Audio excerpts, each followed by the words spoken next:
Adventures of Sam Spade, Detective.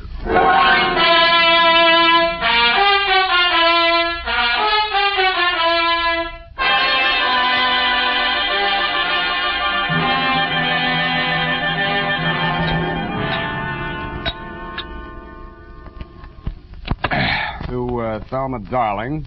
Last name, Sam? Roger. Thelma Roger. Darling. I only asked, Sam. Let's get on with it. Yes, Sam, I'm sorry. From Samuel Spade, license number 1375596. Subject? Subject, the Quarter Eagle caper. Dear Thelma Darling. Sam. Yes, sir? Isn't that redundant? Again? The salutation, Sam. Shouldn't it be Dear Thelma or Thelma Darling, but not both? Now, get this, F. It's real deep. Her name is Thelma Darling. I have that, dear. Thelma Roger. Darling, it's a name. Her father was a darling before her. Oh, really, Sam? Can't you take a joke? On the egg type, you should taste the label, grade AA, fresh. Dear Thelma Darling, I'm stubborn. Not all of this will be news to you. The part that is will be bad news. The start of it was not a quarter eagle, but a bald eagle. He swooped in through the door of my office, landed in front of my desk, perched on the edge of a chair, and said... My name is Eagle, Mr. Spade. Junius J. Eagle. My card. Eagle Vending Machine Company. Huh? They call me the Gumball King. I'm proud of it. Care to join me in a ball, sir? Not while I'm on duty. Ah, that's very good. Our new avocado flavor. Yes, I've kept the Bay Area chewing for 20 years. And I will not be swerved from my purpose. Bully. I intend to fight them tooth and nail. Hammer and tongs. To the last ditch. Bravo. But I'll need help. That's why I've come to you. My competitors, Mr. Spade, are leaving no stone unturned in their contemptible campaign to drive me out of business. Now they've resorted to outright sabotage. In short, they have hired hoodlums to destroy my gumball machines. They've already smashed 11, and they won't be content until they've demolished my entire equipment. Sounds like a police case to me, Mr. Eagle. No, I've been to the police. No, they don't understand my problem. Gave me a lot of double talk about juvenile delinquents. Ha, my foot. Cutthroat competition. You're sure of that? Well, what would you think? If theft were their motive, they most certainly would steal the pennies from the machines, but what do they take? My gumballs. And why do they do that? I'll buy it. Oh, well, by all means. Oh, here, try this. It's our bestseller in Chinatown. We call it Subgum. Better not. I have to drive later. Now, I had the foresight to buy up a 3-year supply of chewing gum at non-inflation prices. So I see. Well, you can see with what thoroughness they encompass my ruination. They are not only smashing my machines, they're making off with my gum. And you want me to try and stop them? No, I do not. No. I want you to catch them in the act and find out who is paying them. Well, okay, Mr. Eagle. I'll see what I can do. Good. Now, in this envelope is a list of my machines and their exact locations, together with a check for your retainer. Thank you, Mr. Eagle. I'll keep in touch with you. Mr. Eagle, I meant to ask you, how many of these gum machines do you operate here in town? 300. Mm-hmm. And guard them well. 300? 300 nuts. 300 nuts, Sam? No, 300 gums. Gumball machines. Sam, isn't it wonderful you took this job? I mean, because of my penny card. I'm sorry if I wasn't listening. My penny card, Sam. My new one, that is. I've already completed my Lincoln series, and now I'm collecting Indian heads. Scalps? No, Sam, pennies. You see, this is the card, and these little slots you see right there, that's where you put the pennies. And they're classified according to the date and the mint where they're manufactured. Now, you see, Sam, where the little S is on these? Now, that's for the San Francisco mint. And the D, that's for Denver. Figures. And the ones with nothing, that's for Washington, D.C. Yeah, well, it's a very nice hobby. Pardon me. 300 gumball machines. You see, that's what I had in mind, Sam. All those pennies. Indian head pennies are scarce, Sam. You have to go through a lot of pennies to find even one. Honestly, sometimes when I go past one of those penny machines, that's all I can do. Oh. F, this is all right between you and me, but don't ever mention your hobby to Mr. Eagle. No, I won't. Riddle me this, sweetheart. How does one detective guard 300 gumball machines scattered all over the city? Well, if they're going to smash all of them, you could just pick out one in the middle and somewhere and wait. No good. If it's an organized plan of sabotage, there might be some pattern. You seem to have given this some thought, though, Effie. How would you pick them? In the busy places where they'd have more pennies. But they're not after the pennies. They take the gum. Well, then maybe the quiet sections where they don't sell much gum. Well, they've knocked over 11 so far, here, there, and everywhere. Busy spots, dead spots. No pattern at all. You know, Effie, maybe I've bitten off more than I can chew.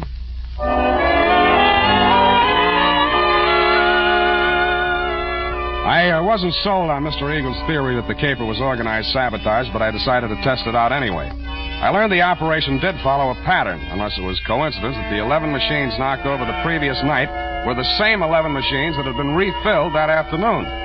I checked with the Eagle Company's maintenance man and learned that only 5 had been refilled today. I picked the one that looked like the easiest to knock over. It was the one in the doorway of a darkened loft building near the Siemens Hiring Hall on Drum Street. At 9 p.m., I strolled down there. The block was deserted. I took a plant in the adjacent doorway and talked to myself until just before midnight. Then I shut up.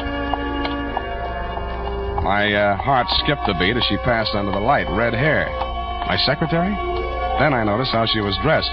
Not on the salary I pay her.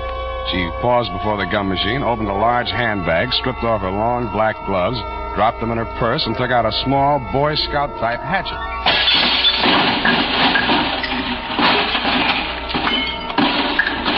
She went at it with the enthusiasm of Carrie Nation busting up a saloon. I edged around the doorway as she bent over the mess of pennies and gumballs at her feet. When she reached out her hand, I took one more step, and that was all. She was up on her feet facing me, and I saw that hatchet sailing through the air straight at me. Hey!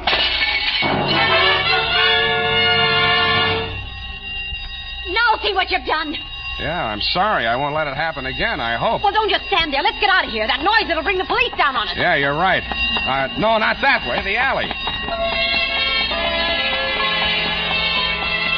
And that's how I met you, Thelma, darling. Pausing only to pick up an Indian head penny for luck, I escorted you through the alley to Washington, up Washington to Salon, jogged through Front Street, and followed that to Market, where we entered the Happy Hour Bar and Grill by way of the kitchen. You proceeded unfalteringly to the darkest booth. We sat down and caught our breath. You ordered a pirate's dream. By the way, I did get that recipe. Lime juice, grenadine, passion fruit, a sprig of mint, and 6 jiggers of rum. After 2 swallows, I heard myself saying, now aren't you ashamed of yourself? But, Sam, why should I be? After what I've been through, I think I deserve a drink. I didn't mean that. I meant throwing that hatchet at me. I thought you were Merle. Who's Merle? Why, he works for Mr. Chislehurst. Yeah, that figures. Now tell me who Mr. Chislehurst is. Not who he works for, just who he is. He was acting as my agent for the sale of the pearl. Well, Natch. Look, please, don't make me say what pearl. It's called the Black Pearl of Galila Bay. My brother brought it back from the South Pacific when he was in the war. Oh, yes. When he went to prison, he gave it to me to keep for him. So you decided to sell it? I had no choice. I needed the money desperately to finance his appeal. It comes up next week. Mm-hmm. If I don't get that pearl back, I don't know what I'll do. You've got to help me. What makes you think it's in a gumball machine? Mr. Chislehurst took the pearl to show to a man named Junius Eagle, and that's when it disappeared. Mr. Eagle decided not to buy. And when Mr. Chislehurst returned to the hotel... Eagle had found the pearl and substituted a ball of blackjack gum. Then what? Mr. Chislehurst had Merle follow him. Nothing happened the first 2 days. But day before yesterday, he followed him to his warehouse and saw him drop a single ball of gum into a barrel of them that was waiting to be loaded onto a truck. Mm-hmm. The pearl must have been hidden in it. Why else would he do a thing like that? He would put a valuable pearl in a machine where anybody could buy it for a penny. I suppose it'd be safe for a few days. I don't know how these machines work. Well, now you know why I had to break those machines. Nuh-uh. You don't believe me? Mm-mm. Well, what are you going to do? Check the psycho wards and find out which one you escaped from.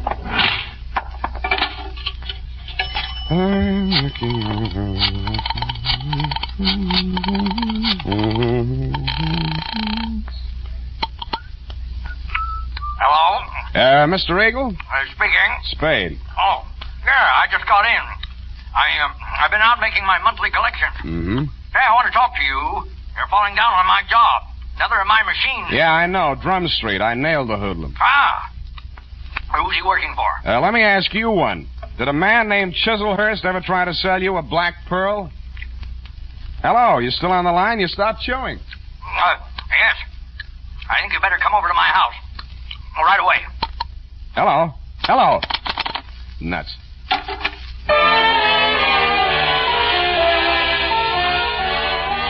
When I came out of the phone booth, I wasn't surprised to find that you had flown the coop, darling, if I may call you by your last name. But I was surprised at what I found at my client's house.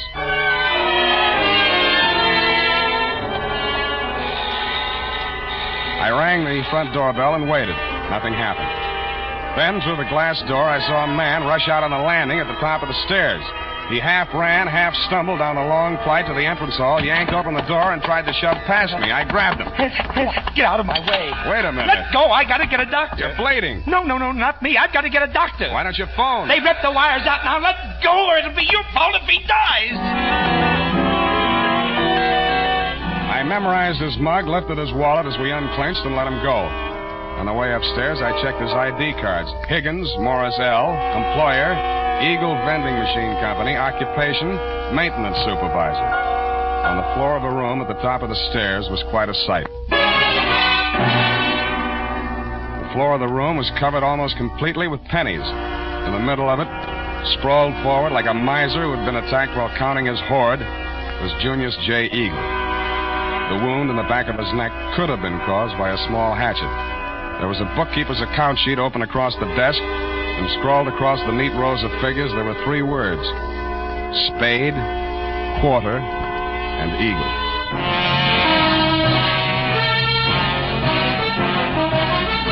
The United States Armed Forces Radio Service is presenting the weekly adventure of Dashiell Hammett's famous private detective, Sam Spade.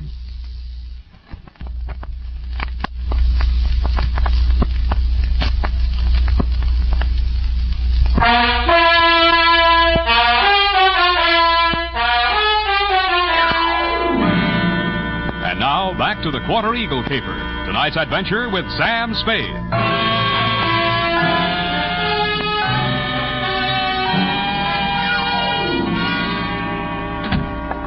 That you, Higgins? Yeah. Save yourself the trip upstairs. There's nothing you can do for him. Oh, dead, huh? Yeah. Well, I guess he won't need that doctor I called. We can use one anyway. Did you tell the Doc Eagle had been stabbed? Yeah, sure I did. Yeah, well, that means the law will come with him or ahead of him. But I don't get it. He must have been killed for the money, but why didn't they take the pennies? They should have. It'd look better for you if they had. You're that detective he hired, huh? That's right. Now, look, Higgins, we haven't got much time. If you want to find out who killed your boss, spill everything you know to me now, before the cops get here. Because they're going to hold you, and they'll hold me, too, if they find me here. But I don't know a thing, Spade. I just found him like that. How did you get in the house? I have a key. He gave me one, so when I came here to pick up the pennies, he wouldn't have to come all the way down to let me in. For now, tell the cops the door was open. Did he always collect the pennies from the machines himself? Yeah. He was a coin collector as a hobby. He liked to go through them and save out the odd ones. You always pick up the money at 1 in the a.m.? Oh, no. No, he called me tonight a little past midnight, and he asked me to come right over. Hey, look, you got to believe that. I do. He said the same thing to me. What do you know about a man named Chislehurst? Hey, wait a minute. That's the name of the guy that ran into my truck yesterday coming down the California incline near Grant. He slammed right into the rear of my truck. I tangled with his chauffeur, some punk kid. Named Merle? Yes, that's what they called him. And there was a dame in the car, too, a redhead. Any report on the accident? No, the cop took it down on the beat there. There wasn't no damage. Sounds like we haven't got much more time here. Oh. What exactly happened the night the first gum machine on your route was smashed up? Come on. Well, first off, I went to a bowling alley on Turk Street and removed our machine there. It was discontinued. Wait a minute. Where did you take it? Back to the shop? Oh, wait a second. I got it here in my book. Come on. All right, I'm hurrying. Here it is, 11864. Mm-hmm. No, I exchanged it for an out of order down on Drum Street. Did you leave the pennies in it? Oh, sure. They only get collected once a month. How much gum was in it? About half full. I didn't refill it until today. Yeah. What's your system on the refill operation? Well, I carry about 4 extra machines in the truck. When I go to fill a machine, I take one of the extras already filled out of the truck and trade for the empty. Yeah. Then I fill the empty one in the truck, and that saves me from carrying the bag around. Now, is there anything else I can tell you? Yeah. Huh? Does Quarter Eagle mean anything to you? No. Okay, now where's the back door? Out here.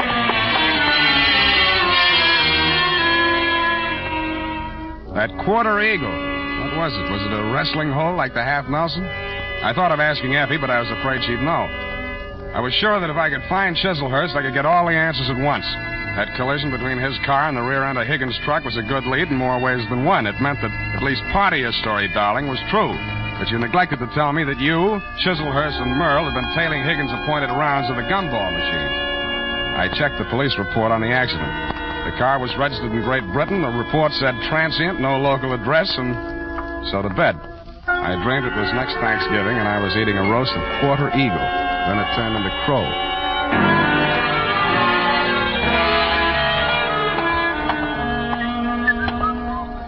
Good morning, sir. Do you wish to place a classified ad? Good morning to you, madam. Indeed, I do. Kindly write it on this blank. Kindly read it off this blank. Well, Quarter Eagle. Interested parties apply Sam Spade. Sutter 37596. That's right. That's 9 words, sir. I'll have to charge you for 3 lines anyway. Is there anything you'd like to add? Yes, but it's not fit to print.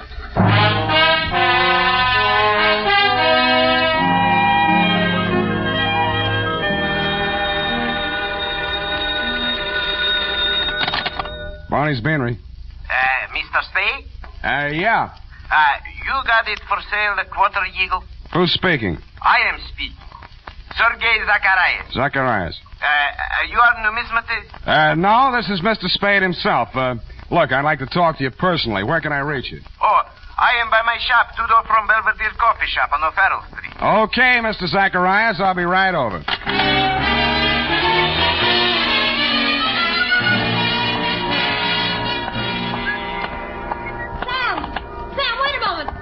Talk to you. Why didn't you do more talking last night? My client might be alive if you had. Oh, it's terrible. But how could I have known? You knew about the Quarter Eagle. Why did you spin that yarn about the pearl? How did you find out about it? Dead men sometimes do tell tales. Surely you don't think that I had anything to do with that? He was only hacked to death with a hatchet like the one you threw at me. That makes you look fine. All right, I killed him, if that'll make you listen to me. Sam, don't go into that shop. Please, it's a a new trap. suit. You don't know that man Zacharias. He's the cause of all our troubles. You mean he sold you that hatchet? Sam, please! Quit clawing me. Let go. I won't allow you to go in there. I won't. Wait a minute. What's going on here? What's the occasion of the squabble? Oh, well, no, it's Mr. Spade. Yeah, Clancy, this dame here just tried to pick my pocket. Pickpocket, is it? Glory be, and such a pretty one, too. Never mind that, Clancy. Just have it locked up. I'll be down later to prefer charges. There, come on.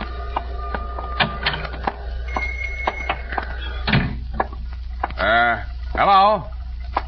Anybody home? Okay, Chums. Just keep on walking. Straight through the back room. One move and I rip you wide open. Yeah, you better not, Merle. Your boss might not like that. Smart guy. Knows everybody's name. Ah, my dear sir. A most propitious meeting. You've brought the Quarter Eagle? Where's Zacharias? He's resting at the moment in yonder closet. Oh, no, not dead. Merely under restraint. Bound and gagged. A necessary precaution. Well, shall we talk turkey, or rather, eagle? Tell you, punk, to take that knife out of my ribs. Who's a punk? Now, Merle. There's been quite enough violence. Check. I think I'll take that knife. Leave it there. Now, sit down. Merle. Oh, headstrong boy. Now, as to the Quarter Eagle. I'm willing to pay a reasonable reward for its recovery. But first I must tell you that Miss Darling, for whom I'm acting as agent for the sale of the coin, is indeed the legal owner, despite anything Mr. Zacharias may have told you to the contrary. What would you say to $500? I would say no dice. 1,000? I would say I'm still listening. Sir, you seem to exaggerate the value of that tiny gold piece. It was worth one human life to somebody. That sounds like more than $1,000 to me. You may find the market valuation of that particular mintage of the Quarter Eagle in my coin catalog. $10,000. But, sir, that valuation is based upon the mistaken belief that there were only 2 in existence. It was while rummaging in her grandmother's attic that Miss Darling came upon a third. When she brought it to me, I could scarcely credit it. It was matter of official record that 2 specimens had been stamped out when the die broke. And then it came to me. There must have been a third. Namely, the coin which was in that rude stamping press when the die broke. Closer examination of the Quarter Eagle, now in your possession, revealed certain markings. Yeah. Some defective feathers in the war bonnet on the obverse. And a cleavage in the numeral 4 of the date, 1841. Yeah, all right. So how much is it worth? Well, as I say, the price last paid was $10,000. I think we may safely assume it would bring several times that amount in today's market. But only, mind you, if but 2 specimens, not 3, are in existence. So you decided it would be more profitable to clam up about it and see what the owners of the other 2 coins would pay to keep this one off the market. Precisely, sir. How did it get in that gum machine? therein lies a tale. Keep it short, will you? I'm getting hungry. Well, sir, I brought the quarter eagle to Mr. Zacharias. Yeah. Who was acting as agent for the owner of the other 2 coins. An Australian sheep herder, I believe. Retired now. Yes, I'm glad. Well, not to put too fine a point on it, Mr. Zacharias' offer was so poor that I took umbrage. Oh, you didn't? I gave him a caning and left the premises. Really? But I'd gone no farther than half a league up Turk Street when I became aware that 2 ruffians were skulking at my heels. No. Sent, I had no doubt, by Mr. Zacharias to rob me of the quarter eagle. Egad, sir. Precisely. Knowing full well that they would not dare to strike in a populous, well-lighted resort, yes. I entered a bowling alley at the corner of Hyde Street. No pun intended. Thank you for that, sir. But there upon the wall I spied a penny vending machine, and the word eagle caught my eye. Association of ideas, no doubt. No doubt. But that, sir, is how I came to put the quarter eagle into Mr. Eagle's gum machine. Yes, I think I can take it from there. When you went back, the machine had been taken out by the Eagle Company's maintenance man, right? Not quite. I caught him in the very act of removing the machine and followed him out of the building. Yeah, but then you lost track of the machine. I found out why. Never mind that now. What I want to know is who followed Mr. Eagle home the night he was killed? I'd rather not say. Then all bids are off. One moment, Mr. Spade. Yeah? Am I to infer that your price for the quarter eagle necessarily includes bringing the murderer to justice? Just that, Mr. Chislehurst. Well, I suppose there's nothing for it but to make the supreme sacrifice. Merle. Me? You double-crossing pig? Now, Merle, you know perfectly well you did away with poor Mr. Eagle. Shut up! I'll cut you to pieces. Gross insubordination. You deliberately exceeded your instructions. I wanted you to apply only sufficient violence to recover the coin. Instead, you seized the opportunity to satisfy your nauseating bloodlust. Really, Merle? Cut you to pieces. I'll cut you to pieces. All right, drop the shiv, Merle. Knife-happy punk. Egad, that was a near thing, sir. The base ingratitude of that boy. Oh, well, what's done is done. When may I expect delivery of the quarter eagle?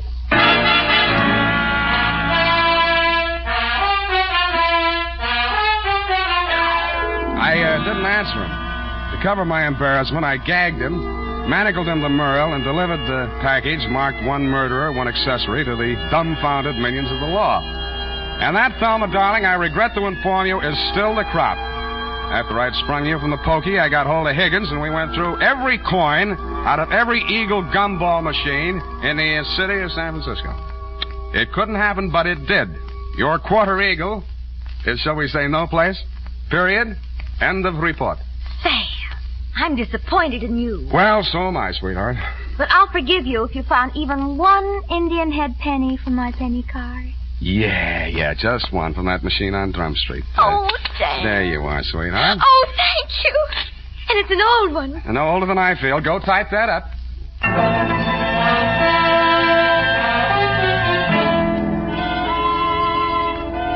Sam, this money, it's counterfeit. Are you sure? It's joke money. It says $2.50. You see where it should say 1 cent? $2.50. Let me see that. $2.50. If an eagle is a $10 gold piece, what is a $2.50 gold piece? Oh, now, let me see. $5 would be half. Sam. Right. A quarter eagle. Yep, that's just dirt on it, see? It's gold, really. Oh, look at it shine. Like the stars in your eyes, sweetheart. Oh, you darling. Good night, Sam. Good night, sweetheart.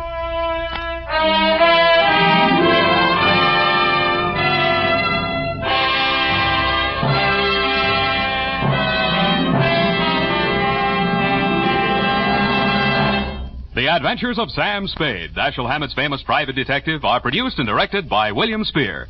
Sam Spade is played by Howard Duff. Lorene Tuttle is Effie. This is the United States Armed Forces Radio Service, the voice of information and education.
Kreml Hair Tonic and Kreml Shampoo present the new adventures of Sherlock Holmes, starring Nigel Bruce as Dr. Watson and Tom Conway as Sherlock Holmes.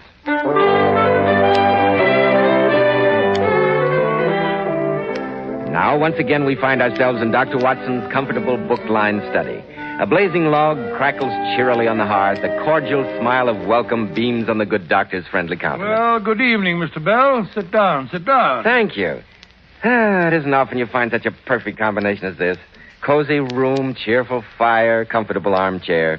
Not to mention an expert storyteller. Thank you, Mr. Bell. You're very kind. A setup like this takes your mind off your worries and troubles. So don't be surprised if I just sit back and relax and let you carry on. Well, that's what I'm here for. I've always said there's nothing like a good detective story for mental recreation. Most of our great men of affairs have been addicted to them, you know.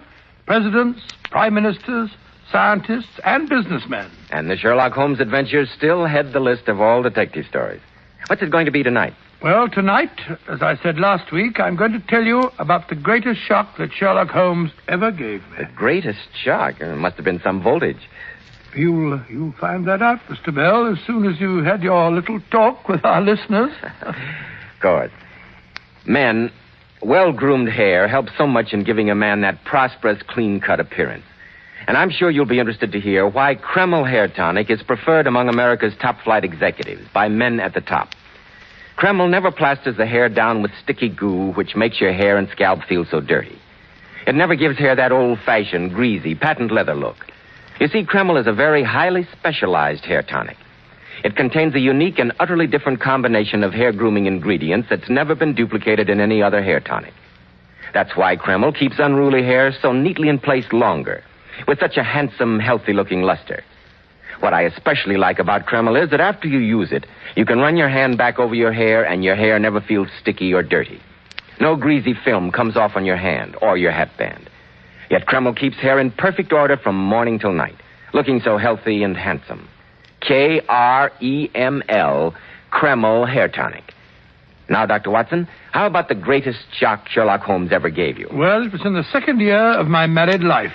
I hadn't seen Holmes for almost a month due to having successfully resumed my medical practice, when one day I received an urgent note from Mrs. Hudson. Mrs. Hudson, she was Holmes' landlady in Baker Street. She certainly was, and a long-suffering woman she was, too. Why she stood for Holmes, I never could fathom. His habits were calculated to try the patience of a saint. Yes, he was easily the worst tenant in London, and yet Mrs. Hudson adored him. A case of the king can do no wrong. Exactly, and yet she stood in the deepest awe of him and never dared interfere, however dangerous his proceedings might seem. So you can imagine my feelings when our note said that Mr. Holmes was in a dreadful state, and she considered it serious enough to disobey his commands and to send for me. Well, I snatched my hat and medical case and set out for Baker Street post-haste. A terrified Mrs. Hudson greeted me on the doorstep, her face stained with tears. Oh, Dr. Watson, thank God you got my note. Come in, sir, come in. Well, Mrs. Hudson, what's up? What's happened to Mr. Holmes? Oh, Dr. Watson, it's terrible. Just to see him lying there like that. I can't stand it any longer. He's breaking my heart. No, Mrs. Hudson. This won't do. You know, pull yourself together. What's the matter with Mr. Holmes? Oh, he's dying. What? Yes, sir. For 3 days he's been sinking. Hasn't taken a mouthful of food. I doubt if he'll last a day out. Well, why didn't you send for me before? He wouldn't let me. Oh, you know what he's like, Dr. Watson, when he's got his mind set against anything. Yes, indeed I do. But this morning, when I went in and saw him there, his bones sticking out of his face, his great eyes all bright with fever, and his lips with that awful crust on them, and his hands twitching and twitching, I couldn't stand it any longer. I couldn't stand by and watch him die, could I? I thought to myself, orders or no, I'm sending for you. Yes, I should hope so. So I said to him, but Mr. Holmes, this is an extremity. He didn't say anything. I don't think he even heard me, Doctor. He's out of his head most of the time, croaking and moaning to himself. Oh, Dr. Watson, it's a pitiful sight. Poor Mr. Holmes. No. Perhaps it's not as bad as you think. I pray heaven it's not. Well, I'll go up and see what's to be done. Oh, yes, sir. But I'm afraid he's not long for this world. Poor Mr. Holmes. No, Mrs. Hudson, you pull yourself together. He mustn't know how you feel about him. It'd upset him. He hates to be pitied. I'd better go in alone. Yes, sir. Holmes? I say, Holmes? I doubt if he can hear you, sir. You better go right in. Very well. Oh, good heavens. He is sick. Oh, Dr. Watson, you must save him. Mrs. Hudson, you stay outside. Running round and round in a circle. Faster, faster. He's catching up to us. Holmes, old fellow, it's me. Eh? Holmes, it's me, Watson. Don't you know me? Watson? Watson? Oh, yes. I seem to remember. Watson, of course. So she sent for you after all. I wondered how long she could hold out. Holmes. My poor fellow. Yes, we seem to have fallen on evil days. Hey, Watson? Never thought you'd see me in this shape, did you? Oh, I pallbearer at your funeral, and now look at me. It's all right, old chap. We'll fix you up. Have you about again in no time. Just let me take your pulse. Stand back, Watson, stand back. If you're really alive, don't touch me. Don't touch me. But why? Because I wish it. Isn't that enough? Well, I only wanted to help. Then do as I say. I know what's wrong with me. I'm the only man in London who does it. It's a terrible disease and contagious. That's it, Watson. Contagious. By touch. So keep your distance or you'll catch it, too. Great heavens, Holmes, do you suppose that matters to me at a time like this?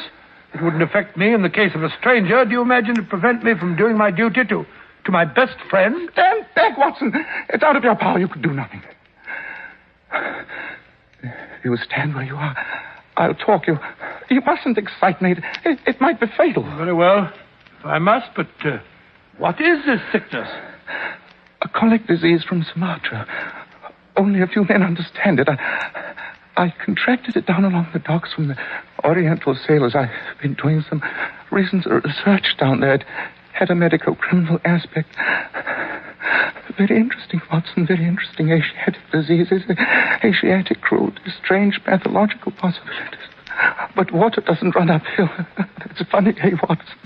Water, you can't write in water. I've tried. I've tried, but you can't. Holmes, you're not yourself. A sick man is like a child. You could be master elsewhere, but when it comes to the sick room, it's time for me to take charge. I'm going to examine your symptoms and treat you. Stop it. If I've got to have a doctor, at least get me one I can trust. Holmes, don't you trust me? As a friend, certainly, but facts are facts. You're just a general practitioner, not very much knowledge or experience, and very often muddled. Yes, decidedly muddled. Holmes, that remark is unworthy of you. It shows the state of your nerves. Very well. What do you know about Tapanuli fever? Or the Black Formosa corruption? Well, I've never heard of either of them. You see? Very well, let me call in Dr. Ainstree. He's the greatest living authority on tropical diseases, and he happens to be in London now. I can get him here inside half an hour if you'll just... No, I won't have him. I won't have him. I'm the one who's sick. I'll be cured my way or not at all. There's only one man who can save me. Oh, dear, I'm exhausted. I wonder how a battery feels when it pours electricity into a non-conductor. Holmes, you're wandering again. Let me at least pour you a glass of water. What a mess this table is in. Don't want water. Give me the moon. Hello? What's this curious little ivory box? I've never seen that before. Don't touch it, Watson. Don't touch it. But, Holmes... It's mine. I won't have it touched. Give it to me. Handle it with tongs. Like this. That's better. It's mine. Yeah. Mine. Holmes. Get back into bed this instant. And give me that box. No, you can't have it. It's mine. I'm going to take it to bed with me. It's mine. My own little ivory box. Nobody shall take it from me. Very well. Now, keep covered up. That's better. You'll kill yourself if you aren't careful. Watson. I say, Watson. Yes? Have you any change in your pocket? Yes. Any silver? A good deal. How many half-crowns? Half-crowns, let me see. 1, 2, 3, 5. Not enough, Watson, not enough. However, they'll have to do. Place them in your watch pocket, Watson. Very well. Now, put the rest of your money in your left-hand trousers pocket. Thank you. Yes, but why? It will balance you so much better that way. Holmes, this is the end. You're wondering. You're delirious. I'm going to get Ainstree or the man you mentioned. I don't care which. Very well. If you must, Let it be Mr. Culverton Smith. Culverton Smith? I never heard of him. Possibly not, Watson. It may surprise you to know that the only man on earth who understands this disease isn't a medical man. He's a planter. A planter? Yes, millionaire rubber planter. An outbreak of this malady on his plantation in Sumatra caused him to study the disease. He's now in London. Good. What's his address? 13 Lower Burke Street. 13 Lower Burke Street. Very well. I'll fetch him at once. I warn you, he may not come. There's no good feeling between us. His nephew died, you see, Watson. I had suspicions of foul play. I told his uncle so. The boy died horribly. You must soften him, Watson. Describe my condition. Beg him. Pray him. Get him here by any means. He's the only one who can save me. You will bring him to me, Watson. Don't worry, old fellow. I'll bring him here. Have to knock him unconscious to do it. No, you must persuade him to come. But be sure to return ahead of him. Not with him, Watson. Ahead of him, you understand? Very well. It's vital, Watson, vital. One thing more. Yes? I'm worried about oysters, Watson. What? They're so Why oysters? They're so prolific. Pretty soon the world will be overrun by oysters. Oh, Holmes, you're off again. Where was I? Strange how the brain controls the brain. You still here, Watson?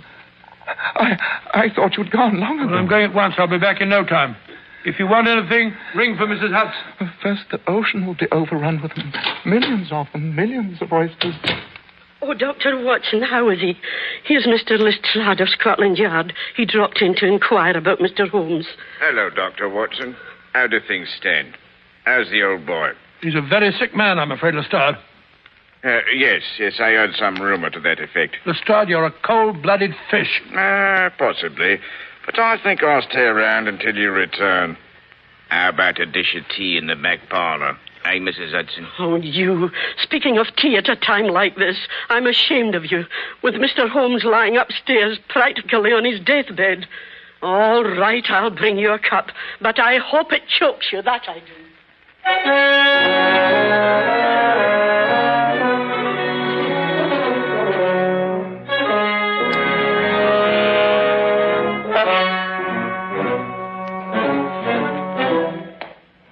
Nine, 11, 13. Here we are. Suppose he's not at home. He must be. He must be. Yes, sir? Is Mr. Culverton Smith in? Yes, sir. Will you take my card in to him at once and tell him it's urgent? Yes, sir, but he's in his study working. He don't like to be disturbed. But it's a matter of life and death, don't you understand? I must see him. Here. Perhaps this will help. Oh, thank you, sir. I'll do my best. Will you step inside, sir? I won't be a minute.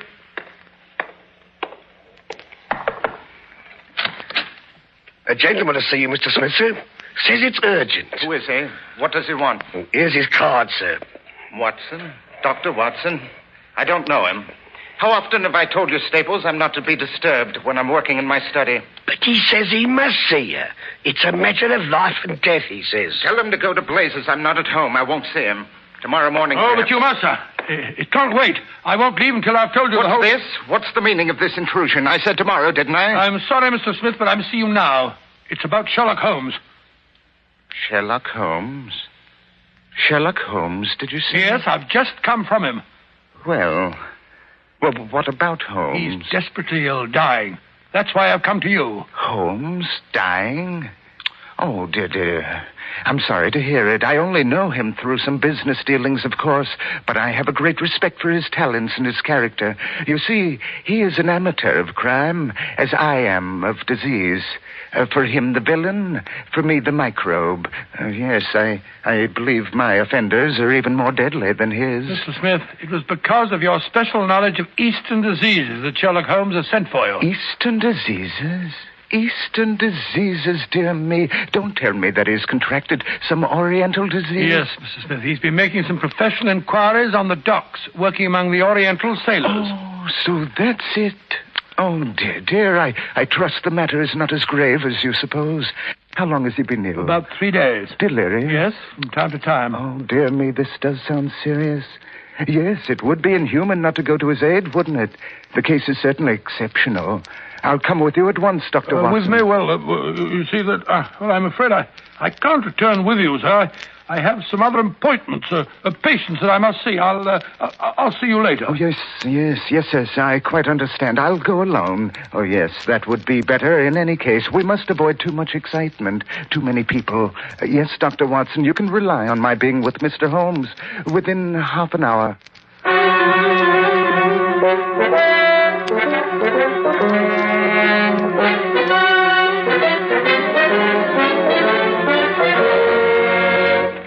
In just a moment, we'll return to Sherlock Holmes and find out if Mr. Culverton Smith is able to cure the detective's strange malady.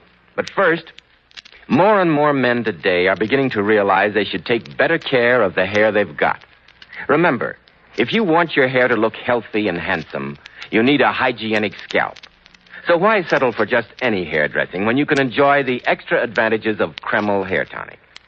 Kreml contains a special combination of hair grooming ingredients which is found in no other hair tonic. This highly specialized hair tonic keeps dry, stubborn hair neatly in place all day long and always gives it such a natural, well-groomed appearance, never sticky or greasy. But men, Kreml does lots more than keep hair looking handsome. A quick massage with Kreml stimulates circulation right in the surface of the scalp, leaving your scalp feeling so alive, so invigorated. At the same time, Kreml removes loose dandruff. It's excellent to lubricate a dry scalp. And if your hair is so dry that it breaks and falls when you comb it, remember Kreml actually helps condition the hair, in that it makes it feel softer, more pliable. So men, buy a bottle of Kreml at any drug counter. Ask for an application at your barber shop.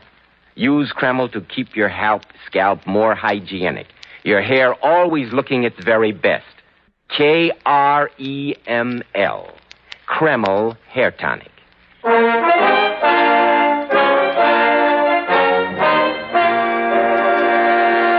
Well, Dr. Watson, I see what you meant by the greatest shock Sherlock Holmes ever gave you. And I can hardly wait to hear the rest of the story. What happened after you'd seen Mr. Culverton? Well, I hurried back to Baker Street as fast as I could, just as Holmes had instructed me to. Mrs. Hudson met me at the door. Any change, Mrs. Hudson? Has anything happened while I was gone? No, Dr. Watson. He called me in to light the gas a few minutes ago. He won't have it up full. He says it hurts his eyes. How did he look? Oh, a little better, I should say. He's awful weak, but he's not delirious anymore. Good. Where's Lestrade? Oh, he's about somewhere. Down in the kitchen, annoying the cook, most likely. I never did see such a man for eating. Heartless brute. Well, I'll go up to Mr. Holmes.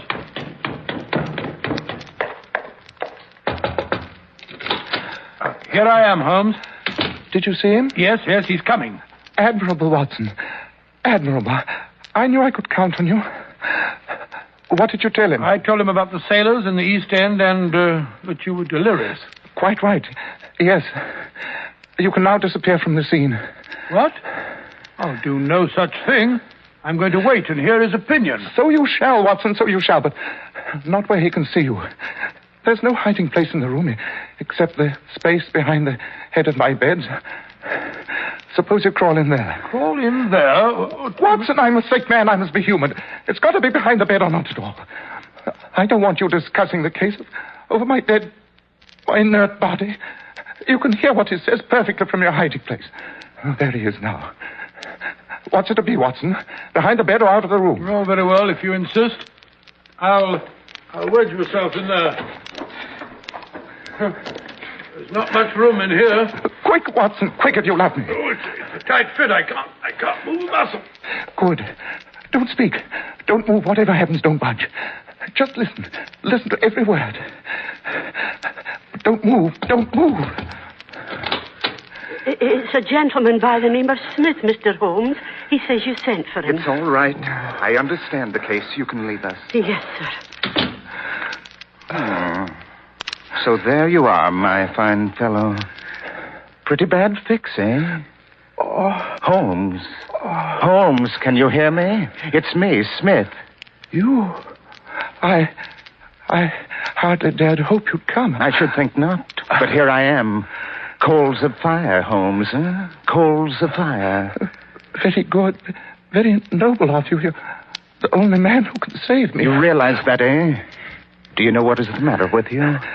The same thing that killed your nephew. Yes, dear Victor. He was dead on the 4th day. Strong, hearty fellow he was, too. Surprising that you should both contract such a strange, out-of-the-way disease in the heart of London. A disease, too, of which I had made a special study. Very smart of you to notice that in Victor's case, but rather uncharitable to suggest that it was cause and effect. Oh, I knew that you did it. Oh, you did you? Well, you can't prove it. You've got a fine nerve, spreading reports like that about me, and then crawling to me for help when you're in trouble. Oh, don't hold it against me. Let bygones be bygones. I'll put it out of my head. Only cure me, and I'll forget it. Forget what? About Victor Savage's death. You've as good as admitted it, but I'll forget it. I swear I will. It'll make little difference whether you forget or remember. You'll never see the inside of a witness box. Oh, no, quite another shaped box, my dear Holmes, I assure you. I'm not interested in my nephew anymore. It's you I'm after. So, you think you contracted this disease among the sailors, eh? That's the only way I can account for it. And you think you have brains. Consider yourself smart, don't you? Well, I'm smarter than you are, Mr. Holmes. Think back. Think back. Can't you remember any other way you could have got this thing? I can't think. My mind's gone. For heaven's sake, help me. Yes, I'm going to help you. I want you to understand how this happened to you. I want you to know before you die. It's terrible. Give me something to stop the pain. So now it's painful, eh? Yes, the natives used to do some squealing toward the end. Now listen. Can't you remember any unusual incident in your life just before your symptoms began? No, nothing. Something came by post. Remember that? I'm too sick to remember. I'll help you. You hear me? You shall hear me. Yes, the pain, it's killing me. You remember a box? A little ivory box. It came by post on Wednesday. Do you remember? Yes, it had a spring inside. I cut myself. It drew blood. It was a joke. That was no joke, you fool. That spring was covered with the germs of this disease. Who asked you to cross my path? You've got what was coming to you. I sent that box, and it has killed you. I remember. The box, the little ivory box. There it is on the table. So it is. Yes, by George, the very one. Well, it may as well leave the room in my pocket. Here, Mr. Sherlock Holmes. Here goes your last shred of evidence. You can have it, only save me. Save me. Now, at last, you know the truth. You know I've killed you. You knew so much about the fate of Victor Savage that I've sent you to share it. Now what you going to do? Do, Mr. Sherlock Holmes? Why, now I shall sit here and watch you die. I can hardly see the light. Turn up the gas. The shadows begin to fall, do they? Very well. I'll turn it up so that I may see you better. There. And now, is there any other little service I can do for you, my friend? Yes, you can give me a match and a cigarette. What's the meaning of this? You're not sick? You've been malingering. You're not sick at all. Not sick, just weak. Yes, the best way to act a part is to be it. I give you my word that for 3 days I haven't touched food, drink, nor tobacco. It has been rather irksome. Yes, here are the cigarettes. That's better. Very much better. I hope it chokes you. I've a mind to do it myself. Not so vindictive, my dear Mr. Smith. I fancy I hear Lestrade's step on the stair. When you turned up the light, that was his signal to come and get you. Well, you... Come in, Lestrade, come in. No, you've trapped him, Mr. Holmes. Yes, here's your man. You can arrest him. On what charge, may I ask? The murder of one Victor Savage. And the attempted murder of one Sherlock Holmes. Take him away, Lestrade. Take him away. Oh, no, you don't. I'll knock your head in. Look out, Lestrade. It's all right, Mr. Holmes. I've got the handcuffs on him. A nice trap this is, Mr. Sherlock Holmes. It'll bring you to the dock, not me. You asked me to come here to cure you. I was sorry for you, so I came, and now you make charges against me. Insane charges for which you have no proof. My word is as good as yours, Holmes. Remember that. Good heavens, I'd totally forgotten. My dear Watson, 1,000 apologies. You can come out now. About time, too. I'm just about numb, crouching behind there all this time. Mr. Smith, allow me to present my witness, Dr. Watson. I'm sure he found your conversation most enlightening. Well, that settles that. Come on, you. Keep moving. Well, you're pulling my leg. The spring didn't really prick you, did it, Holmes? No. Well, you see, my dear Watson, a thing you have to understand is that neither you nor Mrs. Hudson are particularly convincing when it comes to acting. So it was necessary to impress you with the reality of my condition in order to obtain results. And then, you may believe that I pooh-poohed your professional ability, but you can put that down as a part of the delirium. I have the highest regard for your talents, both as a doctor and as an historian. Oh, now you're pulling my leg. Look here. You didn't, as I said, really get pricked with that spring, did you? Oh, certainly not. I always handle strange packages with suspicion. Well, what I want to know is how you managed to assume that ghastly appearance. 3 days of fasting does not improve anyone's beauty, Watson. For the rest, a bit of Vaseline on the forehead, belladonna in the eye, rouge on the cheekbones, and a crust of beeswax on the lips all produce a rather satisfactory effect.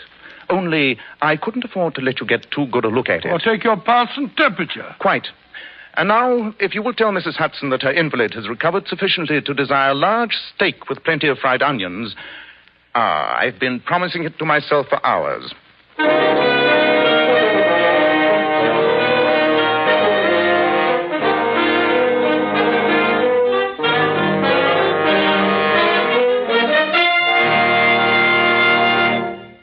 Ladies and gentlemen, Dr. Watson will be back in just a moment to tell us about next week's story. But first, girls, many of those beautiful Powers models come out here to Hollywood to become movie stars. And I must say one can't help but be impressed with their gorgeous, lustrous hair. Now, here's how they keep it so shining bright. Powers models use Kreml shampoo. This amazingly beautifying shampoo has been especially developed to actually glamour bathe each tiny strand of hair, revealing all its natural glossy luster and highlight. Yes, and remember, Kreml shampoo is wonderful for washing children's hair, too. Most emphatically, yes, because there are no harsh caustics or chemicals in Kreml shampoo. And its luxurious active foam thoroughly cleanses the scalp and hair of all loose dandruff, as well as the dirt. Girls, if you could only see how beautiful Powers model's hair radiates natural glossy highlights, I'm sure you'd want to try Kreml shampoo right away. Remember, no other shampoo leaves the hair more shining bright and sparkling clean. Get a bottle at any drug counter. Kreml, Kreml shampoo. Now, Dr. Watson, what about next week? Well, now, next week I think I'll tell you about the strange case of the persecuted millionaire. Persecuted millionaire? It sounds intriguing, Dr. Watson. It was, Mr. Bell. In fact, I don't believe that Sherlock Holmes and I ever encountered a problem with such a bizarre and such a fantastic solution.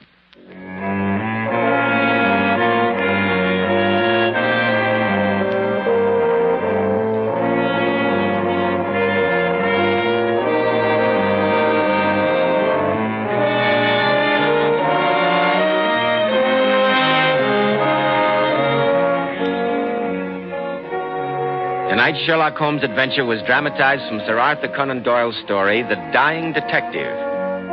The Sherlock Holmes series is produced by Tom McKnight, with original music composed and conducted by Alex Steinert. Nigel Bruce appeared by permission of California Pictures. Tom Conway through the courtesy of Eagle Lion Pictures. This is Joseph Bell, speaking for Kreml Hair Tonic and Kreml Shampoo, and inviting you to be with us next week at this same time when Dr. Watson will tell us about the strange case of the persecuted millionaire.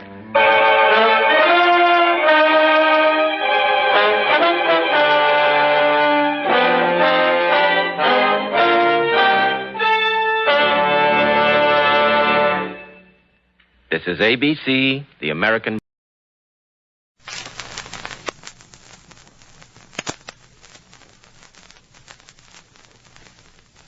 William Gargan stars as Barry Craig, confidential investigator.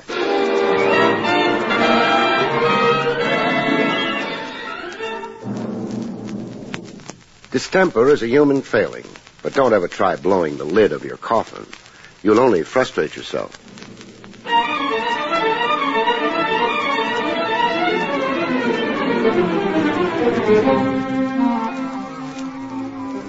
The National Broadcasting Company presents William Gargan in another transcribed drama of mystery and adventure with America's #1 detective, Barrie Craig, confidential investigator.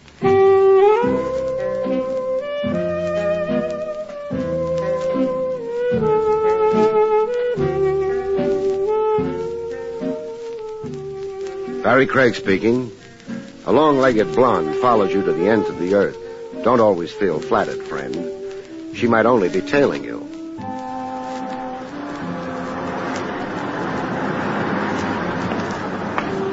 Such was my case on the public streets one sultry summer's evening. A doll panting after me, but keeping a discreet 50 or so yards between us. I got a look at her face without turning around. How? A gimmick standard with cops. A pocket mirror held in front of me.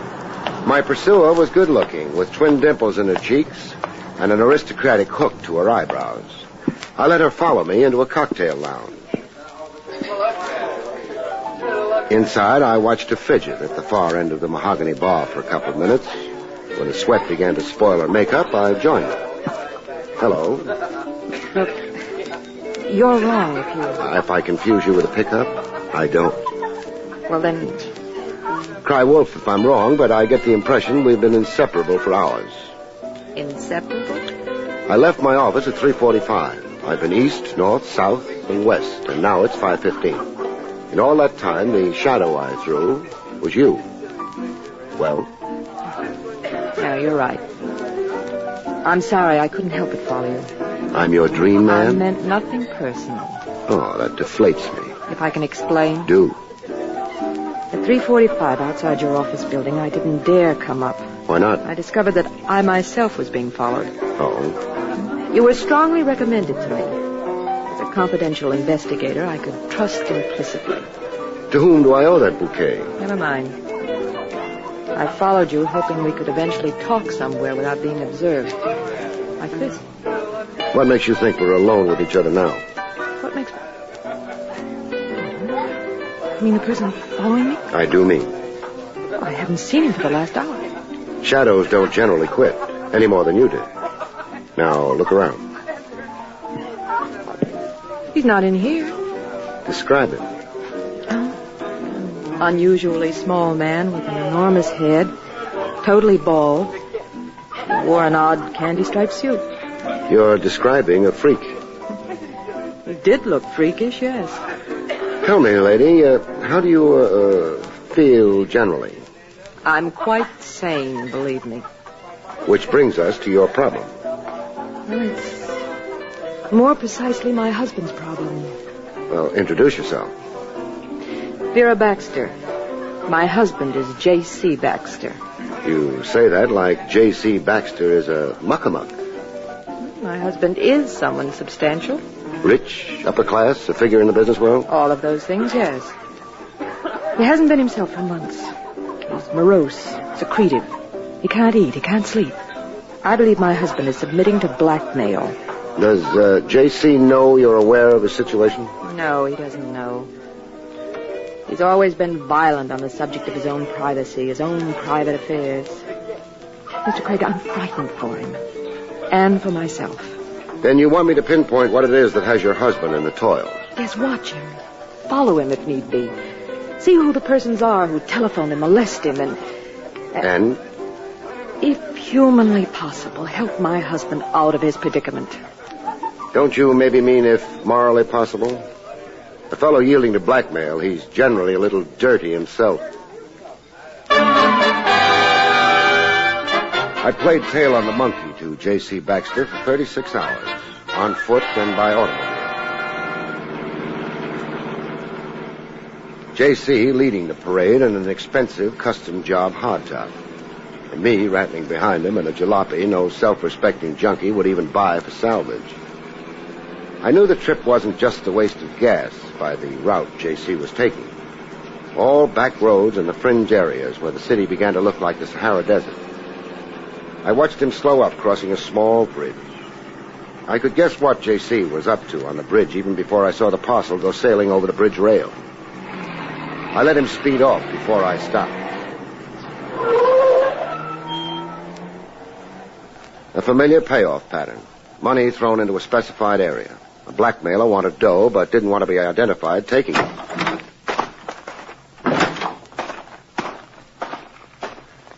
I went to see how much was in the parcel. From the weight to the parcel, there was plenty. Plenty was an understatement. I only needed to look to estimate the payoff at $10,000.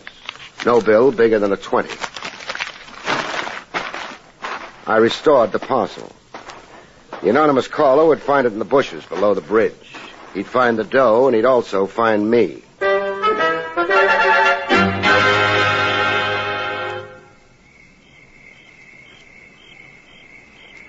The moon was out, and the cricket serenade was going full key when somebody came looking for the money. A little guy, not too much taller than the reeds, and a big round head to him, the size of a circus balloon. When he finally found the parcel, I found him flush on the jaw.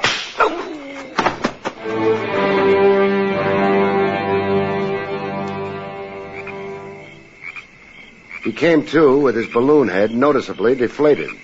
He had a complaint. Oh, I'm bleeding from the ear. And I'm bleeding from the heart. Hey, what'd you want to go and hit me for? I get uncontrollable fits of violence. What? Hey, who are you? A cop. Your name? Lou. Lou what? Too hard to pronounce. Make a try at it. Zymoparticus. No, we'll settle for Lou. Yeah, I figured you would. Now, tell me why J.C. Baxter thinks your silence is worth $10,000 to him. Why J.C. who is what? The $10,000 you had your fat little hands on. In this parcel. Why do you rate it? Let me take this slow, huh? You're telling me there's $10,000 real money in that bundle? I am. And that it's coming to me? You had possession of it when I conked you. Well, sure, I had it all right. There's no doubt as to that. Only I thought it was just some old paper. Work up an act, you'll only promote yourself into bleeding all over. Mister, let me tell you, I only came down here looking for old newspaper. What for? For the frogs. So I could make a bundle when I catch them. Catch frogs? See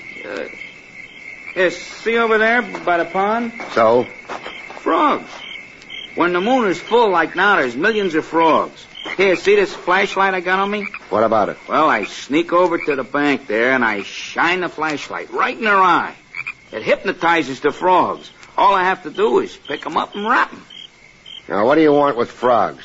The Valencia Laboratory over on Mercer Boulevard. You know, the medical students? I get $25 for every frog. That's your story? Yeah, so you see, you got a case of mistaken indemnity. You don't want Lou's, Particus. Thanks.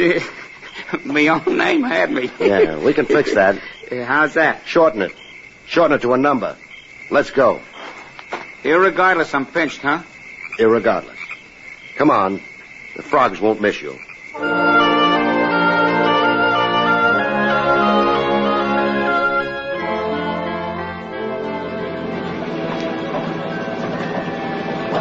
Riding back to town with my frogman in custody, my jalopy began to shake as if age and abuse had finally gotten her. Hey, the heat shimmying from side to side. Yeah.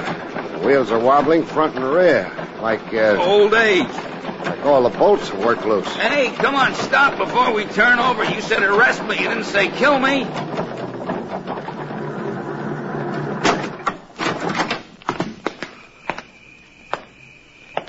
The bolts had come loose, all right. Any minute you'd have lost 4 wheels.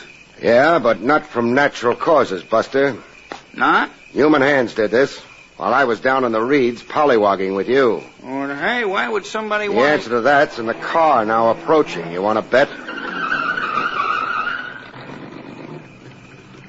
The guy behind the wheel with a big beak pushing through a handkerchief he wore as a mask.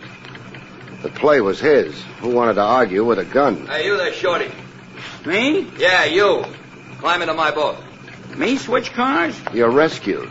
By the boss, is it? You talking one ear comes out the other. Right now I don't know what you're talking about. Sure. You only know from frogs, liar.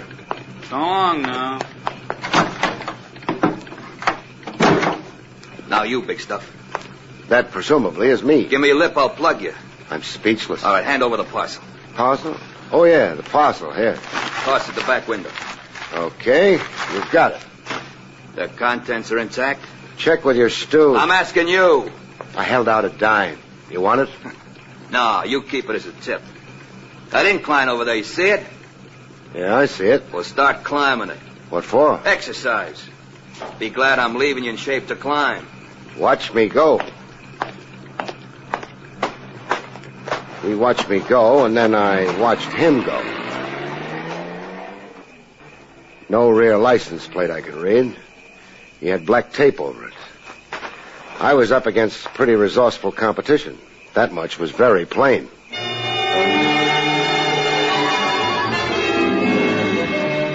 When I finally escaped from my country exile, I organized a progress chat with my client, Mrs. Vera Baxter, in an apple orchard. They lived like that, the Lucky Baxters. A big house and an apple orchard where the goldfish pond left off. Then it's true. My husband is being blackmailed. He's dancing to a handsome tune.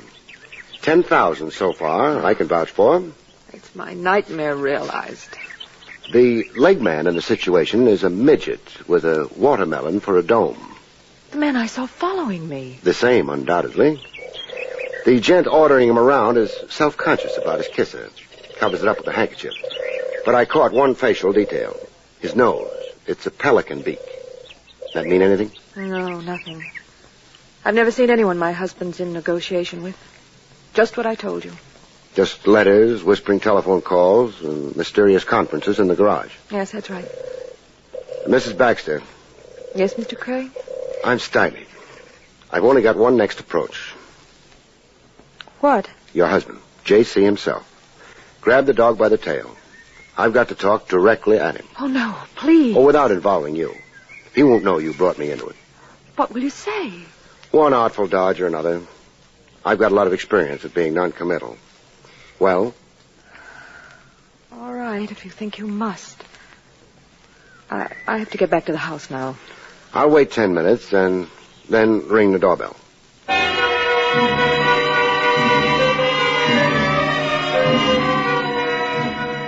J.C. looked as morose as a guy could get and still want to live. Face tight, every muscle in place.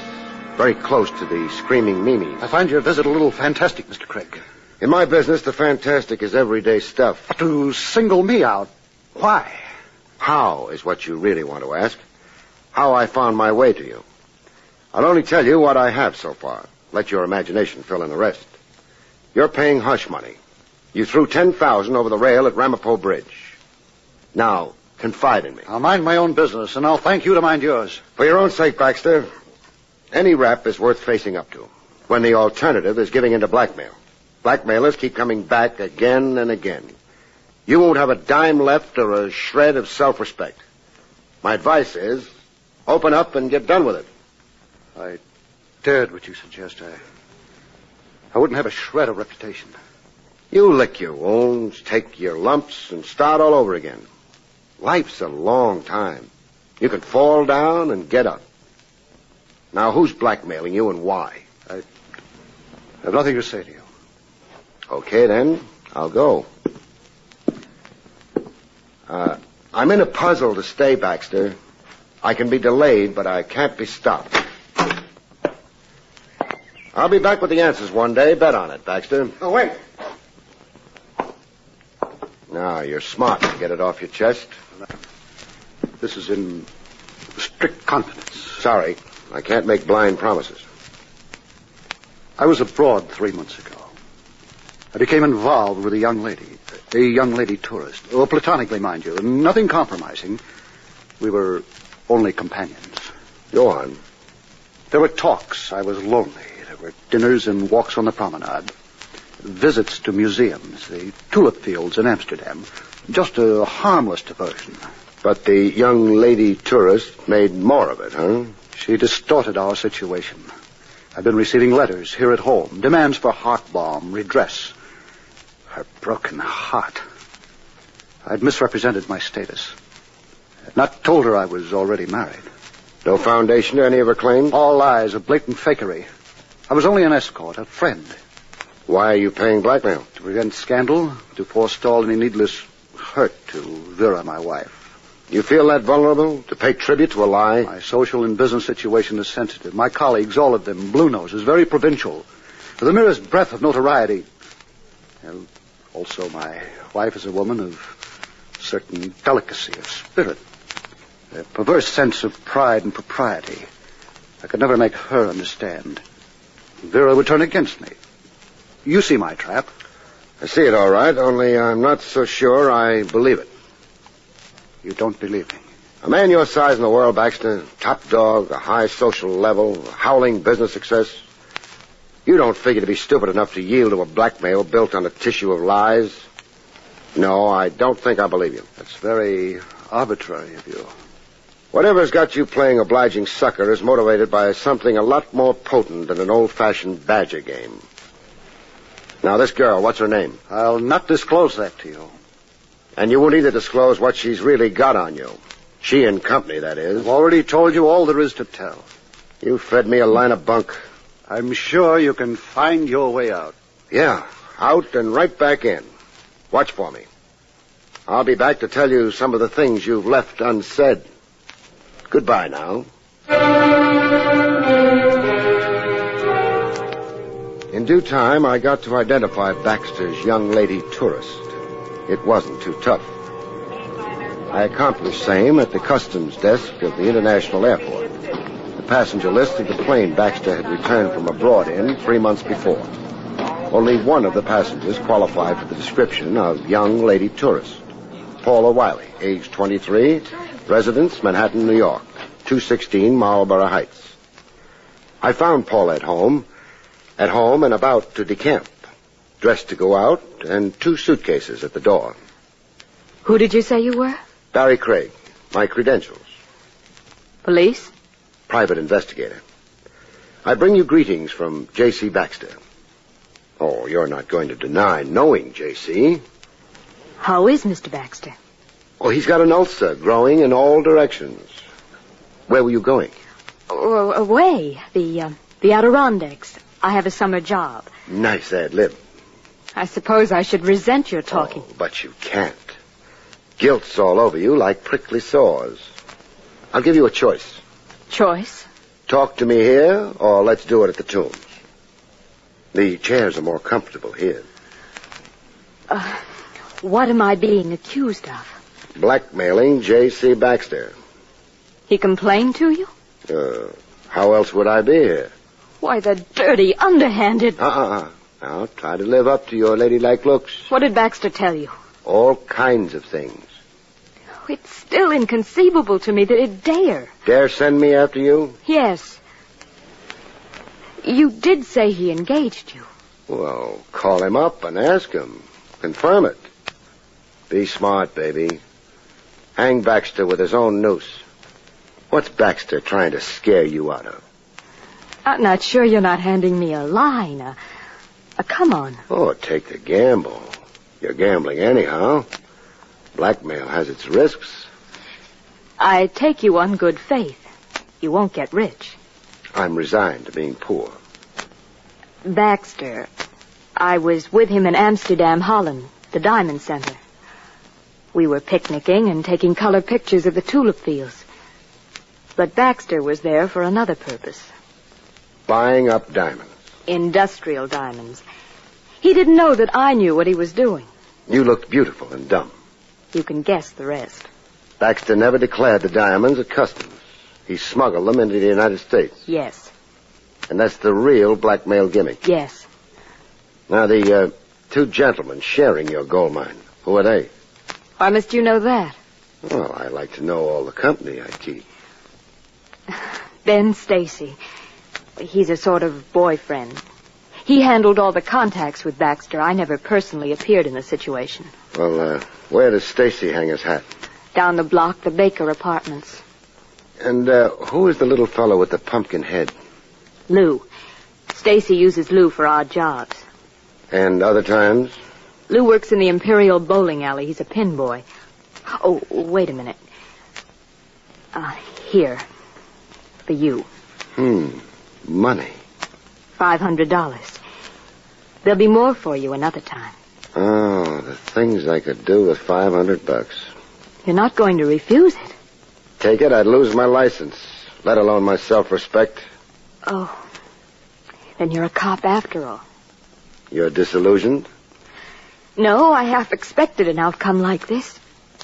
But I took the gamble. It's a funny thing. Yes? My heart's never been in the thing with Baxter. You see, it's my maiden debut in crime. You're lucky. Lucky? Lucky to be caught first time out. It could prevent your becoming a habitual criminal. Let's go, huh? With Paula in custody, I looked up Ben Stacy at the Baker Apartments.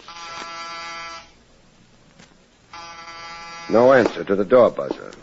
A formal entrance doesn't pan out, you try an informal one, which I did.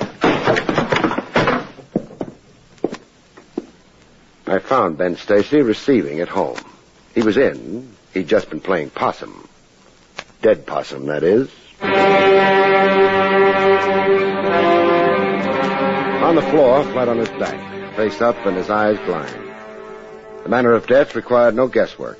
He had a hole on the side of his skull the size of a quarter, a bullet hole. There was an ornamental touch to the corpse, a square of gold glittering close by his shoe top. A gold cufflink. Not Stacy's. Stacy wasn't wearing French cuffs. The murderer's cufflink, apparently.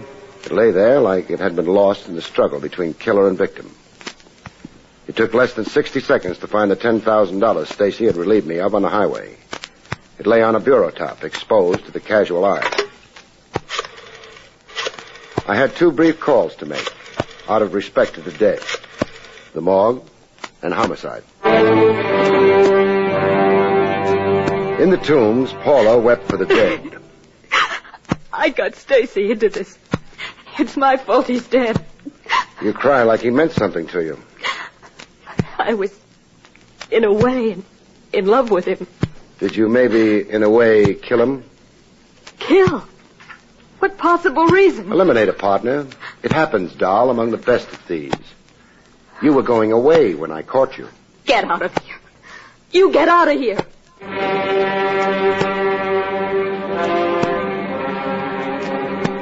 In the Imperial bowling alley, the balloon-headed stooge Lou looked like he only wished he'd lived a clean life.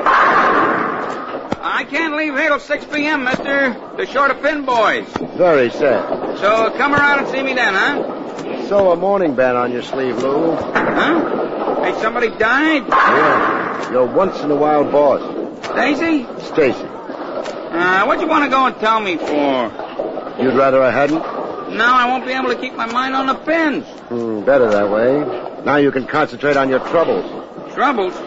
You're fingering me for the Stacy killing? You're a suspect, chum. Please join me. Wait till I set up the alley. And lend a hand there on number 4, huh? Like I told you, they're short-handed today.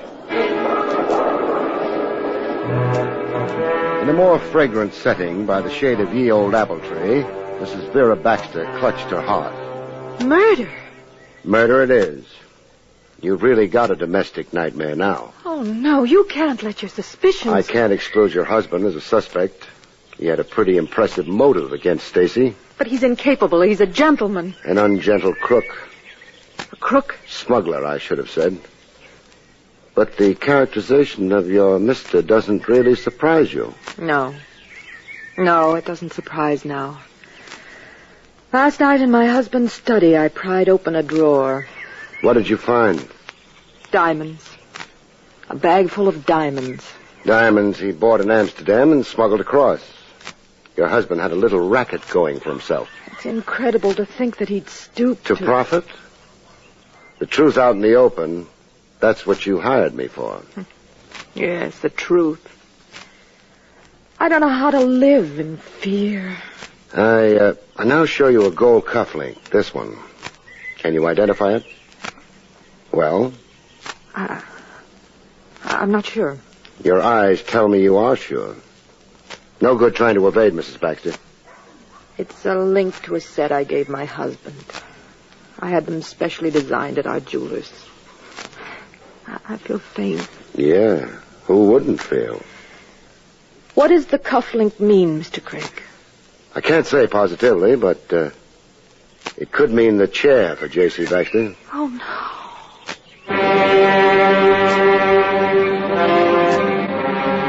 While the DA's office figured out which of the three was eligible for electrocution, Baxter, Paula, or Lou, Mrs. Vera Baxter decided to be the best wife a husband ever had. She was in my office in the bright and early a.m. My husband couldn't have murdered this man, Stacy. Why not? I believe the word is alibi. You can alibi his time? I can. Jay was at home with me all that day and evening. Well, that's a sudden thought. Oh, I was too upset to even think yesterday. You wouldn't be telling a big lie. I'll swear to what I say. Jay couldn't have done this murder. Funny thing, I'm inclined to agree with you. I've been doing some clear thinking myself. You don't need to alibi him to save him. A nice try and a nice lie, but unnecessary as it happens. No, your husband couldn't have done the murder. Neither could the other pair. Not the other pair? Paula or Lou. You see, while the corpse lay on the floor, the $10,000 lay on the bureau, where I found it. I don't follow your reasoning. Neither Paula or Lou would eliminate Stacy and overlook the loot. Only the loot could be their motive to kill. Cut Stacy out, grab everything. And if your husband killed Stacy to stop blackmail, he would cart the $10,000 away. Not only to recover his money, but to provide a red herring. Make it look like a job done by Paula or Lou. I'm glad you're exonerating my husband, but if you also eliminate the others, then who? I boil it down to one last suspect. You. Me? Uh-huh. You murdering Stacy to implicate your husband. Your revenge. What revenge would I want? Revenge for infidelity. You all along thought your husband was paying blackmail to conceal an indiscretion. You didn't know until last night that his actual crime was smuggling. Not philandering with Paula, but smuggling. I'm afraid you played some kind of a crazy joke on yourself, lady. I don't know what to say. Oh, don't say anything. Think for a long time. And when you're through thinking, make a simple confession, huh?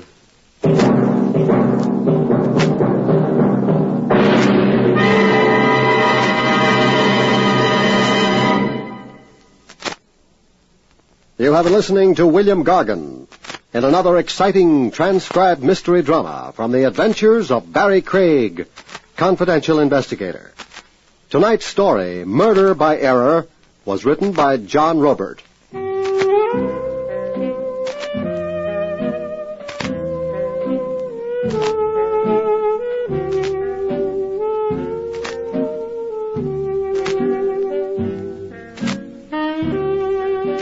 Next week, it's the strange story of Death's Little Helper, about which Barrie Craig has this to say. We call next week's story Death's Little Helper.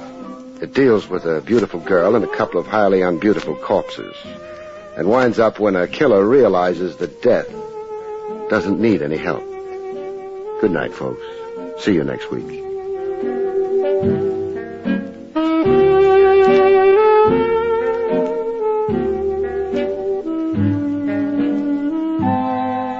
The National Broadcasting Company has just brought you an NBC Radio Network production, William Gargan, starring as Barrie Craig, confidential investigator, directed by Arthur Jacobson. Also heard were Gene Bates, Julie Bennett, Herb Vigran, Hal Gerard, and Herb Ellis.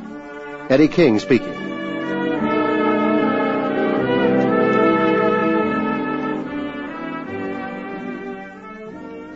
Hear tonight's exciting Dragnet adventure on the NBC Radio Network.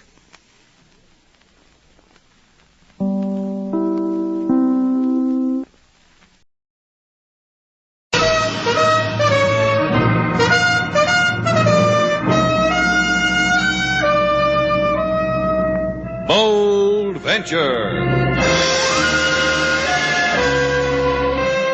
Adventure, intrigue, mystery, romance, starring Humphrey Bogart and Lauren Bacall.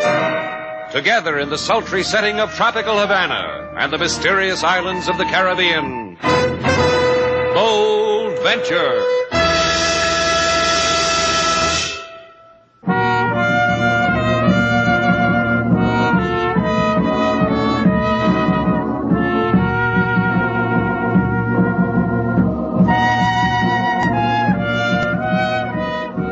Once again, the magic names of Humphrey Bogart and Lauren Bacall bring you Bold Venture and a tale of mystery and intrigue.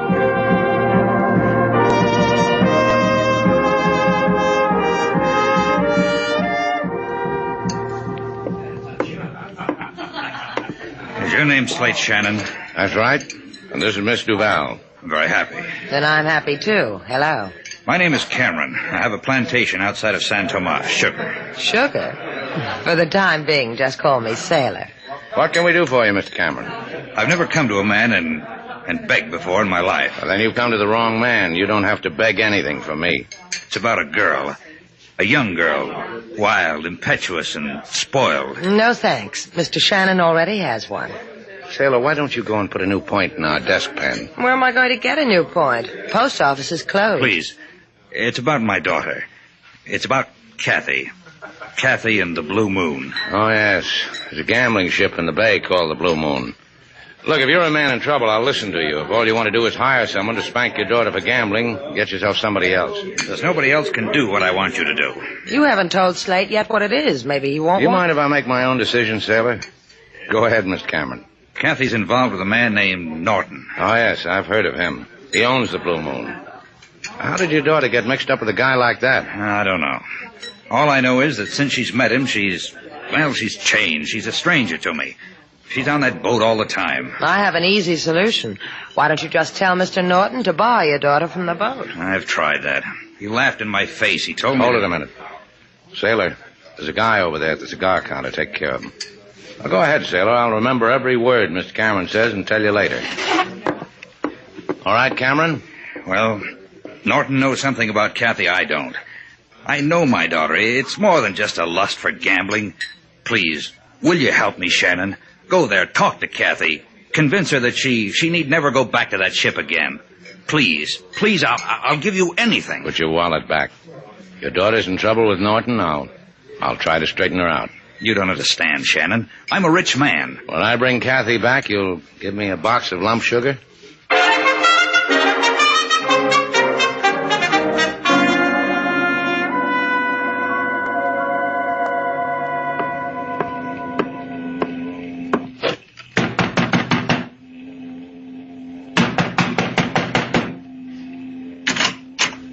You're not too loud, Paul. You disturb our boss.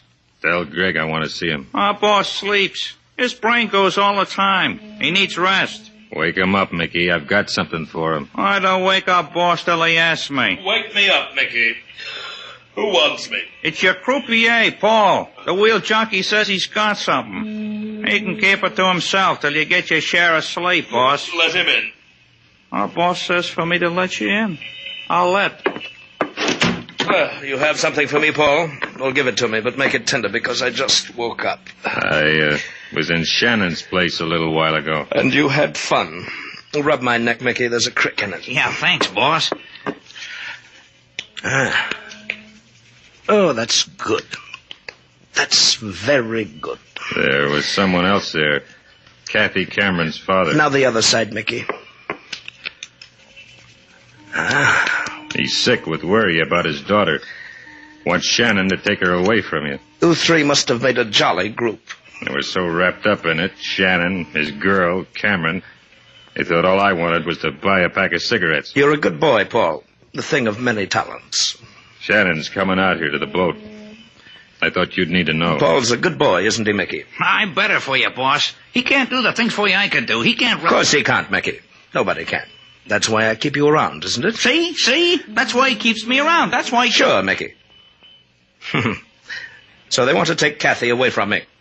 And Kathy will never leave me. Because I fixed it that way, didn't I, boss? Mm-hmm. Because you threw yourself in front of her car because she thought she'd killed you. That's why you've got to keep out of her sight, because for as long as she thinks you don't exist, she belongs to me. Till I use her up. Her and her daddy's money. And so clean. She loses it to me at the roulette table. Clean and legitimate. Boss, this Shannon could... No one's going to spoil it, Mickey. Not a well-paying corpse like you. I give you my word. Look through the porthole, Greg. That's Shannon's boat coming alongside. Go hold his hand, Paul. Then bring him to me.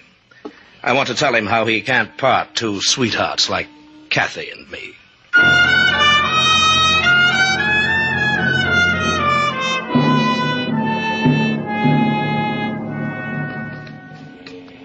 You do me and my gambling ship great honor, Miss Duval, Mr. Shannon. Your boy brought us to you. We asked for Kathy Cameron. He didn't want to deny me the pleasure of meeting you two. He has standing orders to deliver to me first the illustrious, the renowned. You see, Slate, I keep telling you that's what we are. You never believe me. Go on, Mr. Norton. You were saying... That I would have shuddered if you came aboard and deprived me of yourselves. Gee, you're smooth, Mr. Norton. The way you talk. The waxed mustache. That's the only word for you. Smooth. So you saved yourself a shudder, Norton. Now, is it all right if we go find Kathy? She may not care for you disturbing her at the gambling table. Now, what did you want with Miss Cameron? We're going to take her back to Havana with us, Norton, because her father's lonesome for her. He's a funny guy. He thinks his daughter ought to spend more time at home. Any objections? I only asked you because you stuck your nose in. No objections. I only fear for you. You think you can stop me? I know I can. However, Miss Cameron is in the casino on A deck. And please sign the guest book. I'll want something to remember you by.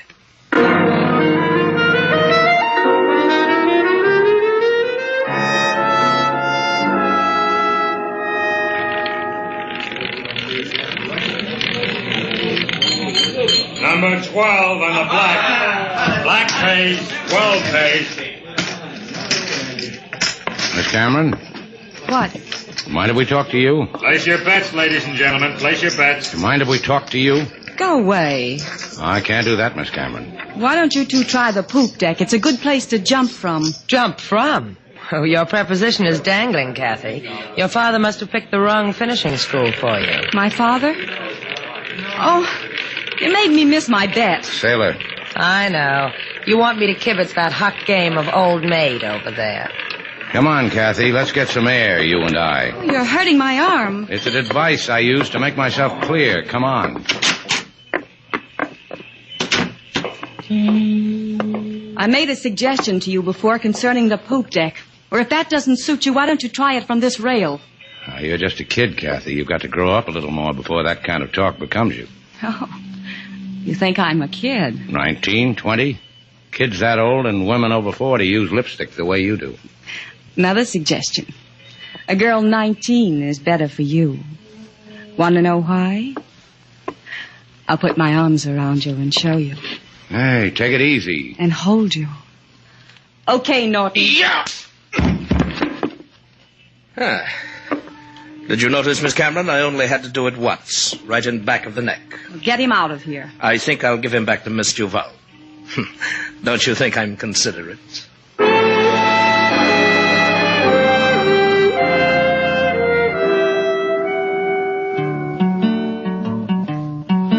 Mr. Slate, he stood on moonlit deck. Man from behind hit him in he neck. Lady Sailor, she bring from ship Blue Moon her winnings to date, Mr. Slate in a swoon. Because they tried to do one very good deed, bring daughter back to father who cried his need. He waved at them a face full of woe. Mr. Slate, he said, don't cry, I go. You see, Slate, you didn't make such a hobby of helping people, this never would have happened to you. Yeah, that's just what a fellow needs at a time like this, Sailor, a kind word. Now you are hurt, Mr. Slate, because you love a good deed too much? Yeah, I live for the moment when I can bring a wandering girl back to her daddy. Let Norton have her. I don't think I could go through this again. You go through with it. Your neck is my neck. I read that once in a poem. I'm going back to the Blue Moon, Sailor. Mend me real nice because I got some things to do there. I want to look good. If you go back, they'll kill you. Those were Norton's parting words to me. He said, tell him not to come back. Next time, I'll give him to you in pieces. You're a complicated man, Slate. I could never put you back together again. Give me another whiff of your smelling salts, Sailor. That ringing noise is back in my skull. You're a ham bone. That's the telephone. Shannon's place, Sailor Duval. Mr. Shannon, please. Oh, It's for you, Slate, the man who grows sugar. He's in a tizzy. Anyway, he makes sounds like a tizzy. I'll let you know. Slate Shannon speaking. Forget it, Mr. Shannon. Forget ever I've called on you. I don't need you any longer. Where are you, Mr. Cameron? I'm at home. But you're not to come here. You're not to... Get me a clean shirt, Sailor. I've got to see a man who doesn't need me.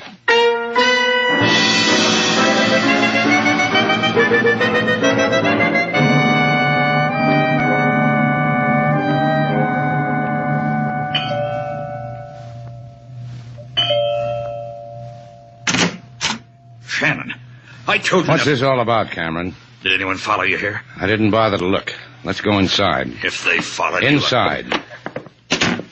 Norton's got you scared too, huh? You don't know what you're doing coming here. Who did he threaten? You or your daughter? Get out of here. You made a big noise when I first met you, Cameron. Now all I hear is chicken. Your daughter needs help. What happened to all your worry about her? I'll kill you. I'll kill you. You're kidding. No! Let go of me. You're going to calm down. There. That's better. Now, don't let us throw you. It's just a matter of age and condition. They'll kill her. Now, they won't kill her. That's not what you're afraid of. Yes. They're taking all your money through her.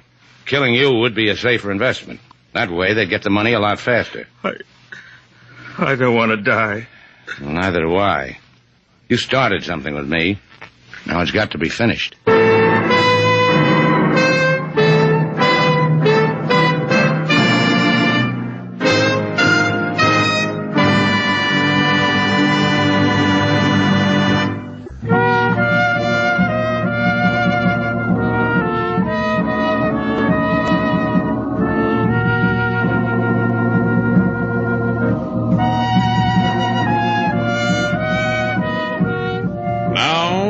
To Bold Venture, our stars Humphrey Bogart and Lauren Bacall, and the second act of our story.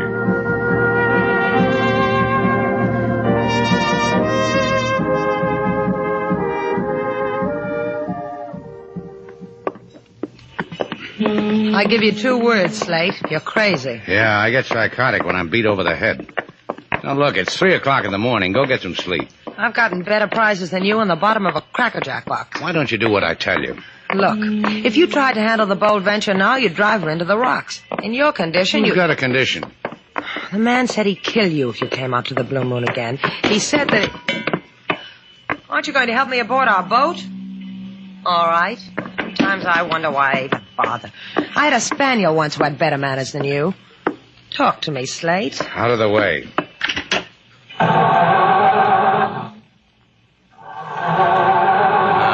Come on. Now, you're going to give me trouble. Who are you talking to? Out of the way. Taylor, What do you want? come here. Look at the motor. Wires all over the place. Someone's come aboard. Who's there? I can't see your face. Who is it? But you can see my gun, can't you? Who are you? How about you, Mr. Vall? Can you see it? Move it a little to the left. Thanks. My, it's pretty in the moonlight. If you get that boat fixed, take it north. If you take it south, you might get too close to the Blue Moon. Then everything will blow up in your face. I've been pushed around long enough. I've got about... And next time, I'll put the bullet into your head, Shannon, instead of into the woodwork of your boat. Want to try? No? See, you can be sensible. Good night, mechanics.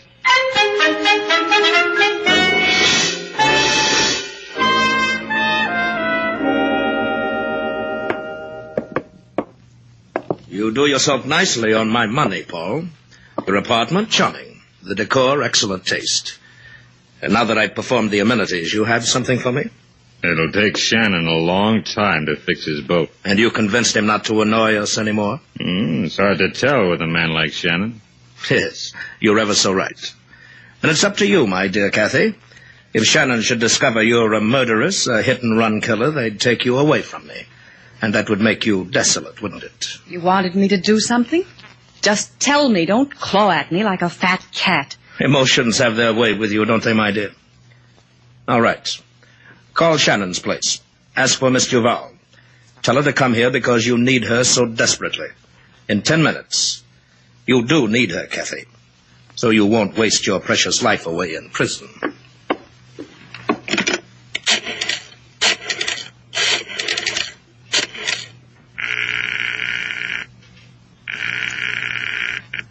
Shannon's place, Sailor Duval speaking. This is Kathy, Miss Duval. Kathy Cameron. Is Mr. Shannon there? No, he's sitting up with a sick boat. He's hypnotic. Good. Listen, you must come here alone.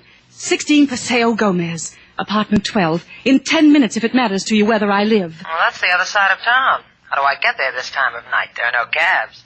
What do I do? Wave a wand over a pumpkin? Oh, you must. Please, find a way. Well, maybe King Moses will lend me his jalopy. What's wrong, Kathy? Why do you want... In 10 minutes, Mr. Val. The way you wanted it, Craig? Your choice of words was exquisite, my dear. And it is a matter of whether you live.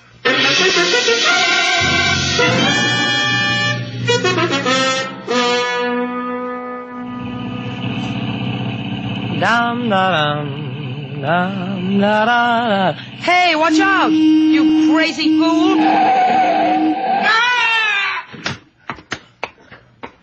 Look, I didn't see you. Oh, you're hurt, aren't you? I'll go get help. Hey there. I'm mighty glad to see somebody. This man ran... I saw what happened. Get a doctor, will you? Your car was weaving from side to side. You ran this man down. What are you talking about? He just ran out in front of the car. And you tried to run away. If I hadn't stopped you, you'd have just left the man lying there. You know something? You don't have anything to worry about as long as you listen to me. You know something? No, your voice fits your face. First it was your face. You spin the wheel on the blue moon. And your voice happened a little while ago, aboard our boat. Wait a minute. It doesn't matter who I am. You hit that man. Ouch!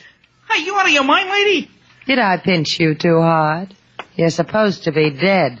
Hey, we got a clever one on our hands, Paul. Yeah.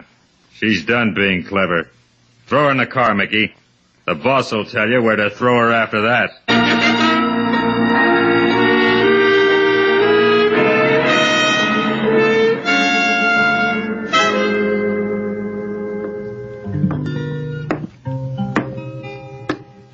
Welcome, Mr. Slate. I got coffee perking for you in the kitchen. Thanks, King. You didn't have to wait up for me. What I have and have not to do, Mr. Slate, is my own affair. I go bring your coffee. No, no coffee. Stay here, King. Sing to me. Right now, I need sleep. I do not think sleep will come to you, Mr. Slate. You just sit there and watch it. It will not come because Miss Salo is not here. She wants to roam Havana this time, and I'd let her. I got other things on my mind. 2 hours ago, there came a phone call. Miss Salo scribble address on pad, borrow my auto. Here is address. I think you better go look for her, Mr. Slate. Because you're afraid she'll abscond with that heap. Take $20 out of the register, King. That'll take care of it. Because the call came from Miss Kathy Cameron. Huh? I told you sleep would not come, Mr. Slate.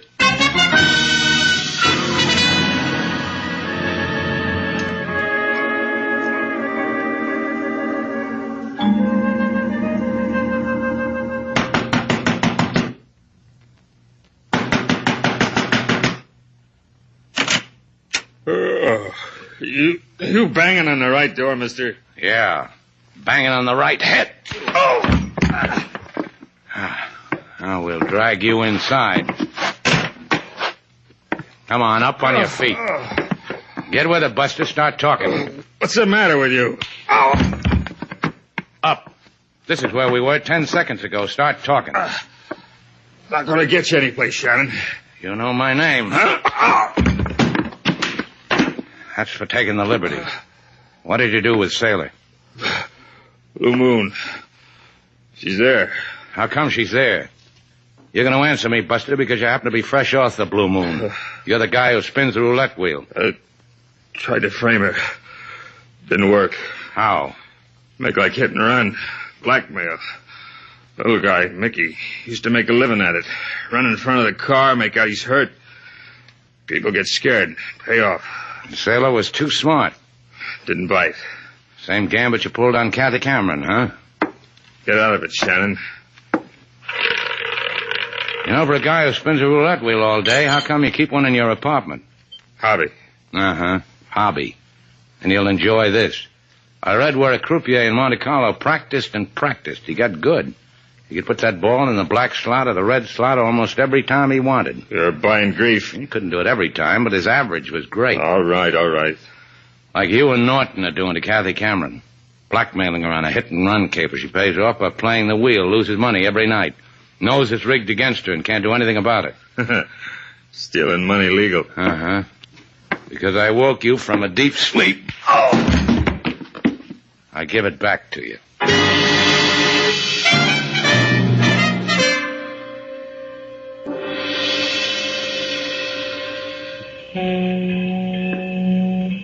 Hey, amigo. Your boat for hire? Let me hear a number, senor. $5. Not the right number. Try Carlos with the catboat. $10. Put your money where my hand is. Here, $8 and change. The Blue Moon, skipper. She's anchored a few miles out. First, I count the change. Now, look, you. You want the Blue Moon, senor? Then let me count the change. 97, 98, 99. Oh, here is the other penny. You almost didn't make it, senor.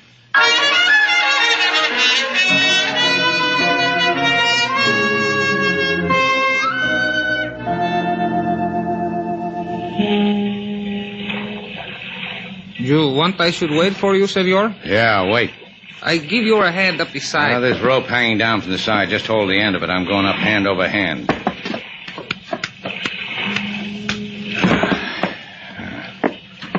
And now, pick a cabin, Shannon, and see how your luck is. Sailor. Sailor.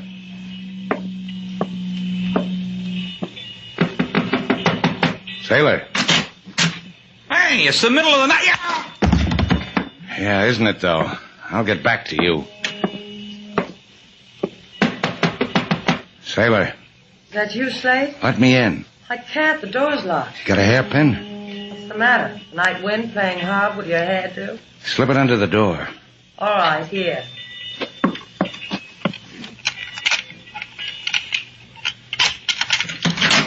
Where did you learn how to pick a lock? A friend of mine taught me. Gee, that reminds me, I owe her a letter. Oh, stay like this, sailor. It's been too long since I felt your arm against my cheek. Just think. All this while, there's only been a hairpin between. Get back in there, sailor. Put your hair up. I'll be back. Get away, Shannon. You made a mistake, Shannon. I'm going to find you in that boiler room and kill you.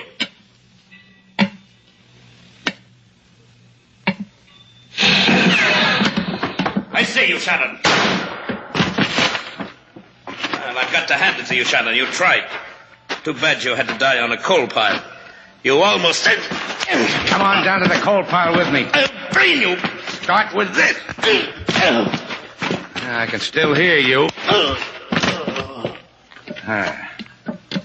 Can't hear you anymore now, Norton. Slade, are you all right? Look, I spoiled the nice clean shirt you washed for me. I'll wash your other one. First, there's a couple of guys on this boat. I've got to collect them for the police. What about Kathy? She's got nothing more to worry about. Her father can get her. Well, it happened again, Slade. You did your good deed, and you got your lumps for it. Don't you get tired of it. Till the next time. Let's get out of here, sailor.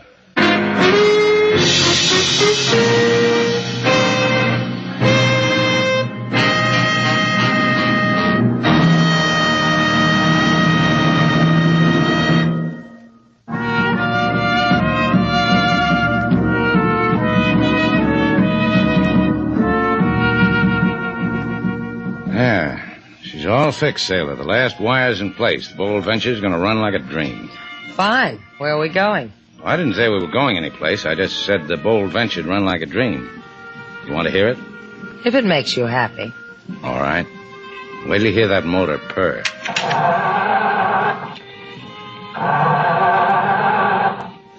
What kind of a dream does that sound like?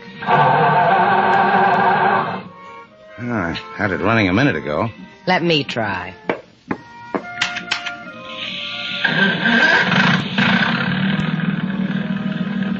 What'd you do to it? Touched it gently. You want to see how? See? Your eyes, your cheeks, your lips. You purr too, don't you? Full speed ahead, sailor. There's a smooth sea tonight.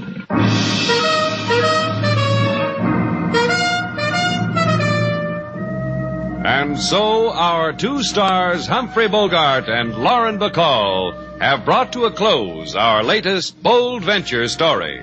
Special music was composed and conducted by David Rose. May we invite you to listen again next week at this time for another exciting adventure starring Humphrey Bogart and Lauren Bacall together in Bold Venture.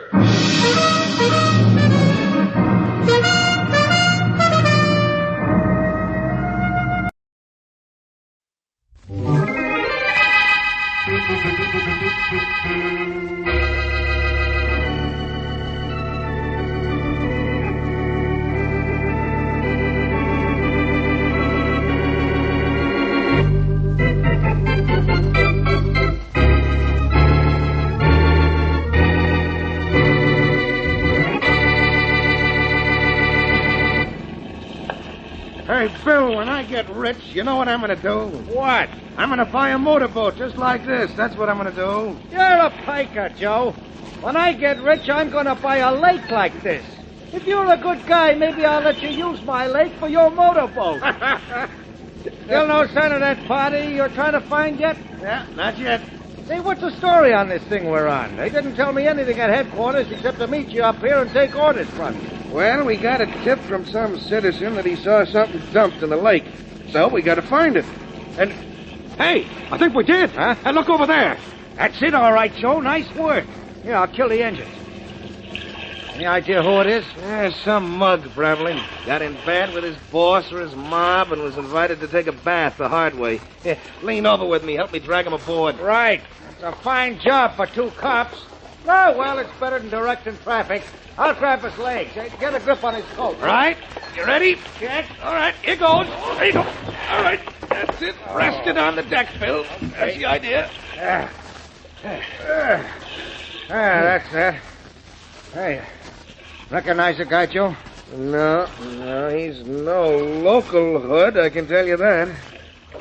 The lapel in his coat hasn't been touched. I guess whoever knocked him off don't care if we are able to identify him. Guess not. Anything else in his clothes? Yeah, this wallet. No dough. Take a look at his identification card. Name, Walter Peters. Address, Harrison Hotel. In case of accident, notify... Hey, do you see what I see? I think so. Well, it's a good thing this was a waterproof wallet, or maybe it was a bad thing. Depends on what Inspector Faraday says when he sees what we're looking at. You got something there. How do you like that? In case of accident, notify Boston Blackie.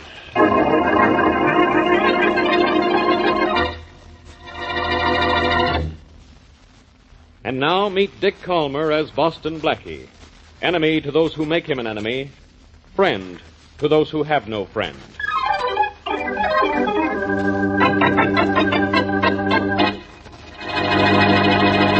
Blackie, what do you mean you don't know the dead guy? Wasn't your name in his wallet? Didn't you see it? In case of accident, notify Boston Blackie. I saw it, Faraday, and I read it for you so that you'd know what it says. But I still don't know Peters. I never saw him in my life. Wait a minute. You're holding something back, Blackie. Yes, my temper. Now, excuse me, Inspector. I have a date with Mary. She's much prettier than you. Her apartment is much nicer than the morgue here, so I really must run along. You stay here if you like. Talk to Peter's body. Your mind and his have a great deal in common. Blackie, we fished Peter's body out of the lake this morning. Congratulations. What'd you use for bait? Aha. Skip it. I'm sorry I got you down here. But after your name was on that card, I thought you might help us find out what racket this guy was in. You thought? That's where you made your first mistake. Inspector Faraday. Yeah, Joe, what is it? We just had the police laboratory go over the clothes we took off that dead guy, Peters. So? So nothing. Except that we found they were hand-tailored, good material, and were soaked with salt water. After you dragged them out of a lake, what did you expect? They'd be soaked with kerosene? No, I just thought I'd tell you, that's all. You see what I'm up against, Blackie. I get no help at all from anybody. I wouldn't say that. Salt water, you said, Joe? That's right, Blackie. And the body was fished out of a lake? Hey, that's right. Lakes don't have salt water in them. That's what I was thinking. Oh. You know, Faraday, this is getting interesting. That guy must have been drowned twice. But why? Why, he asked me. How do I know why?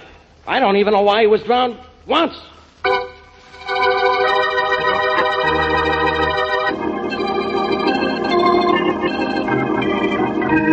Oh, Blackie, the next time I come to pick you up at your apartment, I'm just not going to do it. You're not making any more sense than Faraday generally does, Mary.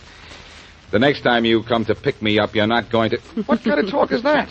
You know just exactly what I mean. Aren't we ready to go yet? Patience, my dear, patience. The show doesn't go on for an hour, and I get bored sitting in my seat reading theater programs. Well, you could talk to me, you know.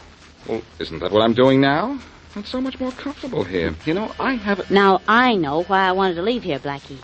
That's either somebody who needs your help and wants it, or Faraday who needs your help but never wants it. Let's not answer the door. Aren't you at all curious, Mary? Oh, yes, I am. I'm dying to see how the play we're going to starts. Well, suppose that is somebody who needs help at the door. I wouldn't feel right about not answering. Oh, golly, I guess I wouldn't either. I'll go. Thanks, Mary. I knew you'd feel that way. Maybe it's only the boy with the papers. No, nothing that good could happen to me. Yes? Blackie here? Yes. Please come in. I'm Boston Blackie. Thanks. Hi, Blackie. I'm Bess. Bess? That's right. I run a tugboat down at the waterfront. Who's this? I'm Mary, and I'm pleased to meet you. Is there something I can do for you, Bess? Yeah. Get rid of this dame so you and I can talk. Blackie, did you hear that? People on the next block could hear that. Miss Wesley is a friend of mine, Bess. Anything you want to say to me, she can hear. Okay. Blackie, you ever hear of a guy named Walter Peters? Not that I can... Oh, yes, I did. That name belongs to the body the cops fished out of the lake today. It's down at the morgue now. That's the guy, all right. Like to know what the score is about his getting knocked off? Yes. Well, it's nothing to nothing. The cops have got a corpse that means nothing to them, and maybe I can put you next to a murder that means nothing to me, but does to you. In that case, why not tell me about it, Bess? Why not find out for yourself? If you're as smart as you're supposed to be, you won't have any trouble. What am I supposed to do? Be aboard my tug, the Alamo, first thing in the morning. You're on your own from there in. Sounds like you're building a mystery for no reason, but I'll be there. I thought you would. So long. Goodbye. Goodbye, Bess. Be aboard her tug tomorrow morning. Mary, I wonder what that means. Well, for one thing, that means you'll have to wait until tomorrow morning to find out.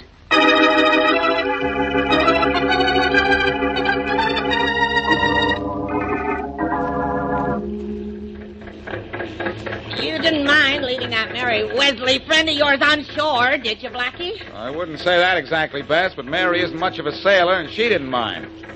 Now, suppose you give me a hint as to why you wanted me on board this morning. Figure that out for yourself. I got trouble enough handling the wheel on this tug. Hey, I want you to take a look at my crew, Blackie.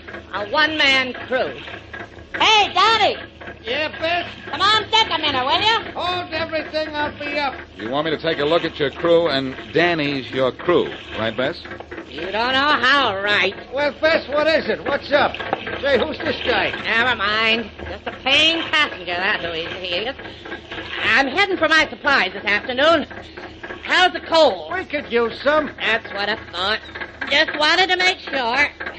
That's all, Danny. Okay. I'll be in the galley if you want anything. Well, Blackie. I don't believe it. I saw that guy dead in the morgue only this morning. He's Walter Peters. Glad you came aboard, pal. I'll know in a minute after I talk to him. That's where you're wrong. You ain't gonna talk to him. Oh, the traffic's worse in this harbor than at 6th Avenue. Get out of that barge! Out of the way, you! Say, did you say I'm not going to talk to him? That's what I said. You see, this ain't as simple as it seems. Well, what makes you think it seems simple? And, Bess, I don't know what you're going to do, but I'm going to talk to that guy right now. Blackie, come back here. Oh, if I didn't have to handle this wheel, I'd make you come back. You're big enough to have a good chance of doing it, too, Bess. But I've got to find out what this is all about. Hey, you! You down there in the galley. Yeah? You wanted to see me? I most certainly did, and do. Look, who are you? Who wants to know? I'm Boston Blackie. Oh, you're Blackie, huh? That's right, and I think you're Walter Peters, only Peters is dead. I saw him in the morgue myself. Now, what goes on here? I can't tell you on account of Bess, but... Look, Blackie, I'll meet you later. Keep your shirt on. I'll be in your apartment at 4 o'clock this afternoon.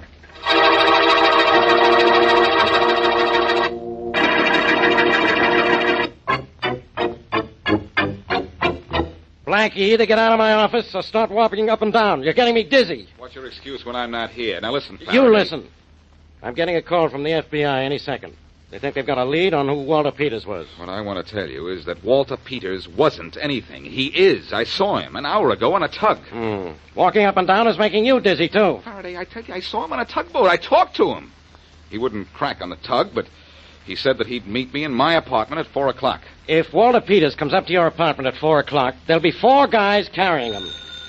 That's probably the FBI. Hold everything. Faraday speaking. Inspector, this is Jameson, Harbor Squad. Yeah, Jameson. What happened to Walter Peters' body? What happened to Walter Peters' body? Well, it's in the morgue. That's what happened to it. Oh, is it? Well, I'm calling from the morgue now. The guy in charge ain't here, and neither is Peters' body. What? Just thought you might know something about it. So long, Inspector. Blackie, Peters... I know, I heard. Well, pal, what goes on from here in? You still think I didn't see Peters? Oh, this is all I need. First, a guy is fished out of a lake, only his clothes have salt water in them. So he's been drowned twice. Listen. Now it turns out Walter Peters is alive. Now, take it easy. No, it can't be. I don't believe it. I won't believe it. Blackie, get out of here. Walter Faraday speaking. Jones, the FBI, Faraday. We've finished checking on that Walter Peters for you. We know who he was. Oh. One of the cleverest smugglers we ever ran across. Customs never could get anything on him. They examined him and his luggage with a microscope, but he kept bringing in thousands of dollars worth of jewels every trip he took. I can believe it. The guy is a miracle man. Oh, what do you mean, Inspector? Now, how would you expect me to know? Thanks, Jones. So long. So Peters is a smuggler, eh, Faraday? And apparently somebody tried to knock him off, but he beat the rap somehow and is hiding on Bess's tugboat. Well, that makes sense. Oh, it does it?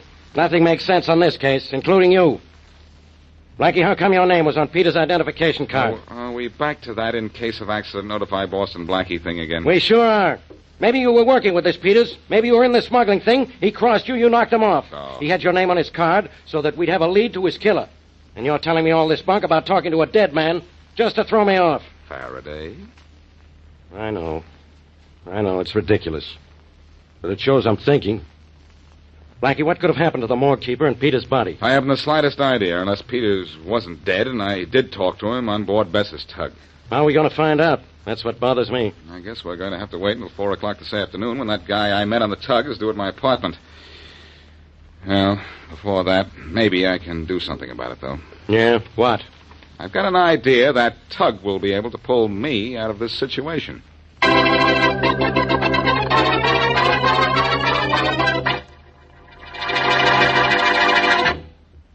And now back to Boston Blackie.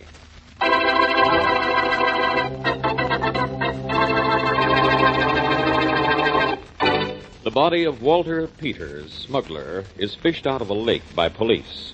And Boston Blackie is drawn into the case when his name is found on Peters' identification card. Later, Blackie is certain he talks to Peters aboard a tug owned by a gal named Bess, even though Peters is apparently dead. When Peters' body is found missing from the morgue, Blackie is confused, but he knows he has an appointment with the man he met on the tug. With several hours to spare, Blackie and Mary are en route to the tug once more and stop off at the morgue first. You'd better wait out here, Mary. I'll go into the morgue myself. It won't be a minute. Oh, Blackie, I don't care how long you take, as long as I'm waiting outside. There is something about a morgue that... Well... Most of the people inside don't seem to mind. Be right with you. Okay with me. Oh, hello, Jameson. You on duty here? Hi, Blackie. I'm still in the Harbor Squad. Just trying to get a lead on the Peters murder. Oh. Listen, I was in Faraday's office when you called in to say that the morgue keeper and Walter Peters' body were missing. Oh, that. Well, they're not missing anymore. Say that again. Slower this time. They're not missing anymore. The morgue attendant had gone out for coffee before I got here. When he came back, he told me where he was and what happened to Peters' body. What did happen to it? Well, it was claimed a relative of his, a big gal named Bess something or other, came in for it and took it with her. Well, that clears that up. Or does it? Huh? Never mind. I can't very well explain something to you that I don't know the answer to myself. Thanks, Jameson. Nice seeing you. Right, Blackie. Sorry you can't stay till something breaks on the Peters case. I got nobody to talk to in here. You got plenty of people to talk to, only nobody can answer you. So long. Well, that was fast, Blackie. Yes, it was.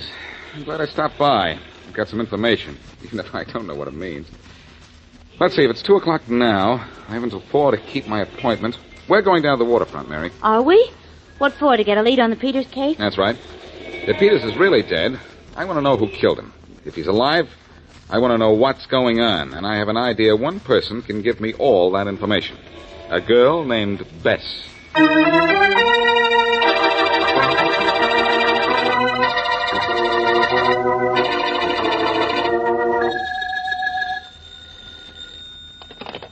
Faraday. Faraday, this is Blackie. Blackie, go away, far away. We'll play a game. You get lost, and nobody will look for you.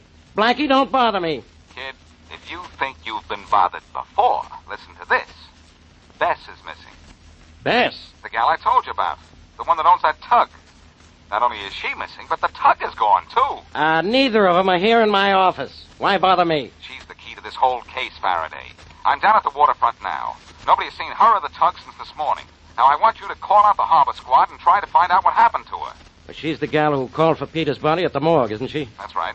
Well, what's making you so sure she's the key to this case? Well, I've just figured out something. Peters was a smuggler. She ran a tug. This thing's beginning to make sense. Not to me. It's making sense, not miracles. Oh, yeah? Maybe she and Peters were a team. Don't ask me about the rest of the story. I don't know it yet. But I've got to get back to my apartment to meet the guy that I think is Peters. And I want you to look for Bess. I'll get down to the harbor right away. Blackie, why is it that as soon as you're mixed up in something, all of a sudden everything is mixed up?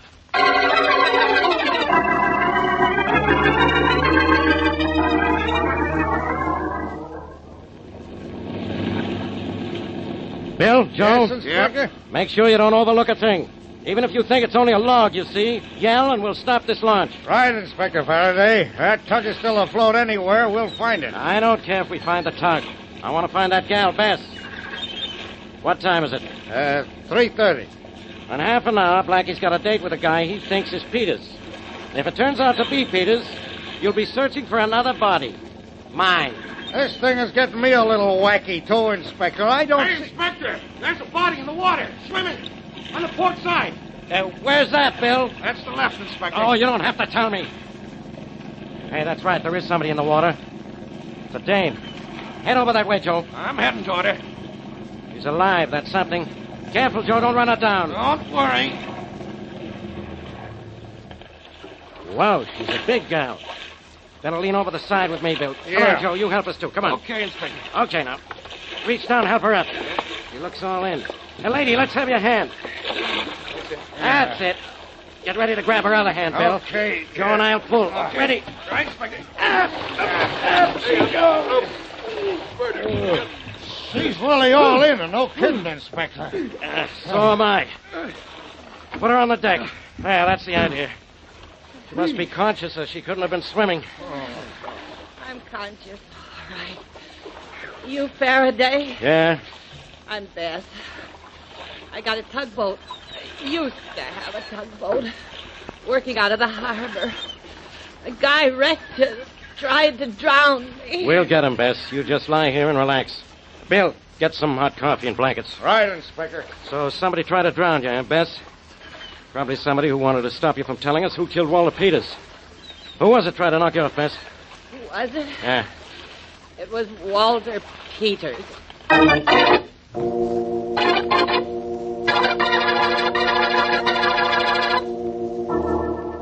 What time is it, Mary?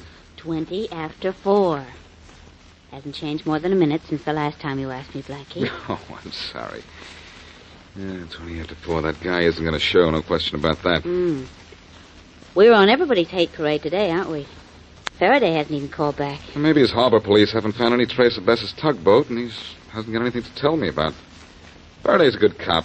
If that tugboat is still afloat, he'll find it. What did he say when you phoned him and told him Bess was missing? That kind of talk isn't meant for your ears, lady. Oh, okay. What time is it? Oh, Blackie. Oh, I'm sorry. Mary, how do you figure this case? You should have a theory about it. It's so completely wacky, I can't find anything to hold on to. Well, as a matter of fact, I do have a theory. You know, Oh, maybe that's the guy I had the appointment with. Don't go away, Mary. Don't worry, I won't. Hello. Blackie, this is me. That guy show up? Not yet, Faraday. Why? Why? I'll tell you why. Because he isn't going to show up. We just fished your friend Bess out of the harbor. What? Tried to drown her, she says. Only I don't believe it. What do you believe? I think Bess killed whoever it was that was supposed to meet you. You told me yourself she didn't want you to talk to him. She knocked him off, then faked this swimming business so it would look like he tried to kill her. You say Bess is safe? She's in the Willis Hospital. Claims she's suffering from shock, but she's faking. You want to see her? You bet I do. I think you've got this thing all lopsided, pal, and I'm going to straighten out that case and you at the same time.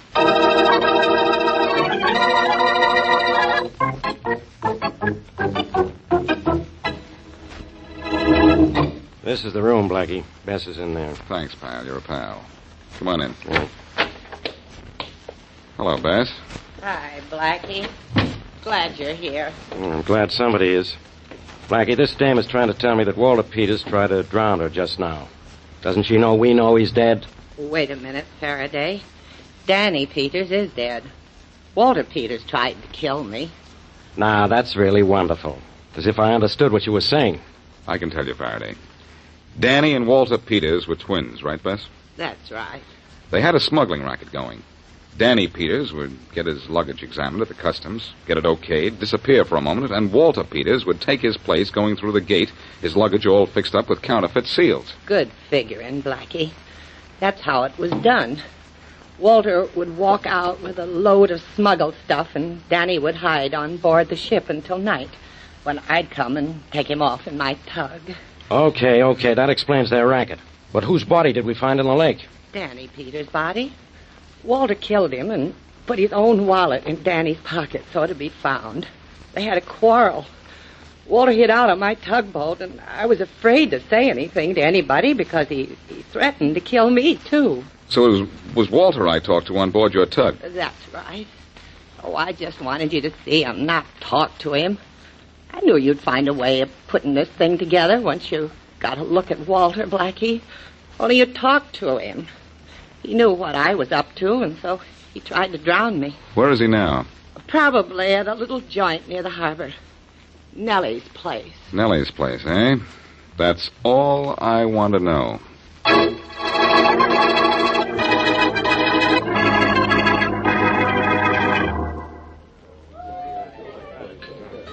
Hello, Peters.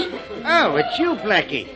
Sorry I couldn't get to keep that appointment at your apartment. I'm not. If you'd come up there, you'd probably have filled me with a pack of lies and got me even more confused. Trying to knock off Bess gave your hand away, but good. Bess is alive? And kicking. Kicking all over police headquarters.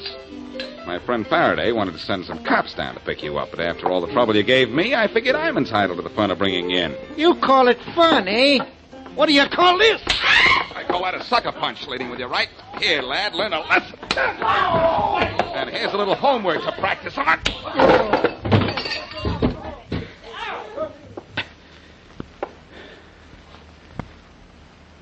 Anybody feel the need of any higher education? Smart boys. A couple of you help me drag him out of here and into my car.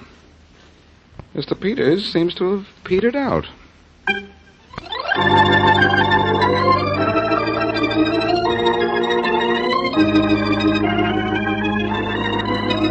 Blackie, about the only thing in this case I don't understand is why Danny Peters' body was drowned in salt water first and then dumped in a lake. Well, I coaxed his killer to tell me, Mary. There was a fight on the barge. Walter knocked Danny overboard, and when Bess fished him out, he was dead.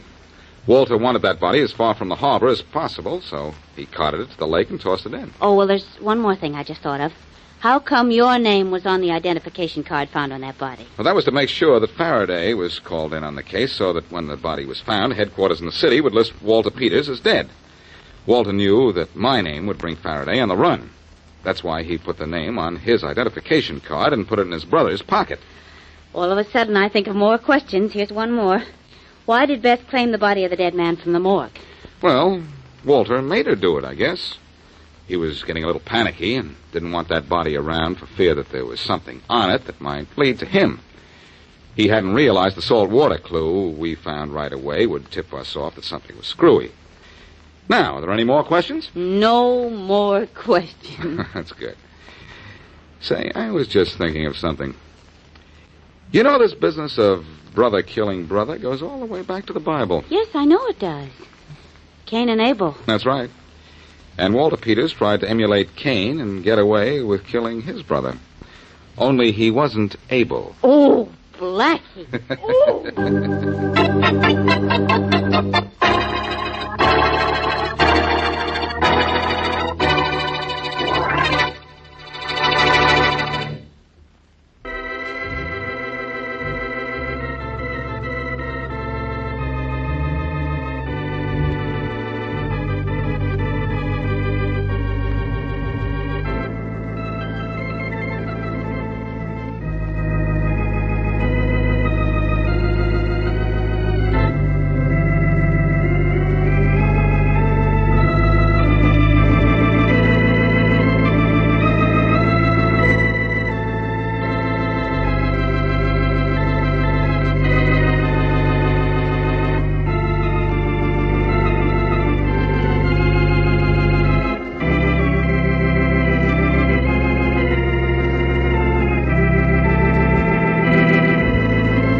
CHANDU, the magician.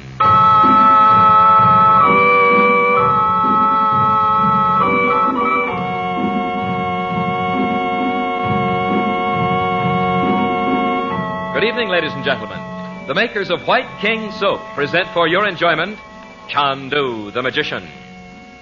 Today, CHANDU, master of illusion, offers you one of his mysterious and amazing tricks. CHANDU calls this trick the Assyrian money changer, and it changes pennies into dimes. You want this trick? Want to mystify and entertain your friends? Want to be a magician just like CHANDU? All right. Get that White King box top, send it with a quarter straight to CHANDU, Los Angeles 21, and receive your first CHANDU magic trick by return mail. What fun you'll have saying, "See this penny? I lay the penny on the table. Now I cover the penny with the mystic ruby block. So coot, I say. Then remove the block, and the penny's gone. Now it's a silver dime." The trick is easy. So easy a child can do it, but it is clever. So clever it is very hard to detect. Start your collection of magic tricks right now with CHANDU's Assyrian money changer. Just send 25 cents in coin and a White King soap box top to CHANDU, Los Angeles 21. Be sure to print your name and address plainly.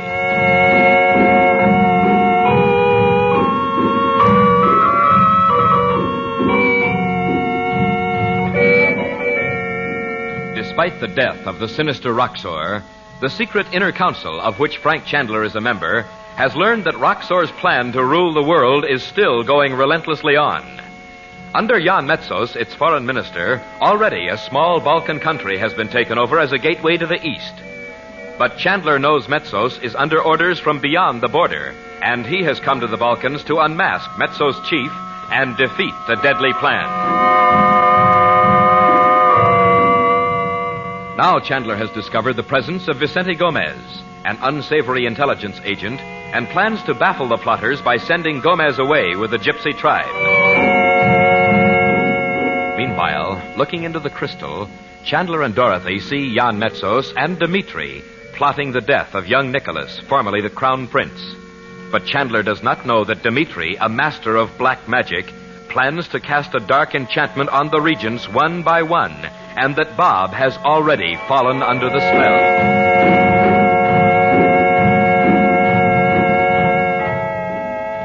Now, just as Dmitri leaves, the sound of horses' hoofs is heard in the courtyard of the castle. Chandu, the magician.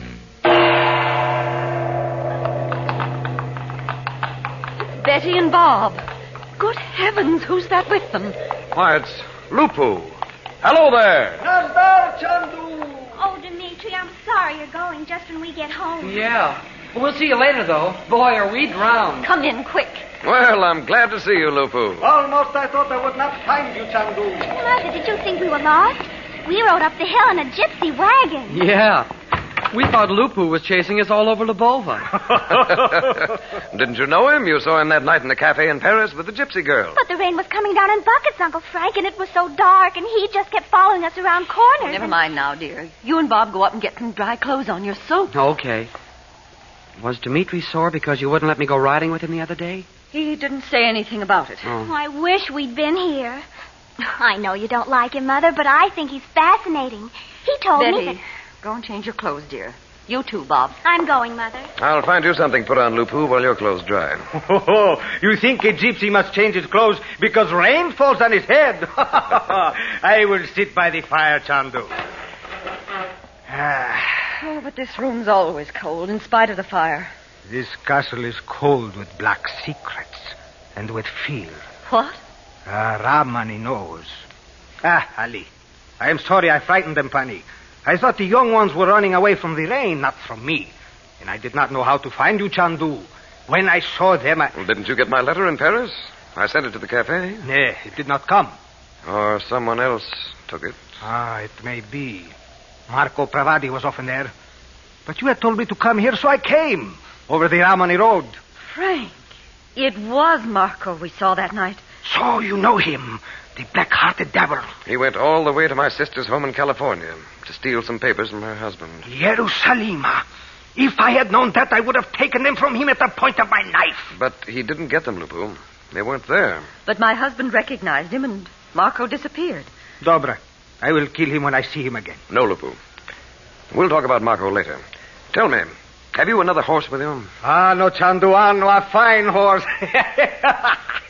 I have won it from the blacksmith in a small town last night. I can imagine how. No, it was a wager. He said he could drink more wine than I. I laughed at him. We sat all night at the inn drinking pitchers of wine. And this morning, he could no longer drink.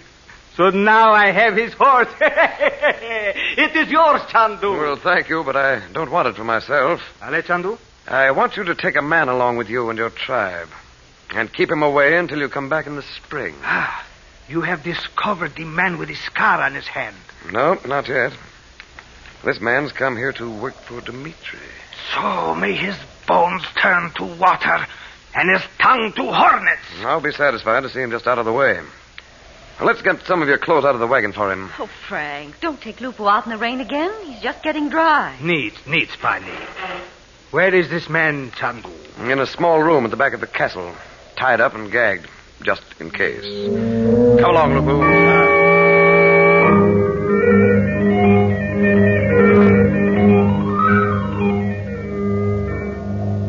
Now, Gomez, you're going to vanish as if the earth had swallowed you.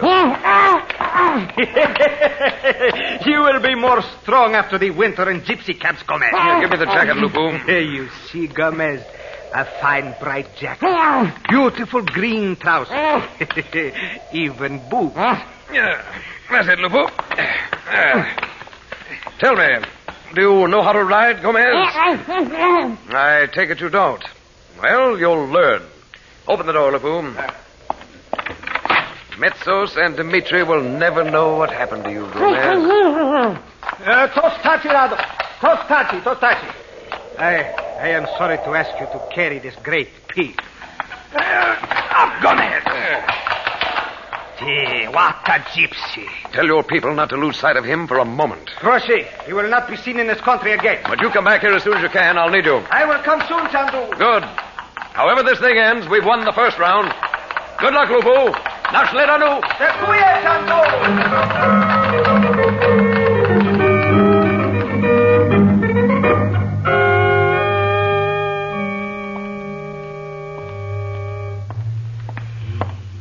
Frank, is that you? Yes, now. Don't worry. Gomez is gone. What on earth is all that? Books from the old library. I want to know what they were looking for.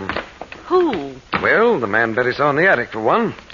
And you know there were books and papers all over that library floor when we first went in. But maybe he found it, whatever he was looking for. I don't think so. Or he wouldn't have gone up to the attics. He hasn't been back, though. Frank, tell me. Are you sure Roxor really did fall into that well? Roxor? Why, doubt I wasn't 6 feet away when it happened. He was running after Robert, and he just didn't see that cover had been taken off the well. Why did you ask that? Because, well, one after another his men keep appearing here. Even Dimitri said something about Roxor. Well, Roxor had men all over the world. You know that, Nat. And as Gomez said, a man must live. Just the same, For Pete's sake, Uncle Frank, what are you doing? I'm just going through these books. If I don't find anything, we'll bring in some more. Can't we help? What are you looking for? I don't know, but... Well, here's something they missed.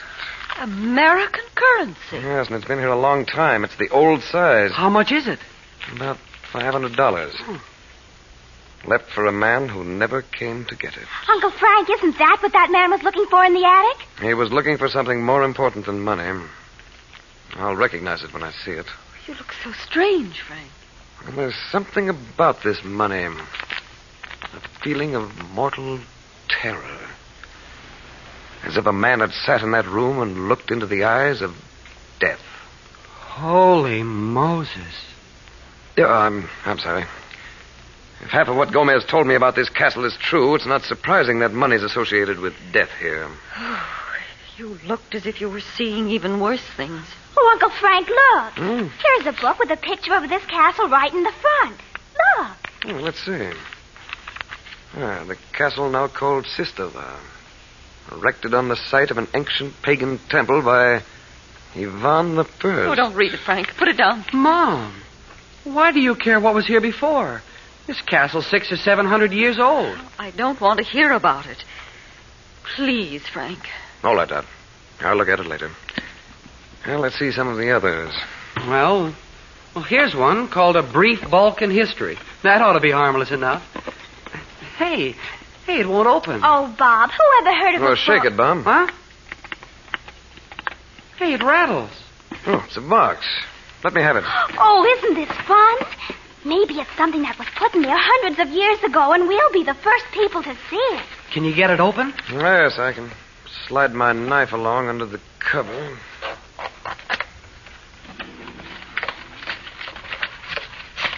By George, we've found it. They were in such a hurry, they missed it. What is it? It's supposed to go with the map we found in the attic. It's a detailed plan of the castle. Does it show that underground room? What underground room, Mother? Whoever that is, don't say anything about finding this plan. Go to the door, Bob. It takes Lugos 10 minutes to get there. I'm closer. I'll go. Oh, hello. From Mr. Mason. For my uncle. Won't you come in? I will wait for him in the carriage. Well, I'll give it to him right away. It's a letter from Mr. Mason, he said. Oh, thank you, Betty. I hope his wife's not worse. It doesn't say. It just says, I have some very disquieting information. Please come down to the consulate at once.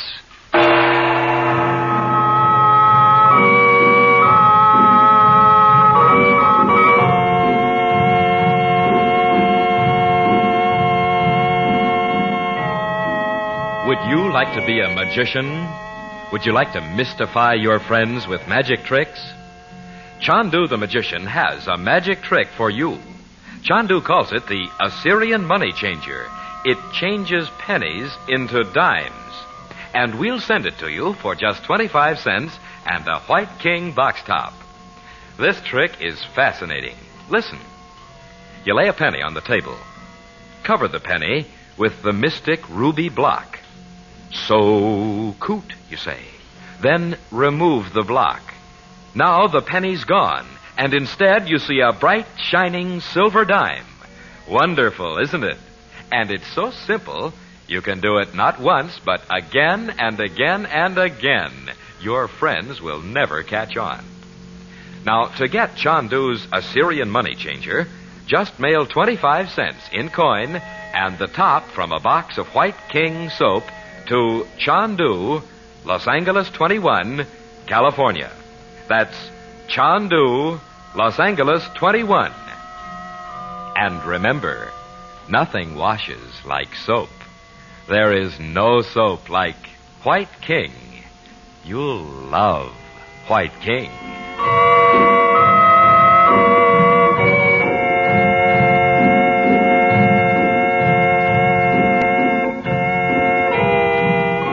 CHANDU the Magician is presented for your enjoyment every weekday evening. Frank Chandler is played by Tom Collins. The makers of White King invite you to listen tomorrow at this time when the story resumes. CHANDU the Magician. This is the Mutual Don Lee Broadcasting System.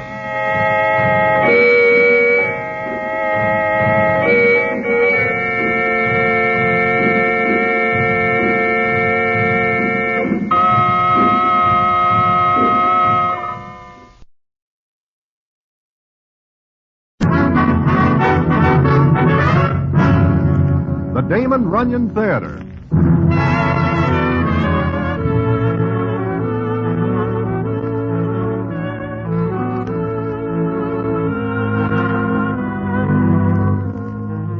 Once again, the Damon Runyon Theater brings you another story by the master storyteller, Damon Runyon. And this one, Breach of Promise. And to tell it to you, here is Broadway. Thanks. How I happen to know this story is a story in itself. But I will skip that and tell you about Mr. Jabez Tuesday and a doll named Amelia Bodkin. It also concerns Harry the Horse and Milky Willie. And how they get mixed up in something like this is quite a story, which I will tell you in a minute.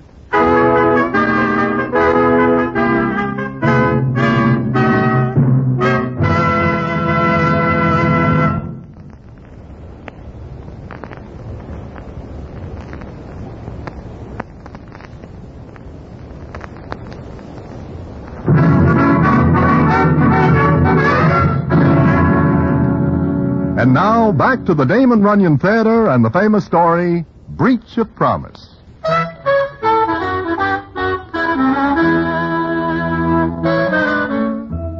Well, one day a certain party by the name of Judge Farber sends word that he wishes to see me in his office.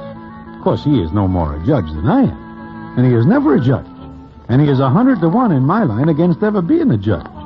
But he gets his name from being very smart and being able to help certain citizens out of difficulties when the need for that arises. Well, I call on Judge Farber, and he takes me into his private office, and the scene is as follows. Broadway, I'd like very much to get in touch with a couple of friends of yours. Friends of mine? Mm-hmm. Who might they be, Judge? They might be anyone. But these particular friends happen to be Harry the Horse and Milk-Ear Willie. Huh? Why do you wish to contact them? I have a little job for them. Ah? What is the job? Well, it's out-of-town work that requires tact and, some nerve. The nerve is with them, Judge, but by no stretch of the imagination can I conscientiously recommend their tact. I have a client who is willing to pay quite a large sum of money to, obtain some letters. Letters? Letters. Well, you see, Judge, as much as I like to help out a friend, I am afraid I cannot do this. Why not? Because if I steer them into anything that is bad, they will come to see me. I do not like Harry the Horse and Milky Willie to come to see me with anything on their minds but their hats. I see. Well, suppose you just tell me where they live, and I'll contact them. They do not live exactly anywhere.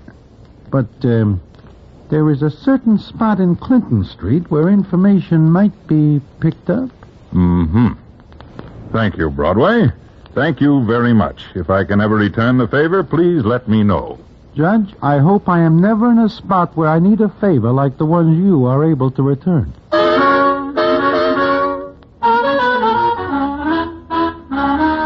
Well, that is the start of it, and I do not hear anything more of the matter for several weeks. But one evening I am in Mindy's enjoying a little cold borscht, which is most refreshing in the hot weather which is going on at the time.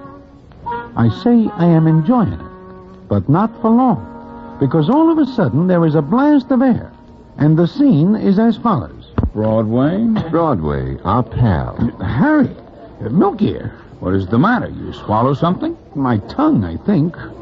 But you... We are looking for Judge Farber. Do you see him around lately? No, not exactly. Why? Well, we wish to thank you anyway for the job of work you throw our way. It is an interesting job. Is it not, Milky? In fact, most interesting. It turns out well for you? Well, yes and no. Do you wish to hear about it? Well, You go ahead with your borscht, and I will give you all the details so you will understand why we wish to see Judge Farber. All right, Harry. Well, it turns out that the job is not for Judge Farber personally, but for a client of his. Yeah, and who is this client but Mr. Jabez Tuesday? The millionaire? The same. The one who owns all the restaurants. Well, what does he want with you? I am coming to that. Well, we go to see this Mr. Jabez Tuesday. He lives at a Fifth Avenue hotel where he makes his home. And me and Milk here go... Oh, yes. Yes, I see. You're the two gentlemen whom the judge sent to do... that is, you're the two men whom I wish to... We are here, Mr. Tuesday. Get to the point. Yeah, to the point. Well, I want you to get some letters for me. Oh, no, Nix. That is out. We do not crack a post office. Oh, you don't understand. There is nothing to understand about cracking a post office. It is just not being done. Well, these letters are in a private home. Oh, that is different. Proceed, Mr. Tuesday. I wrote them to a Miss Amelia Bodkin, and there are, certain things in the letters I wish I hadn't said. What do you write? Certain things which, you see... What you mean to say is that you write things which this doll, Amelia Bodkin, could use to put the blast on you. Precisely. Why do you want these letters? Because I'm going to be married, and I do not think my fiancée would appreciate the fact that I wrote them. Mm-hmm. I'm afraid Miss Bodkin may sue me for breach of promise. What is that? Well, it's when someone promises to do something and then fails to do it. Oh, we have got another name for it, but it is practically the same thing. And we go about correcting the situation a little different. Will you do this for me? We must settle first the matter of finance. Well, I'll pay $10,000 for those letters. That sounds like you once are a busy fellow with a pen. Valerie must never find out about them. Now you bring in a ringer. Who is this Valerie? Oh, she's my fiancée, Valerie Scarwater. She comes from a fine family. Any breath of scandal would result in wrecking my coming marriage to her. Okay. Now, what's the layout? The what? He means where are the letters? And is the crib hard to crack? What? He means, is it a tough job? Oh, no, not at all. Amelia lives in Tarrytown. There's only a butler beside her in the house. But you've got to make it look as though you didn't just go after the letters. If they are missing, it is better than 6 to 5. Someone will say they are taken. That is very logical, Harry. It is more than that. It makes sense. Look, the letters are in an inlaid silver box. Take the box along with other silverware. There is other silverware? Yes, a Paul Revere teapot. Paul Revere? The jockey? The teapot is worth quite a bit, so you can make the whole thing look as though it's an ordinary burglary. Ordinary? You wrong us, Mr. Tuesday. Oh, I'm sorry. But you'll do it. Mr. Tuesday, for 10 G's, Milk Gear and myself will take the letters off the front of the Giants' uniforms.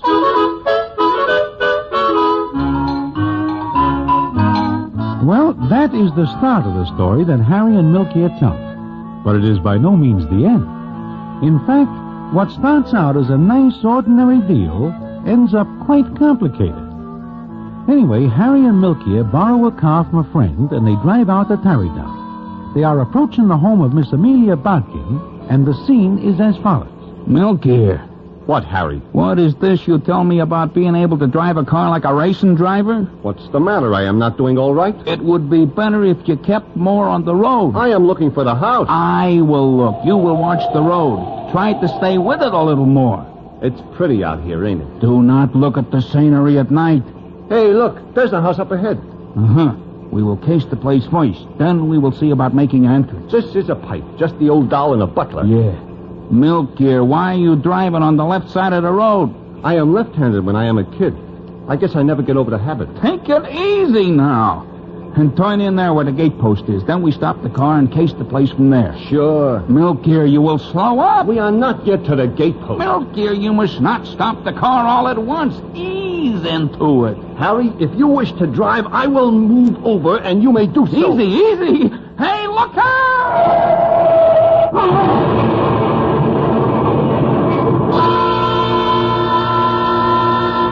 Well, from what Harry the horse tells me, Milky misjudges the distance and does his stopping by means of a concrete gate post, which is considerably harder than the car. Also, it is considerably harder than Milky's head, which is quite a feat in itself. Anyway, it is somewhat later when Milky wakes up. He is in a nice white bed with nice clean sheets. The room is very pretty. In fact, the only jarring note is Harry the horse sitting by the bed looking at him. Then the scene is as follows. I am glad to see you are awake. In fact, I am glad I am able to see. What happens? We are without a car. Ooh, my head. If you will put your hand up there, you will find that your head is now being held together by embroidery. I'm hurt? You do not feel anything? No, why? Should I? I guess not. Milky, do you know where we are? No. We are in the home of Miss Amelia Bodkin. Then I make it. But while you are out like a light, there is a doctor. Why? Because you need one. Are you hurt? No, I jumped before we hit. You leave me to take the rap alone? Look, it is better this way. I do not go along with that. Just listen to me. For what? It is better this way. Now, instead of having to crack this place, we are now inside. The hard way. The letters we are here to get are in this house. The doctor says you cannot move. The doctor is crazy. Maybe. But now you will stay here and find out where are the letters. Get it? Yeah. Yeah, sure. This is a cinch. Uh-huh. Now you... May I come in? Certainly, Miss Bodkin. Certainly. Oh, you're awake, aren't you? Yeah. You know, you were very lucky. That cut might have been worse. Here, let me look at that bandage. Oh, yeah. Yeah, sure. Hungry? Hungry? Well, yeah. Yeah, I guess I am. Good. I made some nice hot broth. This is very elegant of you, Miss Bodkin. Nonsense. I'm only too happy the accident happened where I could be of some help. I am very sorry I knocked over your gate post. Fiddlesticks, I didn't like it anyway. I've been meaning to have it removed for a long time. My friend saves you the trouble. Well, now I'll get the broth. Yeah, thanks. Now, don't move around too much. The doctor says you're to be quiet. What is so funny? I am laughing because I remember the time you once walked from Lower Broadway to Times Square with 2 slugs in you. Now all you got is a scratch. And some hot broth. She's a nice old doll, ain't she? Yeah, a nice old doll, but you never can tell about people. Here she is, a nice old doll, with some letters she is going to use to put the blast on Mr. J. Bear's Tuesday. Yeah. Sometimes I am not very happy about human nature. You got any idea where the letters are? No, you have got to find out yourself. Myself? What about you? You crazy, I cannot stay here. Why not? It is not my head which is caved in. Yeah, I see. So now all you gotta do is be smart. Is that possible? What do you mean? Nothing, but, The broth on the bed table, Charles. Thank you. Will that be all, Miss Amelia? I think so, Charles, yes. Oh, this is Charles, I don't know your name. Oh, mine is Harry, and this is my friend... My name is Clarence. What? But I would not like for it to get around. It will go no further. Well, now that's settled. Now let's have some of this nice broth. You are going to feed him? The doctor says he mustn't move too much. Harry, you hear what the doctor says. I must not move too much. Uh-huh. Well, I will be getting back to town. We have got some business to attend to, and the sooner it is settled, the better it will be for all parties concerned. You know that, Clarence? Ta-ta, Harry. I will see you later. I will keep in touch by telephone. Charles, show Mr. Harry out. Yes, Miss Amelia. Now, some nice hot broth.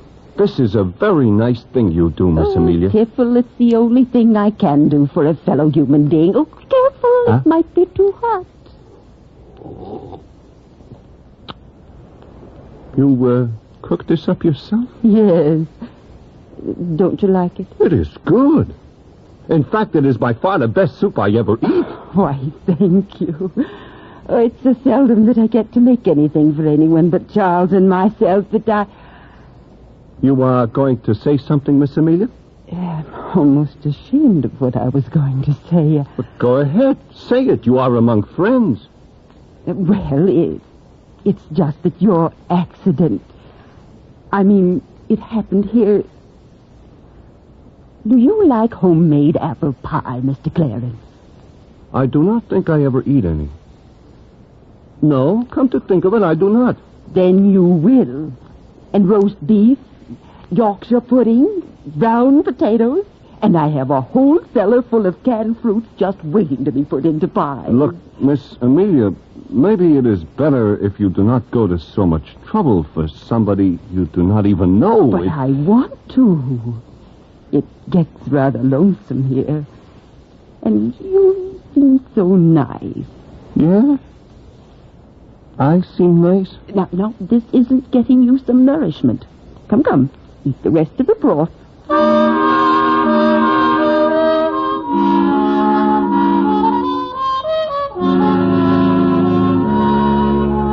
Well, that is the way it goes. Milkier is now in a nice spot to get the letters and the 10,000 fish. But what happens? Well, I will tell you about it in a minute.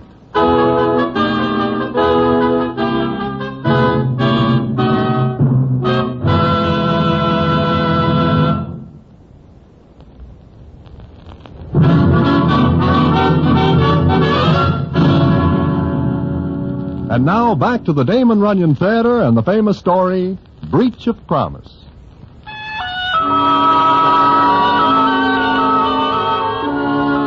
Well, Milkier Willie stays in Miss Amelia Bodkin's house. It comes up some days later, and Milkier is able to sit up. Personally, I think Milkier could walk around with no head. He is that tough. But he has got to find the letters. So what goes on is as follows. You care for more coffee, Mr. Clarence? Huh? Oh, no thanks, Charles. Then I'll take out the tray. Charles. Yes, Mr. Clarence? Look, drop that Mr. stuff. You and me can talk man to man, huh? I suppose so. Miss Amelia, it seems to me that a nice old doll like she is should be married a long time ago. What happens that she is not?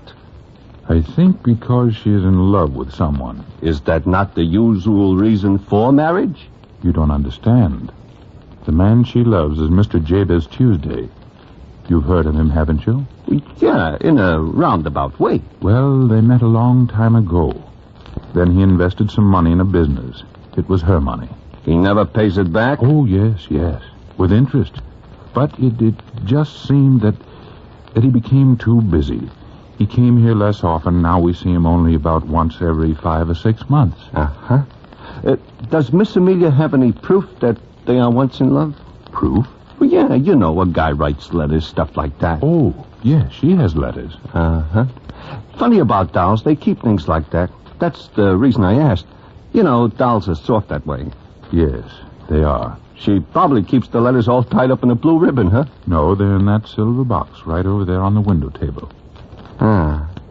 Well, thanks, Charles. For what, Clarence? For nothing.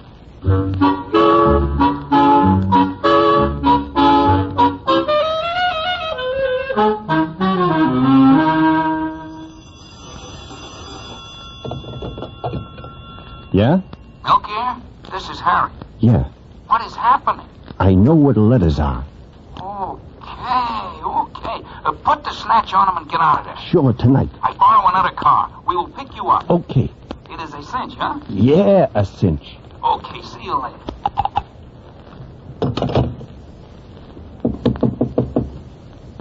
Come in. I heard the phone ring. Uh-huh. Harry wants to know how I am. Oh.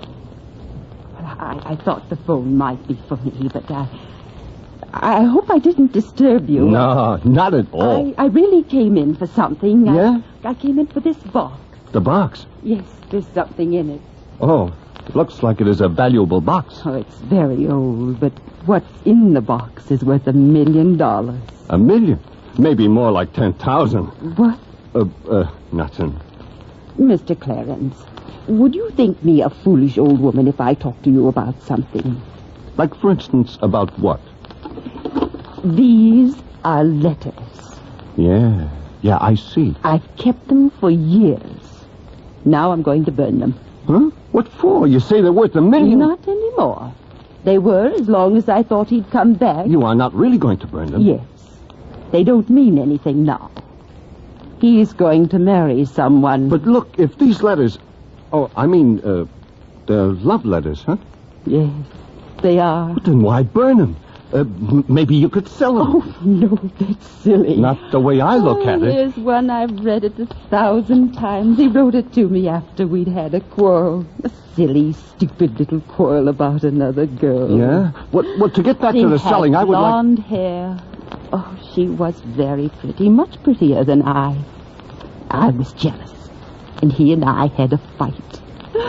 We didn't see each other for 2 days. Yeah, that's swell, but do not burn these letters. And then he wrote me this letter. Listen, I'll read you part of it. Sweetheart, can you forgive me? I was foolish and I admit it. Right now I'm thinking of the last time I saw you with the evening sun turning your brown hair to bronze. No blonde hair could look like that. Darling, I hate blondes. I shall always hate them, and... We made up then. Yeah, I see, but still we ought to get back... That's that, I guess. Times change, don't they, Mr. Clarence? Not much. Where you going? To my room. With the letters? Why, yes. Why do you ask? Well, look, you say you are going to burn them. Yes. You do not wish to change your mind? You actually seem disturbed about it. Oh, you're very sympathetic. And I'm just a foolish old woman. Well, no, you are not. I'm sorry I embarrassed you, but I wanted to talk to someone besides Charles. Look, Miss Amelia, I am thinking that burning those letters will be a very distasteful job. Why do you not let me do it for you? That's very kind and thoughtful of you. It is nothing at all. I really do hate to burn them myself. If you will give me the box? Well, It's the least I can do for you, Miss Amelia. All right. Here. Thank you. You will not regret this action on your part. You can use the fireplace there. Good night, and thank you. Good night, Miss Amelia, and thank you.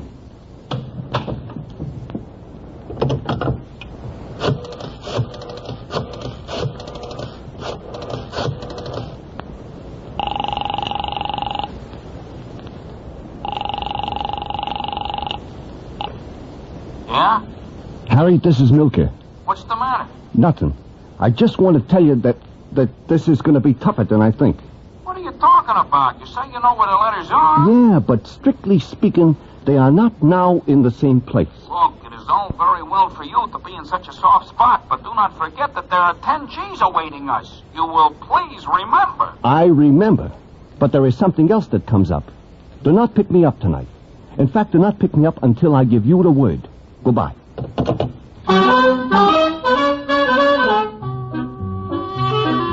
Well, that is the way it stands. And the next day is Saturday, and the day that comes after is bound to be Sunday. And it is on Sunday that something happens at Miss Amelia Bodkin's house. Milk here is sitting on the porch with Charles and Miss Amelia when a big town car drives up in front and stops. And the scene is as follows. Jabez! Oh, Jabez! Mr. Tuesday, sir. Mr. Tuesday. Hello, Amelia. Hello, child. Amelia, darling, can you ever forgive me? Jabez, why, what do you mean? Oh, I was a fool, a stupid idiot, and I... Oh. Oh, Jabez, this is Mr. Clarence. Mr. Clarence, this is Mr. Jabez Tuesday. Yeah, I recognize him from his pictures, which are in all the papers. How do you do? Pretty good, I guess. Yes, Sit down, Mr. Tuesday. Enjoy the air. Jabez, it's so nice to see you. Oh, Amelia, I want to talk with you. I must. Why, of course, Jabez. We can go in the house. I'm sure Mr. Clarence will excuse us. With a great deal of pleasure. Go right ahead. Yes, excuse us, please. Come along, Jabez. This is very odd. It is? Why? Why, Mr. Tuesday never comes out here on Sunday, and... Maybe there is something that changes his mind. And he seemed very excited, didn't he? Yeah, he does seem a little upset. Wonder why. Charles. Yes, Mr. Clarence? Look in the window. The window? Yeah, right here. They're kissing each other. Uh-huh. Charles, it looks like Miss Amelia has got her guy back. I don't understand. Maybe you are not supposed to, Charlie. Just take things as they come, I always say. Just take things as they come. But you can bet your last bob that Miss Amelia Bodkin will be Mrs. Jabez Tuesday any day now.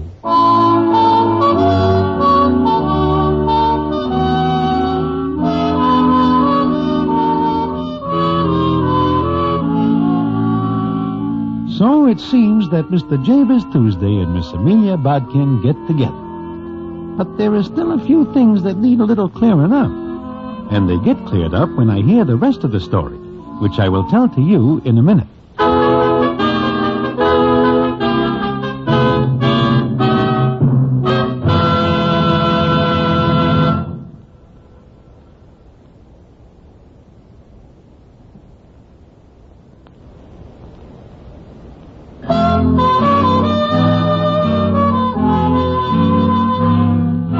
Like I say, there are a few things that need clearing up.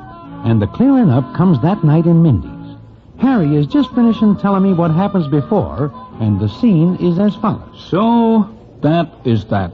It is? But there are a few things I do not understand. Uh-huh. No, what I mean is, what happens? Well, it happens that I sent the letters to Miss Valerie Scarwater. What? You send Mr. Tuesday's letters to Miss Bodkin, to his fiancée? That is what he does. At first, I am burned enough to put the blast on Milk here. Yeah, but I sent the letters to Miss Scarwater. And it seems she is a blonde, so it is better than even money she does not like the letter referring to blondes. So, she slugs Mr. Jabez Tuesday with an 18-karat vanity case and turns him out. Then is when he discovers he loves Miss Bodkin. But what about your 10 G's? You do not get them. Oh, yes, we do. We have got Mr. Tuesday over a barrel. He gives us the money. But there is one thing for which we are very mad at Mr. Tuesday, and that is why we wish to locate Judge Farber. You get 10 G's and you are mad? Yeah. You remember he tells us that we should collect the silverware so this looks like an ordinary robbery? Yeah, I remember. Well, as it turns out, we do not get the silverware. In fact, we go back there some nights later to collect it, and we are turned away by a shotgun. After he promises us we can have the silver. So, we wish to locate Judge Farber to find out if we can sue Mr. Jabez Tuesday for breach of promise.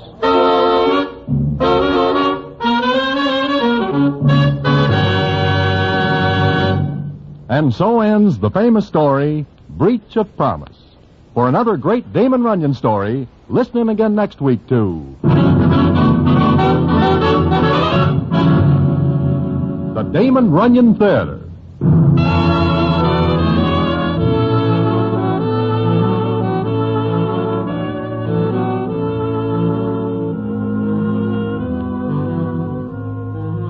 Damon Runyon Theater with John Brown as Broadway is directed by Richard Sandville and the stories adapted for radio by Russell Hughes. This is a Mayfair production.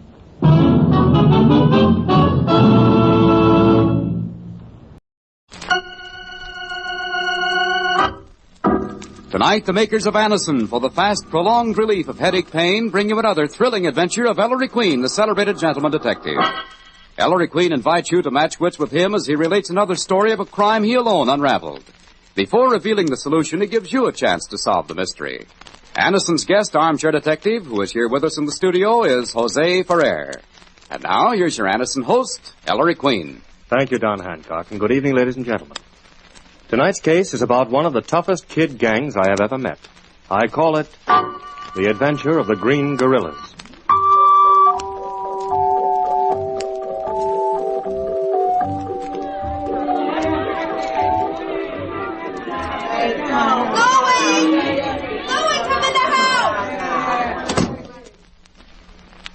Jeep.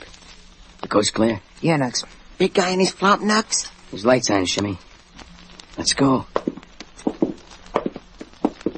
Yeah, this is it. Here goes. Maybe Johnny Rack's on the lam. Rack ain't scared of lousy cops. Freeze. Hey! Bunch of kids. Scram. Johnny, wait a minute. What do you want? We're a committee from the Green Gorillas. Our gang runs this neighborhood, Mr. Rack. We got 'em all scared stiff. Yeah. Okay, I'm impressed. Come on, what do you want? Well, could you listen to a business proposition, Johnny? Sure. Inside. Gee. Thanks, Mr. Rack. Hey, Shimmy, this is something, huh? Chief, look at his rod. Hands off, kid. Hey, Mr. Rack, you killed 4 guys, didn't you? Did I? All right, make your pitch, kids, and fade. What's on your mind? Well, Johnny, my name is Nuxarelli. I'm Jeep Williams. And I'm Shimmy Odess. Up to now, Johnny, we've been pulling kid stuff. But we got a secret leader, the main gorilla. We get our orders from him, see? And now he wants us to go in and swiping cars. We just lifted one, Mr. Rack. A brand new bus. Mm-hmm. There ought to be heavy sugar in that racket. We lift the cars, you dispose them for us, Johnny. On a 50-50 split with the organization. How's it set, Mr. Rack? Would you do it? Come here. Huh? The 3 of you. Any right guy that pals up with Johnny Rack's got to be able to take it, see? Take what? This. Hey, what you want to sack Nux for? No, Mr. Rack, not me. Well, congratulations. Come on, get up off the floor. Now, about this stolen car operation. Nix on those new cars. They're too hot these days. Pick up good used ones, and maybe I'll help you out. Hey, did you hear that, Shimmy? We're in, Jeep, with Johnny Rack. Well, thanks, Johnny. What do we do with the new car we just swiped? What do you do with it? Where is it? Parked right outside your house. Oh, you stupid little... Get it away from there. Ditch that heap uptown, quick. And then come back. Little punks.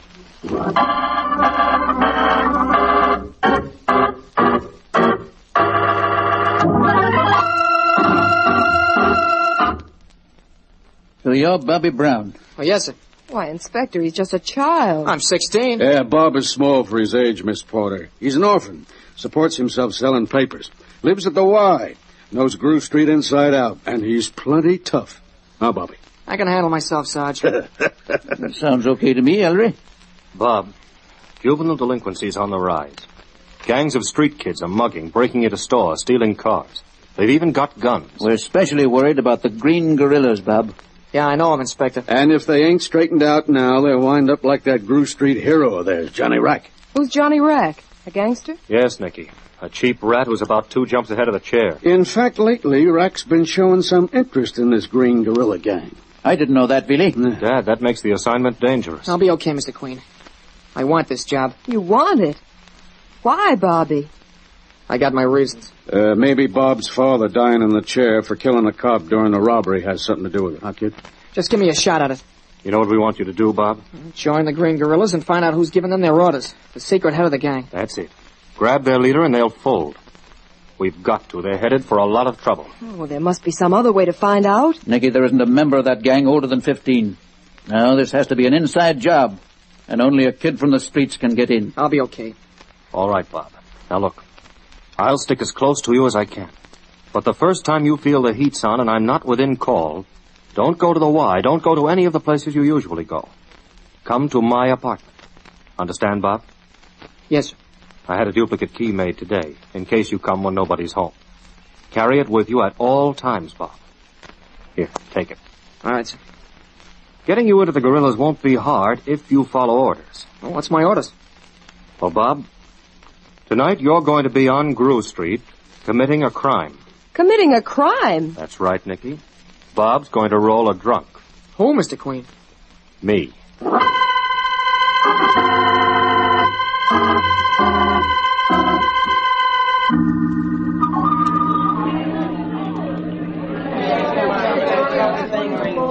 Hey, kid, where is that bar, huh? It's right there, mister. This alley, Mr. Queen? Yes, Bob. But this is an alley, kid. It's a dark alley. Oh, the joint's at the other end. Come on, mister. Where? I don't see a thing. Well, it's further in the alley, mister. Okay, Bob. You think they fell for it? I think so, Mr. Queen. They spotted us. Gee, Jimmy, over here. They went in this alley. There they are. Sock me with this rubber hose. In the shoulder, Bob. Hard. Hey, let go of me. Now, Bobby, hit me. Ow. Oh. Now roll me, Bobby. Take my money away. Okay. Yeah, where's this sucker's roll? Oh, boy, oh, boy, oh. All right, guys, jump. Hold him. Give me back my dough. Shut up. Oh, your dough. It's his dough, ain't it? No, it's our dough. $150. Oh, wow. Hey, chump, you know who we are? The Green Gorillas. And you're operating in our territory. Jimmy, how's the lush? How cold? Hey, this punk used a rubber hose. He's half nuts. Yeah. So what's your name? Brown. Bob Brown. Bob, your mama wants you, Bobby. Shut up, Jimmy. Where you from, Brown? Stucker Street. Look, that's my roll. I rolled him. The Green Gorillas only split with the Green Gorillas. Bobby. You kid around with my name once more, I'll shove your teeth right down your throat. Why, Bobby? Oh. You stop hitting him, Brown, or I'll plug you. Let me at him. I'll mobilize him nuts. I'll tear him apart. Stop blowing, Jimmy. Socked you with your eyes open. Jeep, store the heater. Huh? Brown, I'm gonna do something for you. You can give me back that dough. Okay, I will. What? I'll give you back half of it if you join the Green Gorillas. That's our bylaws. Every gorilla splits 50-50 with the organization. What do you say?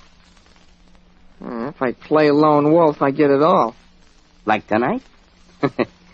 Look, Mug, it's better to run with a smart mob. You're protected. And you don't have to figure out your jobs. They're figured out for us. Oh, yeah? By who? You don't believe we got a secret leader? The head gorilla, that's by who? He's the brains. Not even Nux knows who he is. We get written orders left in a hideout spot. Button up, Jeep. Well, Brown, you with us? I don't see what you want to take him in for. Pipe down, Shimmy. This guy's okay. We can use a guy like him. Be smart, Bob. Okay, I'll join. That's better. Sure. Now, what do I do? Come to the empty warehouse in the corner of Dockery and Kessler Street tomorrow night. 8:30. It's going to be an important meeting. A real big shot's coming to talk to us. What a break. What big shot? He don't believe nothing. Johnny Rack. Oh. Hey, the drunk's coming out of it. Yeah. Jeep. Huh? Give me the rod. The rod? Here. Knox, what are you going to do? Plug him. You going to let him have it, Knox? What's the matter, you yellow Jeep? You know what Johnny Rack said. Stand back, fellas. Oh, he's stinko. He didn't see nothing. Come on, let's blow. What do you say? Okay. Scatter. Right. Come on. Sergeant, Nicky, you can come out now. Ellery. Oh, I thought that little gangster was going to shoot you. So did I, Maestro. I'm still shaking. Oh, it was just a bluff to impress the other kids. He's trying to act like Johnny Rack. And Rack's going to be in that warehouse tomorrow night. Not so good. No.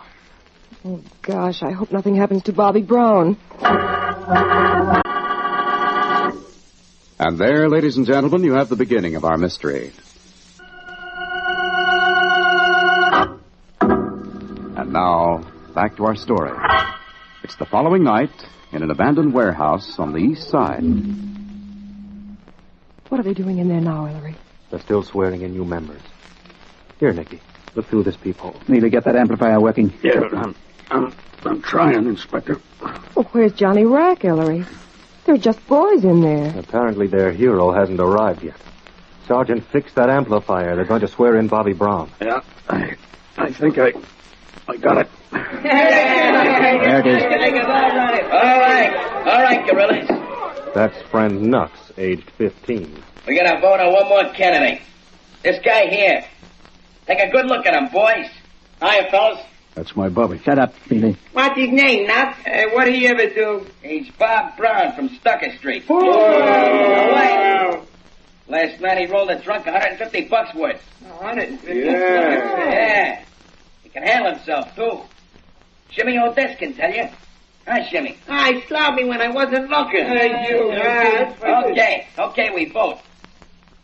All against? All in favor? Yeah, they took him. Quiet, Nicky. Quiet. Chief Williams, swear in Bob Brown. Bob Brown.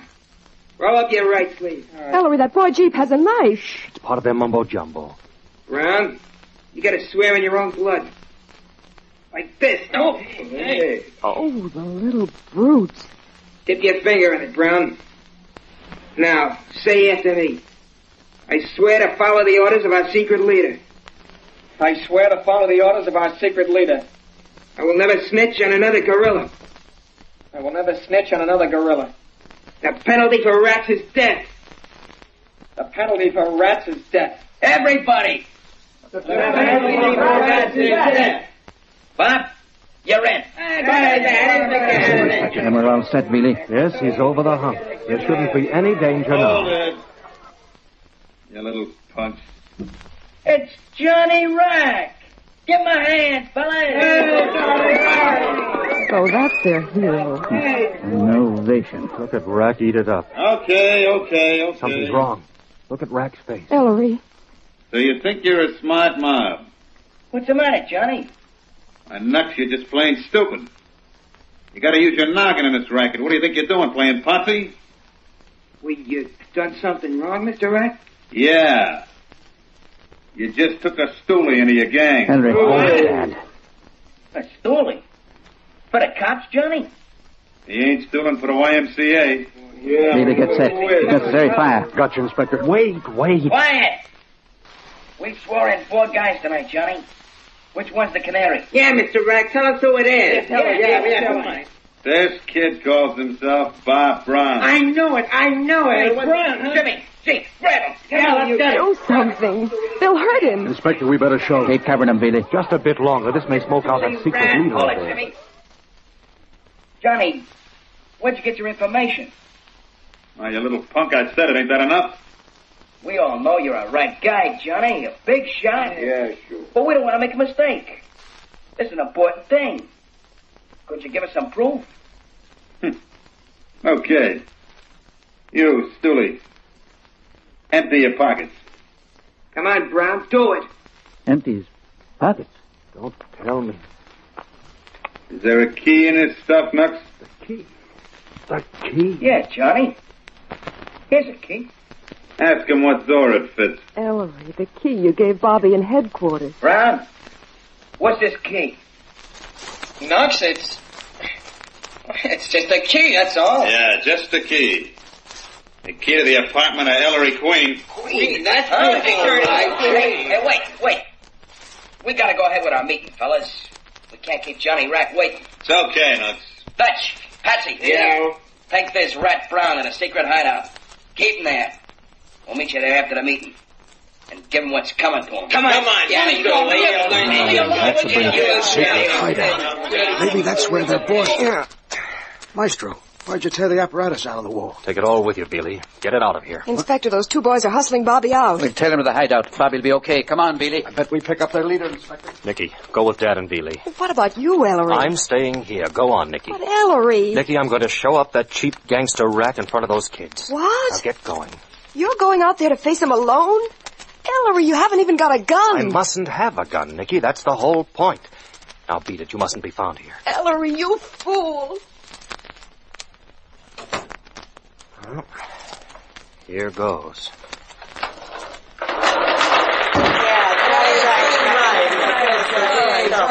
So you must stick with Johnny Rack and you'll...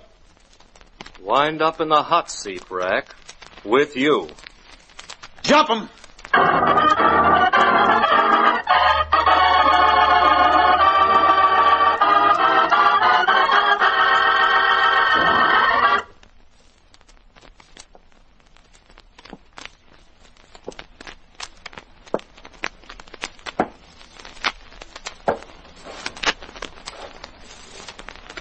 Nobody here.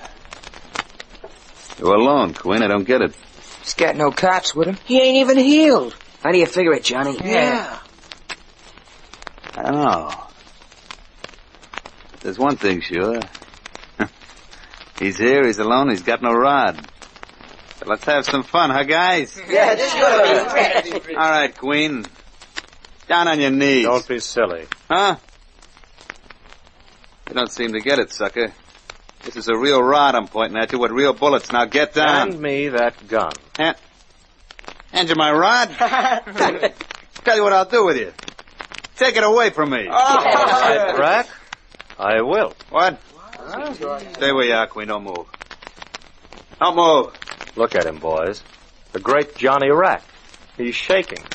What's the matter, Johnny? You scared of him? Scared him? What a dirty... And why don't you plug him, Rack? Yes, Rack, why don't you? I'll plug you when I get good and ready. You're stalling, Rack. Shut up. You can play big bad man in front of a gang of kids hungry for excitement. But when the chips are down, Rack, you're a yellow rat. Shut up. You can shut me up, Rack. Just shoot. Hey, Johnny, why don't you shoot him? Listen, in my time I've knocked Sure you have, Rack, in a dark alley in the back.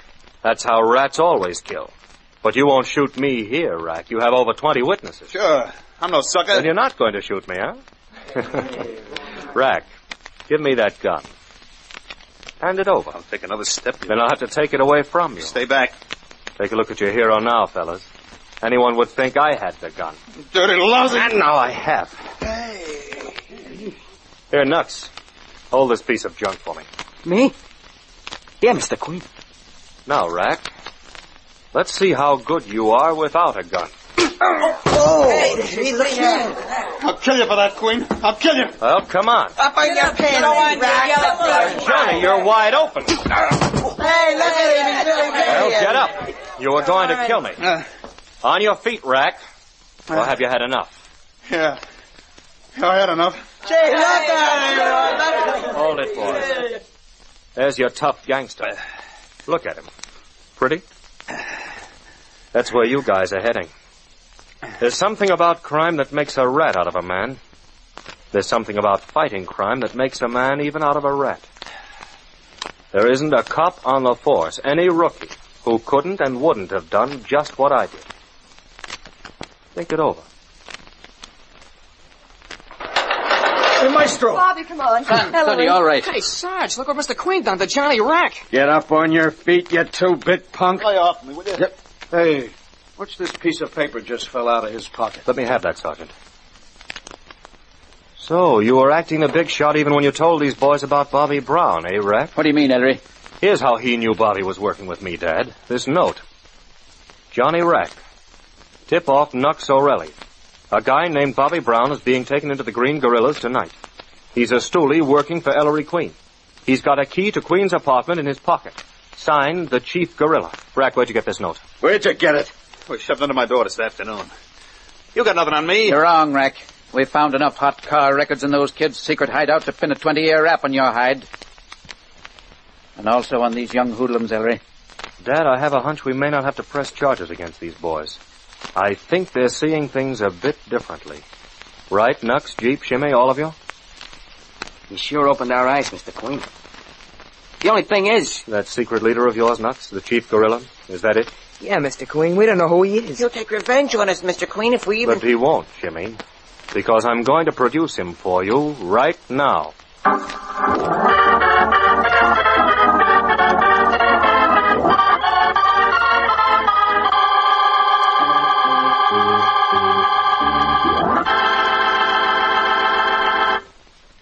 And that, ladies and gentlemen, is our mystery for tonight. Nikki, will you introduce our guest armchair detective? Yes, Ellery. Tonight our guest is the very distinguished actor and producer, Jose Ferrer. Hello, Mr. Ferrer. Good evening, Ellery. I understand that you have produced and are currently starring in the Broadway dramatic success Cyrano de Bergerac. That's right, Ellery. I wish I were as sure of the ending of your story tonight as I am each evening of the outcome of ours. Well, let's get into that problem of ours, Mr. Ferrer. Our question tonight is in two parts. Who do you think is the secret leader of the Green Guerrillas? And how do you know? Well, I haven't any idea who the leader is. Oh, now, Mr. Ferrer, don't tell me we've got to I wrote down a list of the people in the story, and I don't know who on earth could possibly be the leader of the Green Guerrillas. Isn't there anything in those notes and illustrations? I know it isn't either one of you, and I don't think it's me, but I'll tell you. Well, let's see now. Suppose we help Mr. Ferrer along. Do you think we should? He needs it. Or shall we let him stew it out? How far? How far would you like to help him? Well, let's see. Suppose we help him along by saying that he'll find out in just a minute what the solution is. Thank you very much, Mr. Ferrer. Thank you. And now, here is Don Hancock.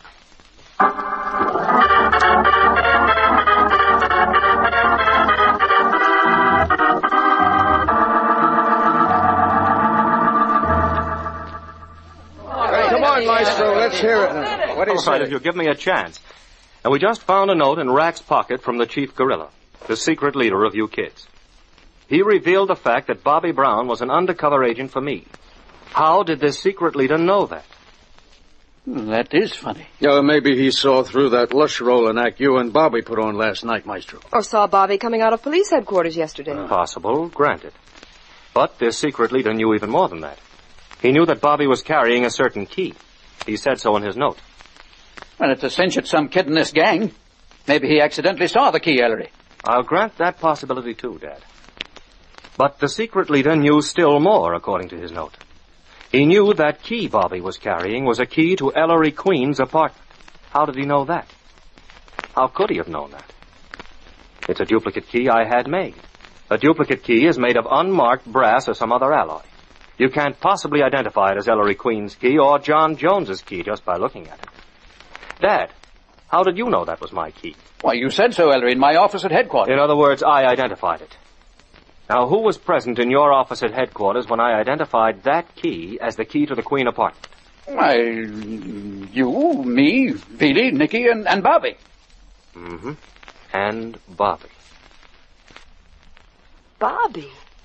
Boys, I want you to meet your chief guerrilla, the secret leader of your gang, Bobby Brown. Sergeant, grab him. Oh, no, you don't. Let me go, you flatfoot jerk. Let me go, or I'll give you what my old man gave that other flatfoot. Let me go, let me go. Now, let me show you fellows what suckers you've been. This kid, your great leader, the one you were all scared of, the one you took orders from. What did he do as soon as the heat was on? He knew we were out to break up your gang because by accident Sergeant Veely picked him to play undercover agent in the guerrillas. He didn't have to take the job, but he took it. Why? Because like Johnny Rack, he's a rat. He knew the gang would be broken up, and he saw a way to get in solid with the police so that after you guys took the rat, he could become secret leader of another gang and laugh at you and the police, too. Don't believe him, guys. It's a lie. You didn't have to write that anonymous note to Johnny, but you wrote it, Bobby, knowing you were never in danger, that we were covering you every second, and that the boys would take you to the secret hideout where the police would follow and find those hot car records which implicated the whole gang. You ratted on your pals to save your own neck. What are you guys acting so surprised about? What did you expect? Honor? One for all and all for one? Hero stuff? A pal never squeals? Malarkey, you've been reading too many funny papers. This is the way it really is. Johnny Rack. Bobby Brown. If you wanted real excitement, real pals, real hero stuff, you'd get on the other side of the fence. But of course, that takes guts. Come on, Dad, let's get these two out of here. Right, son. Let's go, Rack. I want a mouthpiece. Let me talk to a mouthpiece. You too, little Caesar. Yeah, sure, Sarge. Just don't let those guys get at me. Coming, Nicky? Right, Ellery. Mr. Queen. Hmm? Oh, yes, Nux. What is it? Well, the boys and me, we've been sort of... Mr. Queen, would you mind if we changed the name of our organization from the Green Guerrillas To the Queen Guerrillas? we'd sort of like to give it a whirl your way. Come around in the morning and we'll talk it over.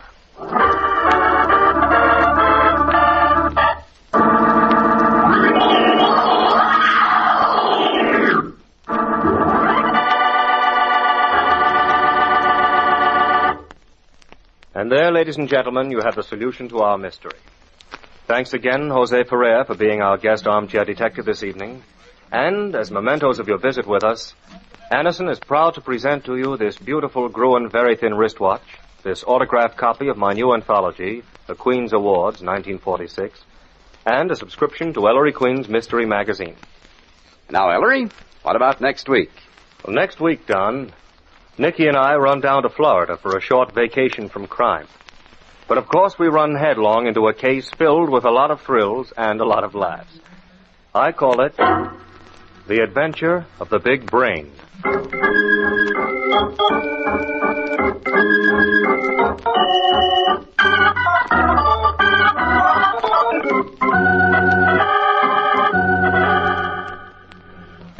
This is CBS, the Columbia Broadcasting.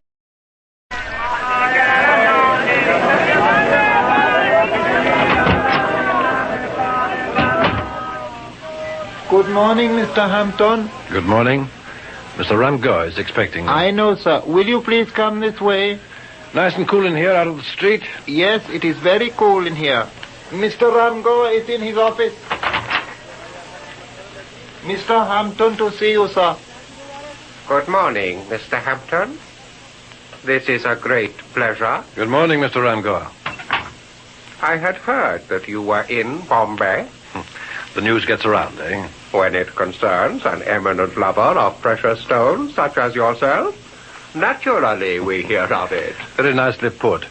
I always love coming to Bombay. I'm on my way home to London, catching this afternoon's plane. And of what service can I be to you, Mr. Hampton? I'd like you to look at this. I bought it yesterday. Thank you. I know you're the one jeweler in Bombay who can identify it. The Black Ruby. That's what I hoped you'd say. A Cabochon ruby. Weight 202 carats. Color almost violet. I know all about it. I handled it once. There is no other ruby like it in all the world. I backed my hunch. I knew I'd got a bargain. It depends what you mean by a bargain, sir. I would not buy it at any price. Money is not everything, even to a jeweler. Mr. Hampton, do not keep it. But what's wrong? What you don't mean... Get rid of it, no matter what the cost. Give it away. It is not called the Black Ruby for nothing. It will bring you disaster and death.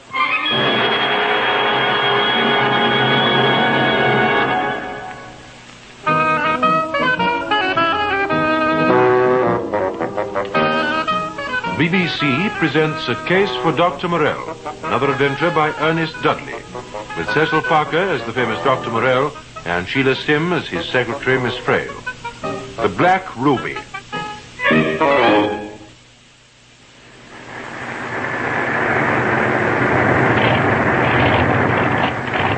What's that noise?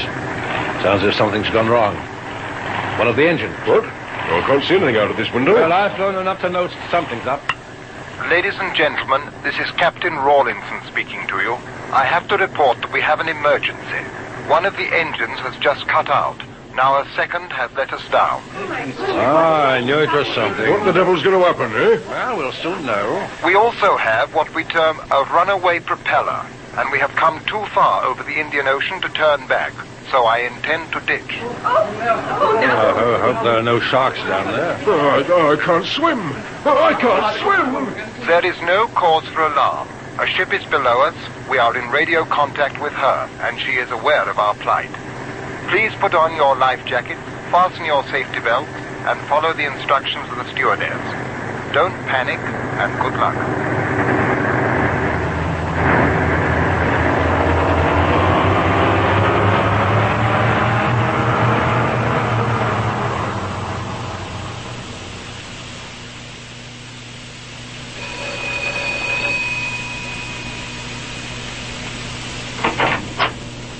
Good morning. Oh, good morning. You're Mr. Hampton? Yes. Dr. Morell's expecting me. Yes, I know, Mr. Hampton. Come in. What are you staring at? Oh, I'm so sorry. I was just... What? I can't help wondering what it must be like to have gone through what you did and find yourself back in London alive. Feels pretty good, Miss Frail. Oh, I'm so sorry if it annoyed you. Will you come? You don't feel, Mr. Hampton, that what you're telling me is merely the after effects of shock? Your wife must have been profoundly affected when she heard about the airplane. No, it wasn't until after she knew about the Black Ruby. Now, she's convinced, Dr. Morell, this hoodoo threatens our lives. And, of course, she's got the air crash to support it. And your wife is adamant that you get rid of it? It's ludicrous to believe an inanimate object can possibly influence anyone's life. I fear that superstition dies hard. I don't have to tell you how many people agree with your wife. The jeweler I took it to in Bombay to okay it told me he wouldn't handle it at any price. Warned me it would bring death and disaster. I haven't told my wife that, or what about the other chap? Who was that? The man I bought it from. Now, he came to my hotel just before I left and confessed he hadn't told me about its evil reputation. I privately decided he wanted to get it back for another customer who was offering more than I'd pay. Possibly. You have no reason to believe that there is any other motive behind your wife's objection to its remaining in your possession? Sonia is a bit neurotic, has been for some time. Before this present matter? Yes, she's been very nervy, full of silly fears. To what do you attribute her state of mind? Well, I'm a rich man. Perhaps that's the trouble with Sonia. I mean, she's got everything she could want, money and security. The two are not necessarily synonymous. For example, the fact that you yourself are wealthy enough to be able to follow your bent may be a reason for your wife to feel insecure. I don't understand. You travel in quest of precious stones such as this ruby. Yes, I do. Does your wife accompany you on these journeys? Oh, Sonia hates traveling. She's not particularly interested in precious stones. Consequently, your marriage suffers from long absences away from her. You appear independent of her, and a situation is created in which the seeds of insecurity are sown in your wife's mind. I hadn't looked at it that way before, but it's become much graver the past few days since I got back. Sonia's deadly serious about this, and I'm afraid she might do something drastic. Has your wife any special interests with which to occupy her mind? Oh, she does plenty of entertaining. I mean, lots of friends. Too many, unfortunately. What is so unfortunate about making friends? Well, she is an extremely attractive woman, Doctor. Plenty of men always around her. I see. I mean, one chap she's got in tow now. Well, I don't mean there's anything to it, but he's a bit of a no-good. Doctor, I was wondering, I don't know how to get Sonia to come and consult you as a patient. I understand. But I'm giving a little dinner party the day after tomorrow. I'd like you to come and meet her. I don't know if you're interested in precious stones. I should like to meet your wife. Fine. I'm very grateful to you. I'll confirm with Miss Frail if I'm free that evening. She's in the laboratory. Miss Frail? Coming, Doctor. Oh, dear. What is it? Let it test you. I nearly knocked it down. Well, I shouldn't do that, my dear Miss Frail. We don't want to be annihilated by poisonous gas. Oh, you don't mean, Doctor? Oh, no, it's all right, Miss Frail. I was merely joking. Oh, you made my heart turn over. As if I would leave anything of that nature there while you were about. Oh. Have I any evening engagement the day after tomorrow? I don't think so, Doctor. I'll just check. Are you interested in precious stones, Miss Frail? Oh, they're very pretty, yes, but I've never owned any, except a brooch my grandmother gave me, which I'm afraid I lost. Oh, I'm sorry. You wouldn't be if you'd seen the brooch. Yes, it was rather hideous. I was wondering if you'd care to come to dinner with Dr. Morell. You might like to see this ruby I've been telling him about. Oh, I'd love to. No, we've no engagement, Doctor, that evening. Good. I'd expect you both. I'll show you up.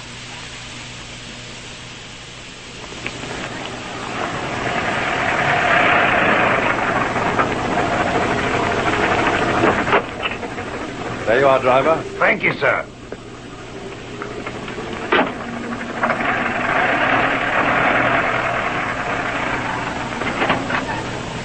Sonia, you there? I'm just coming down. Can I give you a sherry? No, thanks. Sure? Yes, quite sure. I'll go and give myself one. By the way, I've asked Dr. Morell to our little dinner party. Oh, yes? And Miss Frail, his secretary, is coming too. I wish you weren't asking anyone at all. Why, Sonia? You know why. And you know why you're asking the others. Just to show off that horrible ruby. Oh, Sonia, my dear, do Oh, not you try. can laugh at my But I'm not fears. laughing. It's only that I want to reassure you. You can do that by getting rid of it. I won't feel safe until you do. But, Sonia... Even if you have to give it away. If you loved me, if I really meant anything to you, you'd do as I asked. What's that? The ceiling. The chandelier. Look out! Quick! It's all right, Sonia. You're all right. It might have killed us. It might have killed us. It must have been too heavy for the ceiling. It's the ruby. The black ruby.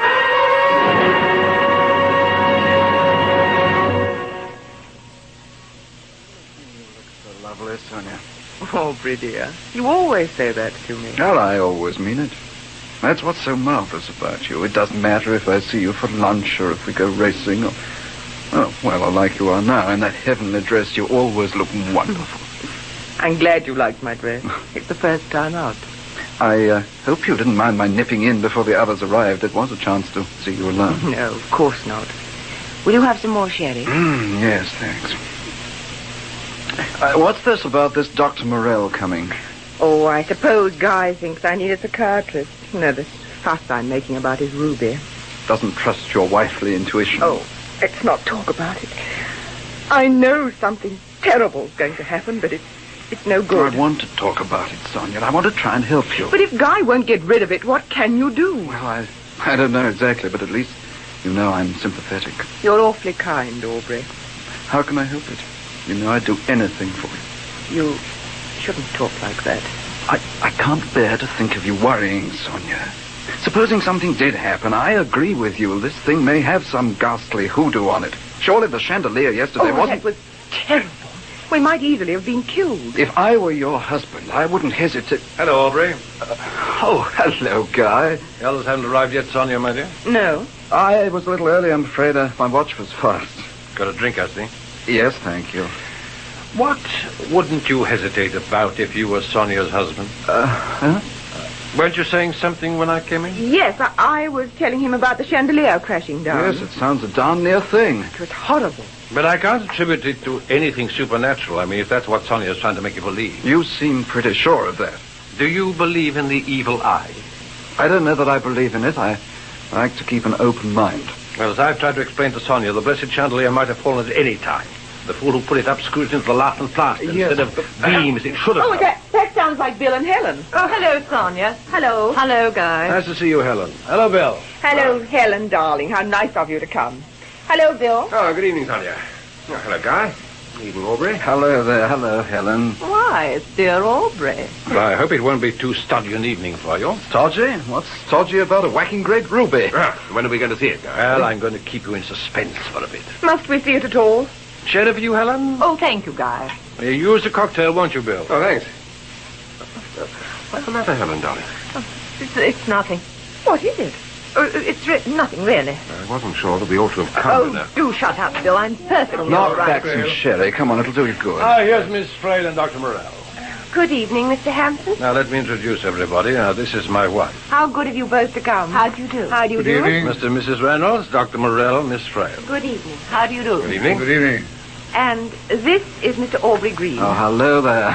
It's all right, Sonia. I hadn't forgotten. How do you do, Mr. Green? Good evening. What about a drink, Miss Frail? Sherry or a cocktail? Thank you. I'd like a sherry. Doctor? I would like some sherry. You know, this is a very great thrill for us, Dr. Morell, the famous criminologist in person. It's a pleasure for me to be here. Well, I suppose you're used to being asked about crooks and crimes, eh, Doctor? The subject seems to arouse a certain amount of interest. It must be fascinating. And what about you, Miss Frail? How does this life of excitement agree with you? Oh, one grows used to it, you know. I fear Miss Frail is growing increasingly blasé. But I expect it all becomes routine, coping with criminals and misfits. Even murderers don't come off a conveyor belt, Mrs. Hampton. Each is an individual human being. You know, I bet you're always being asked the old jackpot question, Dr. Morell. Why are you so interested in a lot of thugs and killers? Yes, it's a question that often comes up. And what's the answer, Doctor? There, but for the grace of God, go I. You mean anybody might be a criminal, whoever he is?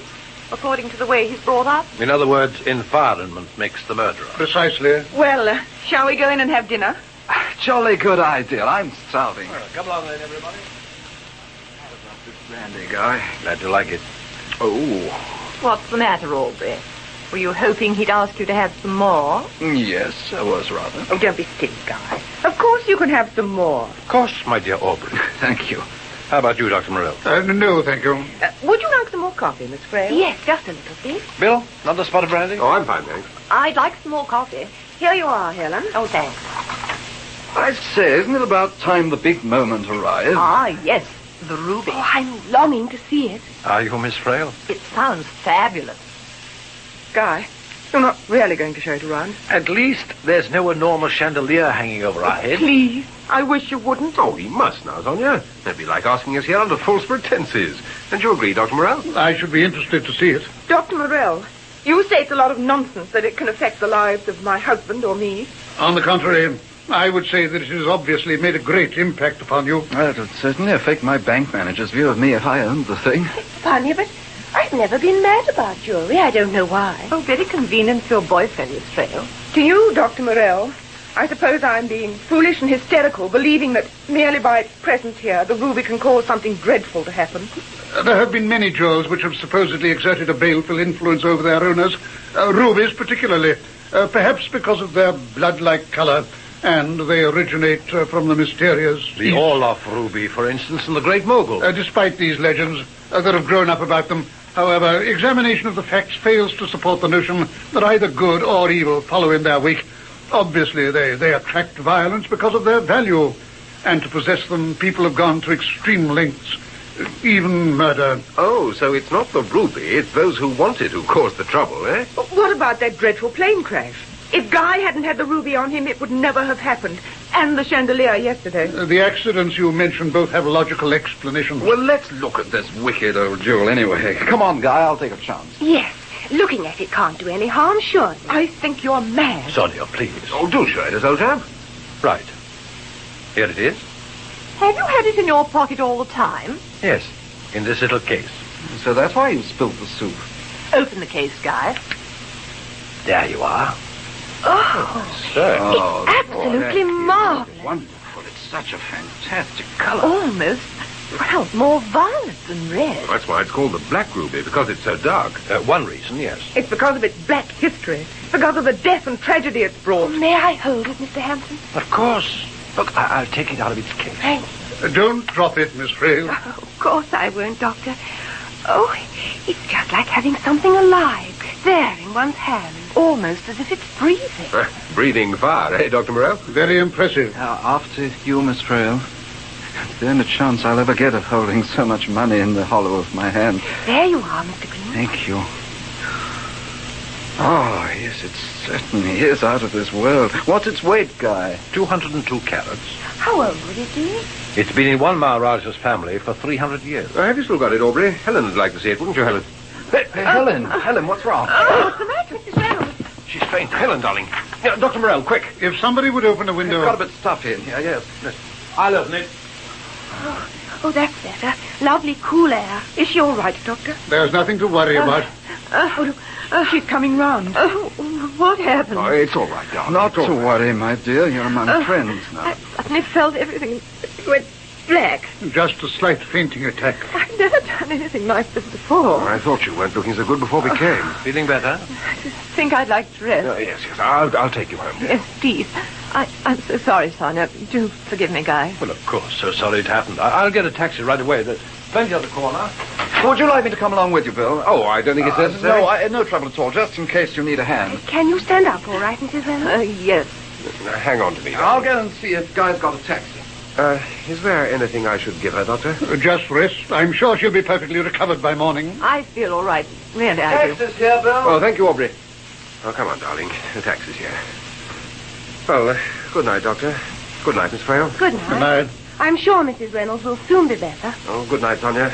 I'm so sorry about all this. Do forgive me for breaking up the party. Good night, Helen. I'll phone you in the morning. And now I suppose, Dr. Morell, you still think that horrible ruby can't affect people. Well, where did Mr. Hampton put it? Oh, Oh, it's there in the case. My answer remains the same as before, Mrs. Hampton. You cannot blame its presence for the room's overheated temperature, which contributed towards the fainting attack. Oh, poor thing. She did go out suddenly. Sorry about that, Dr. Morrell, Miss Frail. Is Helen all right? Yes, she's gone home with Bill and Aubrey. Aubrey? Yes, Helen. I see. He thought Helen might need his help. Oh, well. But, Guy, for the last time, before anything really terrible happens, will you get rid of it? By the way, where is it? Oh, it's in its little case. Oh, did you put it there? No, I thought you did. What is it? Guy? It isn't here. The ruby's gone.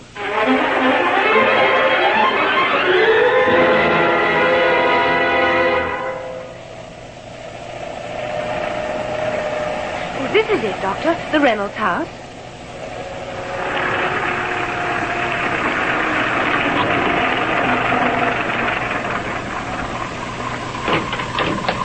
Wait for us, driver. Okay, sir. Come along, Miss Frail. I can't think why all this mad rush, Dr. Morrell. No, Miss Frail? No, I mean, where's the doorbell? Oh, you've rung it. I mean, well, if Mr. Reynolds took it, or his wife, well, they must have come back home, so they're bound to be there. Hello, Dr. Morrell. Hello, Mr. Green. I was just going. How's Mrs. Reynolds? I thought I'd come along to see that all was well. Helen's much better. She'll be quite fit tomorrow. Oh, I'm so glad. She's upstairs with her husband. You were about to leave? Yes, I was. I heard the bell, you see. We've got a taxi. Perhaps we could give you a lift. No, I don't suppose I'm going your way. Oh, no. Perhaps you're not. In any case, I'd sooner walk, get some fresh air, all that. I wonder if you'd be good enough to mention to Mrs. Reynolds that I'm here. Yes, of course. Who's there, Aubrey? Oh, that's Bill coming down now. Oh, it's you, Dr. Morrell. And Miss Frail. How's your wife? Helen's... Well, I wasn't expecting you, Doctor. No, I called in case Mrs. Reynolds wanted any further attention. No, she's all right. That is... What is it, Bill? You look a little pale yourself. It's the shock, I suppose, and now you turning up, Dr. Morrell. Oh, we didn't mean to bother you. Oh, no, of course not. It's not that. It's only that... Well, since you're here, Doctor, you might as well know. Your wife isn't really ill? She's not ill, Miss Frail. She's... Look at that, Dr. Morrell. Quite interesting. Black ruby. But where did that come from? Well, you see, Doctor, I've had a bit of a business setback. Oh, it'll work out all right, but Helen was somehow scared that I'd had it. Went on about not being able to face giving up everything. I tried to explain that we weren't going to end up in the gutter, that it'd work out, but... Well, there it was. Oh, I'm so sorry. Then, before we came out tonight, she started talking about this ruby. Some idea that if only it was ours, I'd be saved from ruin. I didn't think that she was serious. And then I realized that she was. That she had some idea of getting hold of it. Well, there really is the evil eye on that thing, isn't there? It's brought nothing but trouble. I think you've got something there.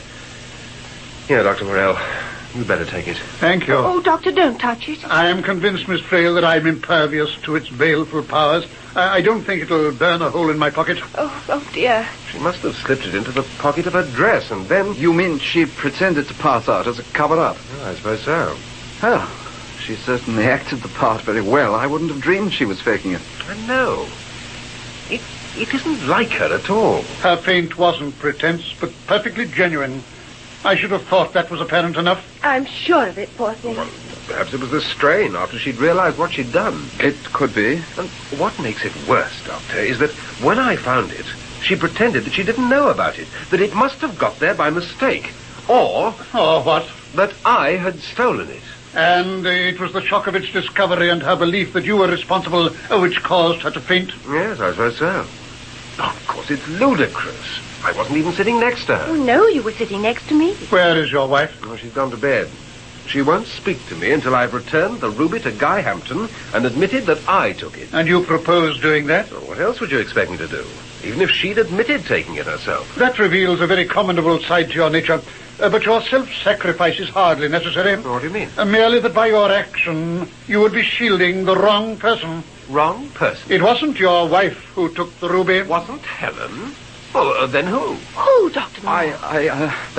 Are you absolutely gasping for that fresh air, Mr. Green? Well, I only... Didn't it occur to you, Mr. Reynolds, that Mr. Green's interest in your wife's welfare was a trifle overdone? What do you mean? What are you getting at, Doctor? From the amount of attention you were giving Mrs. Hampton during dinner, I should have thought you made it apparent where your interest lay. Look here, Dr. Morelli. Added to which, it was Mrs. Reynolds to whom you sat next after dinner. It was you who slipped that ruby into her pocket. What? With the intention of recovering it from her subsequently. Why, you rotten thief. When your wife detected its presence, Mr. Reynolds, she mistakenly believed you to have taken it and fainted from shock. That was why Mr. Green switched his attentions to her and insisted upon accompanying her home. That's true.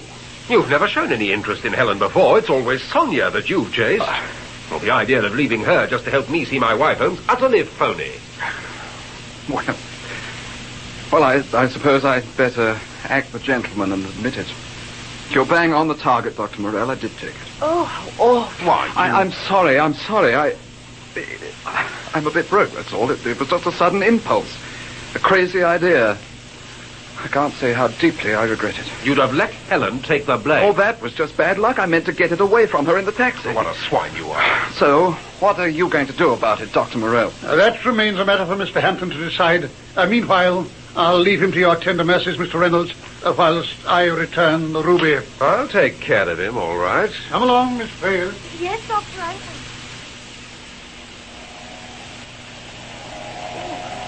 Isn't the taxi driver going a bit fast, Doctor? Is he, Miss Phyl? I hadn't noticed. Oh, well, what a horrid man that Mr. Green is, Dr. Morell. Do you think Mr. Hampton will put the police onto him? It's unlikely. I fancy he'll prefer to avoid any scandal that might result.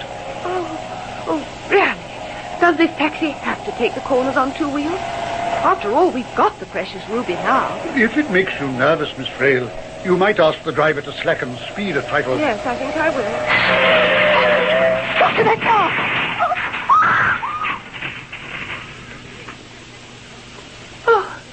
Oh.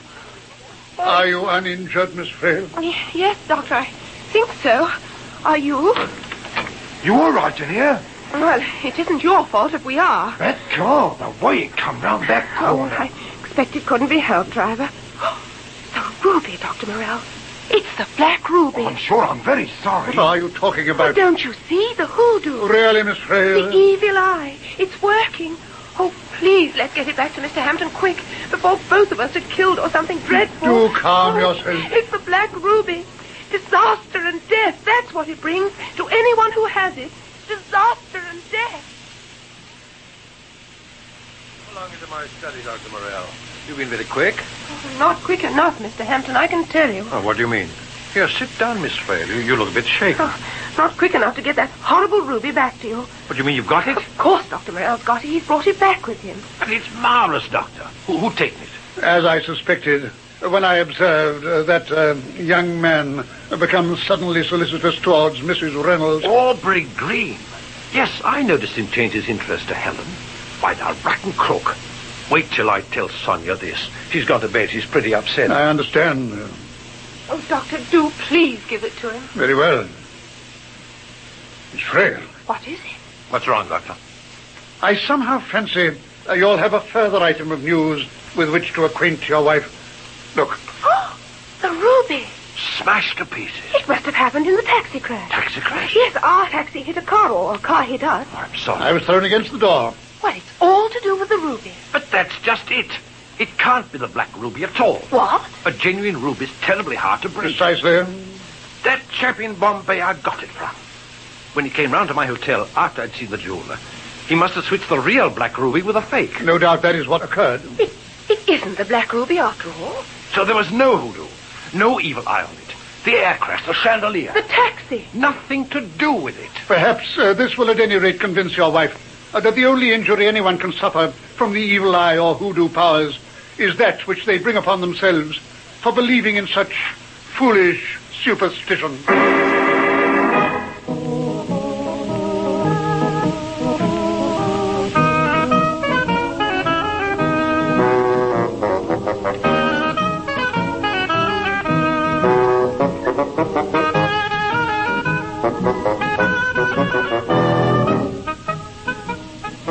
That was another adventure in a BBC series featuring Ernest Dudley's famous character, Dr. Morell, and, of course, his secretary, Miss Frail.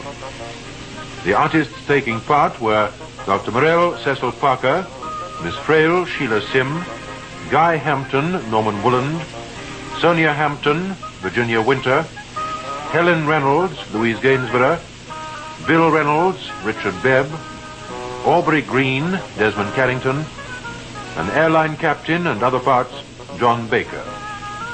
This recorded program was produced by Leslie Bridgemont.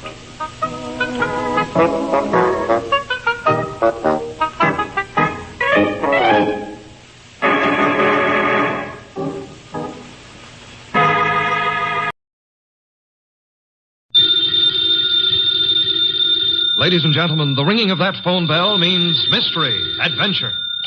Nero Wolfe's office, Archie Goodwin speaking. Mr. Wolfe? Yeah, he's right here. Who's this?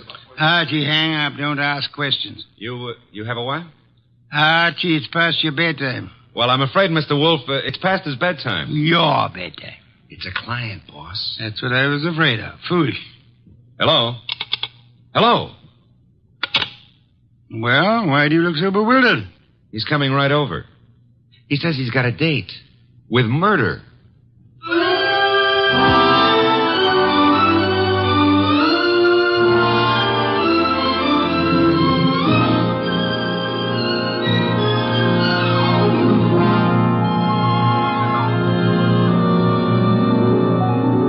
Ladies and gentlemen, it's the detective genius who rates the knife and fork the greatest tools ever invented by man.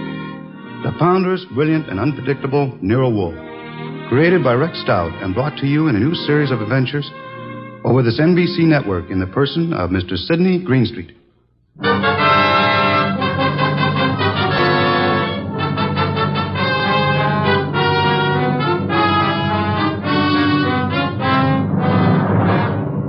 Tonight's story, The Case of the Calculated Risk, was as strange and baffling as any Nero Wolfe had to deal with. It started late one night when a big-shouldered man sporting a reddish beard and billing himself as Dave Caffrey pushed his way in, walked up to Nero Wolfe's desk, and rocked him with this opener. Tomorrow morning, Mr. Wolfe, I'm going to kill a man. I beg your pardon, sir? I'm going to kill a man with these two hands. I've been told strange things across this desk, Mr. Caffrey. This is the first time a murderer has confided his intention to me in advance. This man you speak of. I'm not telling you his name. I'm not telling you where I'm going to meet him. This session tomorrow is going to be private and personal. But if anything happens to me between now and then, I want you to take over. Mr. Caffrey, do you seriously think I could assist you in a matter of private vengeance? That's not what I'm asking. This guy deserves to die. I plan to kill him with these two hands, me, myself. But if I slip up, if he gets me first, I want you to see that justice is done. But I assure you, sir... I told you this guy deserves to die. Let me tell you why. Years ago down south, there were three men in business together, partners. Me and two others. Your notebook, Archie, if Mr. Caffrey doesn't mind. You're wasting your time, Wolf. The names I'll use will be phony. I won't give you anything you can check back on. We'll take our chance, sir. Please proceed. It happened in a town about 40 miles from the place where we had our business. We'd gone there to collect some money, the three of us. Carl, Mitch, and me. Dave Caffrey. But all we collected was bad news. So bad that Carl hadn't even given our right names at the hotel. Said he was scared some of our creditors would come hitting up on us for what we owed. Three of us had some drinks, and we'd been pacing around for nearly an hour. I can still remember the way Mitch stood and looked at me. And then up at Carl, when Carl suddenly pulled to a stop and came out with this idea of his. So, Dave, you got 6,000 cash on hand. You counted it, Mitch. Well, didn't we make it 62.40, Carl? Whichever. We've got this 6,000 odd, plus some slow accounts receivable against debts of 38,000. With three of us trying to live from the business, we haven't got a chance. Well, we ain't got much of a one, Carl, but... It's hopeless, Dave. With two partners, though. Two partners? You reckon on pulling out, Carl? I say we cut cards for it, Mitch. Low man drops out. Break up the partnership? After sticking together all these years? Wait a minute, Dave. Wait a minute. Maybe Carl's right. Maybe this could work. Carl, you mean the low man drops out clean? Right now? Right now, Mitch. Other two to take over assets and debts and see if they can get this thing back in the black. Okay, Carl. Get the cards out. Dave? Well, that's what you guys want. Okay, then. Here's a new deck. Shuffle them, Mitch. All shuffled. Cut them, Dave. Go ahead, Mitch. You get first pick. Spread them if you like. Here goes. 6. Your turn, Dave. Okay. 9 of clubs. Lucky guy, Dave. That puts you in whatever Carl pulls. I'll pull it fast. There she is. Denise. Sorry, Mitch. That leaves you elected. Well, Mitch, I'm sorry, too. I guess we all had a fair whack at it, but... Hey, wait a minute. Let me see that ace again, Carl. Easy, Mitch. I said I was sorry, Look, but... Dave. Yeah, what is it, Mitch? All the aces are marked. Carl, I'm going to cram this deck right down your crooked throat. Look out, Mitch. He's got a knife. Oh. Carl, you... All right. I've cut him for keeps. What do we do now? What do we do? Look, Carl, I didn't mark those cards. I didn't kill Mitch. And what's more... Shut up, Dave. We're both in and out now. Come on. Let's get out of here.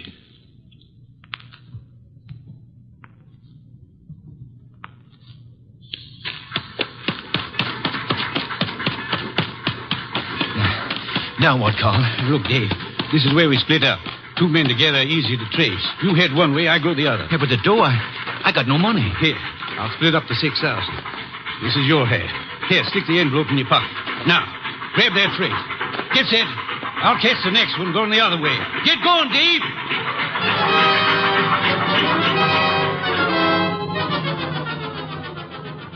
That's how it was, Mr. Wolfe.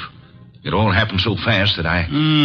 This man you call Carl, he would seem to be one of the world's choice creatures, Mr. Gaffrey. When I thought to look in that envelope he gave me, I found $40 and a few folds of wrapping paper in it. I was mad enough to... Well, I got off the freight and intended to go back, but...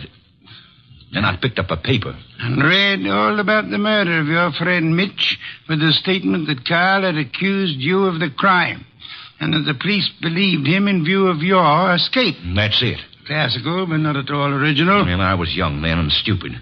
And I'd had those drinks to start with. And you spent the intervening years hunting down the man Carl, am I correct? Yeah. I tramped the country from east to west, from north to south. Tramped it for years, searching for him. And yesterday I located him. He's a big wheel these days up on that 37th floor of his. But tomorrow when I get... Yes, Mr. Caffrey, the 37th floor of... Never mind what building. Now, wait a minute, Caffrey. If you expect Mr. Wolfe to help you... I don't want him to help me. I'll help myself. But if I slip off, I know Wolfe's reputation well enough to know that he'll never rest till this rotten, chiseling murderer is sitting in the chair. That's why I've come here.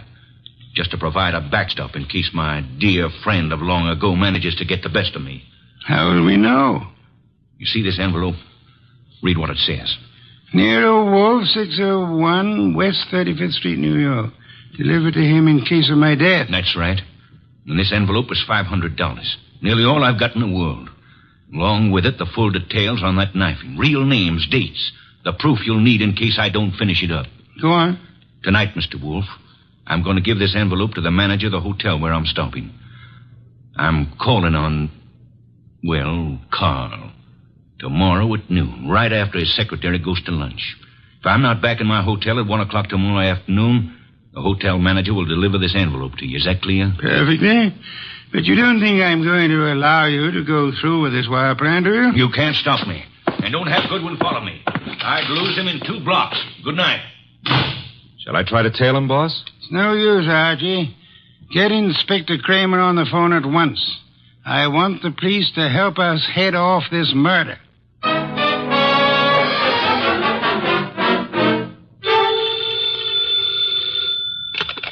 Nero Wolfe speaking. It's Archie. I'm calling from the morgue. And? They found Caffrey's body in a subway washroom, mugged and stabbed.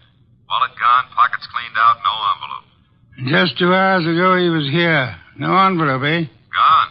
Witnesses? None so far. Homicide's calling it straight mugging and robbery. As it well might look, except for... Except for a guy named Carl. How much do I tell Kramer? All of it. Ask the inspector to start queries throughout the South on the original killing. The original killing? Look... It's our best chance of getting a description of the man called Carl. The original killing and the partnership. Starting from, say, 8 years ago and working back to the middle 20s. Tell him to concentrate on towns on railway lines. Putting out pictures of Caffrey and... Pictures and dentistry. Fingerprints to Washington. Kramer will know. And if I come across a haystack, do I keep my eye out for needles? We are going to find Carl, Archie. We are going to find him if it takes from now till doomsday.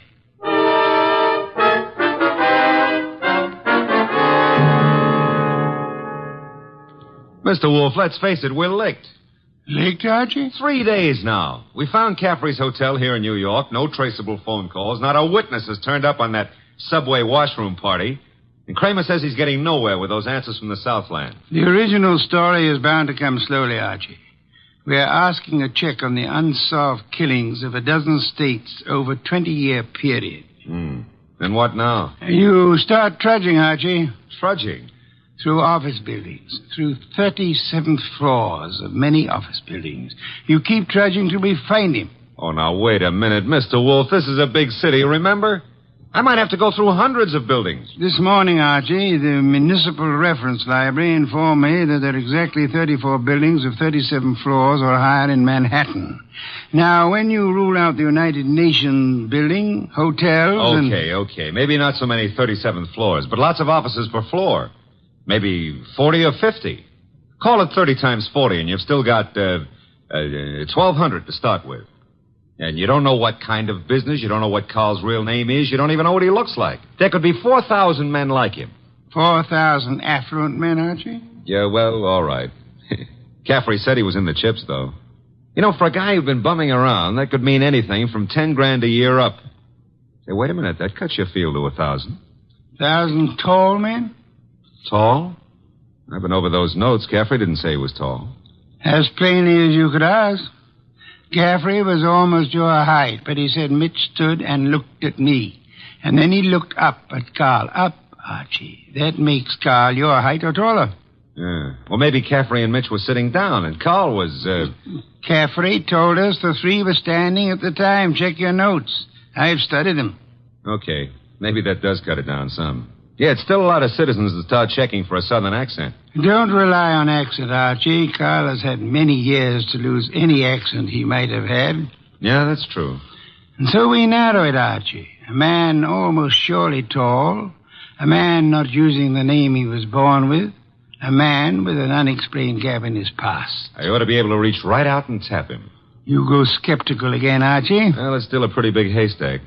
Let's see if we can't trim it some more.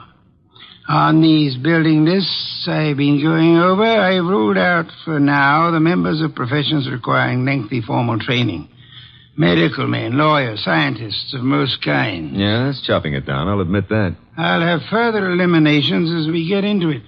And I'm putting Saul Panzer on a second list this afternoon. Some of the credit references I'll handle by phone. So I start trudging, huh? You start trudging. And remember, Archie, since you'll probably be operating through secretaries, you're looking for a murderer named Carl, not for a new set of telephone numbers to brighten your winter.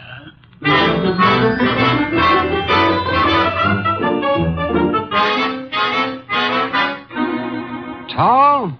Well, I don't know what you're peddling, Goodwin, but if my boss put his elevator shoes on and stood on a box, he'd still be down somewhere around my necktie. If he stood on his money, though, we'd need a helicopter to get up near his shoelaces.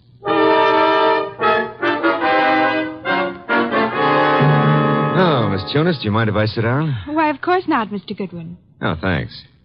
You know, I've been in 12 offices on this floor, and you're the first girl who's seen the importance of this survey first crack out of the box.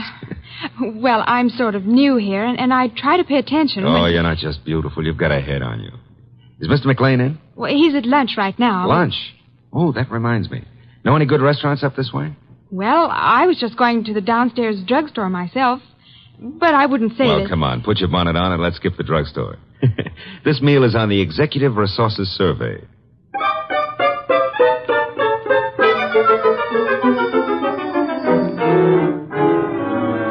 Yeah, boss, the boil down. Tinsley, McLean, Fernandez, Tesoro, and Kaplan. All five of them tall, all five a little misty in the background. You and Saul have done well, Archie. Very well. But I'm crossing off Fernandez and Kaplan. Why? The Credit Bureau report clears Fernandez, and Kaplan was on a special war job. The FBI x-rayed his record twice. Leaving J.P. Tinsley, Carson McLean, and Philip Tesreau, huh? I'd like to see all three here, Archie. Get them here one way or another.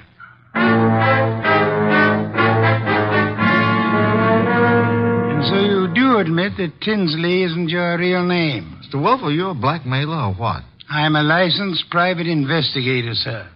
Any disclosure you make will be kept in confidence, provided it doesn't touch on the case I'm engaged on. You haven't said what the case is. I don't intend to. If you prefer to explain this mysterious gap in your background at the district attorney's office... Well, I'm using the name Tinsley because I've got an undivorced first wife out on the coast.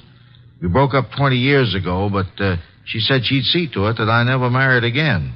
And she knew where I was today. Well, I don't say I'm a saint, but she's a vindictive woman. I see. May I have names, dates, and places starting 1924?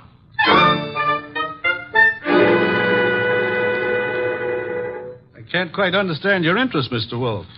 It's rather complicated, to put it briefly, Mr. McLean. I'm working in the interest of a client.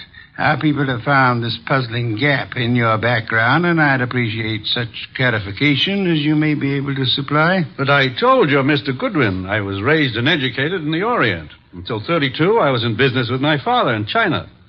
Where you say your father died? Died. With the Depression, I returned to New York, started this importing business in a small way, weathered through the early 30s, and I think my bankers can assure you of my standing today. They've done so. Carson, McLean and Company has an excellent credit rating. Thank you, Mr. Wolfe. To switch somewhat abruptly, Mr. McLean, would you happen to remember how you spent the evening of the 19th? Of this month? Of this month? Well, I could hardly... Wait. You say the 19th. Well, would that have been on a Tuesday? Yes, it was Tuesday. Well, that simplifies it.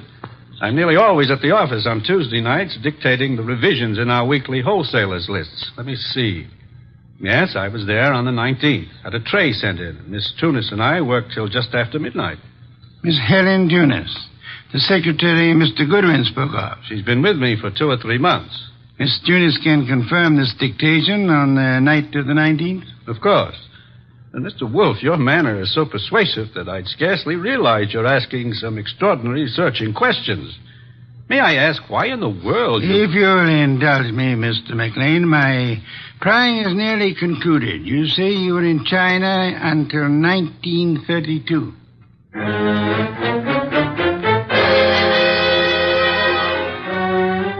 Mr. Tesreau, I'll be brutally frank. We know that your name is not Tesreau. And we know that you served a prison term from 34 to 38 for arson. I'd like some straight answers. I didn't say I wouldn't answer your questions. The past can remain your own, provided... Now, look, Mr. Wolfe, I've been going straight for 12 years. And this business of mine is on the level. Now, if this is a shakedown... I'm asking where you were on the night of the 19th. And I'm telling you I stayed in town. I ate alone. And I went to a movie. I caught the 11:35 for Stanford. And that's all there is to it. You're denying that you were ever in business in the South? I was born in the South, but I haven't been back there since I was a kid. What about the arson? I put in 4 years squaring for that mistake. Let's start again, Mr. Tesreau. You say you were in Cincinnati in 1931.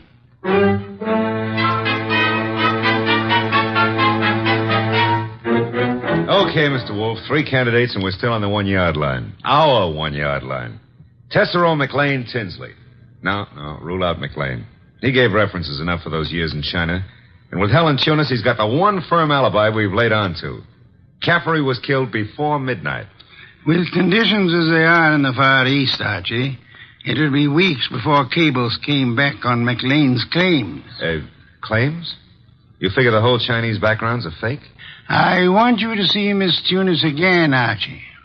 Taking all precautions for her safety. And this is one time I give you permission to ply her with all the attentions you can contrive. Are we far enough to pull tails on any of these 3? I've got Saul Pans on, Tesreau. And Saul promised to have men on Tinsley and McLean. Pictures of the 3 have gone to Kramer for circulation in the South. No. No answer yet from the coast on Tinsley, huh? Not yet. For the moment, Archie, you'll concentrate on Helen Tunis.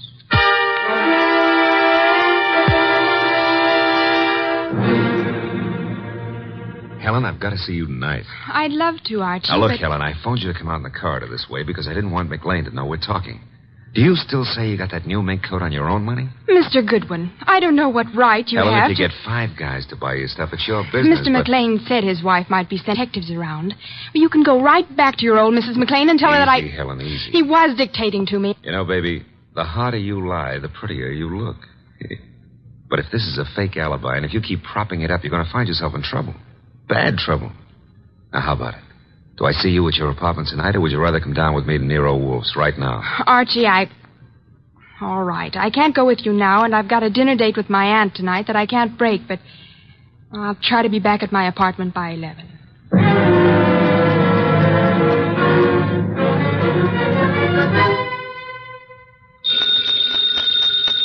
Archie. Nero Wolfe speaking. This is Archie, Mr. Wolfe. I'm at Helen Tunis' apartment. Well? I could cut my throat for not making her come with me this afternoon. Trouble? Not for her anymore, poor kid. I got here 3 minutes ago and found her strangled.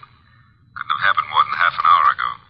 McLean. Didn't Saul Panzer say he was getting a tail on him? He was a new man, and he lost him. I should have left you on McLean, Archie. Yeah, we were both wrong. What do you want me to do? Phone the police immediately. Well, this is 32nd Street. I'm only 3 blocks in a job from the office. What if I come back and call from there? Come back, then. I'll phone Kramer myself. Mr. Wolfe, I'm still kicking myself for that. Look out, Archie. Too late, Mr. Wolfe. Keep coming right in, Goodwin, with your hands up. No, I wouldn't try that. McLean. And keep your hand out of that desk drawer, Wolfe. This time you're too late, McLean. My hand's in the drawer, and I think I'll leave it there. You don't think I'd shoot? I'm sure you would. But you've got 2 of us to cover now. No, Archie, don't try to draw yet. How'd you get in here, McLean? He surprised me after making his way in through the area way below, and of course it had to be Fritz's night out. I caught your fat friend just 2 seconds before he could get in his call to the police, Goodwin. I overheard his talk with you from the hallway here. My apologies for not crying out sooner, Archie. Get your hand out of that drawer. Pull it out without the gun, Wolfe, or I'll let you have it now. I refuse to, McLean. Seems obvious that you mean to kill us in any case. I'm afraid that's true, Wolfe. But when you called me here and Goodwin started making dates with Helen Tunis... Poor kid, I told her not to talk to you. She didn't, Goodwin. I've been scared of you and Wolfe since I followed Colby here that first night. Colby? You knew him as Caffrey. I caught up with him afterward in that subway washroom. No, keep that hand up. And watch that gun of yours, Wolfe. When I found that envelope on him and read the letter to you contained in it, I knew he hadn't spilled the whole South Carolina story to you. South Carolina? Would the original knifing have been taking place anywhere near Hampton or Jasper counties? Hampton County. But our business is over the line in Georgia. It doesn't matter now. Pity, Archie. We learned this afternoon that we were growing warm on South Carolina. Mr. McLean, may I ask what you hope to achieve by this insane project of disposing of Mr. Goodwin and myself? I'm buying time, Wolfe. I've $90,000 in small bills in that bag there, plus a plane ticket to Buenos Aires. I've got a silencer on this gun. If you 2 aren't found till tomorrow morning, I'll be out of the country before they start looking for me. You don't think the police will put out an alarm for you when they find the body of Helen Tunis? Goodwin left it to you to report that. Remember? Let's remind ourselves to be prompter on reporting deaths, Archie. Starting with our own, Mr. Wolfe? Glad you can take it that way, Goodwin. You actually think you can knock the 2 of us off? I'm about to find out, Goodwin. One moment, McLean. You've never been a real gambler. You know that. With marked cards, of course. But you're not the man to face a sure loss now. A sure loss? The loss of your life. Within seconds after you try to pull that trigger. I told you I had a silencer. You think anyone will hear the shots? There'll be more shots than you count on. My hand's on a pistol now in this drawer, and Mr. Goodwin has a .38 in his shoulder holster. You can't shoot through the desk, and Goodwin won't get a chance to draw. You're an intelligent man, McLean. Vicious, but intelligent. May I describe the certainty of your immediate death if you don't throw that pistol on the desk and give yourself up? There are 2 of you, I know that, but McLean, you must be aware that in the actual fact, exceedingly few men are killed instantly by a single shot, even from a pistol of heavy caliber. The one you hold is a .32. And it's a .45 in that drawer, McLean. I assure you, McLean, that neither of us will surrender the weapons we have. Should you start shooting, we'll both do our best to draw and keep firing till you're dead. You're stalling, Wolf. What have I got to lose by trying for you both now? Your life? I'll correct that. The loss of some 6 or 8 weeks of your life, possibly months. Whatever the time necessary to bring you to trial and to convict you and execute you for the murders you've committed. Suppose I cancel you out and then take my chances with Goodwin. A better choice, but still a dubious one. I'm fat, exceedingly fat.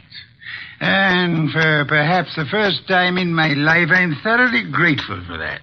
My bulk affects the calculation, McLean. McLean, you could pull off all 7 shots and still not hit Mr. Wolfe where it counts. If you have to start, you better start on me. You exaggerate, Archie, and I thank you for the gallantry of it. No, it's quite likely that with 2 or 3 shots, McLean might well dispose of me, but not with your first shot, McLean, and we'll not permit you many more than your first. Look, if I promise to do no more than tie you two up to give me my head start, will you toss in your guns? Of course not. Do I speak for us both, Archie? Check. I say let's start it now. Wolf, if I give you half of what's in that bag, would you forget these admissions I've made and help on my defense? I've told you I refuse to bargain. I think that I shall count 5. If your weapon hasn't been tossed on the desk by then, I'll do my best to get my pistol into action. Are you in accord, Archie? Start counting. Wait a minute, Mr. Wolf.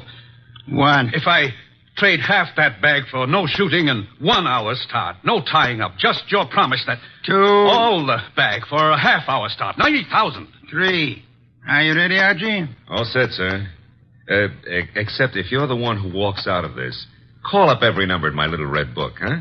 And tell each girl I was thinking of her just before you got the 5. Agreed. I resume 4. Okay. You win. Holy sweet Susan, it worked. A commendable choice, McLean, for us at least. You see, I'm afraid I forgot to mention one slight factor which might have operated in your favor. What's that, boss?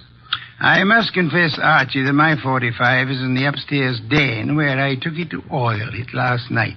Holy cow, you didn't have a gun? Why, you dirty... Take it easy, McLean. I've really got one. Oh, by the way, Mr. Wolfe, signal's off on those women, huh? When my heart gets back down out of my throat, I'll call them myself. I'll trouble you for a beer first, Archie. And then, if you'll be good enough to phone Inspector Kramer, you can bid him pick up his triple murderer. The one-time cutter of cards. Fortunately for us, who's never been a real gambler.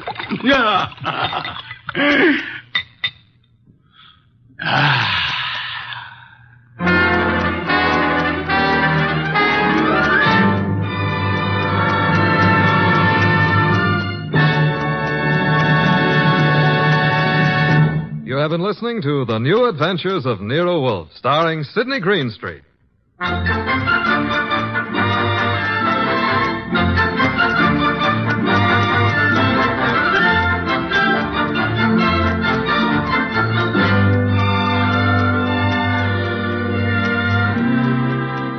Tonight's transcribed story was based on the characters created by Rex Stout. This is an Edwin Fadiman program produced and directed by J. Donald Wilson. In the cast were Gerald Moore as Archie Goodwin and Lorraine Carter, Bill Johnstone, Howard McNear, Herb Butterfield, and Vic Rodman.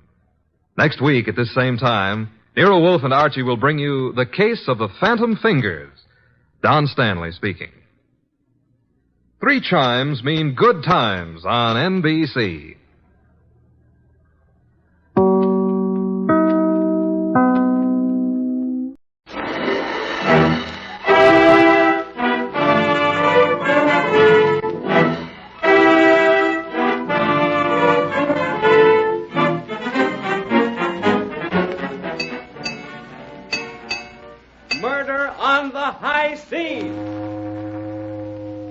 Another Philco radio mystery program on the air.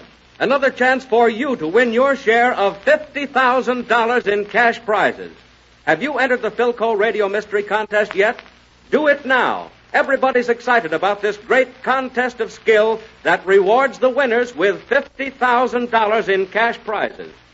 Every week at this same time, over this same station, your Philco radio tube dealer brings you transcribed the Philco Radio Mystery Contest. Fascinating mysteries for you to help solve. The new, entirely different radio program where you get the thrill of showing how good a detective you are.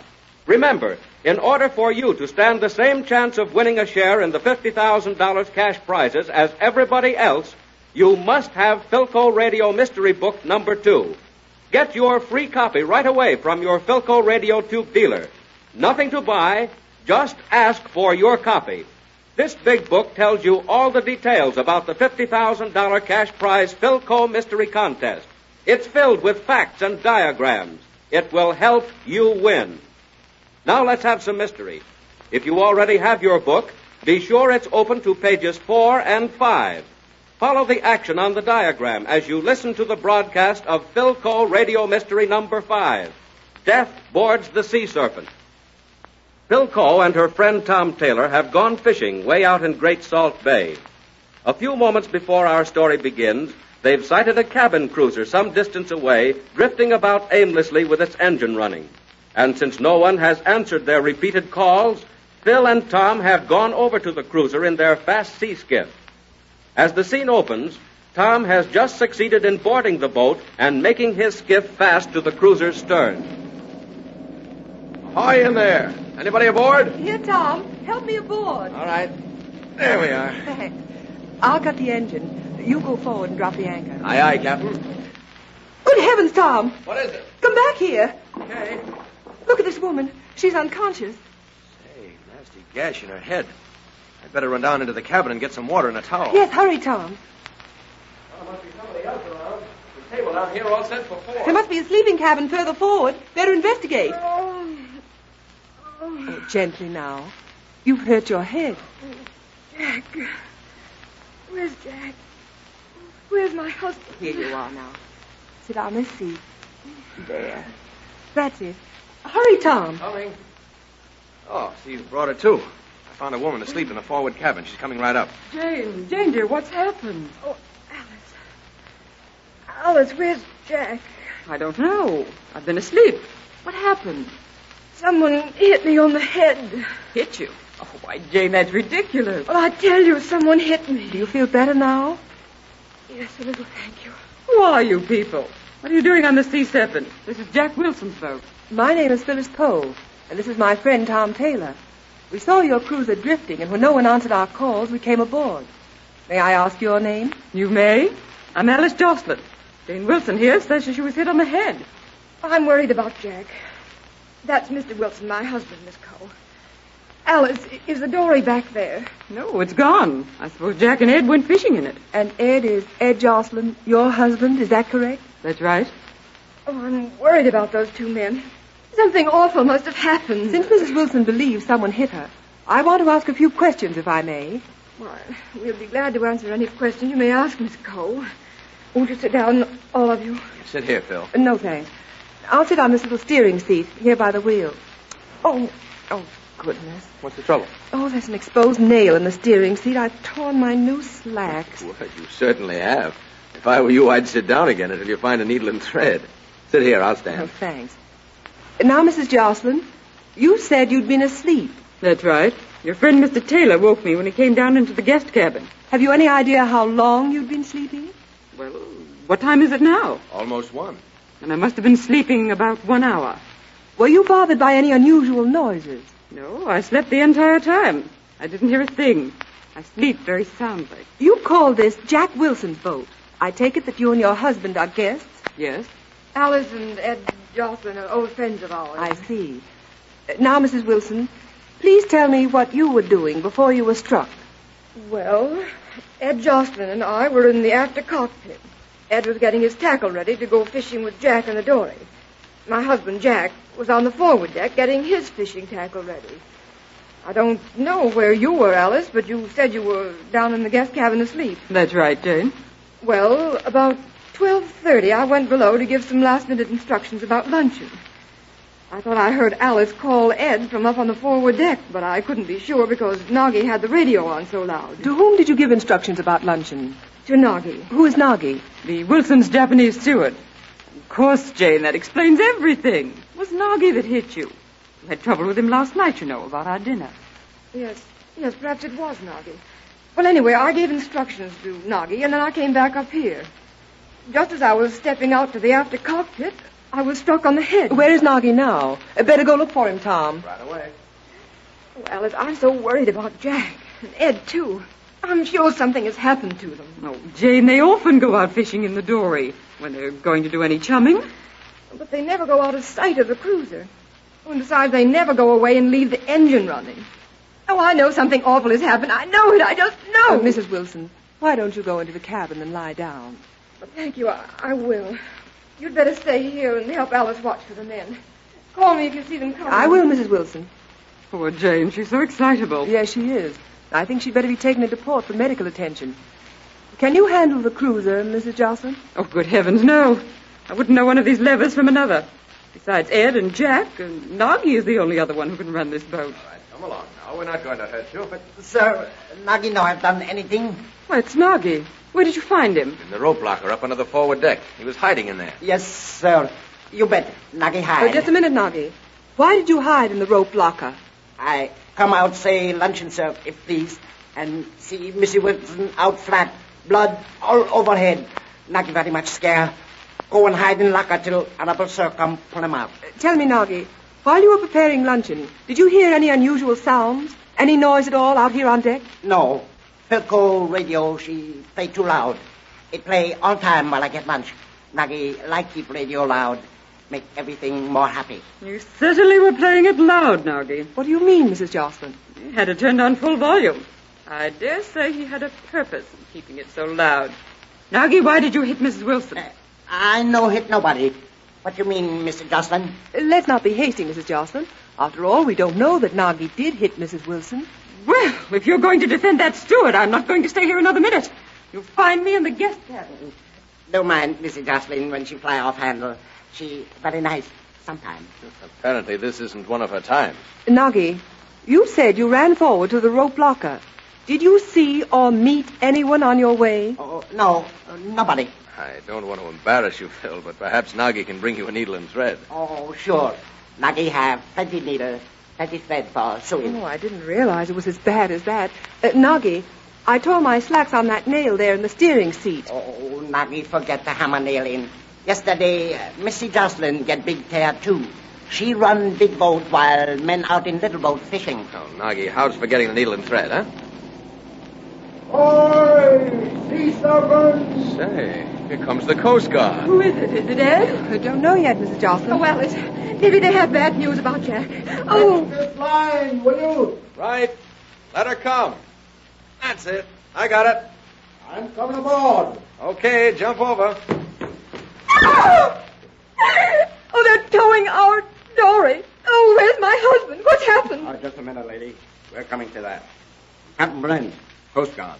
I've been looking for this cruiser. Captain Brent, I'm Phyllis Cole. Oh, afternoon, ma'am. I've heard a lot about you. This is my friend Tom Taylor.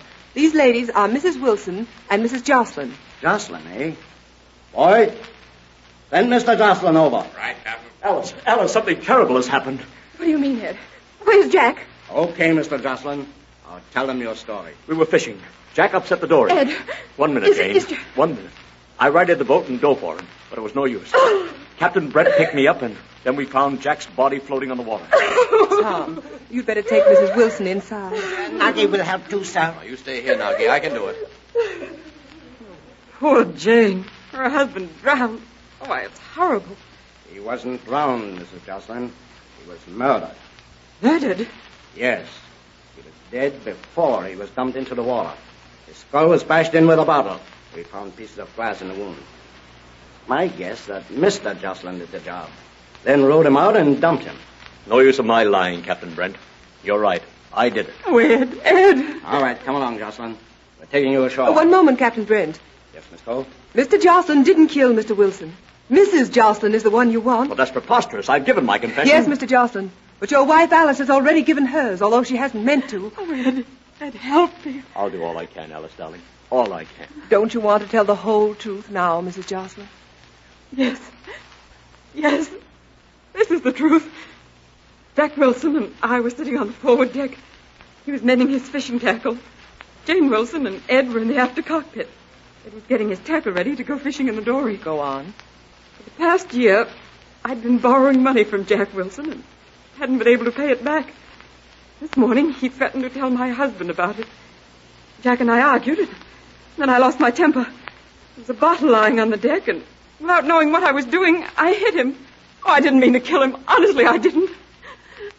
Then I called my husband, and he came forward and found that Jack was dead. Oh, I can't go on. I'll tell the rest. I planned to get the body in the dory quickly. I knew that Jane Wilson was in the main cabin with Nagy. But when I got back to the cockpit, Jane was coming out. I had to hit her so she wouldn't see me with Jack's body. Then I shoved her back into the control cabin. I told Alice to start the engine and run the cruiser into Baytown with Jane. I was going to take Jane to a doctor and say that she'd fallen while the men were out fishing. I ran about a mile, and I saw your boat and lost my head and went below and made believe I was sleeping. And the rest we know. Darling, if you'd only told me about the money you borrowed, I'd have paid him back. No, Ed. You couldn't have. It was way too much. Oh, Ed. Ed, what will they do to me?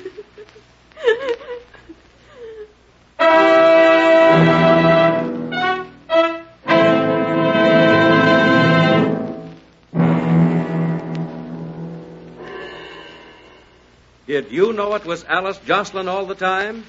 Then it ought to be the easiest thing in the world for you to write down 3 reasons why Phil Cole, the famous girl detective, suspected Alice, too.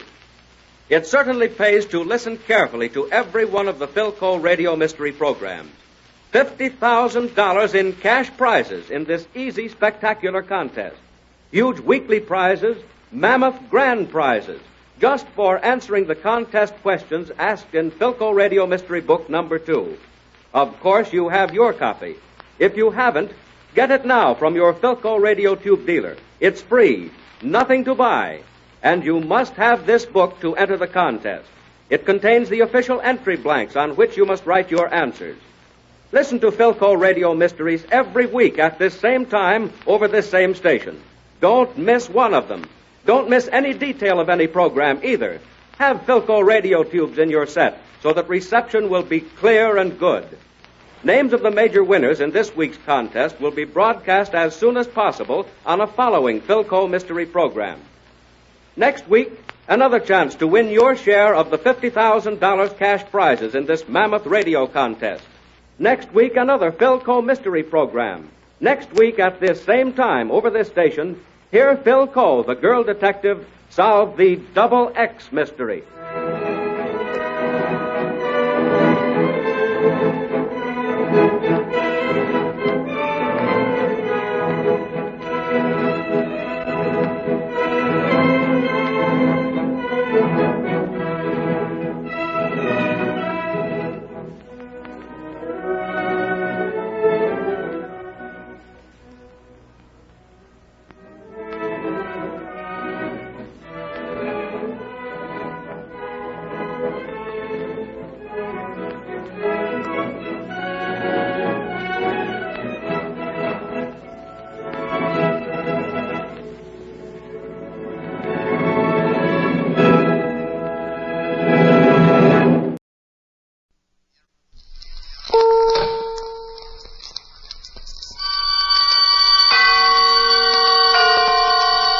Suspense.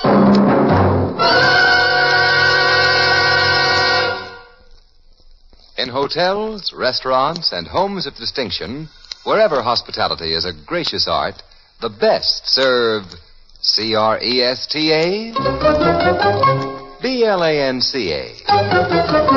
CRESTA, BLANCA, Cresta Blanca, Cresta Blanca.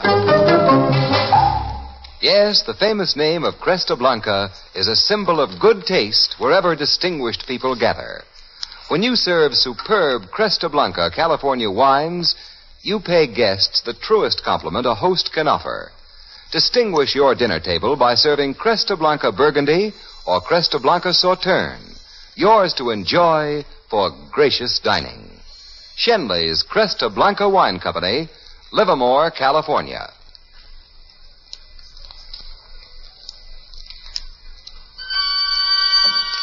And now, Shenley brings you Gloria Swanson as star in radio's outstanding theater of thrills, Suspense. Presented by Roma, that's R-O-M-A, Roma Wines for your everyday pleasure. Tonight, Roma Wines of Fresno, California bring you Gloria Swanson in Murder by the Book, a suspense play produced, edited, and directed for Shenley by William Spear for Suspense.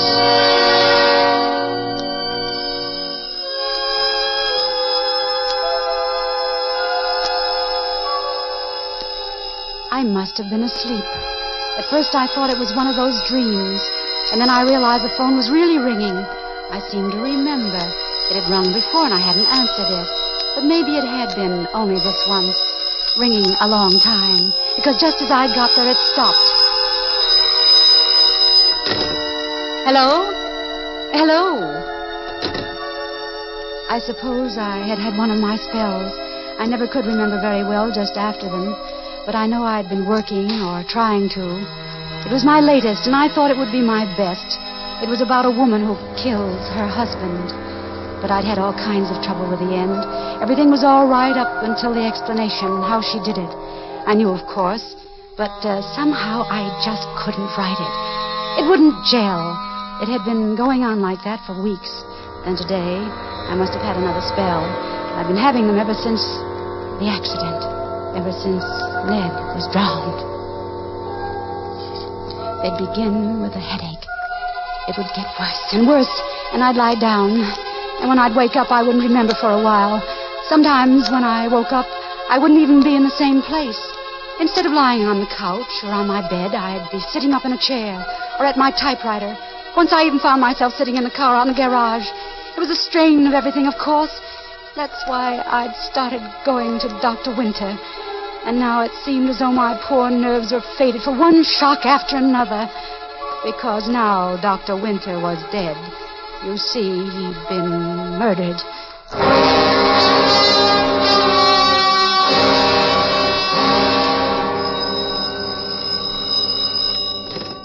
Yes? Emily? Yes?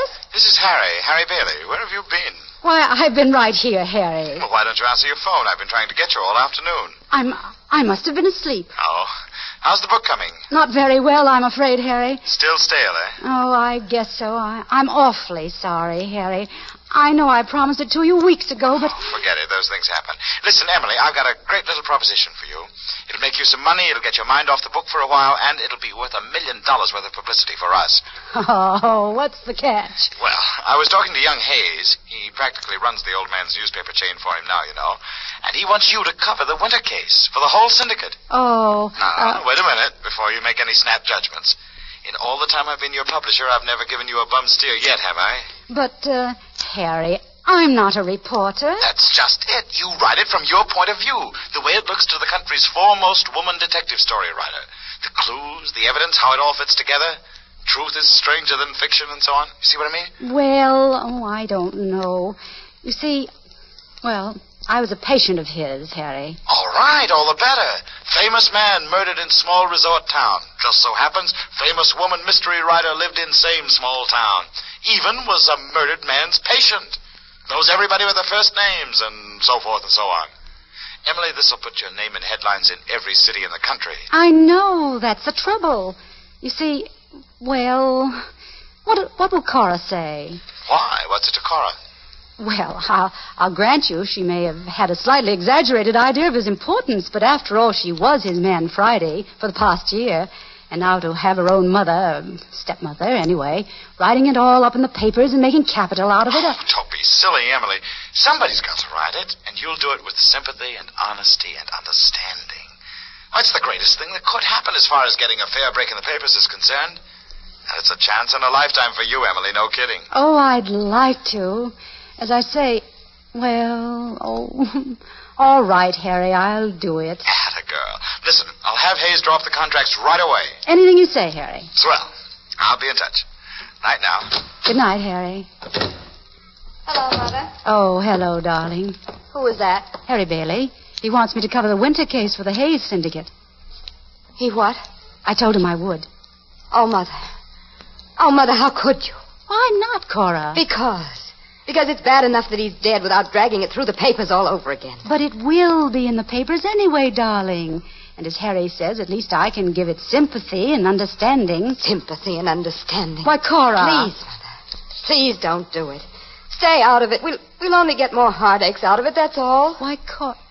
You know, you almost sound as though you were afraid. Are you afraid of anything? Afraid? All right, then maybe I am. Maybe that's just what I am. Afraid.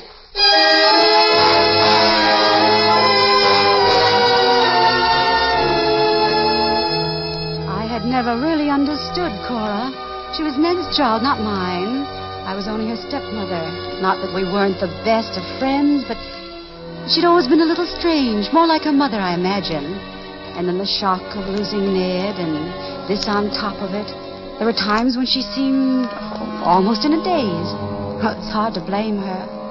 The next day, Harry phoned to say the contracts were all in order, and I was to report to a Lieutenant Hahn of the Homicide Bureau who would permit me to interview the girl they were holding for the murder, and in general act as my guide, philosopher, and friend.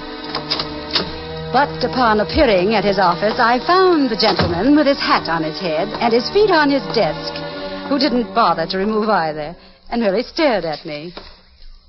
Something? I'm Emily Carlyle. I was told to report to you. You're Lieutenant Hahn? Uh-huh. I was told that you would sort of show me the ropes. Uh-huh. I deduce from your attitude that you're not particularly pleased by the prospect. I cannot tell a lie. You deduce right. Well, isn't this nice? We're not going to get along. Oh, I wouldn't say that, Miss Carlyle, or is it Mrs.? Miss. My married name is Wales. I was married to Ned Wales, you know. Uh-huh. Suppose we clear the air, little Lieutenant. I take it the barrier between us is the old one of professional versus amateur, dealer in fact versus dealer in fiction, and you disapprove of fiction? Oh, I got nothing against detective stories or detective story writers. I even read them myself once in a while, for laughs. Well, that's encouraging. What? To find that you can not only read, but laugh. Okay. Then just what is the difficulty, Lieutenant? I don't like to see people tried in the newspapers. I have no intention of trying this girl. What's her name? Claire Ogilvy. I have no intention of trying her. All I want to do is present the facts, tell the story. Mm-hmm. Well, I guess you want to see her, don't you? Among other things, yes, unless, of course, you have something better to do. No, you're my assignment from now on. I'm in the doghouse. Well, I can think of less appropriate places. Okay. Why? Well, this is a big case. National sensation, special prosecutors, hullabaloo in the papers, special feature writers like you. Yes? And I'm in a minority of one around here, so nobody likes me. Stop being cryptic, Lieutenant. What are you driving at? They got a big thing on their hands, and they want a conviction. I don't agree. About what? About the girl. You see, I think she's innocent.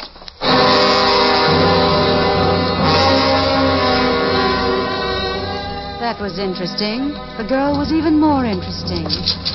She was about 25, a pretty girl, and she was lying on her bunk in the cell, staring up at the one dim light in the ceiling. She didn't even look around when we came in. This is Miss Emily Carlyle, the writer, Claire. She wants to talk to you. I'll be back after a while, Miss Carlyle. Go away. Leave me alone. I can't, Claire. I have a job to do. That makes you different, I suppose. No, but I still have a job to do. That's what they all say. They've got a job to do. On me. Who's trying to do a job on you, Claire?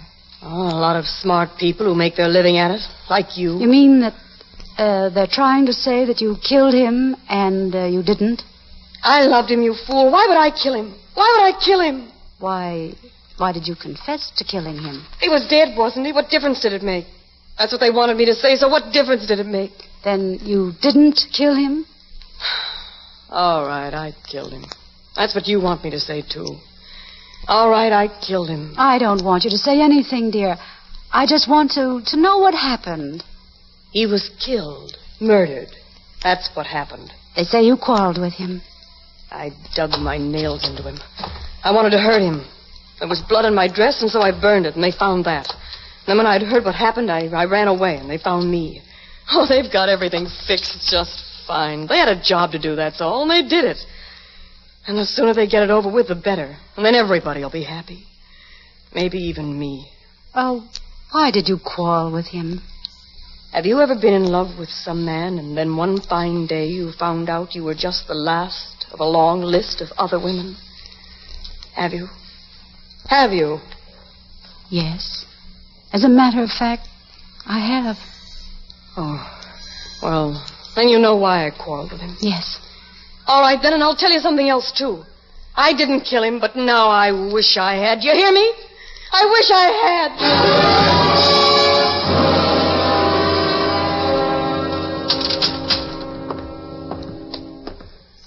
Well, I suppose she told you she killed him, and you believed it. First she said she had killed him, and then she said she hadn't. You didn't answer the second part.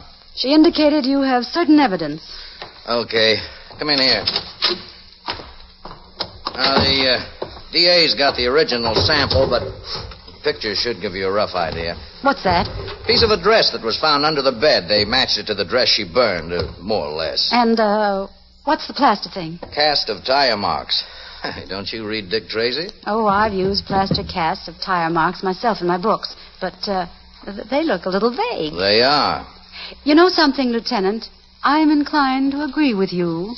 About what? About the girl. I think she is innocent. Oh, so you can write it from the whodunit angle, huh? Less asperity, Lieutenant, if you please, and a little more attention to detail. By the way, why is everyone so anxious to believe this particular girl did it? Because they think they can make it stick. Why look further? Because it's good for them. They make their reputations that way. Just like your boss makes circulation. Let's face it. You and I know what Dr. Winter was like. There must be a dozen girls in this town who have just as much reason for killing him as this one. What I said. As for the confession, she's obviously an hysteric. Any good alienist could break that down. Said that, too. And as far as this stuff, I don't know much about tires, but this dress pattern is as common as a cotton handkerchief. There must be 50 of them within a mile of where we're standing right now. Same goes for the tires. I've told them all that. And there must be something wrong with your methods, Lieutenant. Now, what do we deduce from all this? I'll tell you what I deduce. What? There's a woman who's killed a man in this town. A murderess. A murderess that's still on the loose.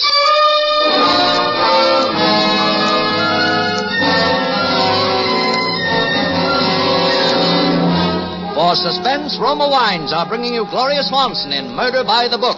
Roma Wines' presentation tonight in radio's outstanding theater of thrills, Suspense.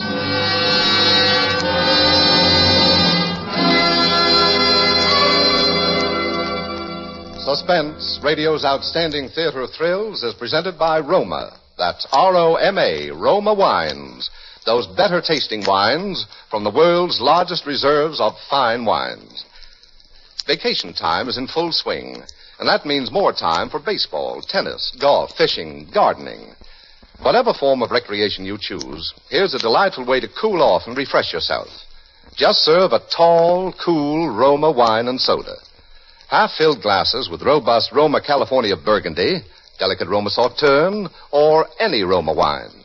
Fill up with ice and soda, sweeten to taste, then sip and be surprised. You'll agree with everybody that refreshingly delicious Roma wine and soda really is a treat that beats the heat. Treat your family to Roma wine and soda tomorrow. Serve Roma wine and soda whenever guests drop in, and all summer long. And for better taste, be sure you use America's favorite wine, Roma wine. R-O-M-A, Roma wine. And now, Roma Wines bring back to our New York soundstage Gloria Swanson as Emily Carlyle in Murder by the Book, a tale well calculated to keep you in suspense.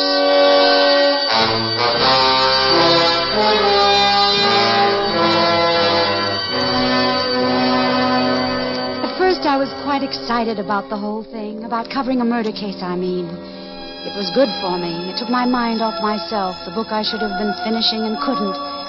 And poor Ned being drowned last summer. That had been more of a strain than even I realized. I knew that now.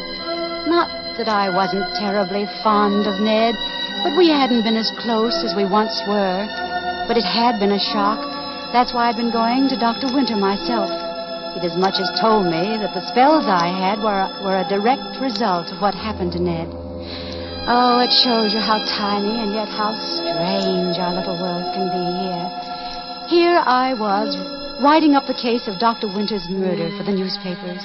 Of course, right away I discovered that the evidence against the girl they were holding was all circumstantial, and Lieutenant Hahn got me prints of the pictures. The piece from the dress they said she was wearing and the tire marks. And I went out to do a little checking of my own. First I went to Gorman's department store. Actually, it's the only real store for women's things in town. Well, Miss Carlyle, long time no see, eh? What can I do for you? I was wondering if you could identify a dress for me. A certain dress? A dress? Why, sure. What kind of a dress you have in mind? No, I don't want to buy one. I just want to find out about one. A particular dress. This dress that this picture was taken of. That's only a piece of it, of course. Oh, that? Yes. You've sold quite a few of them, haven't you? Say, I hear you're going to write up this winter case for the papers. Is that right, Miss Carlyle? Why, yes, I am. As a matter of fact, this dress... I know this dress, all right. We had them last spring, sold like hotcakes, 4 dozen of them. Did you keep any record of who you sold them to? Could I get a list? No. No complete record. Mostly cash sales, you know. Made up a partial list, that's all, a partial list. Well, that's what I want. That's better than nothing. Going into competition with the police department now, huh? No, I'm trying to help them, Mr. Gorman. If you'll give me... You better see them about that yourself, then. Lieutenant Hahn. Gave him the list 3 weeks ago. You better see him. Oh, I didn't know he had one. He never told me. Cops don't always tell everything they know, eh? You go see Lieutenant Hahn. He's the man you want to see, Lieutenant Hahn.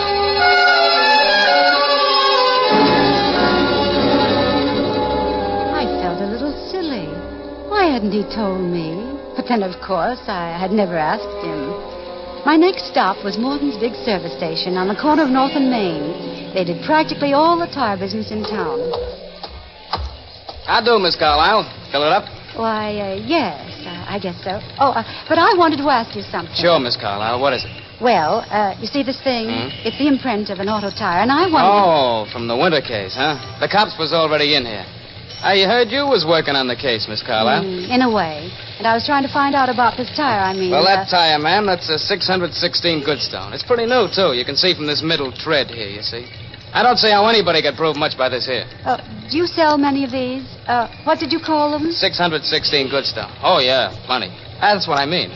I don't see how you could prove much with that there tire. You find them on all kind of cars. I know, but... Look here, you got them on your own car, Miss Carlyle. Same kind, 616 Goodstone. Almost new, too. You see what I mean?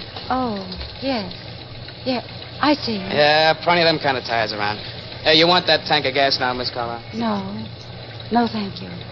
Never mind.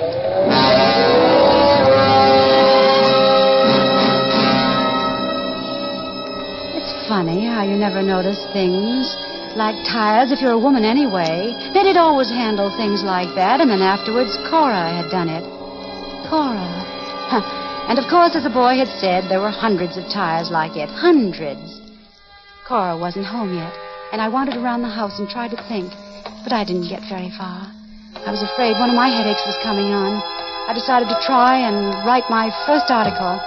But when I sat down at the typewriter, I remembered I hadn't put the cover over it the last time, and it was all dusty. I went to the broom closet and rummaged around in the basket we keep there for old rags. I just started to dust off the typewriter when I noticed it. The rag I held in my hand. It wasn't just an ordinary rag. It was a piece of a dress. And it wasn't just an ordinary dress. It had a cute little red and white print pattern.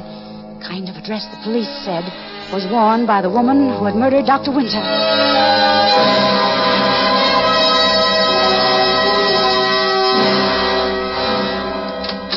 It was then I heard Cora coming in. Instinctively, I thrust the rag that was in my hand into the desk. Mother, you home? Oh, hello, darling. Been shopping? Just a few odds and ends. What have you been doing? Oh, a little of this, a little of that. Cora, what about the car? Won't we be needing new tires pretty soon? Well, no, I had new ones put on all around only a little while ago. You remember? I'd forgotten. When was that? Oh, 6 weeks ago, anyway.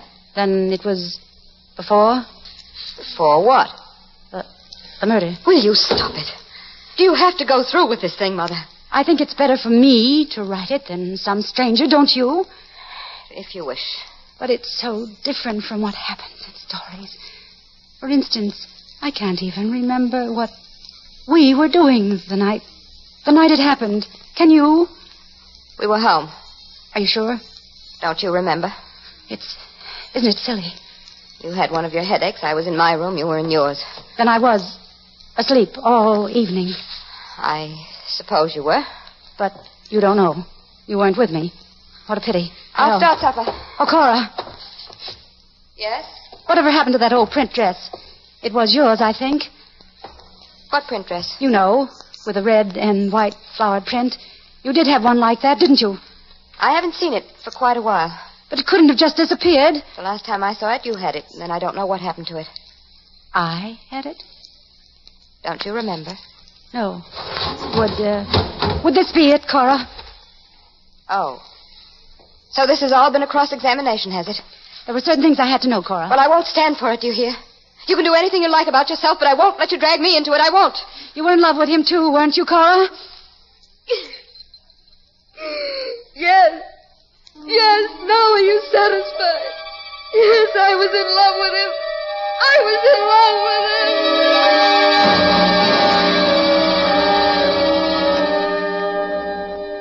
him. When I woke up, the sun was shining, and I was lying on the bed in Cora's room, and Cora was gone.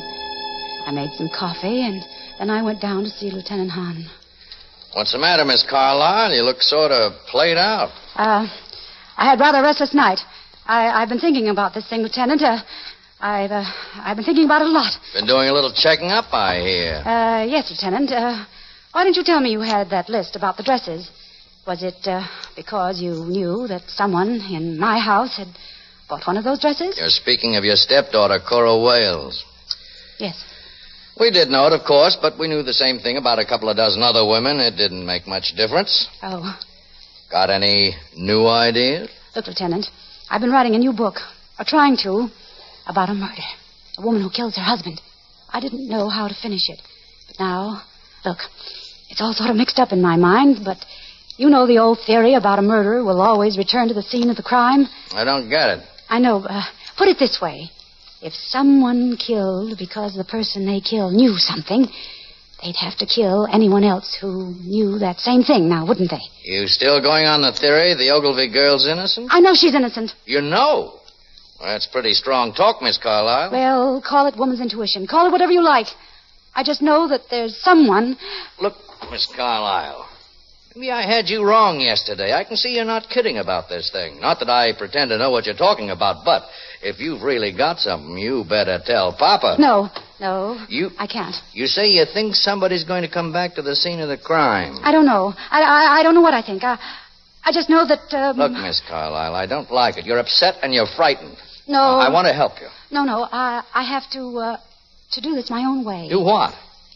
I don't know. Well, I can't very well use a rubber hose to get it out of you. But I just want you to remember that whatever I do, it's part of my job. What? What's part of your job? To see that nobody else gets killed around here, including you.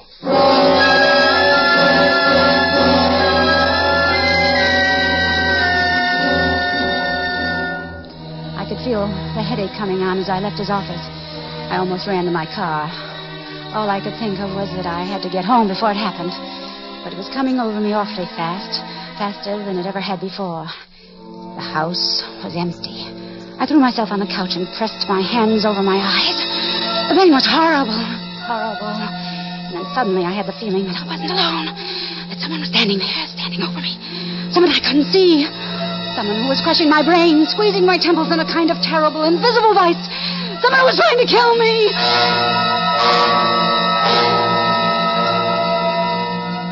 I was having a dream. Another of those horrible dreams. I was dreaming that I'd gone upstairs to Cora's room and she was there packing her things. She didn't see me or hear me. and I crept into the room very softly. It seemed as though I had a heavy poker or something in my hand. I crept up very softly behind her. I raised the poker, and then she whirled around. She saw me. You knew it wasn't an accident, didn't you? You knew he didn't just drown. You knew I killed your father. I pushed him. And when I went to Dr. Winter, he found out, too. Something buried in my subconscious, he said. And he made me tell him. He told you all that, didn't he? So now I'm going to have to kill you, too, Cora. I'm going to have to kill you.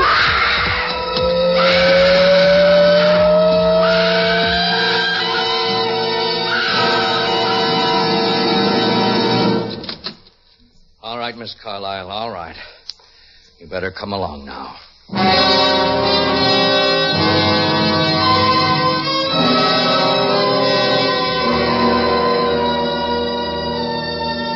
I hear the doctors keep talking about schizophrenia. That's a double personality, you know. They seem to think I did all those things without even knowing it. Drowning Ned. Trying to kill Cora. That's what the spells were, they say. The other personality. Like Dr. Jekyll and Mr. Hyde. But I wish I could talk to Dr. Winter. I went to him first about the spells. He said he could cure me if I told him the truth. Only, of course, I can't talk to him now. He's dead. I killed him.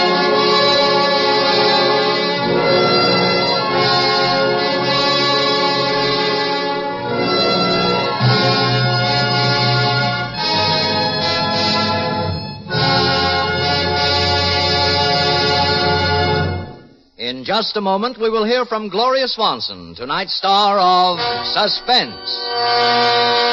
Presented by Roma. That's R-O-M-A, Roma Wines, America's largest selling wines.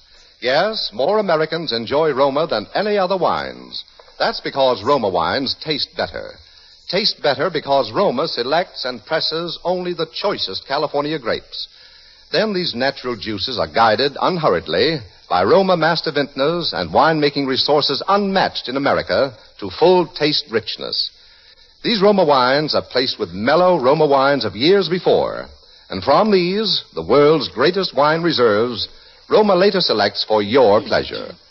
Treat your family and guests to the better taste of Roma California wines. For everyday use or for friendly entertaining, serve amber Roma sherry, ruby Roma port, or golden Roma muscatel. Roma adds so much to your pleasure, and yet now costs so little, that you'll want to keep a supply of better-tasting Roma wines on hand. Remember to ask for Roma Wines, America's largest selling wines. This is Gloria Swanson. It was a great pleasure to appear on tonight's broadcast of Suspense. Next week, Suspense will originate from Hollywood, when Roma Wines will bring you Vincent Price. Good night. Tonight's suspense play was written by Robert L. Richards. Next Thursday, same time, you will hear Mr. Vincent Price as star of Suspense, produced for Shenley by William Spear. This is CBS, the Columbia Broadcasting System.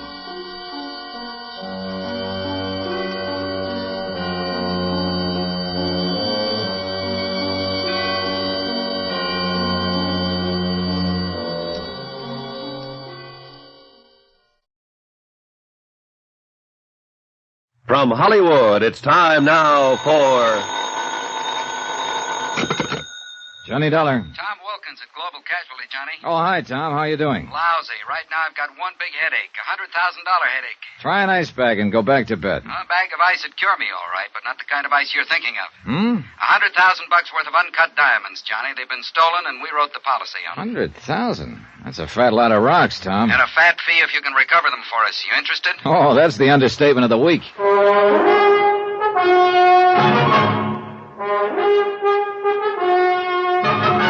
Tonight, and every weekday night, Bob Bailey in the transcribed adventures of the man with the action-packed expense account, America's fabulous freelance insurance investigator. Yours truly, Johnny Dollar.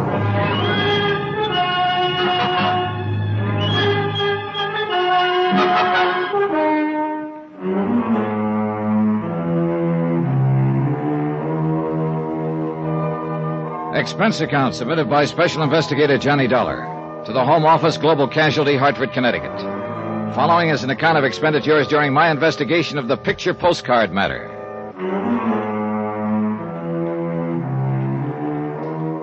Expense account item 1, $1.25. Taxi to the office of Global Casualty where Tom Wilkins was waiting for me. Looks like we're bucking a pretty well-organized outfit in this deal, Johnny. The way they pulled the job shows they'd planned it out pretty well. How did it happen, Tom, and where? The diamonds were being taken by special courier from Zurich, Switzerland to Amsterdam. They got lifted at the Zurich airport. How? The airport was crowded. The courier was carrying the diamonds in a leather briefcase strapped to his wrist. A fight broke out suddenly. In the confusion, the courier was slugged and the case cut loose from him. After which the fight suddenly stopped, huh? Yeah. It was obviously a rigged brawl. By the time the police arrived, the people involved had disappeared. With the uncut diamonds. Mm-hmm. Sounds like their timing was pretty good. Too good. How about the courier? You get a look at the guy who slugged him? No, it happened from behind. Anybody in the airport crowd able to describe the guys who'd rigged the brawl? Well, no clear description. Somebody mentioned that one of the men involved was stocky, sort of a bull neck. Oh, great.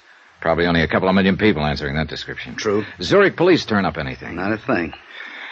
Well, look, Tom, I'm an insurance investigator, not a magician. You better get yourself another boy. Whoa, Johnny. We got one lead, and it could be enough if it's on the level. Oh? Well, let's have it. The robbery was day before yesterday. This morning, I got an airmail special delivery letter from Zurich.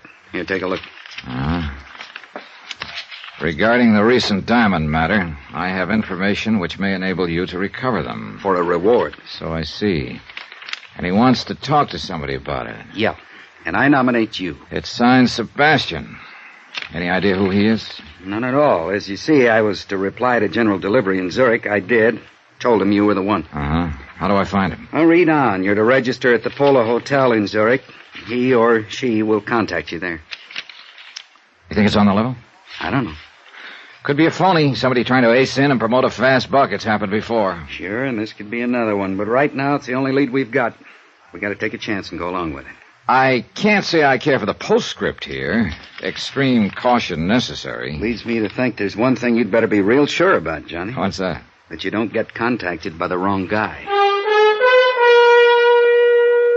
And so, with the sun sinking slowly in the west and my morale slowly following suit, I said goodbye to my cheerful friend and set sail for distant shores. Item 2, $622, plane fare and incidentals to Zurich, Switzerland.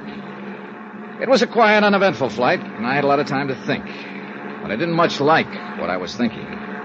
Whoever had lifted the uncut stones wouldn't exactly like the idea of an informant spilling the beans to me, and I had a slight hunch I'd be lucky if beans were the only thing that got spilled.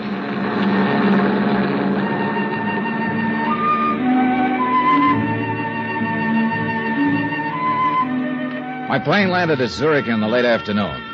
I hired a cab, that's item 3, $1, to take me to the Polo Hotel. The city looked bright, fresh, and clean. It gave me a lift. And the sight of a very pretty girl walking quickly to my cab as we were ready to pull away from the airport didn't hurt either. Oh, darling, Well, hello. I'm so sorry. I made a mistake. Darn it. I thought you But were... I was somebody else. Yeah, that's the trouble with having an ordinary-looking face. Well, I wouldn't call it ordinary. But please... Well?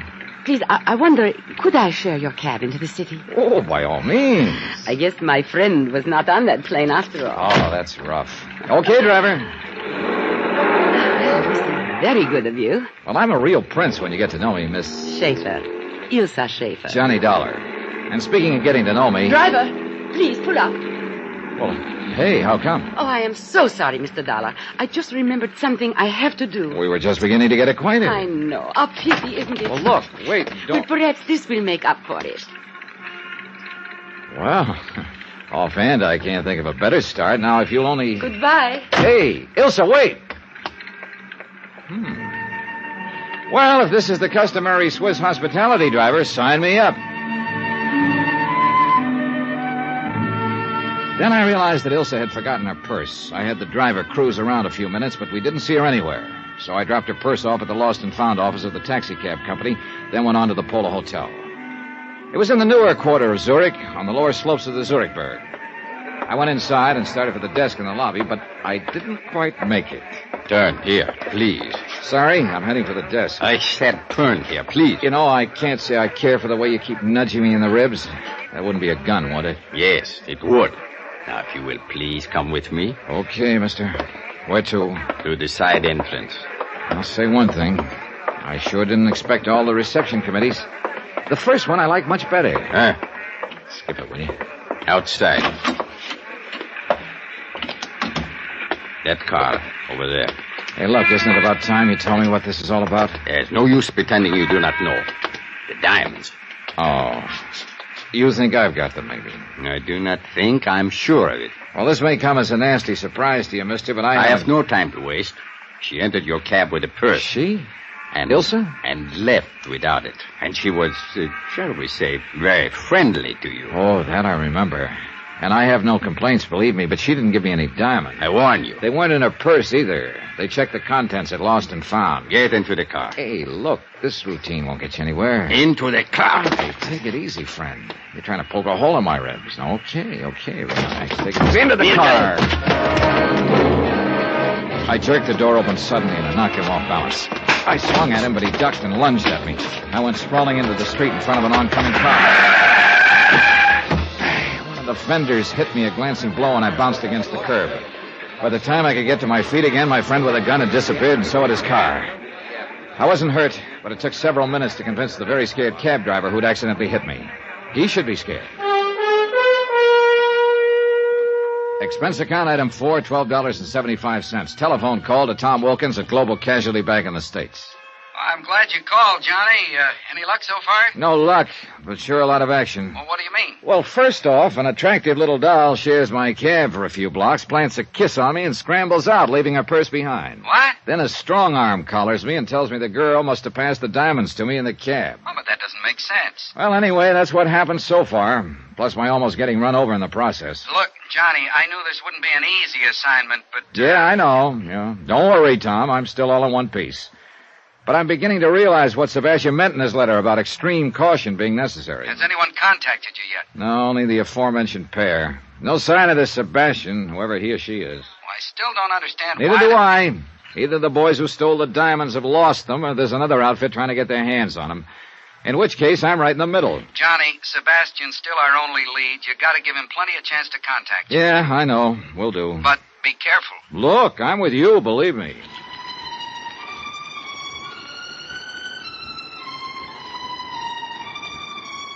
I went up to my room and stretched out on the bed to wait. 2 hours went by. Nothing happened. Finally, I went down to the lobby. Expense account item 5, 30 cents, 2 English language newspapers. I settled down in the most conspicuous chair I could find and waited some more. Still nothing. I worked my way through the newspapers slowly. Then, finally, somebody came over to the chair that was back to back with mine. I took a quick look. He was well-dressed, dark wavy hair, medium height. But he paid no attention to me and started reading his newspaper. Looked like a wrong guess. Maybe I'd have to wait until tomorrow. So I started to get up. Mr. Dollar. What? Please, put your newspaper in front of your face and do not turn around. Okay. Who are you? Sebastian, who wrote the letter to your company in the United States. Oh? It must not appear we are talking to each other. Somebody watching us? I would not doubt it. So you want to talk about the robbery of those uncut diamonds? How do I know you have any real information? I will give you proof presently. But first, let us talk about the reward. What is the amount? Depends on how good the information is, Sebastian. I am talking about the diamonds. Oh? Suppose I were to tell you that I was in a position to guarantee their return. Go on. For $25,000 and no further investigation, I will arrange for the return of the diamonds. I'd have to have proof that you know what you're talking about. Of course. Let me see. My back is to you. Is it your right hand which is closest to the wall and shielded from the lobby? Yeah. Put it down beside your chair. Do not take the newspaper away from your face. Okay. Here. Picture postcard. Yes. Addressed to me, as you see. The writing's in German. What does it mean? It is the equivalent of your American expression, having wonderful time, wish you were here. Signed by F. Gruner. Who's he or she? A friend. Look at the picture on the other side. The Kleibach Inn? Yes. An inn in the town of Kleibach in the Alps, several hours from here. Hey, wait a minute. Are the diamonds at the Kleinbach Inn? No. But this postcard is part of the key to their location. Part of the key? Oh, now, look, Sebastian, this just isn't good enough. I can't... Someone is coming. I cannot talk further with you here. It is not safe. Well, look, Do not worry. I will furnish all the proof you need. When? Tonight. Now listen carefully. I am going. I will leave my newspaper on the floor beside my chair. Wait a few minutes, then get up. Drop your paper, and when you pick it up, pick up mine also. Then what? On an inner page of my paper, I have written my address. Come there in 2 hours. If I am not there, wait for me. Now, just a minute. How can I... Please. There is no time for further questions. 2 hours, Mr. Dollar. In my room.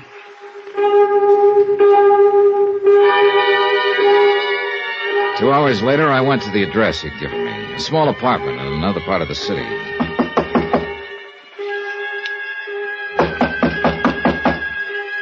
No answer. He hadn't arrived yet. I went inside and waited. 15 minutes went by. No sign of Sebastian. And then something started pecking away at my brain, a faint sound. I finally pegged it. A dripping faucet. It came from the bathroom.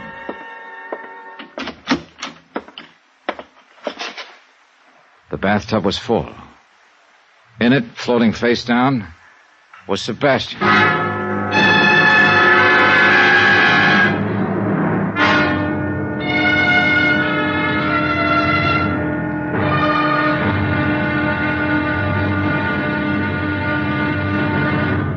Now, here's our star to tell you about tomorrow's episode of this week's story. Tomorrow, a perfect stranger wants to get acquainted, and a beautiful girl asked me to go skiing.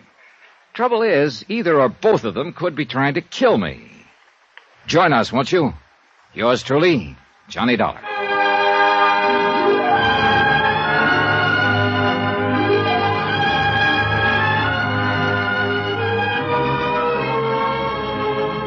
Yours truly, Johnny Dollar, starring Bob Bailey, is transcribed in Hollywood. Written by Robert Reif, it is produced and directed by Jack Johnstone. Be sure to join us tomorrow night, same time and station, for the next exciting episode of Yours truly, Johnny Dollar. Roy Rowan speaking.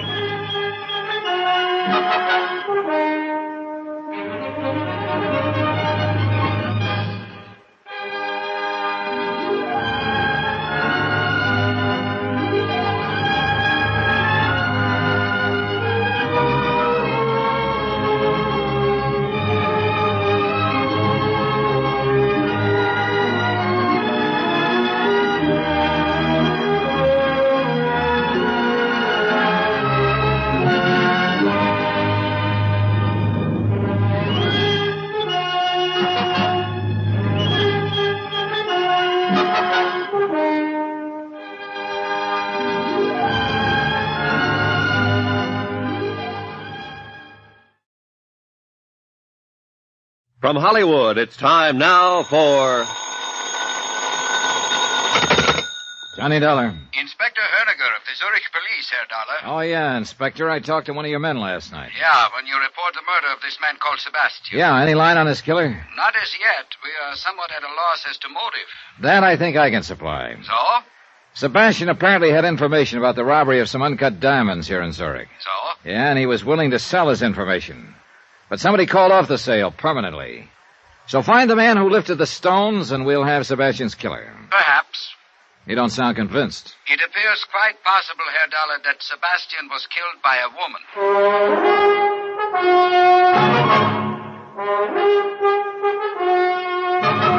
Tonight, and every weekday night, Bob Bailey in the transcribed adventures of the man with the action-packed expense account, America's fabulous freelance insurance investigator. Yours truly, Johnny Dollar.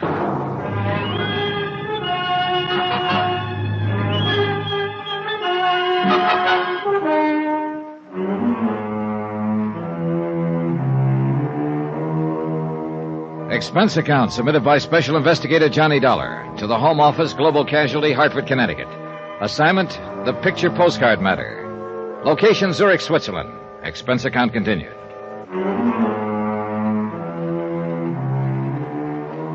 Item 6, $1 even, cab fare from the Polo Hotel to police headquarters.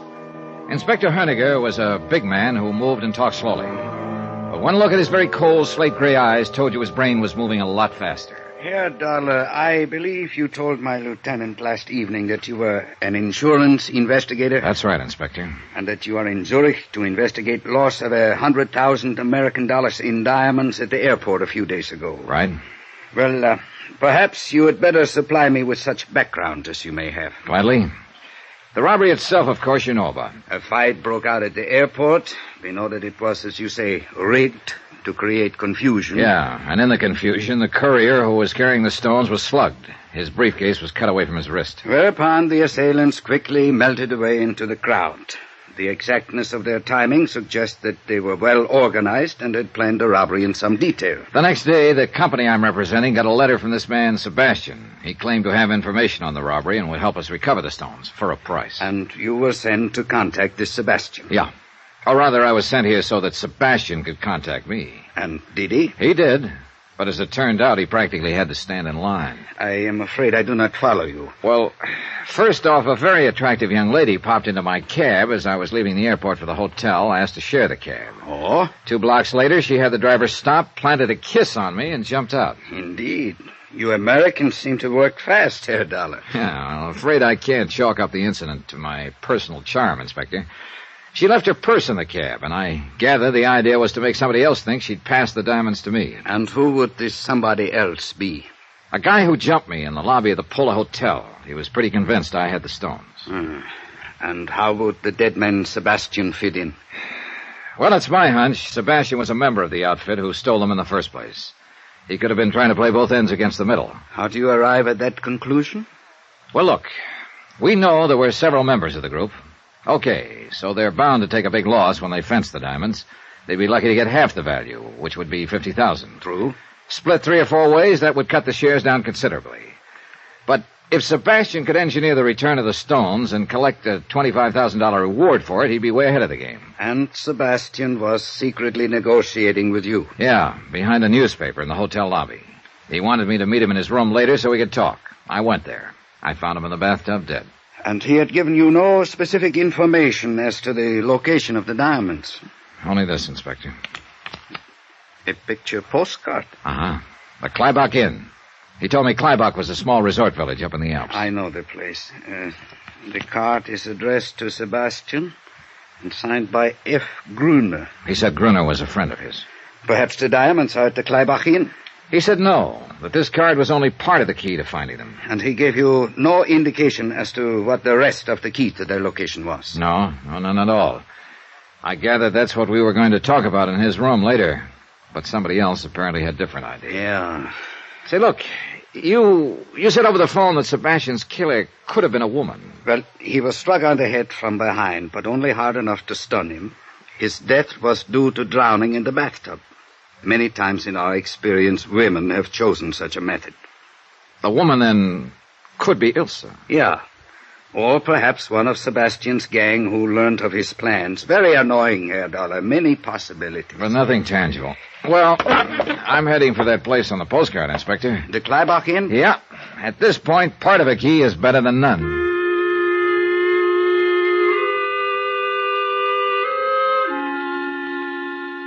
Expense account item 7, $16.20 American. Transportation and incidentals to the Kleibach Inn.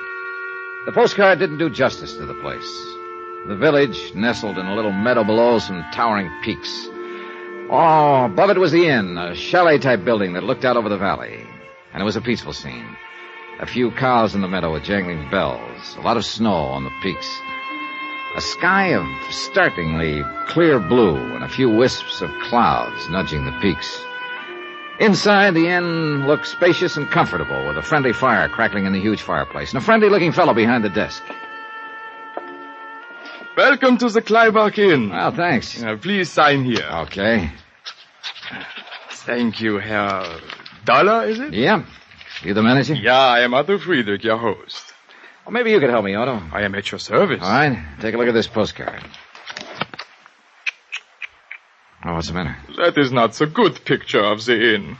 I had some new ones made. You see, the lighting is wrong in this picture. The entire north wing is in the shadows. Now, in the good picture... Yeah. Well, what I want to know is, do you sell these cards here? Not those cards, no. I have the new cards. See, here's one. Now, see how much better... Well, how about in the village? Do they sell the old cards there? Yeah, I'm afraid so, in 1 or 2 shops. I have told them 100 times I will give them the new ones if only they will. You see, it's... Yes, it's the lighting. You ever hear the name Sebastian around here? Sebastian. No need to memorize it. Just tell me if you've heard it, please. Is it a first name or a last name? There you've got me. Sebastian. No, I do not remember hearing that name. I'll be glad to check my register for you. How about F. Gruner? He's the one who sent the card to Sebastian. Gruner.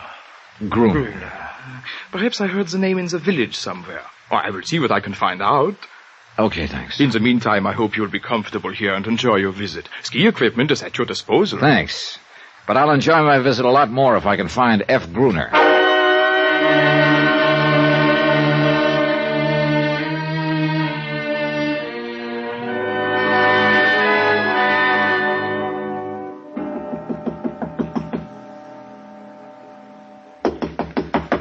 Okay, coming.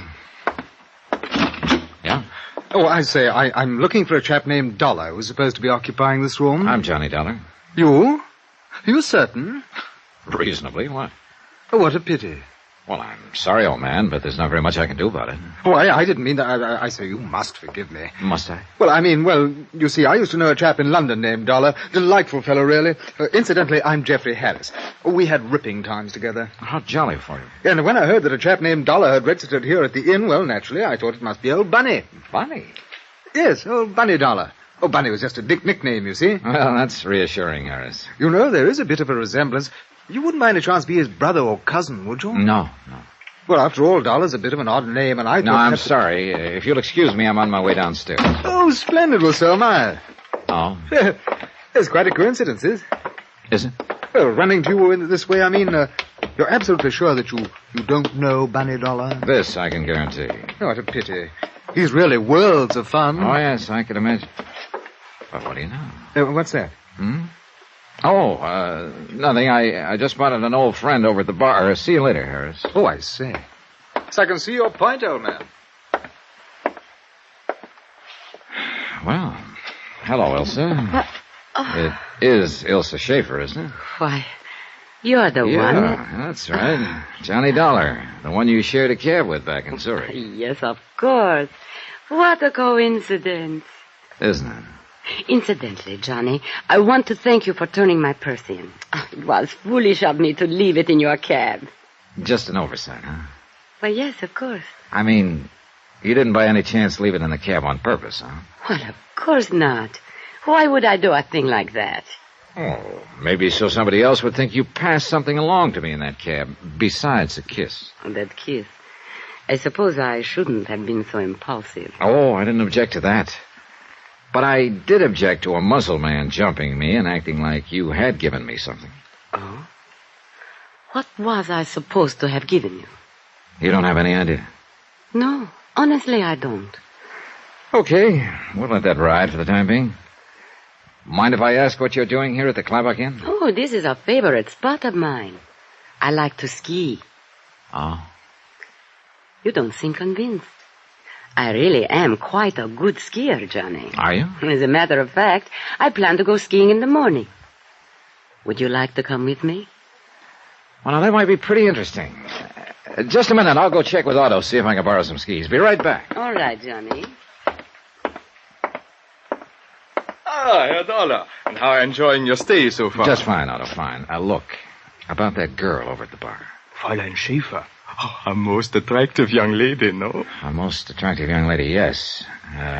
This seems to be a favorite spot of hers. I'm very happy to hear that, Herr Dollar. I suppose she comes here often, huh? This is her first visit to the Klabach Inn. You're sure about that? Of course. I would certainly remember a young lady like her. Yes, this is her first visit, but I hope it will not be her last. Don't count on it, Otto.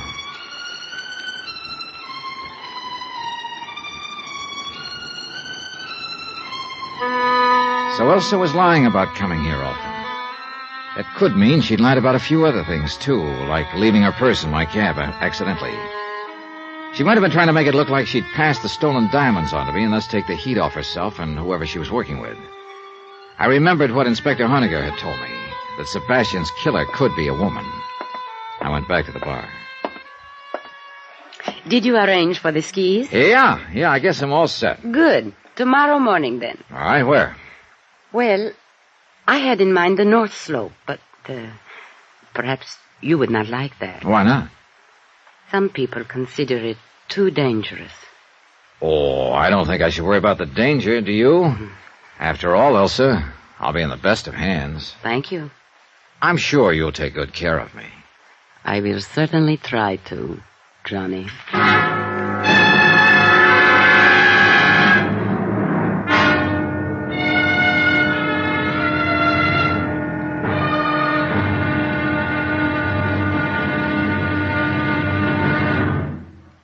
Now, here's our star to tell you about tomorrow's episode of this week's story. Tomorrow, well, skiing's a strenuous sport.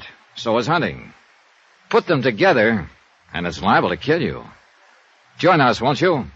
Yours truly, Johnny Dollar.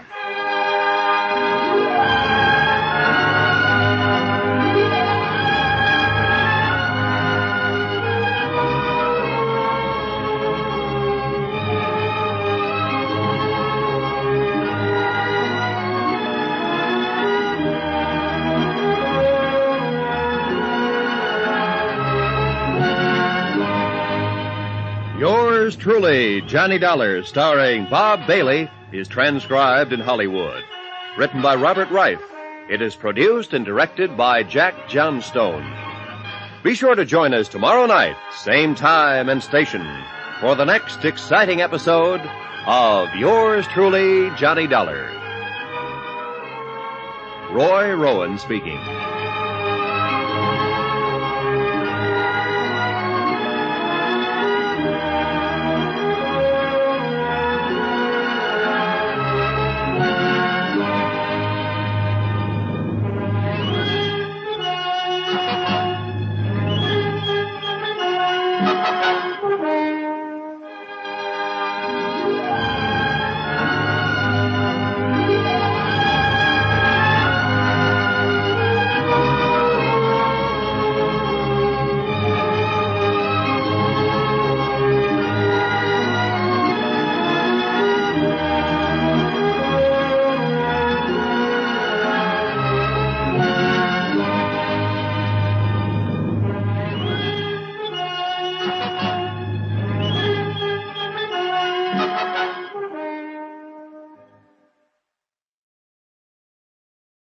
From Hollywood, it's time now for...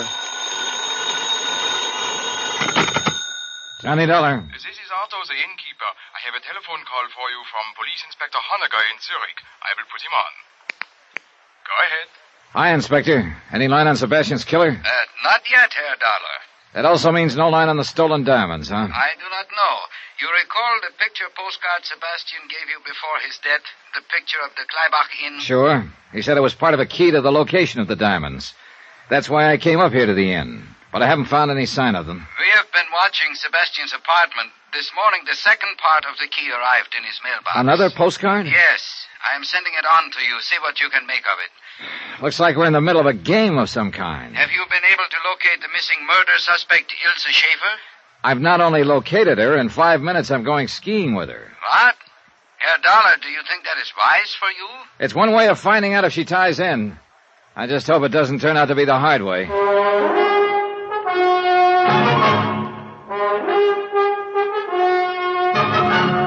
Tonight, and every weekday night, Bob Bailey in the transcribed adventures of the man with the action-packed expense account, America's fabulous freelance insurance investigator. Yours truly, Johnny Dollar.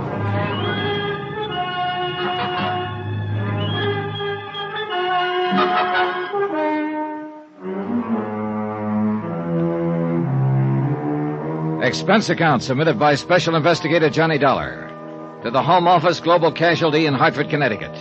Assignment, the picture postcard matter. Location, Kleibach, Switzerland. Expense account continued.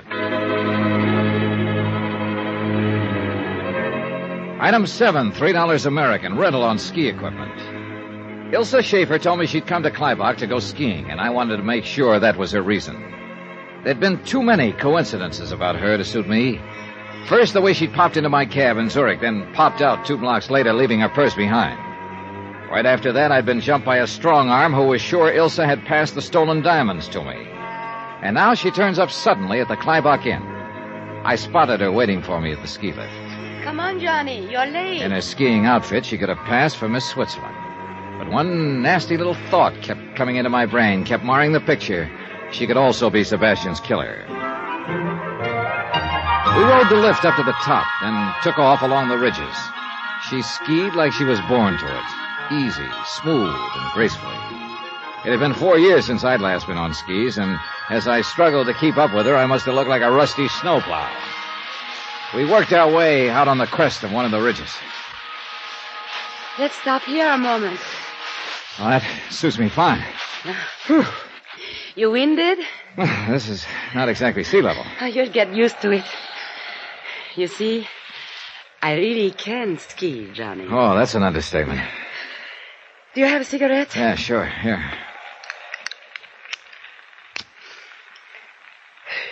Thanks.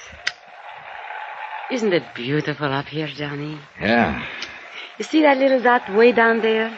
That is the inn. A long way down. That's what I like about skiing.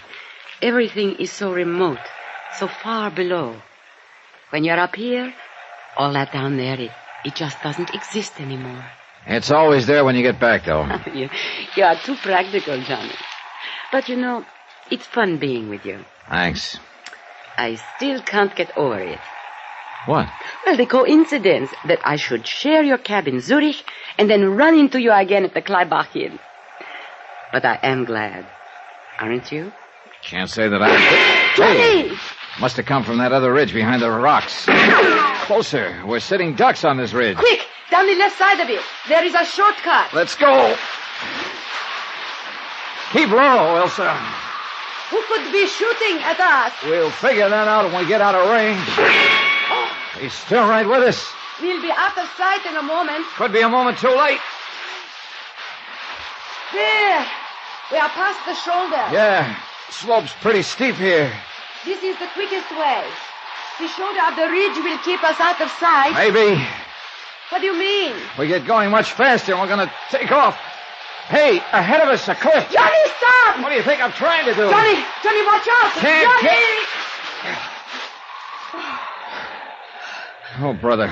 Johnny. 4 feet more and I'd... Thank heaven. This was a real great route you picked, Ilsa. Oh, I can't tell you how sorry I am. Sorry I didn't go over the edge. Oh, of course not. I mean, I'm sorry that in the excitement, I forgot about the avalanche. Avalanche? Yes, several months ago. It took away part of the slope and left this sheer drop. Forgot about it, huh? Well, I just told you I did. I noticed you didn't have much trouble stopping in time. But I was behind you. Oh, yeah, that's just where you were, behind me. What are you trying to say, Johnny? Just that this is one coincidence too many, Ilsa. We just happened to stop on the top of the ridge, right where I make a grade A target. Then you just happen to forget there's a sheer drop on this shortcut you got me to take. But I explained Come on, we're that... going back to the inn.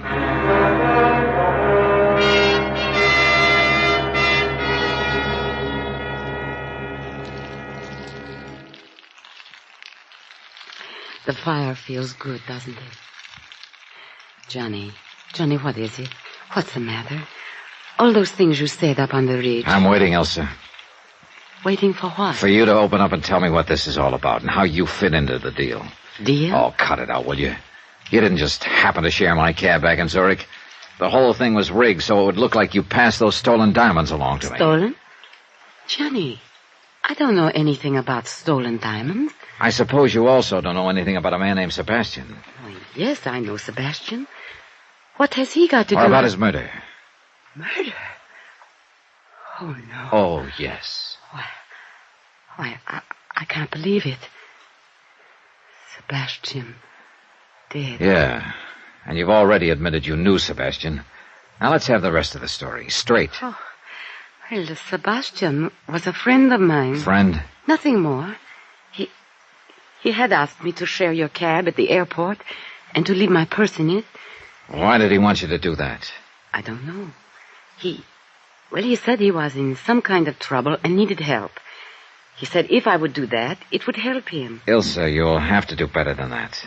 But I am telling you the truth. No, you... Hey, wait a minute. You claim you didn't know what kind of trouble Sebastian was in? No, he didn't tell me. You also claim you don't know anything about the diamonds? $100,000 worth? What? I read about that in the newspapers, but... Oh, wait a moment. Are you saying that Sebastian was involved in it? Up to his ears. I'm sorry to hear that, Johnny. But you must believe me. I did not know anything about it. You're either telling the truth or you're a whale of an actress, Ilsa. I'm telling you the truth. Okay. But about that taxi cab in Zurich, I don't understand. Sebastian was trying to double-cross the rest of the outfit by negotiating with me for the return of the diamonds. But apparently there was another outfit after the diamonds. He wanted to make it look to them like he'd passed the diamonds along to take the heat off. You said a man attacked you after I had left your cab. Yeah. He obviously thought you'd slip me the diamonds. Oh. So Sebastian was setting me up as a patsy on the one hand and negotiating with me on the other. Who could have killed him? Good question. Could be the outfit trying to grab the stones. Or Sebastian's own crowd found out he was trying to sell them out. And the person who shot at us up on the Same ridge? two possibilities. Which reminds me, you still haven't explained how you happened to come up here to the Kleibach Inn. Oh. Well, Sebastian told me he had unfinished business in Zurich, and he would meet me here in a few days, and we would go skiing. I see. Tell me, did you know any of Sebastian's friends? One or two, slightly. Was one of them big and powerful, thick features, almost bald? No. Why? Well, he's the one who jumped me in the hotel lobby after my cab ride with you. Oh, no. I am certain I would remember him the way you describe him. Oh, there was a man Sebastian spent a great deal of time with, but he was short and stocky with very thick neck. Well, that fits the description of one of the men in the robbery at the Zurich airport. Do you know his name? Why, Brunner, I think it was. Could it have been Gruner? Yes, Gruner. The man who sent the postcard to Sebastian. Yeah, that ties in all right. Postcard? Oh, well, skip that. Was one of Sebastian's friends an Englishman? Not that I know of. Why? Well, a fellow named Jeffrey Harris here at the hotel's been trying to strike up an acquaintance with me. Claims he thought I was old Bunny Dollar, a friend of his from London. Oh, well. Johnny, if you'll excuse me, I'm very tired and upset about this news of Sebastian. I think I'll go to my room. Yeah, okay, Elsa. If there's anything more I can do... Don't worry. I'll let you know. All right. I'll see you later. Herr Dollar? Oh, Otto. Did you enjoy your skiing? Well, let's say it was real interesting. Got a question for you, Otto. Huh? As a man of experience, how do you tell if a woman is lying? Okay, Herr Dollar. As an innkeeper, I learned long ago that one listens to a woman, agrees with her, smiles politely, keeps his eyes open, and believes what he wishes about her. Yeah, well, I guess that's as good advice as any. Herr Dollar, this letter arrived for you from Zurich by special messenger while you were out. Oh, yeah, I was expecting it. Thanks, Otto. One more thing. Yeah? Did anybody else go skiing this morning? From the inn? No. I see. But the Englishman... Jeffrey Harris? What about him? He likes to climb the rocks. He went out for a while. Climbing rocks, huh? Thanks a lot. Yeah. Jeffrey Harris could be my boy, all right. But at the moment, I was more interested in the contents of the envelope Police Inspector Honegger had sent me from Zurich. I tore it open and examined the postcard inside. Expense item 8, 2.5, long-distance call to Zurich and Honegger. You received the postcard, Herr Dollar? Yeah, from Gruner to Sebastian, a picture of a chalet on the side of a mountain. You say this card arrived in Sebastian's mailbox? This morning. Apparently, Gruner is unaware of Sebastian's death. What do you make of the card? Well, the chalet in the picture is sort of a small halfway house for skiers. Is it attended? No, empty most of the time. Herr Dollar, possibly the first postcard of the inn was simply for the purpose of guiding Sebastian to Kleibach. The second is perhaps a picture of the actual location of the diamonds. That's what I'm going up there to find out. The trail up the mountain started in back of the inn. I worked my way up the ridge slowly, keeping an eye on every clump of rock. just in case my friend with the rifle was still on the prowl. Near the crest, I stopped for breath. Suddenly, I spotted something moving far down the slope below me. Someone was descending from rock to rock, almost down to the inn. It was too far to tell for sure, but it looked like the Englishman, Jeffrey Harris. I started my climb again. 10 minutes later, I reached the halfway house, the place on the postcard. It was small, just a shelter, and there was no sign of life. Inside, the place was in a shambles, completely torn about. If this had been the hiding place of the stolen diamonds, somebody had sure beat me to it.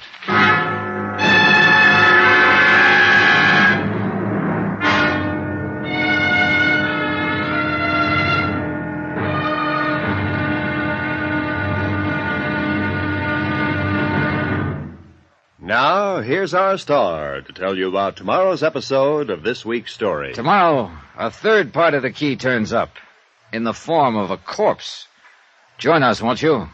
Yours truly, Johnny Dollar.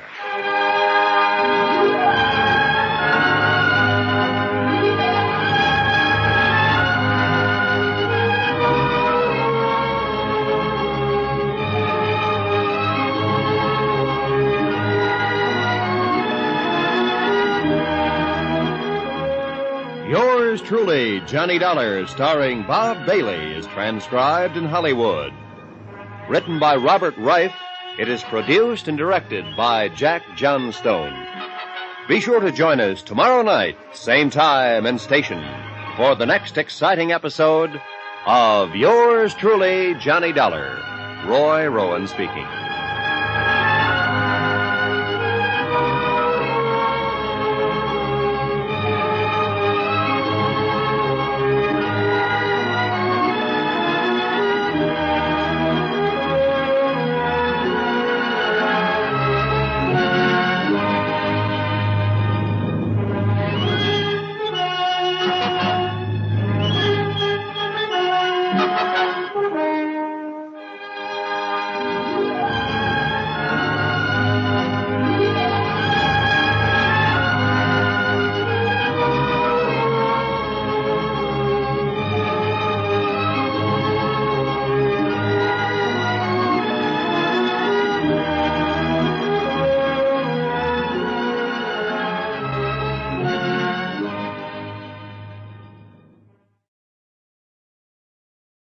From Hollywood, it's time now for Johnny Dollar. Inspector Hoeniger of the Zurich Police, Herr Dollar. Hi, Inspector. Where are you? Downstairs in the lobby of the inn. I came up from Zurich to see if that picture postcard I sent you was of help in locating the stolen diamonds. Afraid not, Inspector. I located the chalet on the postcard, all right. It's sort of a shelter for skiers up on a ridge. Well? Well, when I got there, the place had been turned upside down. If the diamonds were hidden there, somebody sure beat me to it. I see. So it looks like we're at a dead end. Perhaps not. What do you mean? You recall that in Zurich a large man attacked you thinking that you had the diamonds? Recall it. I've still got the lumps to prove it. What about him? A man answering that description bought a railroad ticket here to Kleibach last night. Oh? We have reason to believe that he is somewhere here in the village now. That could mean that the diamonds that he and you are looking for are here after all. I'll be right down, Inspector.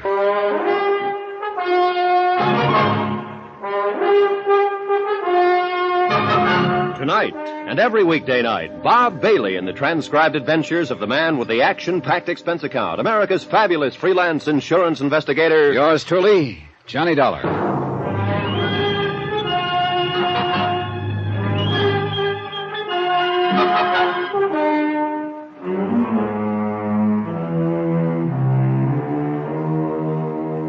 Expense account submitted by Special Investigator Johnny Dollar.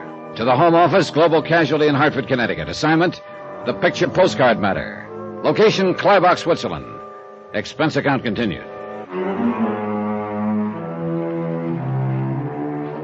Item 9, 70 cents. 1 pot of coffee for Inspector Hoeniger and myself at the Kleibach Inn.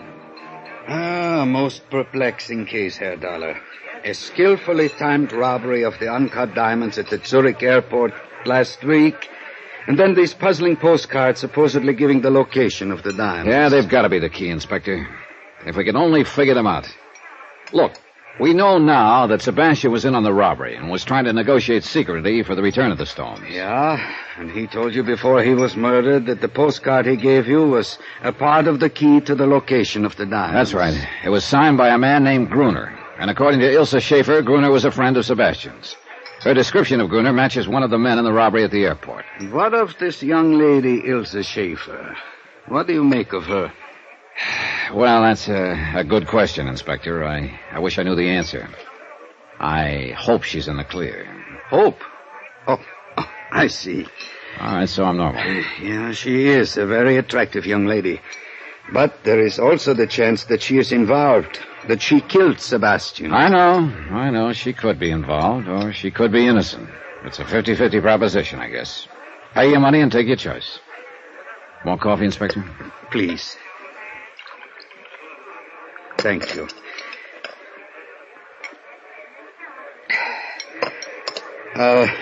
What is her story? Well, I finally got her to admit she didn't share my cab in Zurich and leave her purse in it just by coincidence. It was Sebastian's idea to make it look like she'd passed something along to me. But why would Sebastian wish to make it appear that you had the diamonds if he was trying to negotiate with you for their return? That does not make sense. Actually, I think it does, Inspector. It could go together this way. After the robbery, the gang split up. Gruner was to hide the diamonds, then get word to Sebastian as to their location. Of this much we are fairly certain. Okay. But now Sebastian gets the bright idea of double-crossing his buddies. He gets in touch with the insurance company I represent, and they send me to Zurich to negotiate with him. I still do not... In the meantime, though, another outfit has moved into the picture and is trying to grab the stones from Sebastian and his boys. Yeah, that would explain many things. Sure it would. That's why he rigged that deal with Ilse in my taxicab, to make it look to the other outfit like I had the stones. That would take them off his neck for a while. Yeah, he was playing me for a patsy. But I've got to admit it was a pretty fair scheme. Then later, Sebastian contacts you and gives you the first postcard. Mm-hmm. He tells you it is part of the key to the location of the diamonds. That's right. But Sebastian didn't move fast enough, so he wound up dead. But his Confederate Gruner sent him a second card. Probably mailed before Sebastian was killed. It is possible. Now, the first postcard is a picture of this Kleibach Inn. Yeah, and according to Otto, the innkeeper, it's not the best picture of the inn. I asked him about Gruner. He said he thought he'd heard the name somewhere, but that Gruner hadn't been a guest here. Perhaps he is down in the village. Well, I'm going to check that today. But if the diamonds are in the village, why the postcard of the inn? And why the second postcard of the ski hut on the ridge? I do not know. Is there anybody here at the inn that you suspect of being an accomplice of Gruner and Sebastian? Ilse Schaefer, for one. She claims Sebastian told her he'd meet her here in a few days for some skiing. I see. Anyone else? An Englishman named Geoffrey Harris. He seems pretty interested in me. Claims he thought I was a friend of his from London. He might be telling the truth. Yeah, he might be. But I found out he likes to climb mountains. And he was up there somewhere this morning when Ilse and I were skiing and got shot at. Do you think Fräulein Schaefer could have maneuvered you into that position? Well, if she did, she had a lot of confidence in the marksmanship of her buddy in the rocks. And you told me she suggested a route of escape which ended suddenly at a cliff. Which I almost went off of. Yeah, Inspector, I hate to say it, but she could be the one. And I've got to find out one way or the other. Which means I'm going to stick pretty close to her for the time being. I gather that prospect is not entirely unpleasant to you. But be careful, Herr Dollar. She could be dangerous. So could Geoffrey Harris. On my way to the ski hut this afternoon, I spotted him down the mountain from me. And the ski hut had been torn apart. Yeah. If the diamonds were there, they're gone now. And Harris could be the boy who beat me to them. If he or anybody attempts to leave Kleibach, one of my men at the railroad station will report it. Well, I must be getting back to Zurich, Herr Dollar. Who knows? Perhaps these postcards are just decoys. And the stones are still in Zurich? No, I'd bet my bottom dollar they're here in Kleibach somewhere. If I could only figure out the meaning of those postcards. Yeah. Otherwise, why would the man who attacked you in Zurich have come here? He must be hiding out in the village somewhere. Well, perhaps I can turn up something else of help in Zurich. Right now, Inspector, anything would be of help, believe me. After Inspector Harmonica left, I studied the postcards again, but I got nowhere. One of the inn, the other the ski hut. But what did they mean? I went out on the balcony outside my room and looked up at the mountains. But I couldn't see the ski hut from there. A ridge was in the way. I did see something else, though. 3 rooms down the balcony, Jeffrey Harris's French doors were open. His room was empty. So I decided to have a look. I wasn't sure just what I was looking for. Something, anything that would indicate whether or not Harris was involved in the whole thing. I worked my way to the closet, turning up one big nothing. His clothes were hung neatly in place, and in one corner was stacked some climbing gear. I reached around behind it, and my hand touched metal. I pulled it into view. A rifle with a telescopic sight. I sniffed at the barrel. The gun had been fired recently.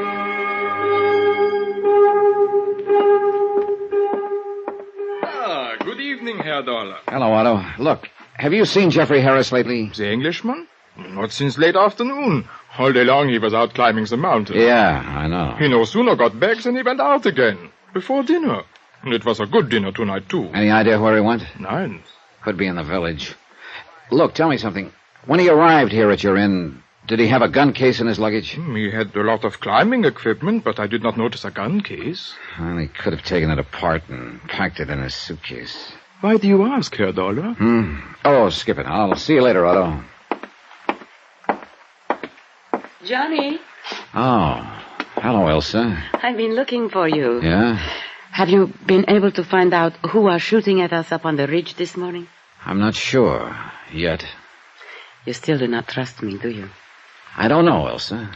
What can I do to prove to you that I am not involved? In what? Anything. The diamond robbery, the murder of Sebastian, the attempt on your life this morning. I like you, Johnny.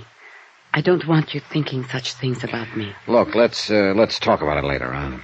Why not now? I have to go into the village. Well, perhaps I could go with you, Johnny. Do you mind? No. Matter of fact, that might be a good idea.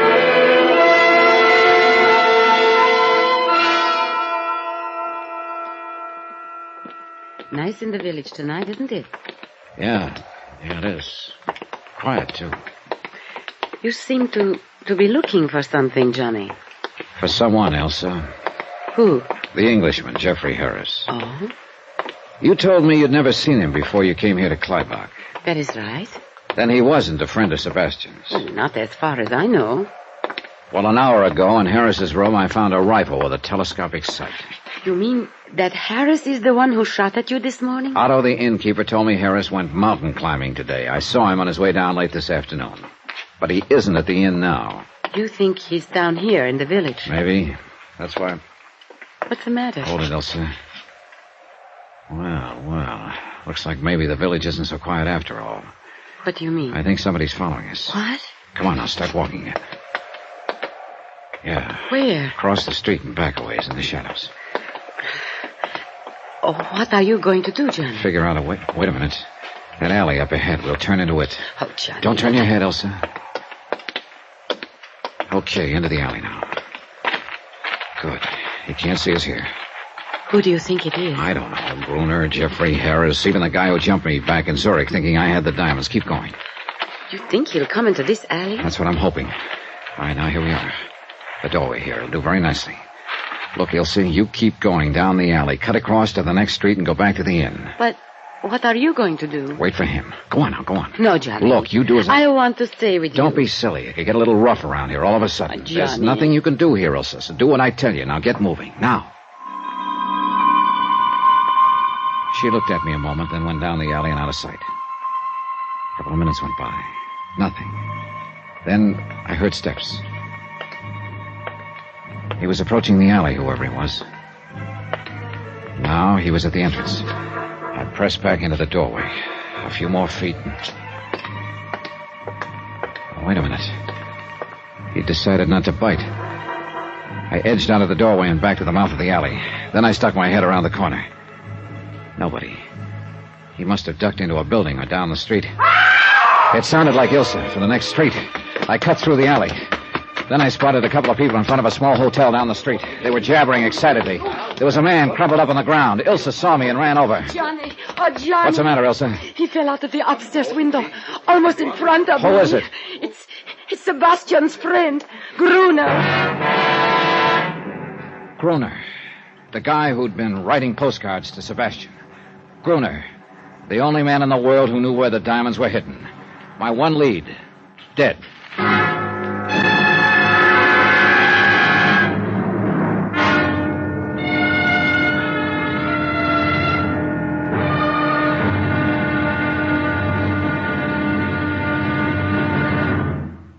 Now, here's our star to tell you about the final episode of this week's story. Tomorrow, the wind-up. I find out some people will not hesitate to kill anyone who gets in their way. And that's not so good when the man in the way is me. Join us, won't you? Yours truly, Johnny Dollar.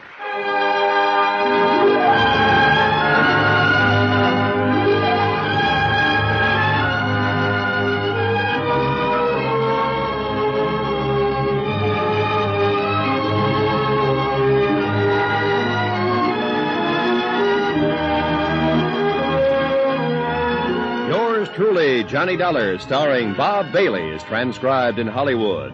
Written by Robert Reif, it is produced and directed by Jack Johnstone. Be sure to join us tomorrow night, same time and station, for the next exciting episode of Yours Truly, Johnny Dollar. Roy Rowan speaking.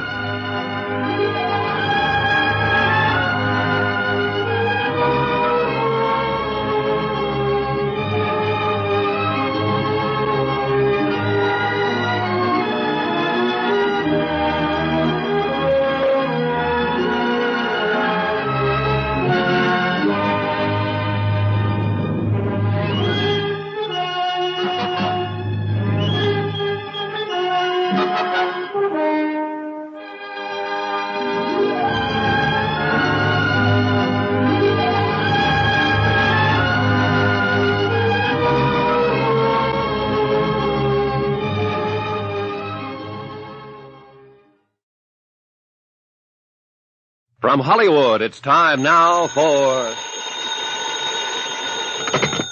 Johnny Dollar. This is Otto, the innkeeper, Herr Dollar. Oh, good. I was away from the desk for a few minutes and just received the message that you called. Look, Otto, I'm at the little hotel down in the village. You're not planning to move out of the Kleibach Inn, I hope. No, listen. I want you to do me a favor. Of course. Have you seen Jeffrey Harris? The English gentleman? No. Then keep a sharp eye out for him. Oh. Yeah, and the minute he gets back to the inn, call me. But don't let him know you're calling me. Whatever you say, Herr Dollar.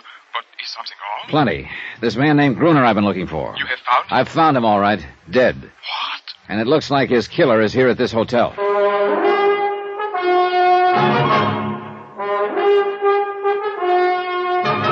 Tonight, and every weekday night, Bob Bailey in the transcribed adventures of the man with the action-packed expense account. America's fabulous freelance insurance investigator. Yours truly, Johnny Dollar.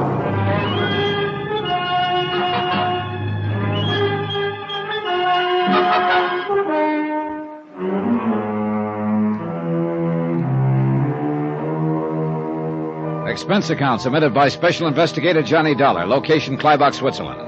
To the Home Office, Global Casualty, Hartford, Connecticut. Assignment, the picture postcard matter. Expense account continued.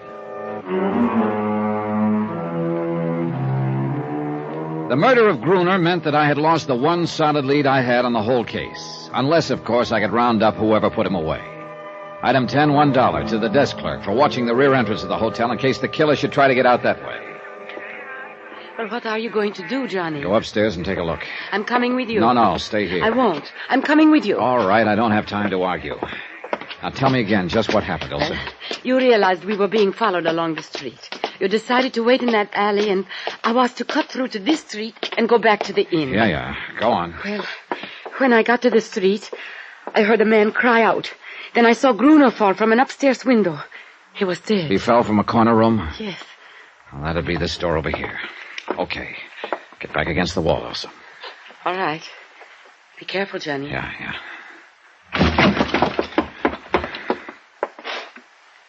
Empty. Maybe one of the other rooms, Johnny. Yeah. Hey. Somebody just locked up. That was down the hall. Yeah, come on. That room at the inn. Get back, Elsa.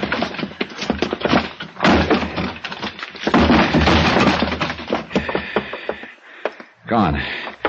The window. Yeah. Oh, great. A fire escape. Uh-oh. You see someone, Just Johnny? a flash as he disappeared around the corner. Could you recognize him? There wasn't much light, but it looked like the big boy who jumped me back in Zurich. Then it was he who killed Gruner. Could be. And Gruner was my last lead to those stolen diamonds. You think that man who got away now has them? I don't know. If he does and tries to leave town, Inspector Honeyga's man will pick him up at the railroad station. Well, let's go back to the inn. We did. But only because it meant being someplace where I could quietly sit down and think. Try to put together and make sense out of what meager information I had. But the more I thought about it, the more I realized that I was stymied. More coffee, Johnny? No, thanks, no. What's the matter, Johnny? Oh, what's the matter is I'm beat. The stolen diamonds. The stolen diamonds. Unless I can figure out the meaning of those picture postcards Gruner sent to Sebastian, I'm licked. And so far I've drawn nothing but big blanks on them. Postcards? You didn't say anything to me about postcards. I know, Elsa. Well, look, you may as well know it. Right now, you're about my last hope. You claim you weren't involved in any of this, that you want to help me. Oh, yes, Johnny, and I mean it. Okay, here's your chance to prove it. How?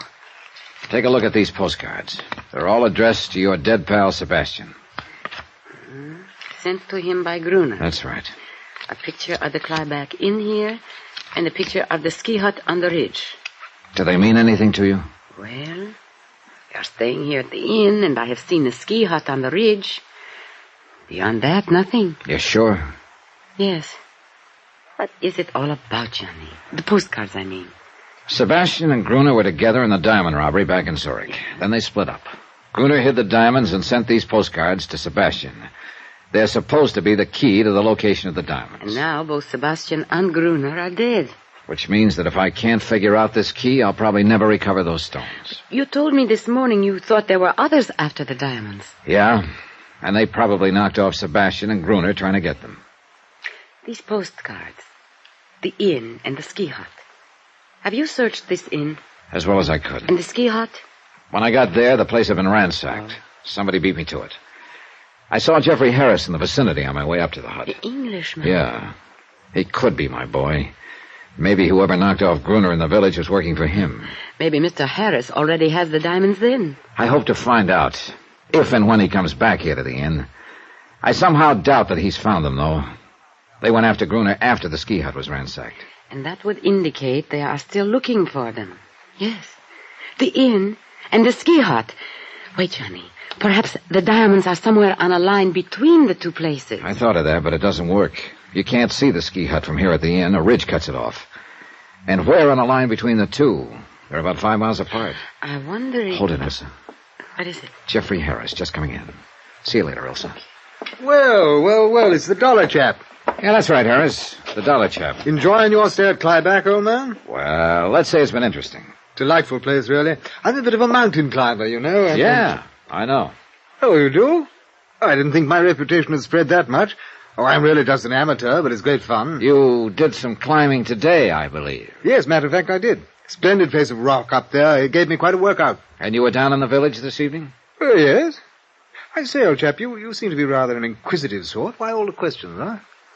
Well, this morning I got shot at up on the ridge. What's that? This evening a man was murdered in the village. Both times you were in the vicinity. Oh, now, look here, Dollar, let's not be absurd, right? I'm sorry that someone was potting away at you this morning, but I assure you I had nothing to do with it, and I didn't even know about the murder in the village. Plus the fact you've been pretty interested in me ever since I arrived here at the inn. Yes, but I've explained all that. I thought at first that you might be my old friend Bunny Dollar from London. Look, let's quit talking about old Bunny Dollar and start talking about that rifle of yours with a telescopic sight. Don't be ridiculous, old boy. I don't have any rifle. Well, I just happened to have found one in your closet today. I say, you are a snooper, aren't you? But you must have gotten to the wrong closet. I tell you, I don't own a rifle. It was there, all right, and it was your closet. Well, then somebody left it there by mistake. Now, look here, Dollar. I haven't the slightest idea what you're driving at, but I assure you I am in no way involved. And I must say I don't care for your attitude or behavior. Here, to think I had you confused with old Bunny. Well, you're not in the least like him. You're prowling in my closet. I guess I drew a blank there. Elsa.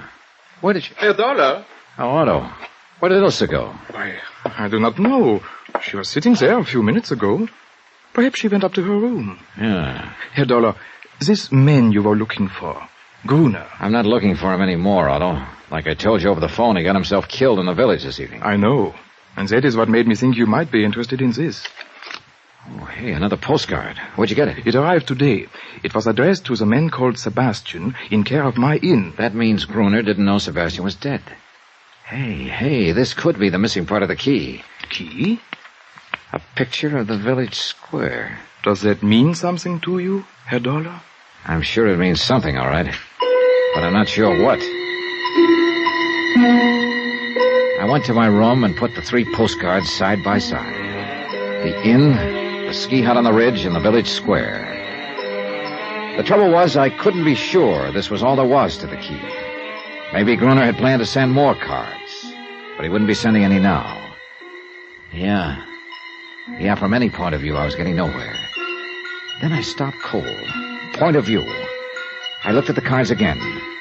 You couldn't see the ski hut from the inn, and you couldn't see the inn from the village. But maybe, just maybe, there was some point from which you could see all 3. I went downstairs and outside. It was a moonlight night. I started walking slowly toward the village, keeping the inn in sight behind me. Finally, I came to a point in the road where I could see both the inn and the village square in the distance. But I still couldn't see the ski hut. There was a ridge in the way. I started cutting across a field. It looked like a little deserted farm. A shed loomed up in front of me, a small, broken-down barn.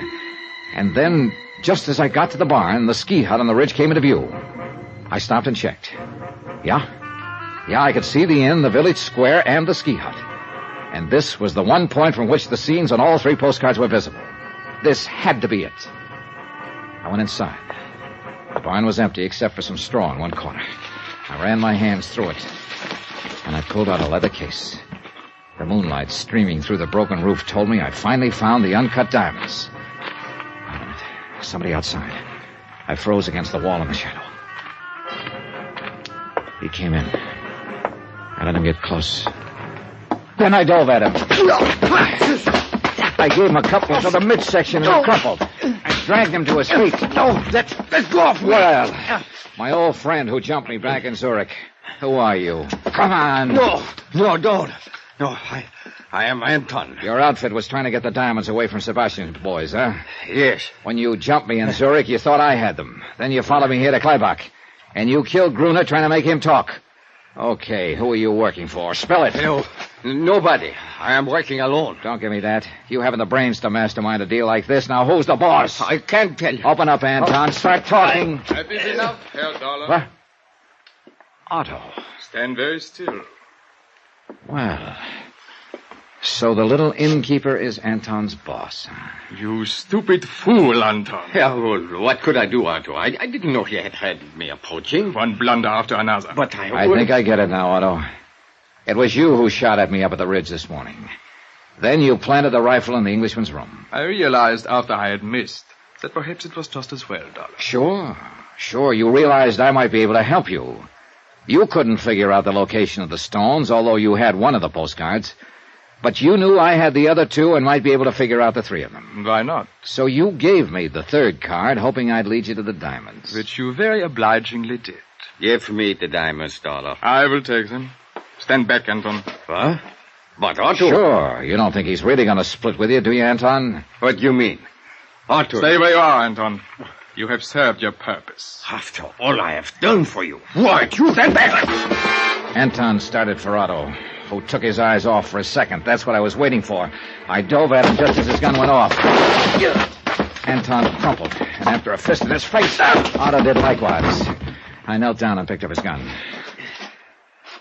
All right, Otto. Just hold it where you are. But my shoulder, I'm hurt. Don't worry, Anton. There's enough of you left to talk to the police. And you know, I got a hunch you're going to be a real cooperative witness.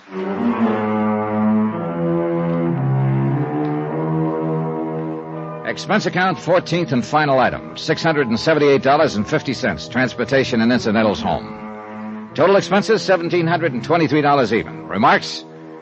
Otto and Anton were turned over to Police Inspector Honinger. The diamonds are in safekeeping. About Otto. Well, Greed is one of the 7 deadly sins. It sure turned out to be the deadliest one for Otto. How about Elsa? Well, please consider me available for any future assignments in Switzerland. End of report. Yours truly, Johnny Dollar.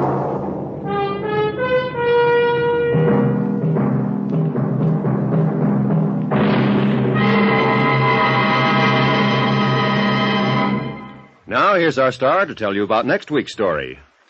Next week, there's uranium, they say, in the Arizona hills. There's also a killer with 3 victims behind him, and he's looking for another.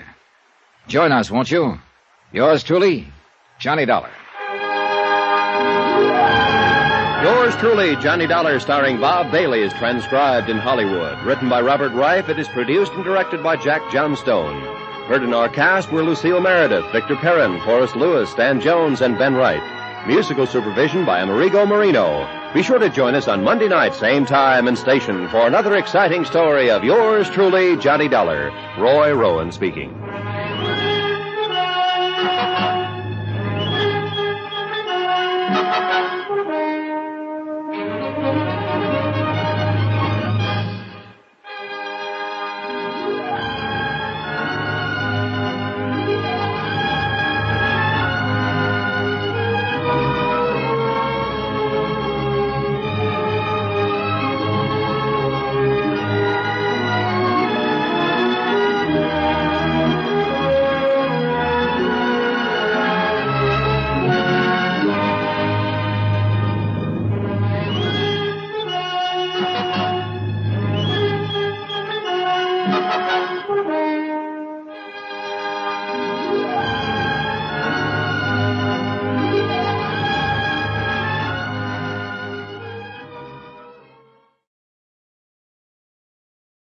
By transcription.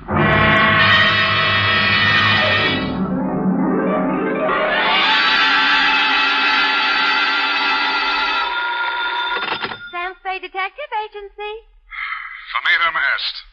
Mr. Who? Phonetum est. It is finished. Latin. Oh. Sam?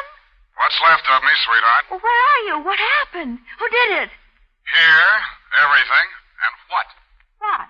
No, I asked you first. Sam. Now you're making sense. Well, did that Mr. Mortuus get in touch with you? Demortuus nil nisi bonum. Oh, Sam, stop it. 2nd year Latin, F. Speak well of the dead. You mean he's dead? If you have tears, prepare to shed them now. This one ends up worse than Rigoletto. Have your extra handkerchief ready, get some organ music on the radio, and I'll be down to dictate my report on the Tears of Night caper.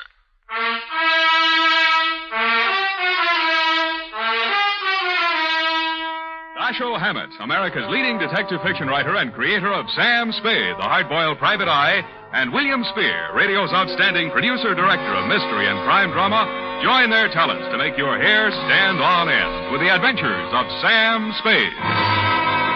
Presented by the makers of Wild Root Cream Oil for the hair. You know, just a little Wild Root Cream Oil in your hair can mean a world of improvement in your general appearance. Just try it and see. See how Wild Root Cream Oil Hair Tonic grooms your hair neatly and naturally, relieves dryness, and removes loose dandruff. Yes, you'll be glad to discover that just a few drops of Wild Root Cream Oil make a big difference. So if you've never tried it before, get the 25-cent Get Acquainted size and ask for it by name. Wild Root Cream Oil Hair Tonic. Again and again, the choice of men and women and children, too. And now, with Howard Duff starring as Spade, Wild Root brings to the air the greatest private detective of them all in the adventures of Sam Spade.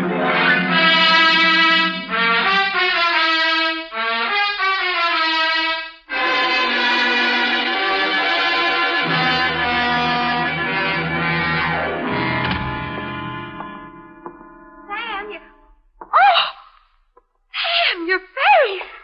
What happened to it? Many things, F. But it's also kind of raw. Oh, Sam. In time, Effie, my wounds will heal. Oh, I'll bet that Mamie Gagan had something to do with it. I could tell when she came in here that she was going to be... Demortuus nil nisi bonum. Huh? Latin, speak well of the dead, remember? Oh, One thing at a time, sweetheart. Let's get this over with. I want to find a doctor. Oh, you're so brave, Sam. Carrying on in the face of your face. Sure. You won't be satisfied until you just die for your profession. Well, if I do, nil nisi bonum, Effie. Nil nisi bonum. That means? Latin means, bony knees. Date, July 24, 1949, to Miss Daphne Arlington from Samuel Spade, San Francisco, license number 137596. Subject, The Tears of Night. Dear Daphne, I hope this will clear up a few things in your mind. I hope it'll let you know how you got where you are and what happened to put you there. It all has an illogical beginning, middle, and end. At 3, yesterday afternoon, my loyal secretary and confidant, Miss Effie Perrine, a doll, who has been rehearsing a Cockney play for television, flung open my office door and said, Miss Mamie Gagan to see Mr. Spade. I said, cooey. Miss Mamie Gagan looked everything the name implied, from her lately blonded hair to her genuine alligator shoes. I might add, she weighed in at approximately 160 and was in very good condition. You, Spade. I am he. Sit down, please. Ah, Don't you believe me? I hate gumshoes. They all stink. Something in your background. Perhaps as a girl. I'm just assuming that you were one. All gumshoes are nosy. They talk too much. That's why I don't like them. Here. For me? Who else, stupid? Oh. Well, it says, pay to the order of Samuel Spade, $100, signed Mamie Gagan, co-signed Johnny McCall. All right, is it good? You wise guy or something? Sure it's good. I'm the treasurer. Get your hat. In this weather? We gonna go see Johnny. McCall? Yeah. Why are we going to see Johnny? Johnny wants you should do something for him. What does Johnny want I should do for him? Come on, Spade. What's the matter with you? He'll tell you. I just love to hear you talk, Mame, that's all. All this gassing ain't getting us nowhere. The boss is waiting. Gumshoes talk too much. Yes, ma'am. Well, maybe we do, but ours is a lonely profession. Mamie led me to a large Cadillac parked in a no-parking zone. She tore the ticket up and ate it. We got in and charged through traffic towards Burlingame. About a half a mile this side of the main highway, we turned off to the left. And pretty soon, we were winding up a private road to a fine old colonial mansion. 2 or 3 private patrolmen were guarding the entrance. They all needed shaves. They kind of nodded as we went up the front door. Naturally enough, it didn't open, but a peep shutter did. Yeah. It's me, Feely. This is the private peeper the boss wants to see. Open up. Okay. How are you feeling, Mr. Feely? Screw. All kinds of folks around. This way, Spade. How is it? Mamie, I got your peeper. Okay. Inside. Here he is, Johnny, flat feet and all. His name's Spade. I know. I picked him myself. Go on, beat it. I hate gumshoes. Boo. I don't mind Mamie. She's kind of bitter. Yes, she is. We did a lousy job on her hair last time. It's all streaky. Yeah, I noticed. Go on, sit down. Nice place, Johnny. Nice place. How's the gross? Oh, ain't as good as running beer, but them days are gone. I do all right. 2 crap tables, 2 faro games, a little roulette in the living room, but I have to be careful. You seem to have plenty of muscle outside to keep you safe and comfy. Punks, all of them. But the best I can get nowadays, no good gunsels left. Guess they all got married and settled down or something. All right, Johnny, it's cool and it's nice out here. You make a living and I got a check for $100. Why? Well, in my line, I don't generally have much use for a private eye. I don't generally like them. Neither does Mamie. But I can use one right now. Ever see this before? No? Well, it's a little bit of necklace. Necklace case. Called the Tears of Night or something. Yeah? It's worth quite a chunk of Geetus. These 4 diamonds are good stuff. Dame named Daphne Arlington left it here a week ago when she went in for a plunge at the roulette table. She left it for a standby till she raised the cash. Kind of a screwy dame. You know, a widow with a lot of money.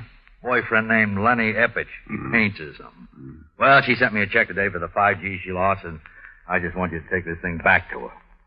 That all? Yeah, that's all. I got my dough, she gets a necklace. You're a licensed bonded investigator, insured, it's safe with you. I couldn't trust any of my punks with it, and I don't like to be seen in public, so you just take it back. It's all very simple. Uh-huh. Now that you've told me how simple it is, suppose you give me the unexpurgated sequel. Did her check bounce? Yep. All right. You want a drink? There wasn't any check, Sam. She called me a couple of hours ago and said if I didn't have this thing back to her by tonight, she'd call a load of cops and come out here and tear the joint apart. Not such a screwy dame at that. You're stuck. You telling me. If she comes with cop, I'm closed for season. I'm getting old. Oh, you're not old, Johnny. Feely was running the table. I didn't know he'd taken this thing for security till we counted up. Stupid Feely. I should have pushed his mush in or something. Letting a dame like that make us a setup. Well, maybe you'll do better next time. Oh, ain't gonna be no next time, Spade. Well, here's her address. Here's the ice. Just take it to her, and I'll chalk it up to experience. You better get yourself a new boy at that table, Johnny. You telling me. You telling me. Well, bye.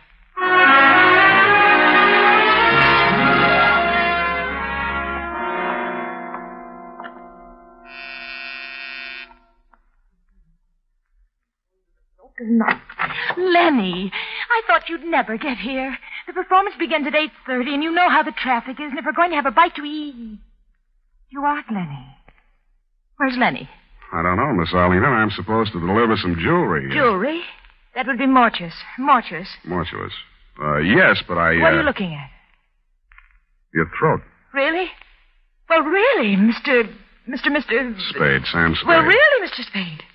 I'm only waiting for Lenny to get here so we can make the first curtain of streetcar. And we're going to be late if he doesn't get here. You can understand that, Mr. Spade. You're going to be a little early. Streetcar doesn't open until Monday. And I'm all ready, and he hasn't shown up. Well, good night, Mr. Spade. Hey. The white ermine cape you were wearing and the black strapless thing needed a touch, but you had it. A diamond necklace. In fact, the Tears of Night, the same one I had in my pocket, Daphne, was hanging around your lovely neck. I rebuzzed your buzzer and knocked on your door for quite a while until it was quite evident that you were not going to open up. Under the hallway light, I snapped open the necklace case. Mortuous, you had said. And mortuous was what it said stamped inside the case. A gloomy word with a gloomy address. The White Hotel on Turk Street.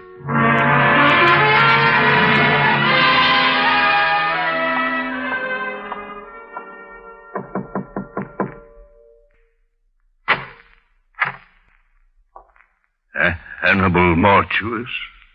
At your service, sir.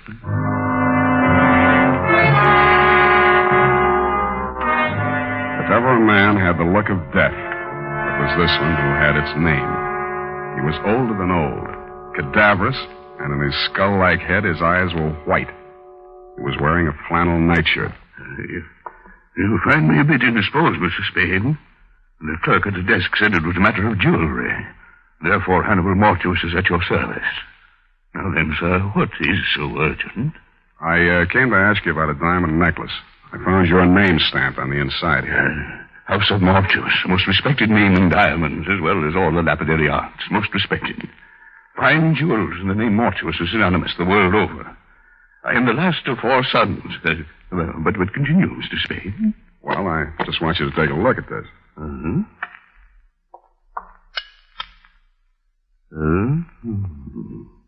And how do you come in possession of the Tears of Night, sir? Well, a man named Johnny McCall, who runs a gambling club, hired me to deliver it to a lady named Daphne Arlington. She lost it at the roulette table. She left it there until she could raise the cash. Deplorable conduct on her part. Daphne Arlington, most indiscreet young lady, to be sure. I recall my interview with her when her late husband, Sidney, ordered this necklace. A lovely body, propelled by a ridiculous mind. For shame, such conduct, a gambling house, the Tears of Night, a pawn. Well, this is real, then? It isn't phony? Mr. Spade, I am a gemologist. The House of Mortuous. Of course, it's real. Take a good look. When an artist creates a dazzling thing of beauty such as this, would he be so unlikely as to forget the time, the patience, the agony of his creation? See how each stone is carefully mounted to capture every single pinpoint of light. Mm-hmm. An incomparable masterpiece. An incredible money. How much money? No wholesale market, about 10,000. Arlington? He paid 25, but he had it, as I say, incomparable. Yeah. Yeah, well, I saw another one just like it tonight. Ridiculous. The finest workman at best could only create a crude resemblance. This kind of work demands an artist or an artist. But tell me, Latin in Angus herba, huh? My second year Latin escapes me. Snake in the grass. Something wrong? Something wrong, yeah. You were concerned for the safety of this piece. I have a small safe in my room. You may have the key if you care. I'll take it with me. Thank you, Mr. Mortuous. My pleasure, Mr. Spade. Omnia mortuus bonum vocat est. All speak well of Mortuus, of Panza. Good evening.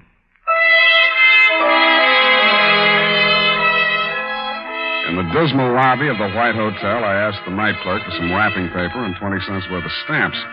It was a hunch, plus the fact that outside in the street I spotted two of Johnny McCall's unshaved gorillas. They were looking up at the front of the building. Mr. Mortuus must have switched off his light or something because their eyes suddenly dropped and I saw them separate, one on each side of the front door. With shoulders carefully hunched, I stepped out into the lonesome night. I hoped they would think I was carrying my .38, which I was not. They didn't. Here's the paper, Candy. You want to ask him for a match? Candy's nearsighted. That's too bad. This him, Ernest? Got a match, Spade? Yeah, not so close. Candy asked if you got a match. He's a dummy, Candy. He don't answer. Got a match, Spade? What did I tell you? He's a dummy. He don't look like no dummy. Take your hands off. He's a dummy, all right. Ain't you, Spade? See, he's a dummy, Candy. I told him about you being nearsighted and he wouldn't answer. He don't talk. Go on, smart boy. Tell Candy how sorry you are about him being nearsighted. I told you he was a dummy, Candy. All private eyes like you. Candy asked you a question. He wants to know if all private eyes is like you. I don't like no dummy. We ask questions and he ain't told us nothing. That makes him a dummy. Maybe we find out something if we went through his pockets. Yeah, even a dummy's got pockets. Ain't that right, dummy? Hold him, Candy. All right, boys. You played the scene real good, and I'll see what I can do for you. Hey, he talks. Yeah. Make him talk again, Candy. Yeah. Make him talk bigger, Candy. Bigger. Bigger. He talks real nice, but he don't say much. Think maybe he's tough, Ernest? Yeah, maybe. Hold him up. See? He ain't so tough. No,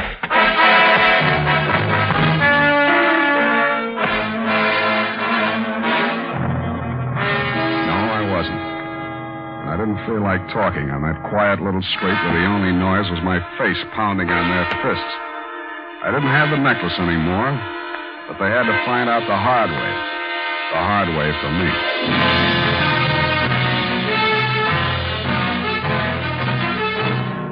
The makers of Wild Root Cream Oil are presenting the weekly Sunday adventure of Dashiell Hammett's famous private detective, Sam Spade.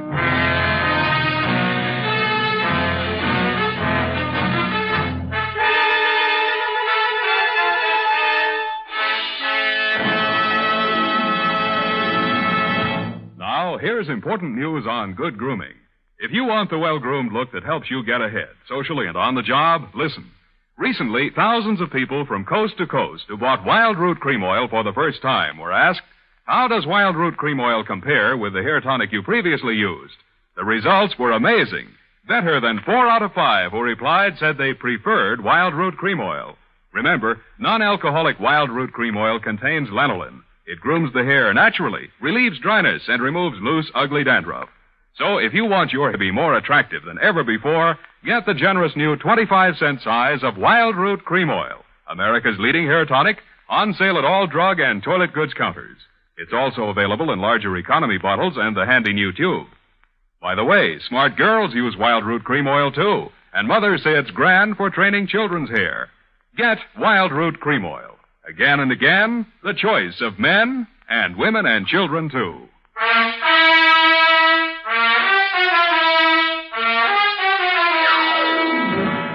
And now, back to the Tears of Night caper. Tonight's adventure with Sam Spade.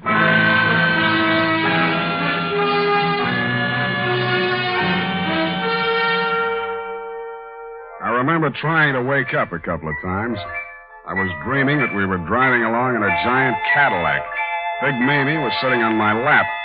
She was eating a diamond necklace and spitting out cherry pits, which Mr. Mortuus grabbed, looked at through his jeweler's glass, and then tossed into a roulette wheel. Then we had a blowout, and the whole car vanished with everybody screaming, "The Mortuus, the Mortuus."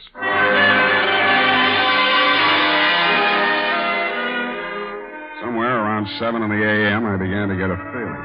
Several feelings, and all of them hurt. I had been dumped in the grass in a fairly nice neighborhood. In your neighborhood, as a matter of fact, Daphne. And 5 minutes later, I was climbing the steps to your apartment. I thought maybe you'd let me wash my face in your bathroom. Also, you seemed the logical one to question since nothing else made sense. You were sitting in a large chair. The drapes were drawn, the door was slightly open, and only the light from the hall seeped in. You had the phone in your lap. The receiver was off. My guess was right. You were looking at nothing. Oh, Mr. Spade. It's you. You came back. You've been in an accident. I don't think you'll need this. Oh, yes. Well then, Mr. Spade. Well then, I suppose you've met some people tonight who know a great deal about me. A gambler, a jeweler. Did they tell you about Lenny Eppich? No. He's really a dear, Mr. Spade. Quite the nicest boy I've met since Sidney was killed in that horrible automobile accident. Sidney and I had so many things together. I do think he enjoyed being alive with me. I mean, I cried when Sidney was killed. I really did. I cried. Miss Arlington, I didn't know what to do. I cried. That was 3 years ago, but now I have Lenny. He's really a dear. I do think that Lenny will be a very prominent artist someday. I do. Lenny asked me to marry him tonight. He did? I've been very lonely since Sidney died. Lenny isn't interested in my money. Lenny has some money of his own. What is enough? I can't seem to get my tongue adjusted to my mouth.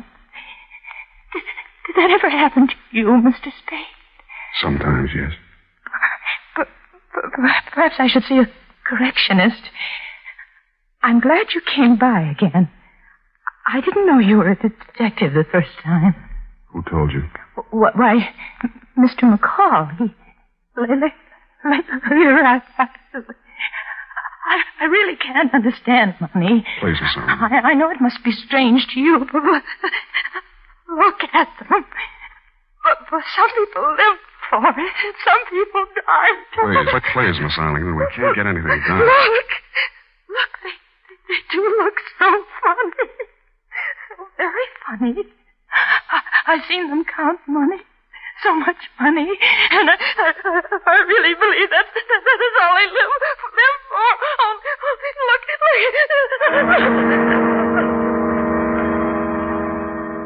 You were pointing at something across the darkened room. It took me 10 seconds to find the light switch. Stretched out on your floor, they looked funny, all right. Candy and Ernest. Both of them as dead as you can get.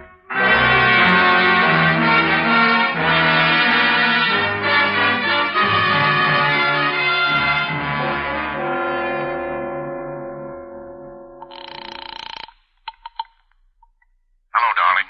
Darling, I've been waiting all night. I knew you'd telephone and give me your answer. I knew you'd marry me. Your name, Lenny Eppich? Why, yes, but I was expecting... My name's Spade. I'm a private investigator. I'm calling from her apartment. Daphne's? Now, listen. There's been a couple of murders here. Murders? She's had quite a jolt. She's going to need you and all the help she can get to bring her out of it. I've called homicide, and it might be pretty rough for her. I'll be right over. Bring a doctor. Right. And a lawyer. I'm afraid she'll need one of those, too. I've got a good one. We'll be there. Thanks, Mr. Spade. He showed up about the same time the crew from homicide got there. Your fiancé's a good guy. He talked fast and urgently, as did the doctor and lawyer he brought with him, and through their combined efforts, you were removed not to police headquarters, but to the private hospital in which you are now a patient. It was obvious from the powder test that you could not have fired the .45 which ended the lives of Candy and Ernest. It was also obvious that the murders had been done elsewhere, but who had done them remained to be seen. Spade, I've been expecting you. Come in, sir. I've been amusing myself with your chessboard. Sit down. Oh, you had a hectic night. Yeah, your boys were pretty rough. Candy and Ernest, two men of another world, Mr. Spade, not our world. Allow me to apologize for that action. I want more than an apology, Mr. Mortuus. And if that's my gun and it looks like it, it's got a hair trigger. And if you'll pardon me for saying so, your hands are a little shaky. I underestimated you, Spade. Such an ingenious method of protecting the tears of night. Why, sir, by the simple expedient of placing it in an envelope and mailing it to yourself from my hotel lobby, you hired as guardians the entire United States Postal Service, not to mention the armed forces. Thanks. What happens now? We wait for the mail. Just tell me where I'm wrong, will you, Mr. Mortuus? McCall wanted me to get caught with it. He didn't know it was real. You'd made a phony for him. Only you found out it wasn't phony when I came to your place. Then there was a double cross. If you can bear my vanity, I have invented a new word. Triple cross. It has a ring to it, Oh. Including Mamie? Mamie and her friends have been very valuable to me, but I must necessarily exclude them from sharing the profits. Mamie knocked off Candy in earnest? Abetted by the last of the House of Mortuus. You planted them in Daphne's place. Mamie and I. A crude touch, I thought, but it had a purpose. I happen to know that Mrs. Arlington has for a long time been on the verge of a nervous breakdown. With 2 cadavers in her living room, she was very unlikely to discuss a bogus necklace with the police. And I doubt very much if she knew she was wearing the original or the imitation. Flighty girl. That's the lousiest thing the House of Mortuus ever did. She walked in and found them. If you had merely returned the real necklace to her, it would have been simple to make an exchange, and none of this would have been necessary. But then... I know. You just sit here and wait for the mail. We wait for the mail. What about your other playmate? I'm afraid I'll be sought for a murder or 2 or 3 this night. Mamie. She got it, too? Yes.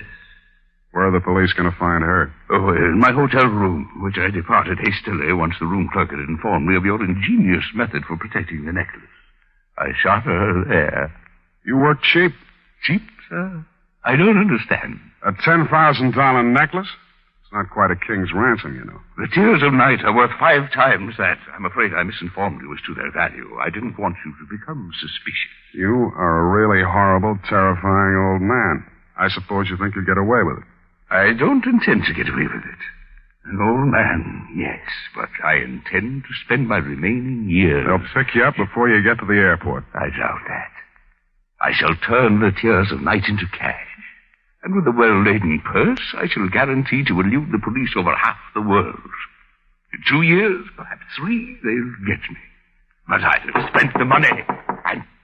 We have a visitor. Caution, Spade. I do shoot well. Answer it, tell them to go away. I'll be right beside you. All right. Open it.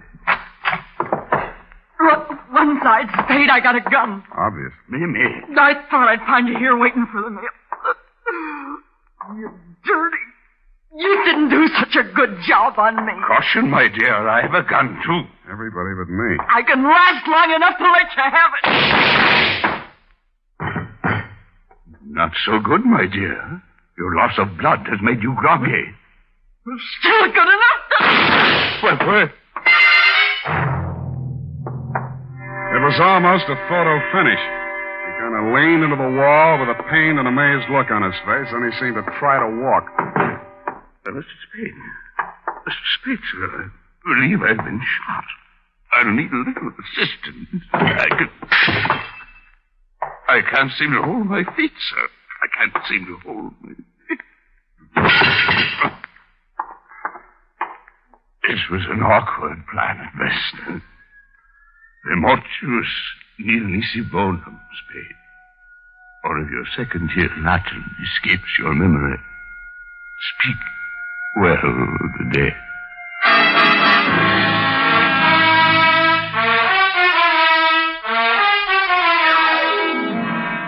Period and a report. All those people. 4 in all. And that poor girl, Daphne. How she must have felt when she saw it. Oh, Sam. Yeah, that was pretty bad. You poor darling. Well, it's about time. Now you go right home. In fact, I am going to take you home. Yeah? Then what? Well... You are a registered nurse, maybe? Well, I... Go type that up. I am completely well, and when you return, we shall Indian wrestle. Certainly, Sam. And now, listen to this. Shopping note. Tonight or tomorrow, get a family-sized bottle or handy tube of Wild Root Cream Oil, America's favorite hair tonic.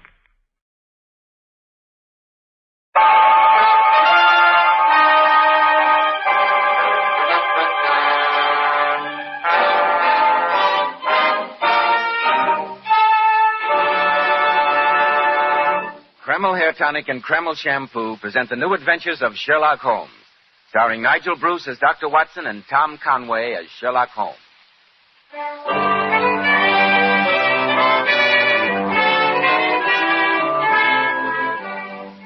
Now, once again, it's time to keep that weekly appointment with our good friend and host, Dr. Watson. Good evening, Dr. Watson. Good evening, Mr. Bell. As usual, you're punctual to the minute.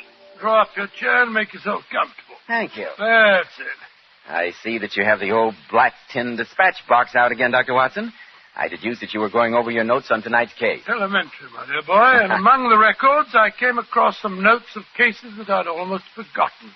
The shocking death of Crosby, the banker, the Addleton tragedy, and some data on the unusual contents of the ancient British barrow. Those stories sound pretty intriguing, Dr. Watson. I shall tell them to you some other evening, Mr. Bell. Tonight, I'm going to recount an adventure that took place in the heart of the beautiful English countryside. I call it The Adventure of the Tolling Bell. Well, that story began in the small country village of Carnforth. Holmes had recently brought to a successful conclusion the affair of the Barrow and Furnace wheelchair murders, and we decided that a few days' rest in nearby Carnforth would do us both good before returning to our arduous life in Baker Street. We were staying at a small but comfortable inn. Early on the morning of the third day, I remember, Holmes and I were in our bedroom waiting for those two essentials without which an English country gentleman could not start his day: the early morning cup of tea and a jug of hot water for shaving. As we sat there at the open window, a nearby church bell was tolling a funeral knell. There must be a funeral in the village, Holmes. An astonishing deduction, Watson. There's no need to make fun of me. Pressing sound, isn't it? I suppose so. Has it ever occurred to you, Watson, that the history of bells is full of romantic interest? Well, I can't say that I've thought much about it. Almost every historical event has been accompanied by the sound of bells. They summoned soldiers to arms as well as Christians to church. They sounded the alarm in fire, tumult, and invasion.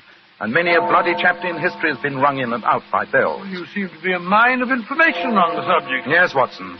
It's a fascinating subject. Come in, come in. Good morning, my dear.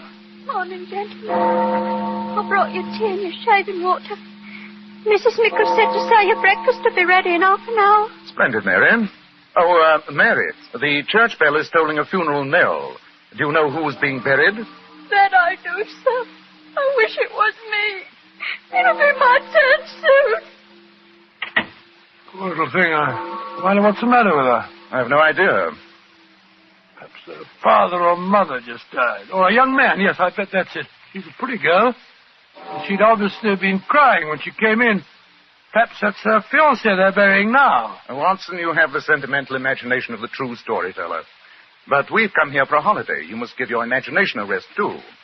So drink your tea, remove your whiskers, and we'll go downstairs and investigate those kippers.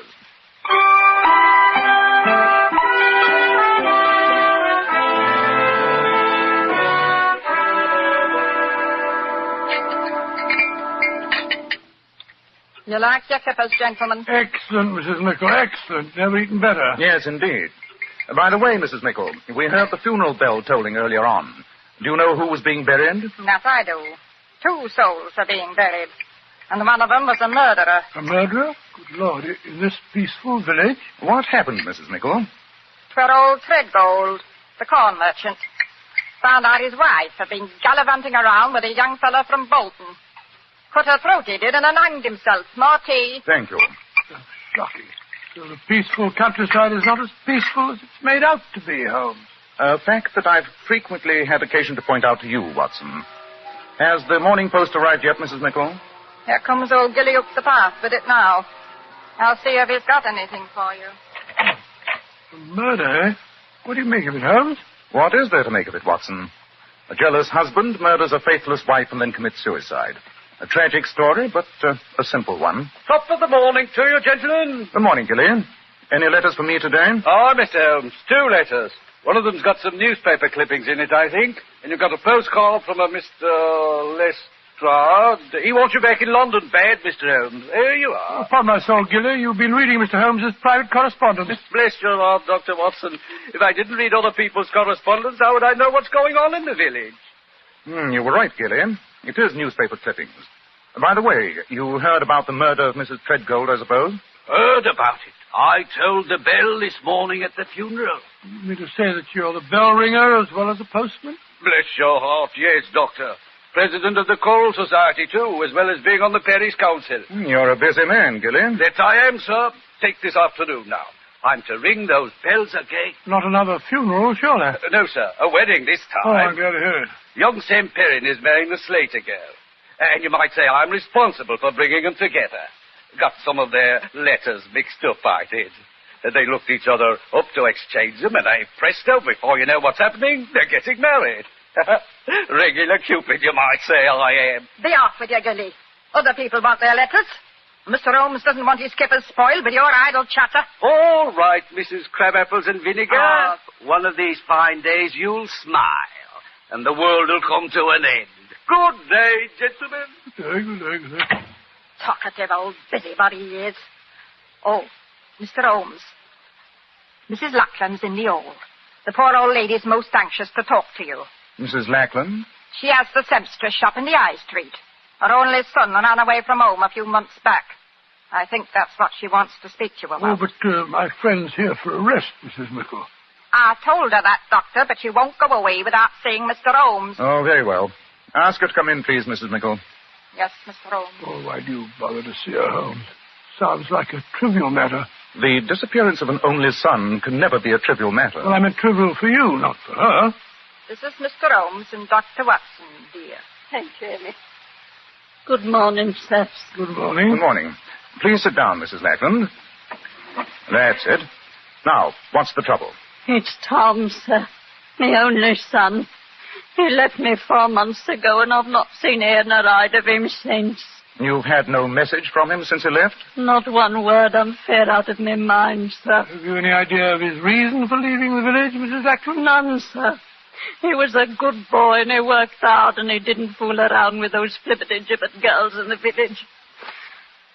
I think he's met with foul play, gentlemen. And I want you to find out about him for me, Mr. Holmes. I've heard say in the village that you're the greatest detective in England. Mrs. Lackland, I'd be glad to help you, but you give me no clues to work with. I'm afraid if that I it's can't... money you want, I got £20 in my postal savings. It's all yours if you can bring my Tommy home to me. Or at least tell me he's safe. Mrs. Lackland, I wouldn't dream of accepting a fee. However, I shall give your problem some thought. If I arrive at any conclusions, I'll get in touch with you at once. God bless you, Mr. Holmes. Good morning to you, sir. Good day. Good morning, Mr. Lackland. Poor old thing. I don't see how you can help her, Holmes. Nor do I, at the moment. But a young man who has grown up in a small village like this may have led a life that his mother is totally unaware of. You said that you had to work on one of your stories today, Watson. Yes, I had a letter from the editor of the Strand magazine yesterday requesting a manuscript as soon as possible. Splendid. Then you stay at the inn and work on your latest masterpiece while I scour the village to see what may be found out about the missing young man.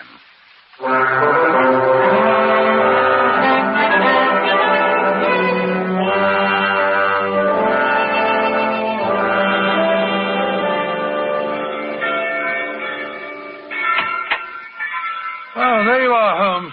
I was beginning to think you'd got lost. Hello, Watson. I trust you had a profitable session with pen and paper. Well, I've done about half a chapter. I would have done more if it hadn't been for those infernal bells. The wedding ceremony that the worthy Gilly told us about this morning. Oh, I'm tired. Oh, well, what did you find out about Mrs. Lackland's son? Among other things, that he had a secret love life unknown to his mother. And the object of his affections was none other than the maid who brought us our tea this morning. Mary? Did we talk to her? No, it's her half-day off, and I was unable to find her.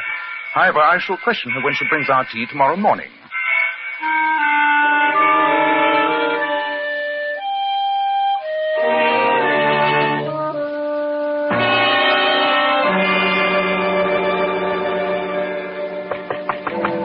Come in, Mary. Oh, Mrs. Mickle. Good morning, gentlemen. Here's your tea and shaving water. Where's Mary this morning? She didn't come to work. Must be ill again. Unreliable girl. And no better than she ought to be, if you ask me. It's no job for me to be carrying tea and hot water upstairs. I hear the village bell tolling for another funeral. Does Carnforth have a burial every morning? I really don't see how the population can run to it. It's another suicide, sir. Another suicide? Good Lord. Old John Larrabee, the baker. He was expecting some money from his son in Australia. It never came. And they foreclosed on his shop. And he hanged himself. Will you be wanting a couple of boiled eggs to your breakfast, gentlemen? No, I haven't much of an appetite, thank you very much. Yes, sir. That woman seems absolutely heartless. She almost smacks her lips when she tells us about these tragedies. Yes, Watson, I noticed it. This peaceful village is beginning to seem strangely sinister to me. And since you have no appetite for breakfast, perhaps you'll join me in a little excursion as soon as you're dressed. Of course. Where are we going? To see the maid, Mary. I'm anxious to talk to her before another funeral bell begins to toll.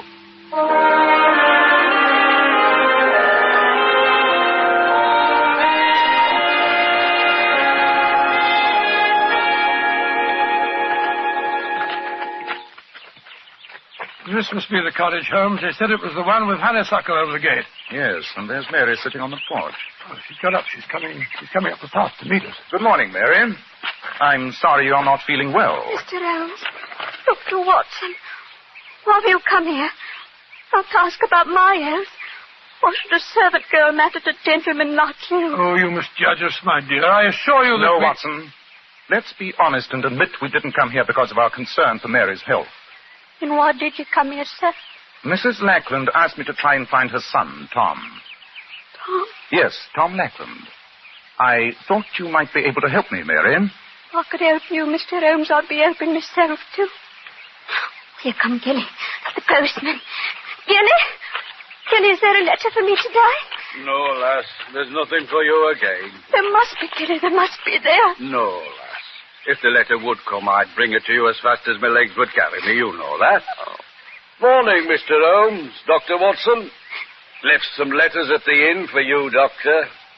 You had a letter from a lady. Oh, how do you know it was from a lady? Reeked with the smell of violets, it did. And it was written in green ink on grey paper, sir. Amazing deduction. That sounds like your young friend from Daly's, Watson. Oh, how did you know about... Well, I don't have a young friend from Daly's, Watson. Quite. Gilly, you told another funeral bell today, didn't you? Aye, sir. And a tragic thing it was. Fate, you might call it. Old Larrabee hanged himself because he didn't get money from his son in Australia.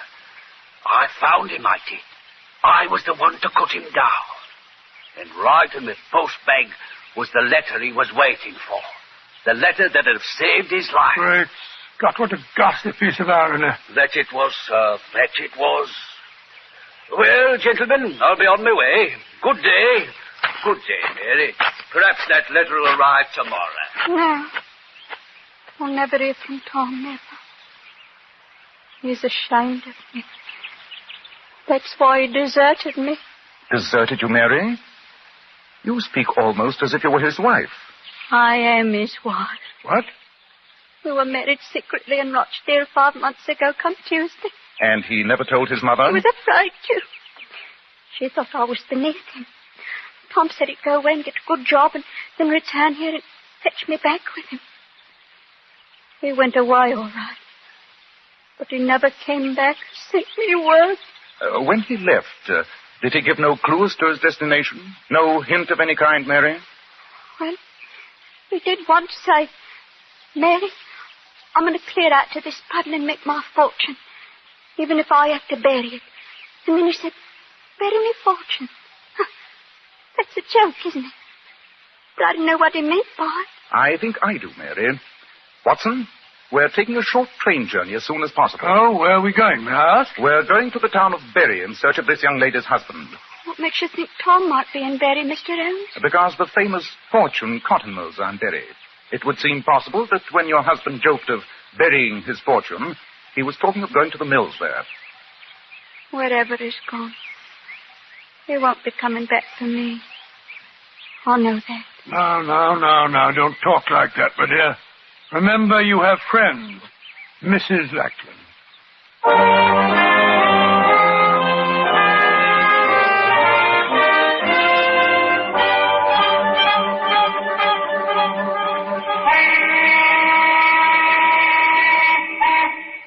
How much longer is Holmes going to be? Leaves me standing outside the factory gates as if I were a blasted coachman. Ah, there he is. There he is. Holmes! Holmes! Hello, Watson. Permit me to introduce you to Mr. Tom Lackland. Tom, this is Dr. Watson. How do you do, Dr. Watson? How do you do? Never mind how I do, young fellow, my lad. How do you do? Your behavior's been absolutely shocking. Shocking. Now, what are you talking Leaving about? your dear old mother and deserting your pretty little bride because you're ashamed of her. You're a scoundrel, sir. You deserve a good horsewhipping, and I have a good mind to give it to you. I don't know what you're talking about, Dr. Watson, but I don't like the words you use.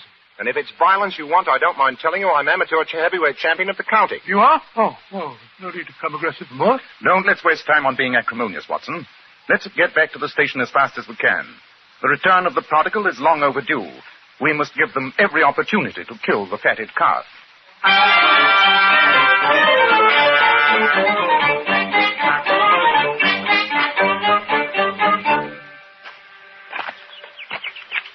Hi, there's Mary's house. I'm dying to see her. And after this reunion, Tom, I suggest that you both go over and see your mother. I'm sure she'll forgive you. Yes, Mr. Holmes, I'll do that. Well, perhaps we should have warned her. Your sudden appearance may be something of a shock. I think it's a shock that Mary can handle. She must be out. Door's locked. Knock again, if you don't mind. She may be asleep. Great heavens! That was a revolver shot. Come on, Watson. Help me break in the door.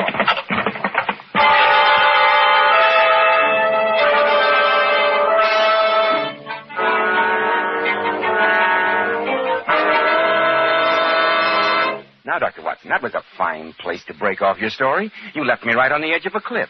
Had the young girl shot herself? She'd shot at herself, Mr. Bell. But fortunately, a last-minute lack of courage had made her shot go wild. Holmes and I and the young bridegroom burst into the house and wrested the smoking revolver from her hand. I must confess that the union between the two young lovers was a touching sight. In fact, I felt considerably older than I was as Holmes and I stood there listening to Tom, reassuring her. Mary, darling, it's all right. I'm here. Oh, Tom, you are. You did come back for me. I thought you never would. I tried to kill myself, but I hadn't the courage. Oh, there, Mary. Everything's going to be all right now. It will be, Tom, won't it? I'm so tired. And now, Tom, I think the time has come to reassure Mary that you did write to her. Oh, of course I did, Mary, darling, and I sent you money and told you that I'd be back here to take you to Barrie as soon as I'd saved up enough. You wrote to me, Tom? Twice a week. And I wrote to Mother, too.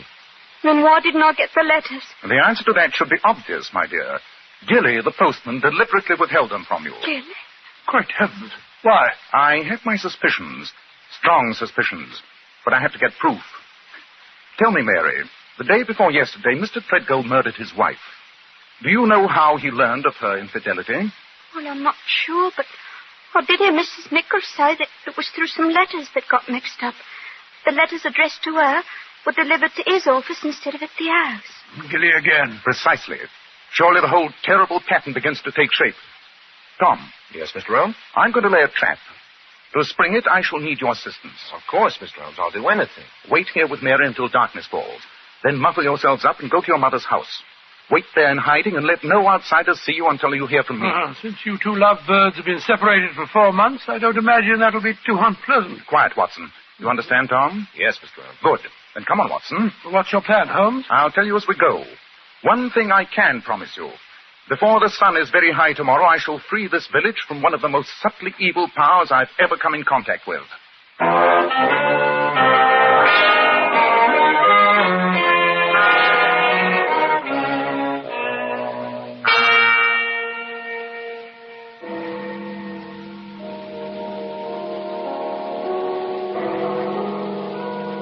Good morning, Dr. Watson. Mr. Holmes. Good morning, Mrs. Mickle. Good morning.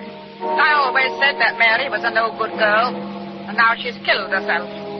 But, of course, I had to come to her funeral. That's very charitable, Mrs. Mickle, I must say. In any case, the vicar says that the poor girl was of unsound mind. Yes, madam, you can't blame her. Well, I'll be getting into the church. Holmes, this farce is beginning to get on my nerves. What are we accomplishing by burying an empty coffin? You'll soon see, old chap. Come on, let's slip into the vestry. This way. Oh, where are we going, Holmes? Up the stairs that lead to the belfry. Here they are.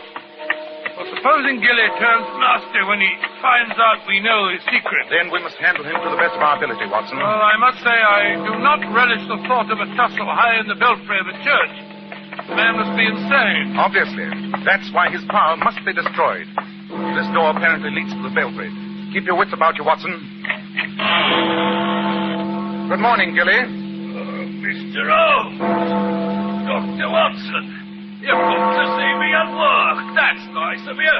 Not often I get company up here. We haven't come up here to see you at work, Gilly. We know your diabolical work only too well. Yes, Gilly, we know your secret. What secret's that? You're mad with power, Gilly. You've tried to control the destiny of this village. In your position as postman, you thought you had the power to give life and death. That I am, sir. And it's a great power. It makes a man feel good. Almost like a god, you might say. That's sacrilege, you scoundrel. You were responsible for the murder of Mrs. Treadgold. Aye, sir, that I was. And for the old man hanging himself. You were responsible for John Larrabee's suicide, weren't you? Aye, that I was. Larrabee tried to vote me off the village council. I swore I'd make him pay for it, and I did. Your reign is over, Gilly. You'll never toll a bell again. The only one you'll hear will be a prison bell. You can't touch me, Mr. Holmes. You've got no proof. There's nothing you can do. Don't be too sure. I've enough influence to take your job away. You take me away from me bells. I live for these bells. You wouldn't take me away from them. You couldn't live without the power they give you, could you, Gilly? You're trying to destroy me! You are destroyed, Gilly. Yes, you've already failed. Mary's alive. Alive? But the coffin they're burying down there is full of stones. You'll be the laughing stock of the village, Gilly. They'll never laugh at Gilly. You can't catch me, Mr. Holmes. I'm beyond you still. He's running up the ladder leading to the bell car. Come back, Gilly. Come back. He's mad as a hatter. Quite. What's he going to do up there? He might set fire to the steeple. Could be any madness. I'm going to fetch him, Holmes. No, Watson. He drew a knife as he fled. And with that rickety staircase and the narrow opening leading into the bell chamber, you'd never stand a chance. He'd get you on the first slash. How are we going to get him down? There's only one way. He's in a tiny loft containing his beloved bells. We'll see how much he loves them at close quarters. I doubt if even he can stand the noise in that confined space. Where's that bell rope? Come down, Gilly. Come down from there. Stop! Stop ringing the bell! Not until you come down, Gilly. Stop ringing them! I can't stand it! You drive me mad! You are mad, Gilly. Mad with power. Come down here, I say. I'm coming! Great heavens, he hurled himself out of the belfry. Holmes, he hasn't a chance of surviving that fall. I have no intention of causing the unhappy man to jump to his death, Watson, though I cannot help but feel that his poor demented mind may find a happy oblivion this way rather than in the confines of an asylum. Yes, you're probably right, Holmes. It's been a shocking case, Watson, shocking. And once again it proves the old saying that violence does in truth recoil upon the violent, and the schemer falls into the pit which he digs for another.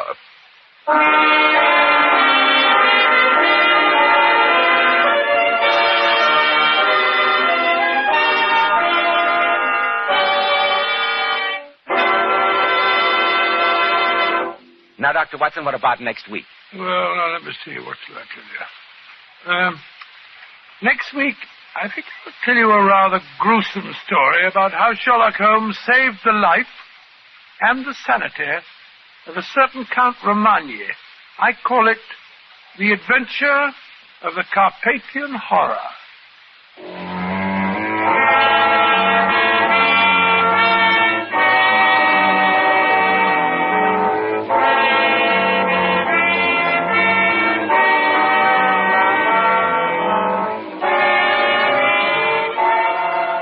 Tonight's new Sherlock Holmes adventure was suggested by an incident in Sir Arthur Conan Doyle's story, The Golden Pince Nez. Nigel Bruce appeared through the courtesy of California Pictures. Tom Conway by permission of Eagle Lion Pictures.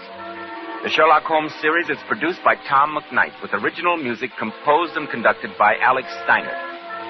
This is Joseph Bell speaking for Kreml Hair Tonic and Kreml Shampoo and inviting you to be with us next week at this same time when Dr. Watson will tell us The Adventure of the Carpathian Horror.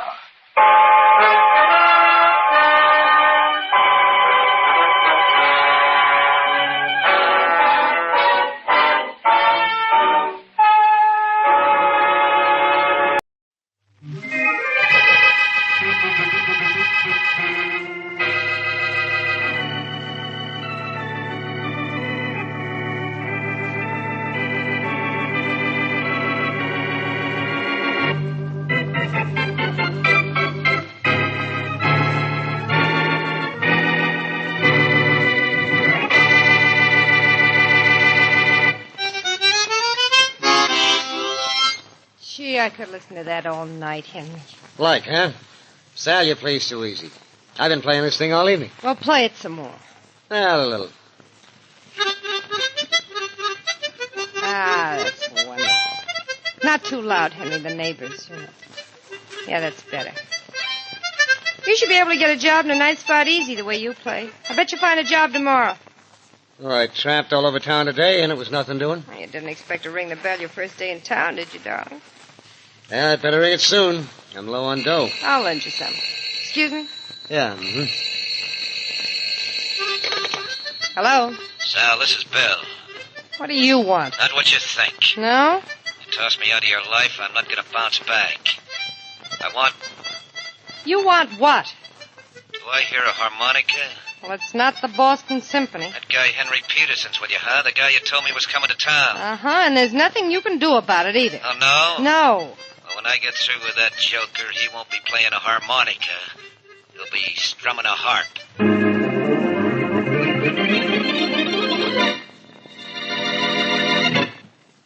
And now on to Dick Calmer as Boston Blackie. Enemy to those who make him an enemy. Friend to those who have no friend.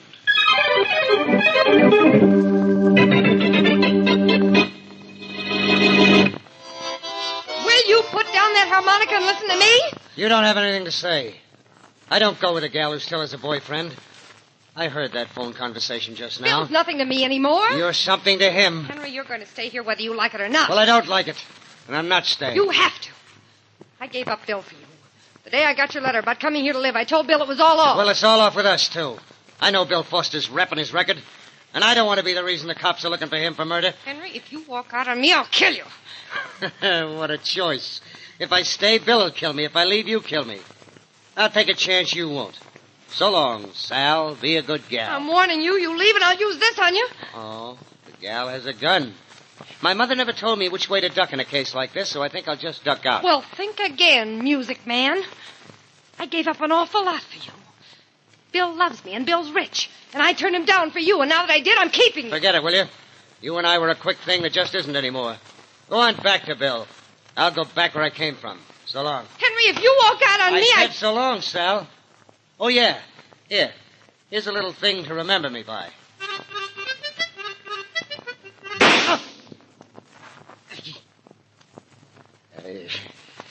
You shouldn't have done that, Sal. That hurt. Should have done more than that. It should have killed you. Well, why don't you fall? Why don't you die? Give me that gun. You don't want the gun anymore. Give it to me. What are you going to do? What I started out to do. Walk out on you.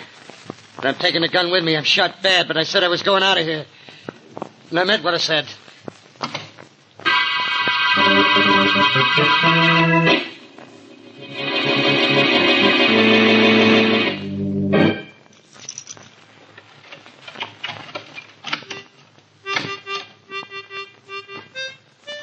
Who's that? Me, Bill. Who's me? Turn on the lights and see. This is your apartment. Turn them on. Who are you? I'm Henry Peterson. Yeah. What's left of me, anyway? Hey, what's the matter with you? What do you... Hey, you've been shot. Yeah, nicely, too. I held on just about as long as I could. Just long enough to make it here. Oh, you idiot. What are you trying to do to me? What's the idea of coming here? I just wanted you to know who did the job. Your pal, Sal. Sal? Yeah. She's a good shot. This is the gun she used. Oh, well, you're dying, you jerk. Now get out of here. I've got a record. If you die here, the police will never believe I didn't kill you. Now don't frame me, kid. Go on, get out. I'm sorry, Bill. Just don't think I got the time.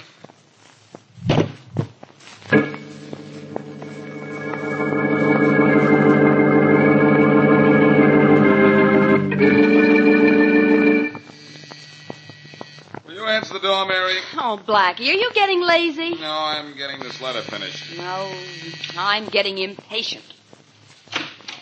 Yes? Is Boston Blackie in? Oh, yes. Well, I'm Yes, Sally he- Rogers. I'd like to speak to him, please. Yeah, come on in. Thank you. You're Miss Wesley, aren't you? Yeah, I am. How'd you know? I've seen your picture in the papers with Blackie. Oh. Blackie, there's someone here to see you. See me? Mm-hmm. A very pretty girl. Very pretty girl. You said someone, Mary? Blackie, this is Sally Rogers. And something tells me she's in trouble. Are you, Miss Rogers? No, I'm not Blackie, but I'm afraid Henry Peterson is. Who's Henry Peterson? He's a friend of mine. He's a professional harmonica player. When he left me last night, he said he'd be back this morning, and I haven't heard from him all day. I'm afraid something's happened to him. What, for instance? Well, I was engaged to Bill Foster before I met Henry. Henry was going to see Bill when he left me. In other words, Bill Foster's happened to him, huh? Well... That guy shouldn't happen to anyone. Are you talking about Bill Foster, the racketeer, Miss Rogers? Yes, Miss Wesley, I am. And Bill threatened to do something terrible to Henry. Blackie, will you help me find him? Your boyfriend has been missing less than 24 hours, Miss Rogers. I don't think there's anything to worry about, but if there is, why don't you go to the police? No, I'm afraid to because of Bill. He may be watching me. Go to the police, Miss Rogers. And if you're afraid of Foster, ask them to protect you. The police would love to pin a rap on Bill Foster. They'll give you plenty of help. Well, if you think I should. I know you should. And if you're not satisfied with what the police accomplish, come and see me again. Thanks, Blackie. I'll do that. Goodbye. Goodbye. So long. Well, you certainly got rid of her in a hurry, Blackie. What's the matter? Isn't she your type? I help people who need help, Mary, and she doesn't. Well, you seem very sure. I thought she was terribly upset. And if it Hey! Good night. What was that? Gee, someone in the hall just screamed. As if you didn't know. Come on, let's go and see. Oh, Blackie, I have an awful feeling. Mary, it's not a feeling anymore. It's a fact. Look there on the floor, Yes. near the elevator. That's Sally Rogers. Got a nasty gash on her head. We'll take her into my apartment, and you can do whatever nurses are supposed to do in cases like this, while I have Faraday grab Bill Foster, which is what I do in cases like this.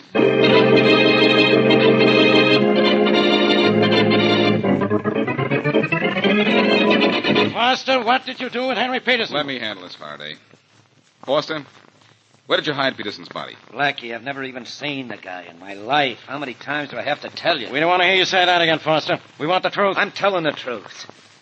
Didn't even know the guy was in town till I called Sal and heard him playing a harmonica. Miss Rogers told Blackie you threatened to kill him. Sure, Inspector, sure I did, but I was just kidding. Some sense of humor. You slugged Miss Rogers outside my apartment, but first you killed Henry Peterson. You did kill Peterson, didn't you? Come in. Inspector Faraday? Yeah, Blaine? Inspector, there's a man out here who wants to see you. Well, who cares? I'm trying to get this guy here to admit he killed Henry Peterson. But the man outside is Henry Peterson. Henry Peterson? And I killed the guy, huh? Yes, you... Send him in here, Blaine. Yes, sir, right away. Come in here, Peterson. The inspector will see you. Well, I think you're about through with me, aren't you, Inspector? Sit down, Foster. I have a hunch there's Inspector, this is Henry Peterson. Come in, Peterson. Thanks, Inspector. What an entrance. What an audience. I understand you think I'm dead. I had reason to believe you were. That'll be all, Blaine. Yes, Inspector, sure. Do you know this man, Peterson? This one here? Yeah. Yes, by reputation only. He's Bill Foster, isn't he? I know him all. I understand he's supposed to kill me. Whatever gave anybody that idea? Well, I'm sure I don't know, Henry, but I'm glad you showed up before these guys beat a confession out of me. I'd be here. Peterson, I understand you're new in town. Yeah, just got here yesterday. Came in yesterday. Is there anyone in town who can identify you, that is, besides Sally Rogers? Well, let's see now. No, I don't think so. I haven't seen anyone else. I have my driver's license right here in my wallet. I'll show you that. You look at it, Faraday. Peterson, I understand you play the harmonica. Yes, how'd you know? Sure, I play it. Miss Rogers told me. You don't by any chance have a harmonica with you, do you? Yes, certainly. I always carry one right here, sure. But can you play one? Shall I play what you want or what I want? Anything. Well, I don't know that. But how about this?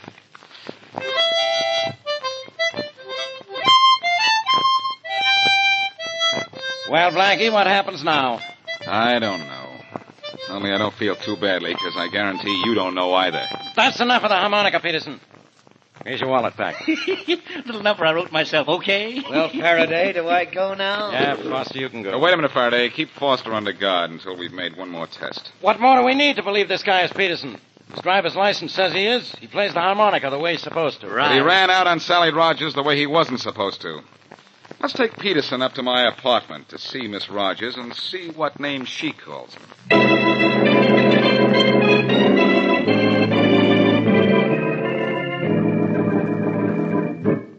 Mary, how's Miss Rogers? Is she all right? Oh, yes, Blackie. The cut on her head wasn't as bad as it looked. She's lying down in the bedroom. She has an awful headache. Yeah, and I'm going to have one. This guy here isn't Peterson. I'm who I say I am. Take me to the sound. You prove it. Yes, sir. Okay. Let's stop this nonsense. Come on, Faraday. Bring him into the bedroom. I'll show you I'm right. Come on, Peterson. I'm right with you. Driving back. Miss Rogers, are you awake? What? Oh, Blackie, hello. Miss Rogers, I'm Inspector Faraday of the police. Hello. This man says he's Henry Peterson. Oh, hello, Henry. Where have you been? Sal, baby. Is this Henry Peterson, Miss Rogers? Of course. Henry, what happened to you? Blackie, I don't know why you're standing there with your mouth open. Except maybe it's because this case is closed.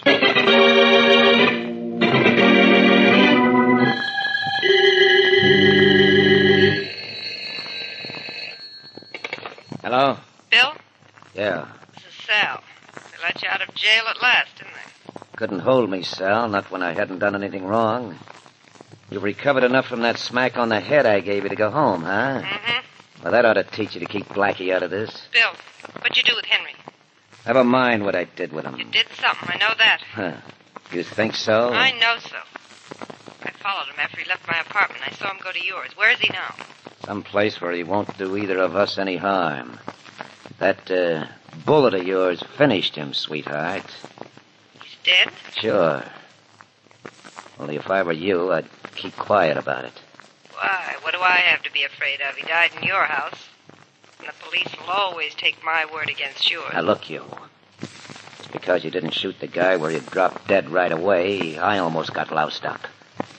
Now, you keep your mouth shut, or I'll have it closed permanently. You know, I'm pretty sure you would. When they brought your friend to see me at Blackie's, I said he was Henry. I caught on quick, don't you think? Well, stay caught on. We'll go to the chair. Both of us. Don't you worry, darling. This is one time we've not only fooled the police, we've made a fool out of Boston Blackie.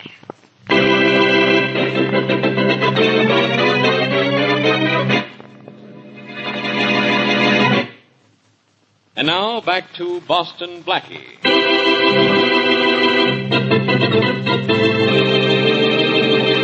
Harmonica-playing Henry Peterson is shot by his girlfriend, Sally Rogers.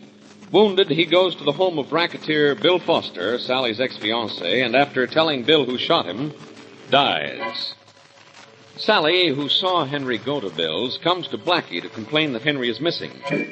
Blackie and Inspector Faraday then pick up Bill and are about to charge him with the murder of Henry Peterson when, apparently, Henry Peterson appears very much alive.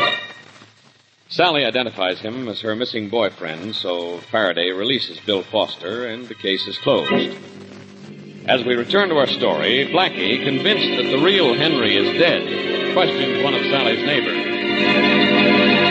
Mrs. Stone, Sally Rogers had a visitor last night. I wonder if you could tell me... She did. I heard him playing the harmonica all evening. Walls are thin, you know. Well, I just loved the way he played the William Tell Overture. I've never heard it played like that. It was simply wonderful. Yes, that's fine, Mrs. Stone. But did you see him? Oh, goodness gracious. No, indeed I didn't. He was still playing the harmonica at 10 o'clock, and I was fast asleep in bed. Well, and besides, I'm not interested in what my neighbor's friends looks like. I mind my own business. Yes, of course. No, indeed but... I'm not, and there's no use in asking anyone else in the building, because no one saw him come in or go out.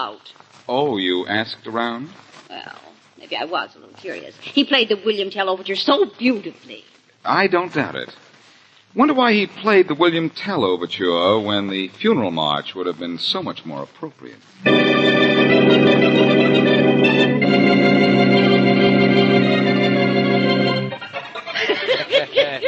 Yeah, Clarence, I'm going to will you this house of mine for what you've done for me. There was nothing to it, Bill. Anybody could have done it with nobody knowing what poor Peterson looked like. Well, it was the way you played that harmonica that convinced Faraday, though, Clarence. Yeah, it's real legend. Lucky you thought to take it along, huh? I had an idea Sal might tell somebody he played the thing. It's a lucky thing they didn't ask me to play anything complicated. I'm not that good. Well, you were good enough to cover up for me, Clarence, and, thanks a lot. Oh, it was a pleasure. It was a pleasure. Say, Bill, what did you do with Henry's body? Fed it to the fish. What do you think of it? That's not one of the boys at the door, Bill. You want me to do No. Just sit still. Come in. Hello, Bill. Blackie, come in. Thanks, Bill. I was in the neighborhood.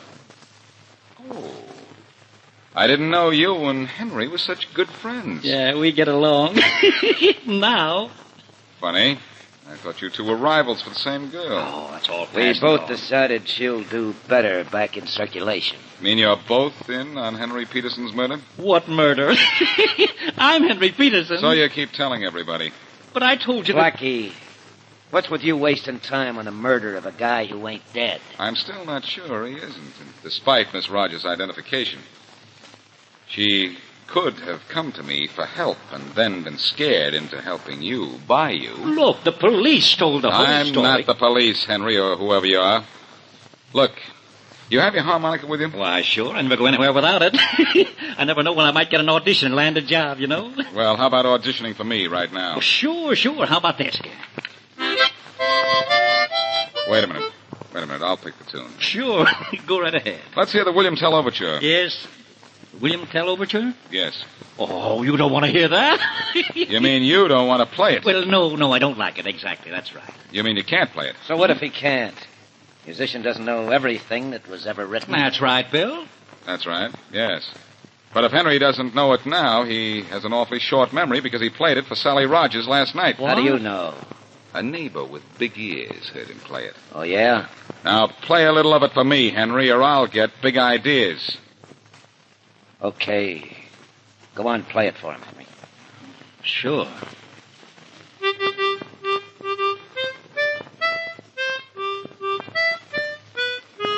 That's not very good, Henry, and you're not Henry. Come here, give me the Go in there, I'll show you. Yep. And here's one for you, Blackie. Oh! You walked into that one, Blackie. So it looks like I'm the one that'll walk out of here.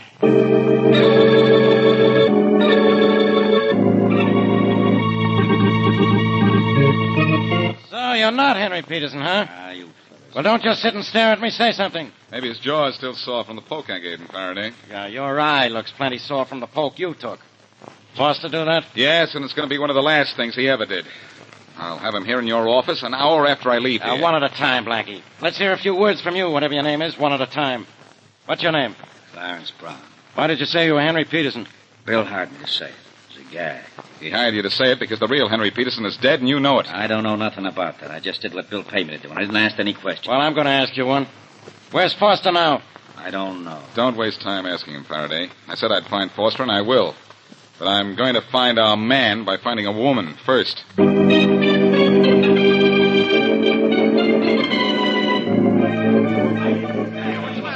right now. You men are supposed to be detectives. Okay, bring in a killer. And do it fast.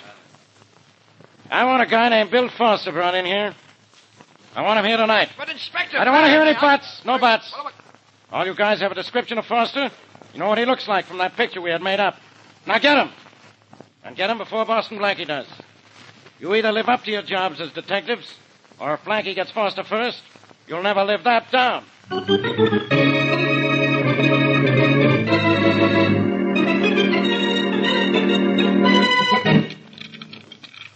don't know why it is, Mary, but sometimes the simplest lock is the toughest to pick. That's because your heart isn't in your work. If the lock isn't complicated, Blackie, you just don't get a kick out of it. Well, I'm going to get a lead to the real Henry Peterson and to Bill Foster's whereabouts out of this lock if I can pick my way into Sally Rogers' apartment. Oh, there. That did it. Open sesame. Yeah. Well, we're in. Oh, what are we in for? A long search for nothing? Maybe, Mary. But close the door, and let's go to work just the same. I don't see what it'll prove if you do find a clue to Peterson here in Miss Rogers' room. She admits he was here. Mary, we don't know what the real Henry Peterson looks like. And I have a hunch a body is going to turn up unidentified very shortly. But that's not as important as finding a lead to Foster. That's what I really want. Mm-hmm. I wonder what was spilled on the rug over here. Where? Here. This whole end of the rug near the door. Something was either spilled on it, or Miss Rogers got tired of trying to clean the entire thing. That whole end of the rug has just been cleaned, Mary. Yeah. In fact, it's still a little damp from the cleaning fluid. Well, whatever was spilled on it, it certainly made a big stain. Mary, I think the stain on this rug is going to put Henry Peterson's killer in a spot.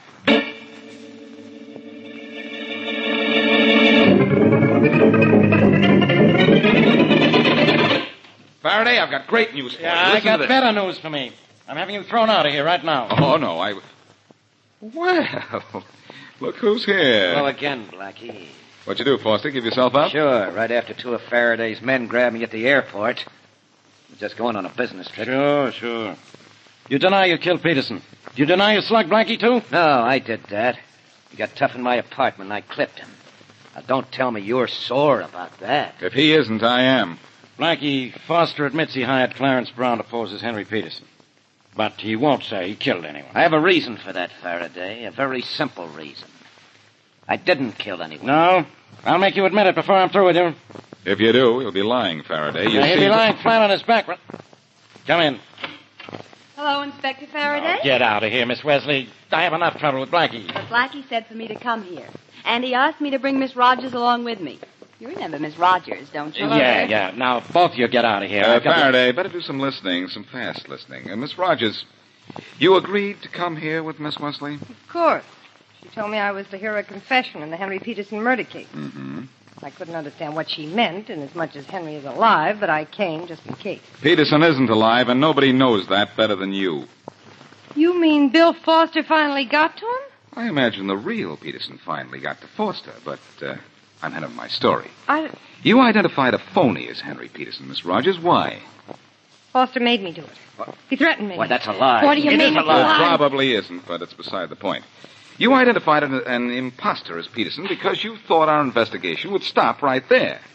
You wanted that because you killed Henry Peterson. Are you kidding? Oh, wait a minute, Blackie. You can't accuse Can't him. I? Faraday, there's a spot on the rug in Miss Rogers' apartment, a big spot. She tried to clean it up, but it didn't work. Your laboratory men will prove it's blood. What they don't know is that it's the real Henry Peterson's blood. They don't... Better say that slower. Better listen faster. No. Faraday, Miss Rogers shot Peterson. He staggered out of her place and made it to Foster's apartment. There's a recently cleaned stain on his rug, too. I know. I just came from there. All right. You have the story, Blackie, but you got it backwards. Foster killed him, and he managed to get to my place. I got scared. You lying little rat. Keep him away from me. Hold it, Foster. Hold it. I know she's lying. Her next-door neighbor, a woman with very good ears, was a big help to me. She not only heard a harmonica playing the William Tell Overture, but about 20 minutes later she heard what she thought was a backfire the night we know Peterson was killed. That was Miss Rogers' gun going off. Peterson did get to your house, didn't he, Foster? Sure, and he died there. You could see the spot I was in. He came to tell me it was Sal that killed him, and then he died. I had to get rid of the body. The cops would have built a foolproof case against me. Even had the murder gun with him. And he told you that Miss Rogers shot him? Yeah, that's right. He's telling the truth, Faraday. You can grab Sally Rogers. Nobody's going to get me for anything. Where I'm going alone. Grab him, Blackie. I've got it. I've got it. Quiet down, Miss Rogers. Quiet down. Right now, Faraday will take you off my hands because you're going into the arms of the law.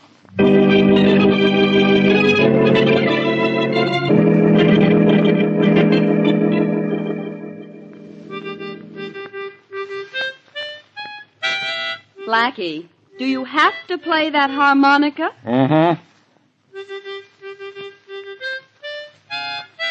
Oh, do you have to play it that badly? Apparently. Blackie, that's the last tune that poor Henry Peterson played, and look what happened to him. And he played it right.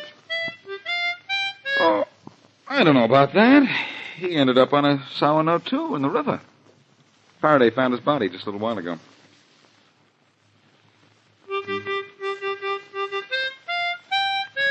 Oh, I've got to learn to play this thing, Mary. Why? Well, a harmonica solved this case. Well, you'll never be able to solve a harmonica. That's a heck of a note, isn't it? Oh, so's that.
Box 13, with the star of Paramount Pictures, Alan Ladd, as Dan Holliday.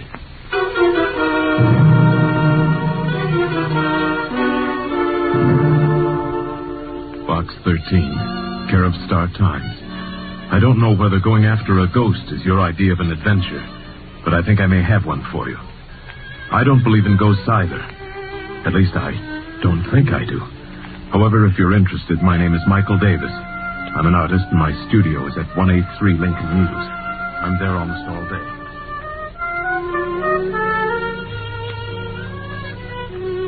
Here's at 183 Lincoln News. I'm there almost all day and any day. So if you'll drop around, this may be interesting. Michael Davis. So Mr. Michael Davis didn't believe in ghosts. Well, neither did I, until I met Mr. Davis.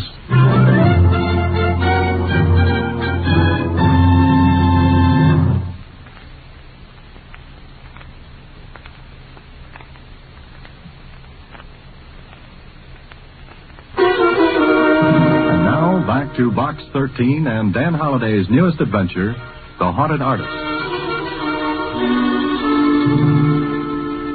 Ghost? Gee, Mr. Holliday, are there such things? Ever see a bank account after March the 15th? Huh? Skip it, Susie. Michael Davis. He says he's an artist. Do you know anything about art, Susie? Well, I've been to the museum where they have that statue of the Venus de Milo. That's Venus de Milo. The one without arms? Uh-huh. Oh. Well, art is long and time is fleeting, and the same goes for Dan Holliday. And it looks like a trip to Mr. Michael Davis is in order. See you later, Susie. A half hour later, Michael Davis and I were introducing ourselves and shaking hands. I liked him, and he looked like an artist, except when he grinned. Then he looked and seemed a lot younger than his 33 or 4. And he grinned as he said, So you advertise for adventure just to get plots for your stories, huh? Yes, that's a general idea. Maybe I'll be able to use yours. Well, this sounds insane, but I think this studio is haunted. Or I am. Why? Do you hear the patter of cold little feet and the clank of chains at night? I wish I did instead of... Oh, come and look. You see that easel in the corner? Mm-hmm. There's a painting on it. I've got it covered now, but... But what? Well, look. Take a good, long look. I did. What I saw was one of those surrealist things. It was a desert with queer figures raising their arms to a brassy sky and a vicious-looking sun. Well, somehow it gave me the shivers. I was staring at it when... Well, Holliday, what do you think of it? What am I supposed to think of it? Meaning you don't like it? Well, I don't know. I hadn't intended you to criticize it. Just look at it and see if you notice anything wrong. Go ahead, I'll keep quiet. I looked again, and something did strike me as being a little odd. I moved in for a closer look, stood there for a moment. Uh-huh. You've got it, Holliday. That stone quarry painted in the right-hand portion of the canvas. Yes, it doesn't belong. I mean, it's out of place. I didn't paint it. Maybe we'd better go over the signals again, David. I lost the ball on that play. I don't blame you. But it's the truth. I did not paint that quarry in there. Look at it. The technique is different. Yes, the brushwork's not like the rest. Exactly. And that painting has to be done in 3 days. I've been working on it for 7 months, and it has to be finished. Why? What's the rush? Well, I've been invited to hang a canvas in the Bernier galleries. Oh, which means you've arrived. Berner's being to art what the big leagues is to baseball. Exactly. You see, Holliday, I started the painting 7 months ago. Everything was fine for a time.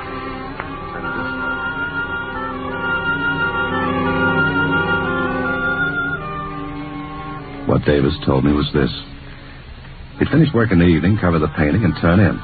Then, in the morning, when he'd take the cover off the canvas, the quarry would be painted in. It happened 6 times. The last time was the night before he wrote his letter to Box 13. He was sure no one had entered his studio during the night.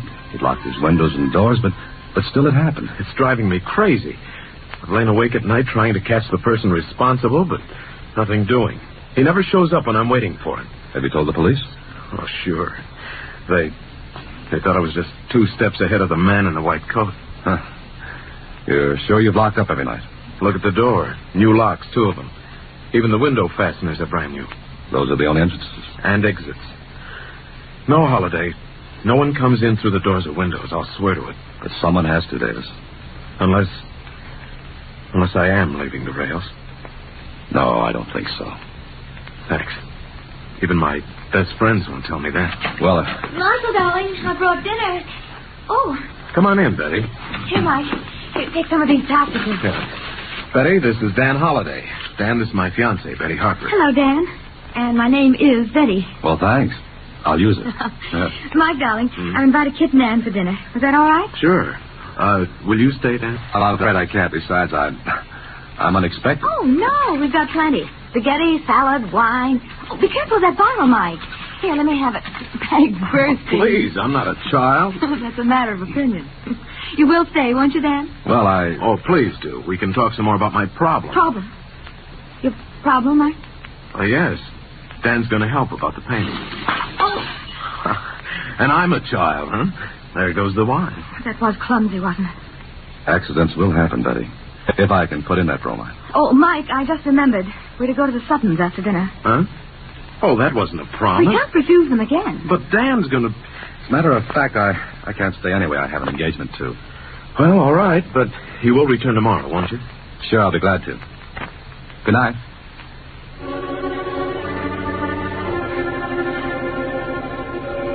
Well, I like this.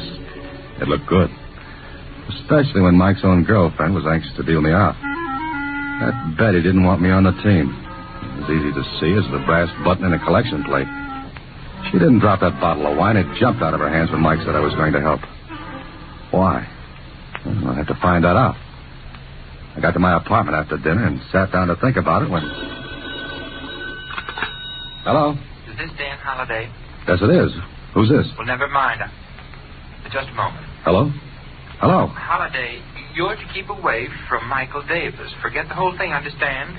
Well, frankly, no. Am I supposed to? Well, yes, I mean, look here, Holliday. It'll be awkward for you if you continue. Go on, I'm interested. All right, just remember what I said. Keep away from Michael Davis or you'll be sorry. Now, listen, this is no joke. But I'm laughing. I warn you. Good night. Brother, whoever you were, that was the worst imitation of a squeeze play I ever heard.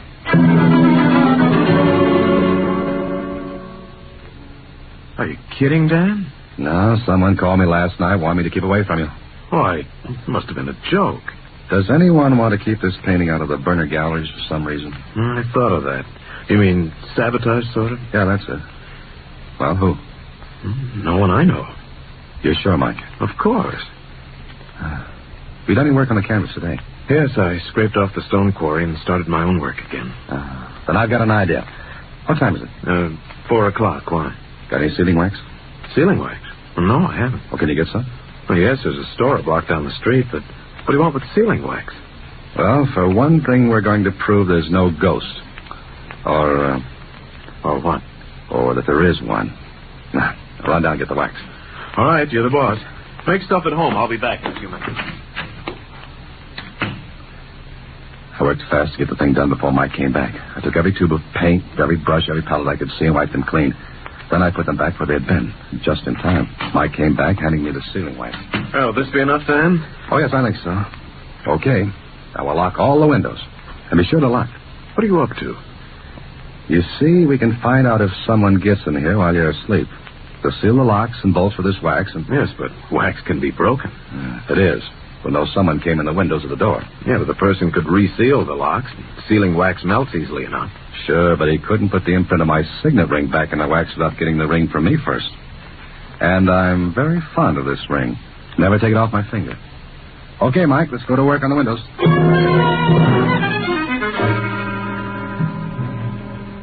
All right, that does it. Both windows sealed. If our ghost gets in now, you'll have to break the wax. You know, there's only one thing wrong. What, Mike? I won't be able to sleep tonight. Oh. Well, take something. You've got to sleep because your visitor won't break in unless you do. Dan, suppose those seals aren't broken in the morning, but the painting's been changed anyway. What then? We both apply for an outside cell. Now, don't do anything more on your painting. And don't touch a thing. Why not? You want me to help you, don't you? Certainly. And ask no questions and do as I say. And tomorrow morning we may have an answer.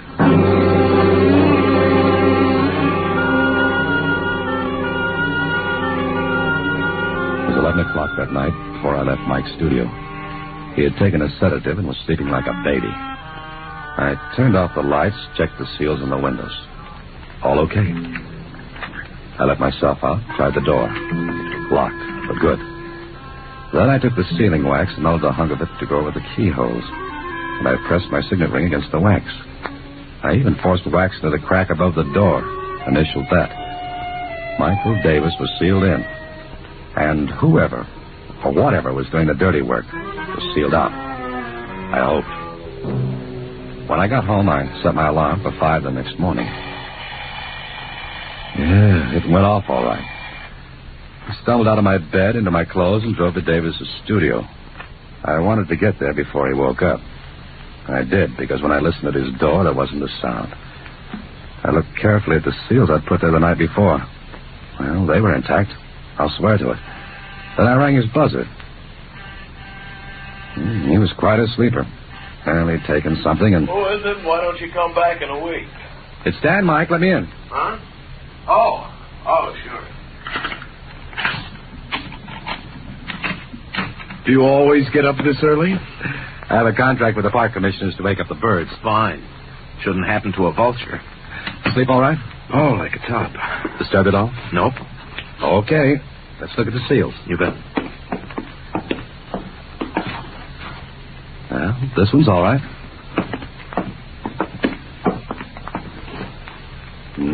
So's this one. And the seals on your door were intact, too. Now, take the cover off the painting, Mike. What if it's been changed again? If it has, I'll buy you a new hat. I wear a size 7 and 3/8. And make it a gray one.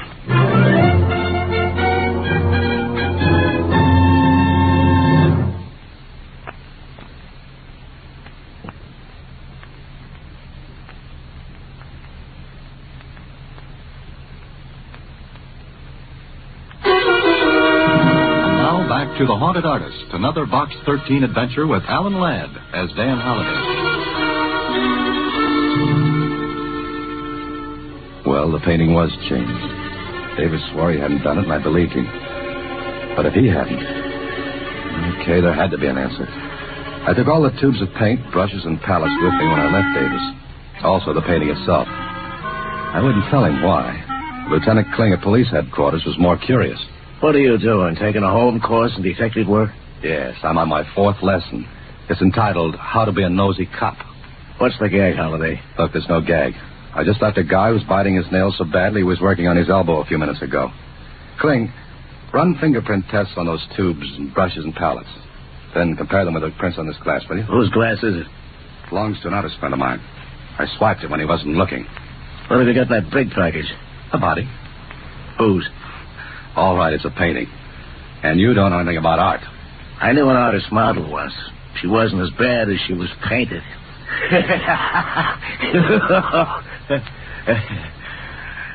Okay, so I don't slay you. All right, I'll laugh at your joke. Ha ha.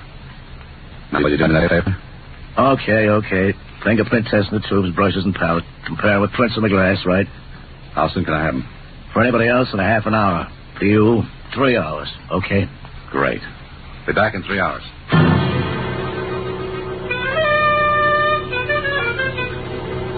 After leaving Kling, I went to the Star Times and learned the name of an art expert. That is quite good. Yours? No, it's a friend of mine's. Good brushwork. Excellent composition.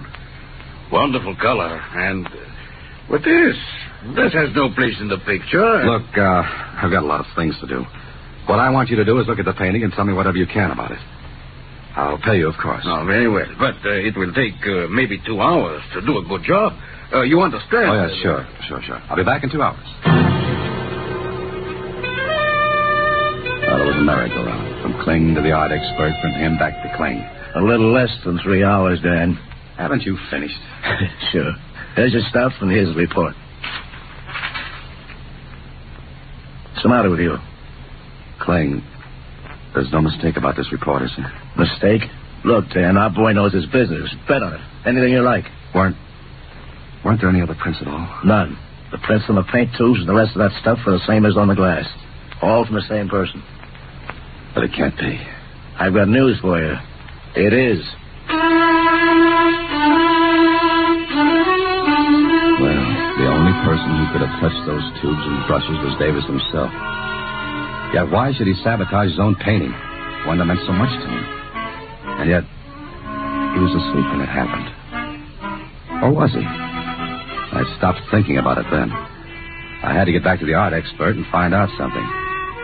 Well, it was a day of surprises because when I saw him... Yeah, fine thing. They pushed me and they took the painting. Who? I'm standing here looking when they come in. I have no time to see who they are. When they pushed me, they grabbed the canvas and they're gone. Did you call the police? Yeah, the police come, but I can tell them nothing. Never mind.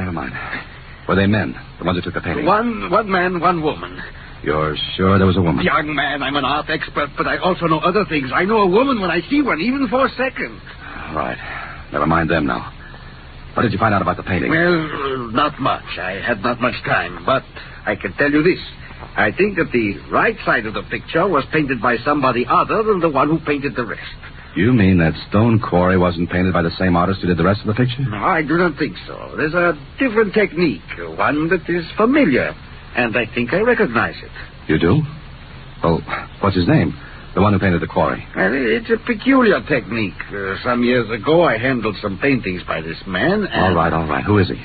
Luigi Antonetti. Oh. Where can I get in touch with him? Well, what? I want to see him. Where can I reach him? Oh, you're crazy, young man. Luigi Antonetti is dead. Oh, that was great. One more twist like that, and I need a corkscrew to take off my hat. And there was one person who could answer a few questions for me. Betty Harper. I got her address from Davis and told him to hold base until he heard from me. I guess Betty didn't expect me. Mr. Holliday, I was just getting ready to go out. Correction, you just came in. Where's that painting? Painting? What are you talking about? Betty, Oh, hello. Hello. Kit, this is Dan Holliday. Kit says Mr. Holliday. How are you, Holliday? Oh, that voice. The voice of doom over the phone. Well, really, Kit, that was a bad job. Well, Be quiet, Kit. Where's that painting? Now, Mr. Holliday. You know, you've let yourself in for a vacation on the taxpayers' money with that trick? Now, really, it was a joke, wasn't it, Betty? Mr. Holliday, Kit really thought he was helping out in a practical joke. Well, wasn't I? Look, will you go? Now, Holliday... Oh. All right. But I must say, it all turned out very stupidly. Okay, Betty. So you've got the painting. Yes. Now, will you please let me alone? Will you let Mike alone? Not before I find out what's going on. What if I told you his career would be ruined? His life ruined, too. Would you still go on? Maybe I don't believe that. But you've got to. I love Mike, and I'm trying to help him. Help him? Look, if Mike doesn't finish that painting, it won't hang in the burners' galleries. What becomes of his career then? You're robbing him of his chance, not helping him. Then I'll rob him of it. I'd rather do that than... Then what? I've said enough.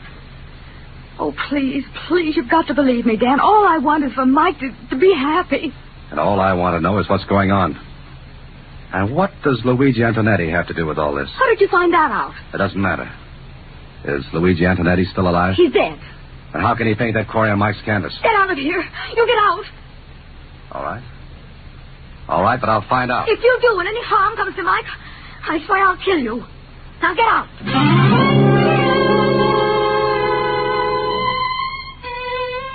That was all from Betty. I would have bet my last penny she was doing what she was doing for Mike. But why? Why? Then I got an idea. Find out about Luigi Antonetti. I looked him up. Found out he'd lived in a small town about 250 miles away. He painted there. Okay, so I drove to the little town. Sure, I found out. He was dead, all right. I was even shown his grave, and when I looked at it, I wanted to reach back and chip the icicles off my spine. How could a dead man paint? There was only one answer. He couldn't. Then I learned something else. Antonetti had a pupil named Michael Davis. More questions, and finally I found an old school teacher who remembered. Michael, of course. Wonderful boy. Luigi Antonetti taught him painting. He said Michael had a brilliant career ahead of him. I see. Well, Mr. Evans, do you know what became of Michael? I think he went to the city, although I haven't heard. When did he go? I believe shortly after he graduated from high school. That must be 16 years ago. Yes, it was right after his best friend was killed. His what? Yes, poor boy. He fell into the old quarry. Quarry? Stone quarry? Well, yes. It was one night after a senior party. I think, yes. Both lads, Michael and Arthur, were in love with the same girl, you see. Would her name be Betty Harper? Now, it's amazing you should know that, yes. How about this Arthur? Well, it was quite dark. Arthur, I believe, went back to get something. The bridge across the quarry must have broken. Michael was upset for days, even though Arthur was his rival for Betty. Thank you. Thank you very much, Mr. Evans. You'll excuse me, but I've got to hurry.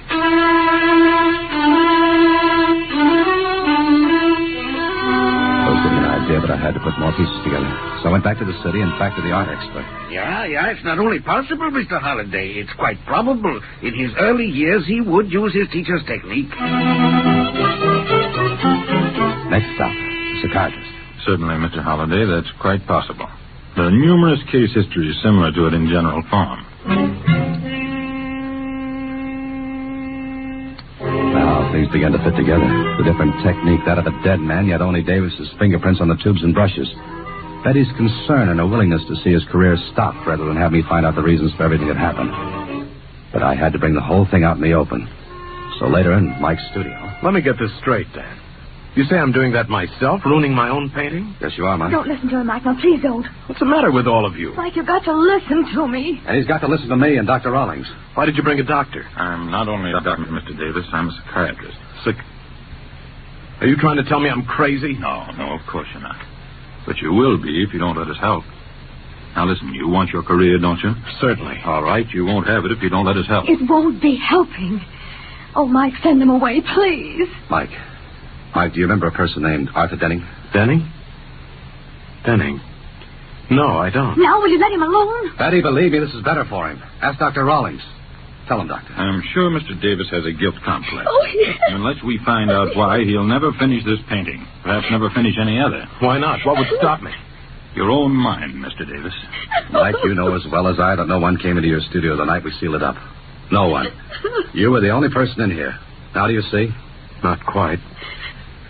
What do you want me to do? Dr. Rawlings told Mike what had to be done.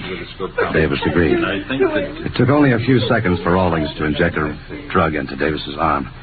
Then we waited until... All right. He's under. You asked a question, Mr. Holliday. Mike, can you hear me? Yes.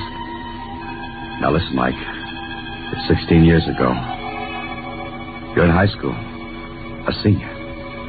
There's a senior party. It's night. Remember? Yes. It's dark. Who's with you, Mike?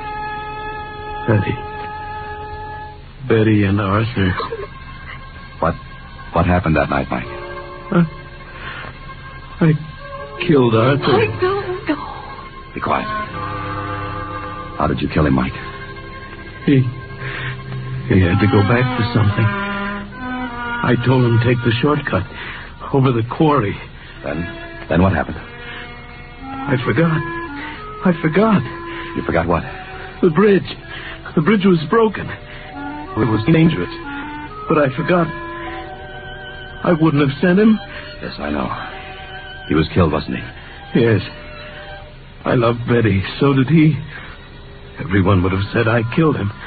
But I didn't. I just forgot about the bridge. I didn't mean... All right. That's all.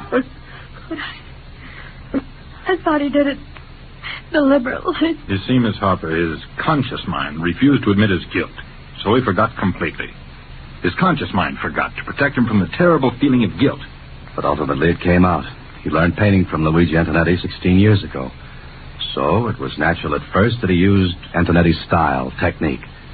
Then, 16 years later, his mind goes back into the past, controls his hand, and he paints as he did 16 years ago.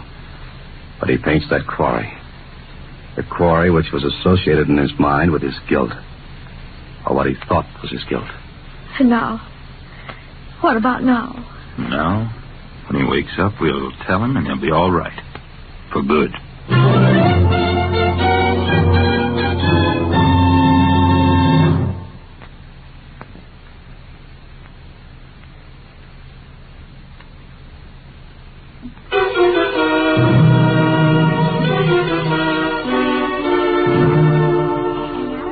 Gallery show have come several new painters of distinction.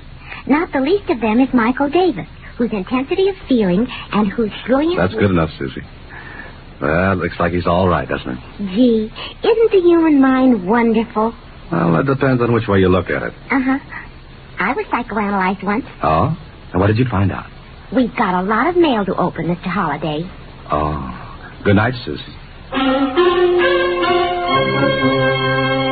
Next week, same time, Alan Ladd stars as Dan Holliday in Box 13.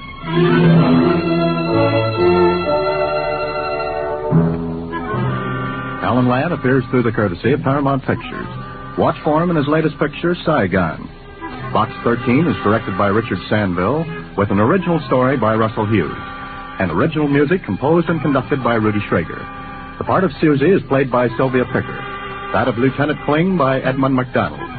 Production is supervised by Vern Karstensen. This is a Mayfair production from Hollywood.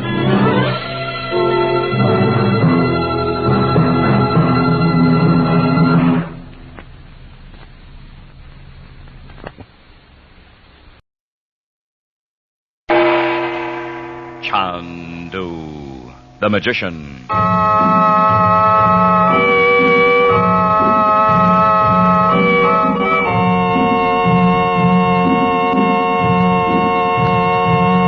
Good evening, ladies and gentlemen. The makers of White King Soap present for your enjoyment CHANDU, the magician. Would you like to make magic your hobby? Want to do magic tricks just like CHANDU? Then send today for CHANDU's first magic trick offer. CHANDU calls it the Assyrian money changer. It changes pennies into dimes right before your eyes. And you can have this trick for your very own by sending 25 cents and a White King box top to CHANDU, Los Angeles 21. Listen, you take a penny from your pocket or handbag and lay it on the table. Now cover the penny with the mystic ruby block. Then remove the block while everyone watches closely. And behold, in place of the penny, there's a silver dime. Begin your collection of CHANDU's magic tricks with this thrilling Assyrian money changer. Just send 25 cents in coin and the top from a box of White King soap to this address: CHANDU, Los Angeles 21, California. CHANDU will send you his Assyrian money changer postpaid, complete with instructions. Send for CHANDU's Assyrian money changer tonight.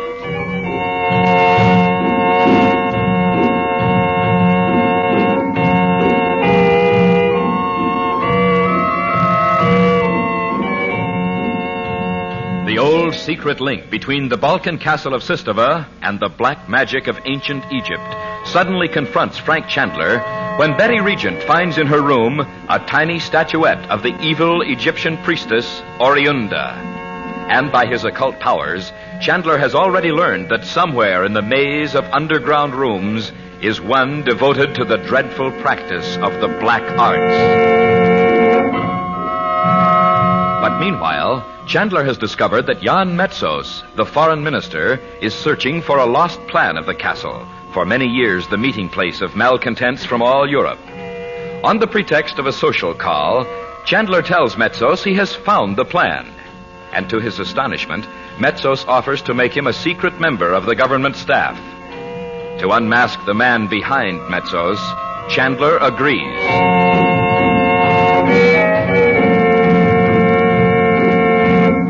It is now an hour later. As Chandler returns to the castle, Dorothy Regent meets him at the door. CHANDU, the magician. Oh, Frank, I've been imagining all sorts of things. Were you planning to visit me in the Lubova prison? Oh, You have your hat on, Dot. well, I was going to walk down into town to ask how Mrs. Mason is. Well, if you must know, I was going to see Mr. Mason if you weren't back by noon. What's the American consul for? Well, what did you think Metzos was going to do? Order me shot? Well, it's not funny. He's quite capable of it. You remember what happened to that radio correspondent in Greece? Well, you can take off your hat. Metzos and I are pals and buddies, or whatever the current phrase is. I'm sure you are. It's true. Oh. And I suppose you know you forgot to take the plan of the castle with you, after all. I left it here purposely. Why? Well, stir up the fire, will you, Frank? Well, it looks as if you'd been poking at it. Now, Frank. I wonder if there's ever been any research done on why a woman always manages to ruin a perfectly good fire. Where's Bob? He and Betty are out riding with Nicholas. And you needn't talk about my spoiling the fire. What about Mr. Metzos? Well, I told you. We're friends. He wants me on his team. You're joking. No, I'm not. The moment I told him I had the plan of the castle. You don't mean he admitted sending people here to look for it? Yes, he did. Frank, he must have sent that little image of the priestess. That's not like Mezzo's, not.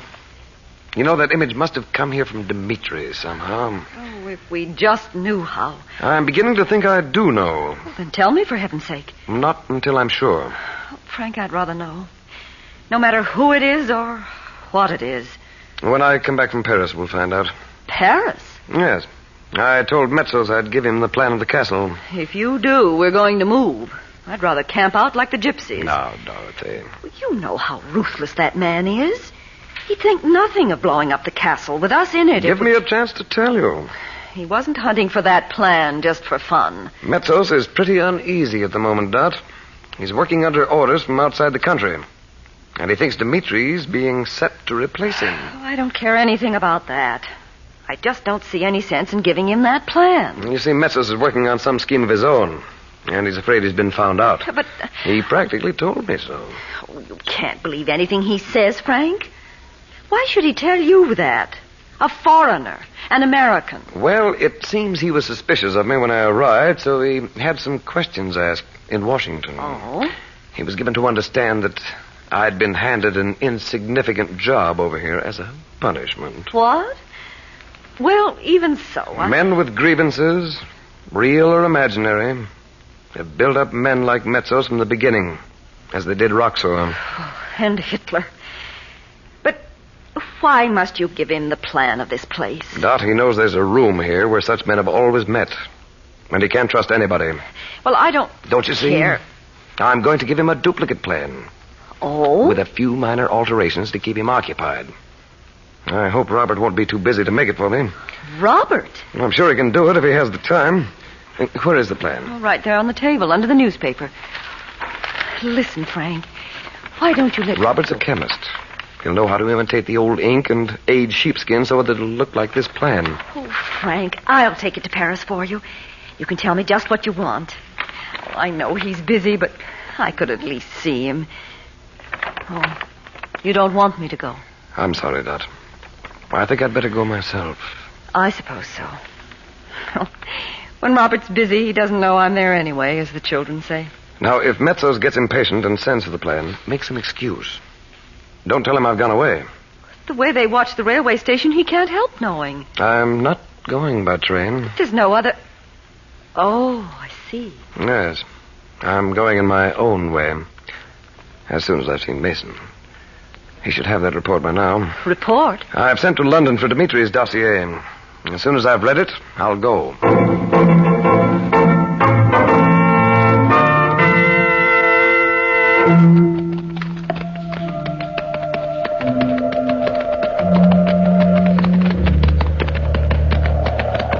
How'd you know which way we'd gone, Dimitri? This pine forest is a favorite of Nicholas. Where is he, Bob? Oh, I let Betty and him get ahead of me. He wanted to show us the view from the top of the hill, but... Excellent. What do you mean? I stopped when I heard you coming. I wanted to see who it was. I'm very happy to know you waited for me. Oh, you'd have caught up with us at the top anyway. You misunderstand. You mean you wanted to talk to me? You find that surprising?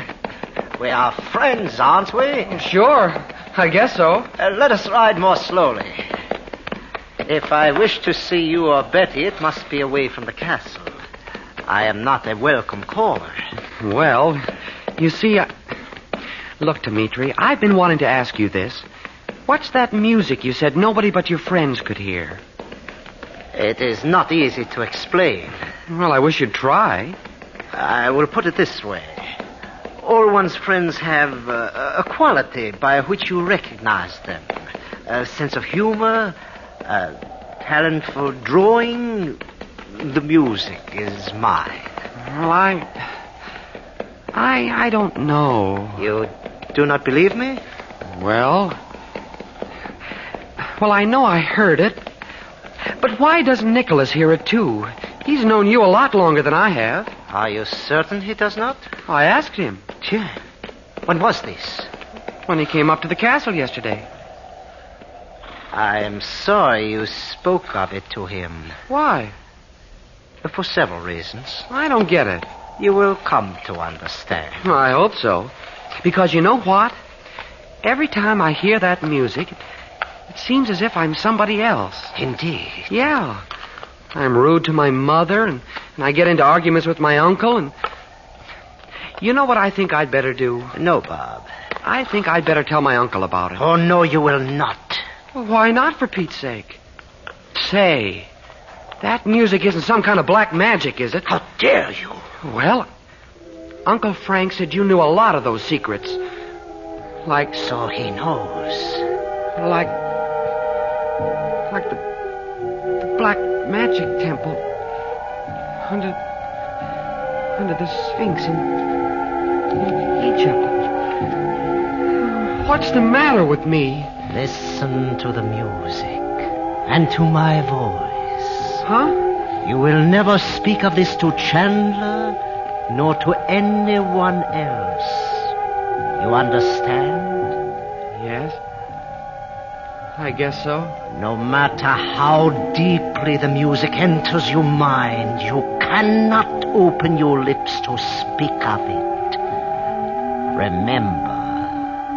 I'll remember. Bob! Where are you? Oh, here I am, Bets. Dimitri rode up to... Oh, what's the matter? Nicky's horse threw him. He's lying on the ground up there. Oh, I'll go back with you. Did it knock him out? Yes, he must have hit his head. Oh. Hurry, Bob. Betty, wait here with me. Let Bob go and see what can be done for Nicholas. Oh, I can't, Dimitri. Will you come with us and help? That would not be wise. Come on, why don't you? Nicky might even be dead. If so, I cannot afford to be seen near him. Oh, Dimitri. Have you forgotten the stories of my friends who have died? Well, if you acted like this when they were hurt, it's no wonder people talked about you. I'm going back. Betty. Please let go of the reins, Dimitri. There is nothing you can do for Nicholas, my dear. Let go. What a lovely child you are. All fire and spirit. Dimitri, please. It's awful to sit here talking like that when Nicky might be... Not at all. Look at me, Betty. What? Look at me. I want you to promise to be my friend as Bob is.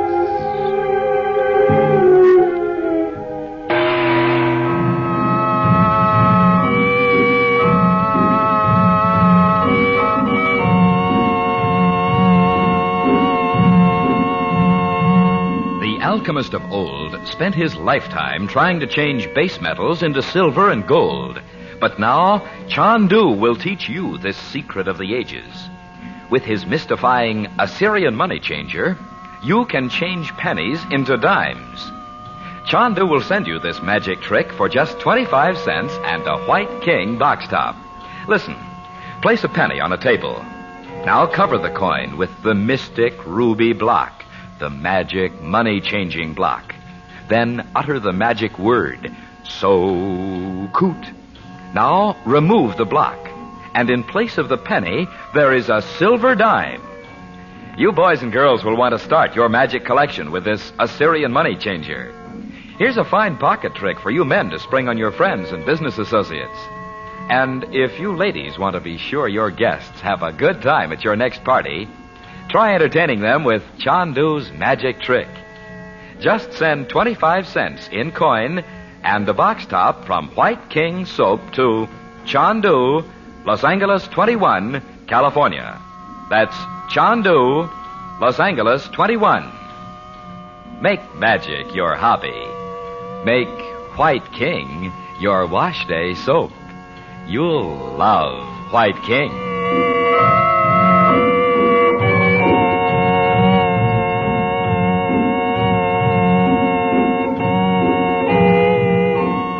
Chandu the Magician is based on the original radio drama created by Harry A. Earnshaw and is written by Vera Oldham. The makers of White King invite you to listen tomorrow at this time when the story resumes.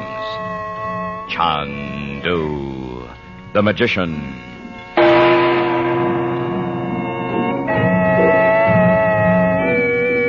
This is the Mutual Don Lee Broadcasting System.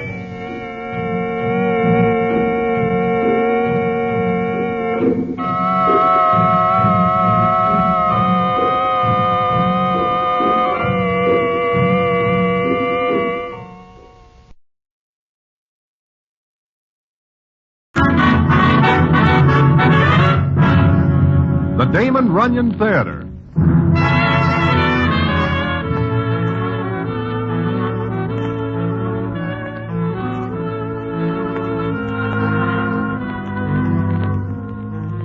Once again, the Damon Runyon Theater brings you another story by the master storyteller, Damon Runyon. And this one, Blood Pressure. And to tell it to you, here is Broadway. Thanks. It is maybe 11:30 of a Wednesday night, and I am standing at the corner of 48 and Broadway thinking about my blood pressure. Now, this is a proposition I never give much thought to before. In fact, I never hear of it before I go to see Doc Brennan on this Wednesday of which I speak. Now, the reason I think of my blood pressure goes back to that afternoon. And what happens after that is enough to put me in the rack for good. And I will tell you about it in a minute.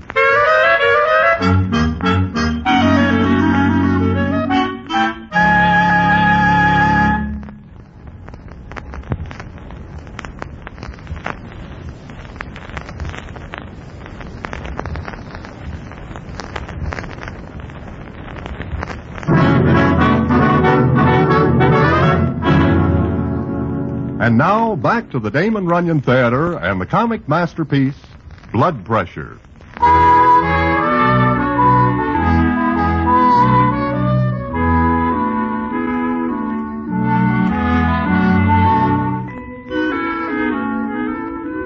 Well, as I am saying, I never think about my blood pressure before that Wednesday afternoon, when I go to see Doc Brennan, because I am feeling a little like the lining of a $5 suit of clothes. I go to see Doc Brennan, and the scene is as follows. Well, Broadway. I'm a little surprised to see you here. I am a little surprised myself. But to tell the truth, Doc, I am a little seedy. Oh? In what way? I seem to have something wrong with me which I cannot get over. Okay, Broadway, have a chair. We'll look you over. Sure. Diet pretty regular? When I eat, it is very regular. Colds? No. All right, we'll take a look at your blood pressure. My what? Blood pressure. Ever had it taken? I do not even know I have such a thing. Well, I'm afraid everyone has it, if he's alive. Roll up your sleeve. Way up. What are you going to do? Take your blood pressure. With that thing? Oh, come on. Stop acting like a baby. Now, put your arm on the table. Palm up. Now, we'll just wrap this around your arm up here. You are choking my arm. Now, we'll see. That is not my temperature going up in that thermometer, is it? If it were, we could bake pies in your head. No, it's your blood pressure.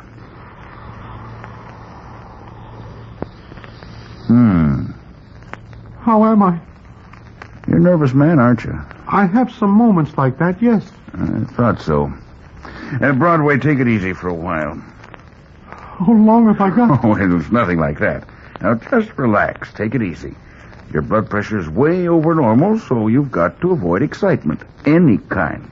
Doc, that is not easy to do. Well, you've got to, unless you want the top of your head to blow off. Oh, when I come in here, I know there is something wrong. Don't be so alarmed. Just do as I say. Relax. Avoid excitement, undue strain. You'll be all right in a couple of weeks. Thanks. I will be seeing you. Certainly.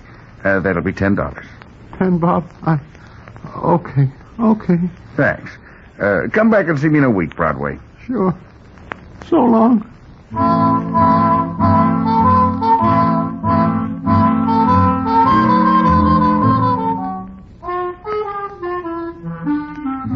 So I leave Doc Brennan's office feeling low with high blood pressure.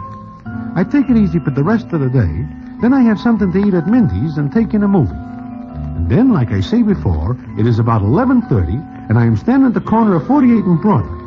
I am thinking about my blood pressure when I feel that somebody is standing next to me. I look up, and what happens is like this. Well, here we are. Oh, hello, Rusty. What is the score? Oh, just about even. I am glad to see you, Broadway. You are? Yes, because I'm looking for company. I just get back from Philadelphia. Oh, you are just back from Philly? Yeah, I was there on business. Business? Yeah. You hear about it? All I hear is that Gloomy Gus meets with an accident in Philly. Yeah. He is now in a hospital. Oh? He is likely to be there for quite a spell. Yeah, this much I can imagine. He should ought not to have welched on a bet. Somebody got to him for doing it. I wonder who the somebody is. I have no idea. Have you? No idea. The cops are looking for the citizen who plays soccer with Gloomy Gus. I can imagine.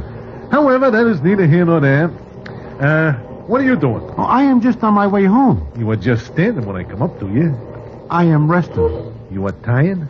Doc Brennan tells me I need to take it easy because my blood pressure is up. Up where? From what he says, it is about 1.5 feet over my head. Well, good night. Just a second. What? How much dough do you have on you? Oh, I do not have more than a couple of bobs, Rusty. But you are welcome to it. Here. Couple of bobs is no good to high-class guys like you and me. Hey, let us go someplace where we can pick up a few pounds. I have got to go home. I wish company. Yeah, but, Rusty... I hear there is a little dice game at Nathan Detroit's. You will accompany me. I gotta go home. I gotta put my blood pressure to bed. You do not like my company? Any other time I will be glad, but now I... Pretend it is some other time. Come on. The 2 bobs you've got will just get us a taxi to Nathan Detroit's place.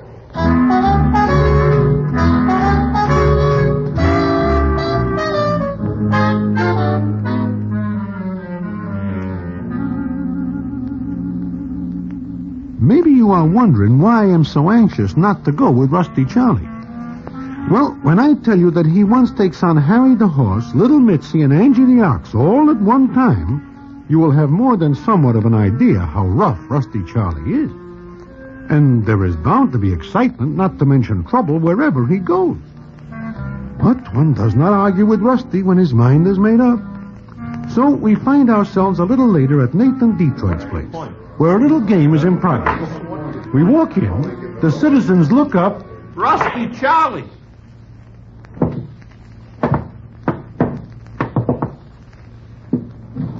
Well, now why does everyone stop talking?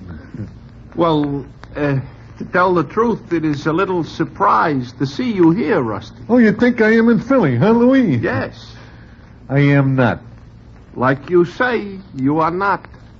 Hey, look, boys, do not let me disturb the proceedings. Proceed with them. Yeah, Louis. Nothing. Go on with the game. The various citizens do not like this. In fact, several of them give us nasty looks. Harry the horse gives me one that raises my hat because he figures I steer Rusty Charlie to the game.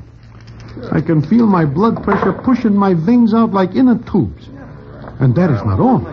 The dice comes to Rusty Charlie, and I know he has no money. But he takes them, looks around, and the scene is as follows. Seems that the little cubes are now mine, huh? Sure they are, Rusty. Good. Louis, give me your derby hat. Huh? My hat? What for? You ask too many questions. Just pass me the iron lid. Sure, Rusty. Thanks. Now, any of you guys ever hear of peekaboo dice? Well? I never hear of it. Well, it is a very popular game in some quarters, and I will now teach it to you. What is it like, Rusty? I will show you. I shake the dice like this. Then I toss them in a hat, so. See, catch on? We are not able to see the dice. That is why it is called peekaboo dice. I will now play for keeps. That way? You do not like it? Sure. Anybody else who does not wish to learn this fascinating new game? You say something, Angie? I just clear my throat. Okay. Here I go. Sure. Go ahead. I will shoot $100. I cannot put it on the line because I am holding the dice in one hand and the hat in the other, so you will have to trust me for a minute. Is that okay? Sure. Well, who fades me? Angie. Fade me. Now, look, Rusty. At what? You're faded. Okay. Here I go. Well, now, what do you know about that? What do you throw, Rusty? The hard point, a big 10. It was not a 7 or 11? No, I guess I am not too lucky tonight. But I tell you what, Louie. What? Since this 10 is a very hard point to make, I will take the odds of 2 to 1. That is about right for a 10. Good. Put up 1,000 against my 5 C's. Me? Put up $1,000 that Go ahead. Maybe I will not make it. But I... Go ahead. All right. Here. Here I go. I draw 5. Well, I will have to try again. Oh, I am having a tough time tonight. That is an 8. But I will try again. A 10! I make a 10. You do? He makes a 10. Well, I pick up the money. No, I am tired of playing. Come on, Broadway, let us go. I think I will stay here a while, Rusty, and watch the game. The night is very young. Not for me. Old age has already caught up with me. That's a lot of bunk. Come on. Now that we got dough, we'll do the town. It's all on me. So long, boys. Goodbye, Broadway. Good luck, Broadway. Oh, Rusty. Yeah, Louie? About that 10 that you make in my derby. What about that 10, Louie? I do not see the dice in the hat. I do not think I will have to worry about my blood pressure anymore, because this is the last I will ever hear of my blood. Be quiet, Broadway. Now, Louie, what about that 10? Well, I would just like to know, do you make it the hard way? Yeah, I throw 2 5s. I make it the hard way. Well, see you around, boys.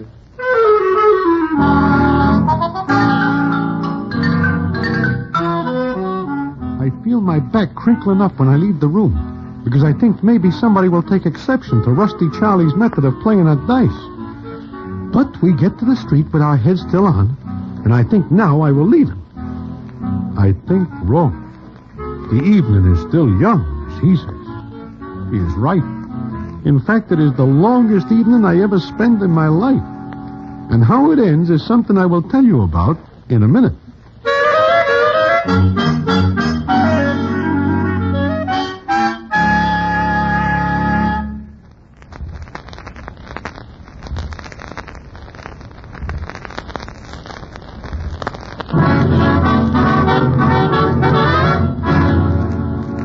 And now, back to the Damon Runyon Theater and the comic masterpiece, Blood Pressure.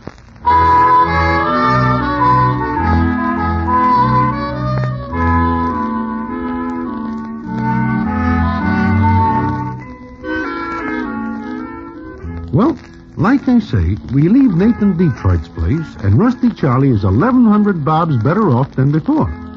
This, as you know, is due to a funny way he has of playing dice. So we stand on the street for a minute. Rusty is thinking. Then he looks up and says, How you feeling now, Broadway? Oh, terrible. I feel like my blood is all gathered together on top of my eyes. Oh, that ain't good, is it? But as soon as I get some sleep and rest, it'll be all right, Doc Brennan says. You sure? What you need is a little quiet after that game upstairs. Okay. Rest and quiet it is. Oh, thanks, Rusty. For a very pleasant evening. I will now go home. Home? Well, that is what you say. I do not remember mentioning home. But it is only 1 o'clock in the morning. There will be a lot of noise around your hotel. That will not be good for you. I will put cotton in my ears. You will get an earache from that. No, I am worried about you because you have such a funny look on your face upstairs. Like you're scared. Who, me? In fact, you still look pale. You must rest. Sure. Good night. I will take you to Knife O'Halloran's Little Bohemian Club. Oh, no. Not there. Why not? You say I need rest and quiet. You will get it at Knife's place. At this time of the night, there is not much doing. Look, Rusty, last week 2 guys get bumped in there. There was always a fight. Well, not this time of the night. That is only when the rough citizens gather there. You and me will sit at a table and just rest. Oh, Rusty, please. I gotta go home. There's a taxi. Hey, taxi! Rusty, remember my blood pressure. I am thinking about it. Come on, get in. I do not wish to go. You will go. I need company. Little Bohemian Club, Bub. Yeah, and the name is Duke, not Bub. Okay, what do I care what your name is? Just get going. Hey, Duke, do I not see you someplace before? Maybe. I've been places. Yeah, remember? Hey, I never forget a guy as big as you are. I used to fight for a living. Oh, sure, heavyweight. Would have been champ. Only I broke my hand on a guy's head. Sure. Rusty. What, Broadway? This guy is going too fast. He's doing 60. Yeah. Hey, you! Slow it down, will you? Hey, you hear me? Slow it down. Well, what's the matter, scared? Slow it down. Okay, hey, Duke, this is when we get out. Huh? But you said the Bohemian. I changed my mind. We get out here. Okay, Bub.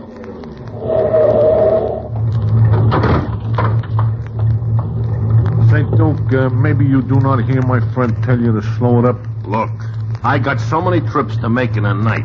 I gotta make time. My friend here is very sick. He cannot stand excitement. And you are driving too fast. Go boil an egg. Hey, let go. Rusty, look out. Brother, you asked for this? Yeah. Look at him. He is out like a light. He could never have been a champ. Falls too easy. What do you hit him with? Just with my fist. Now, when you look at where we are, there's not a cab in sight. How will we get to the Little Bohemian Club? We will not, huh?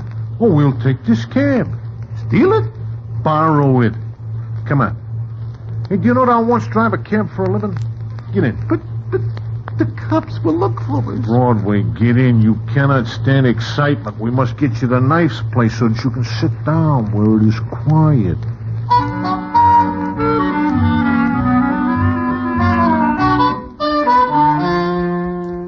I will never forget that ride. Rusty drives faster than Duke and looks in only one direction, straight ahead. He tells me later that side street traffic makes him nervous, and he does not like to look at it. Then he ditches the cab a block from the Little Bohemian Club, and we walk to the club and go in. See, there is hardly anyone here. We will sit down and be quiet. The cops will trace that cab. So what? I do not steal it. It is right on the street. You have a funny way of looking at things. Do not worry about it in your condition. Just take it easy. Here, we will sit here. I want to go home. You must rest. First, I will never forgive myself if anything happens to your blood pressure. What else is there left to happen to it? This is the life, Broadway. I got 1,100 bobs in my pocket. We're sitting in a nice, cozy little club, and you are getting some color back in your face. You say it is cozy in here? Look how dim the lights are. Knife runs this place good. He knows what his customers want. Yes, he does. Now relax, take it easy. You know, when I first see you tonight, I do not believe that story about your blood pressure.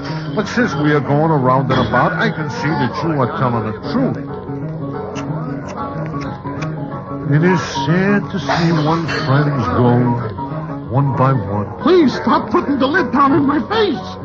Why do you not shut your eyes and try to get some rest, huh? I will sit up with you.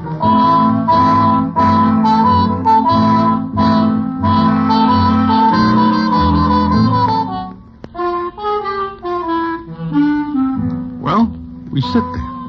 I am too weak to get up. But Rusty has a good time seeing his friends.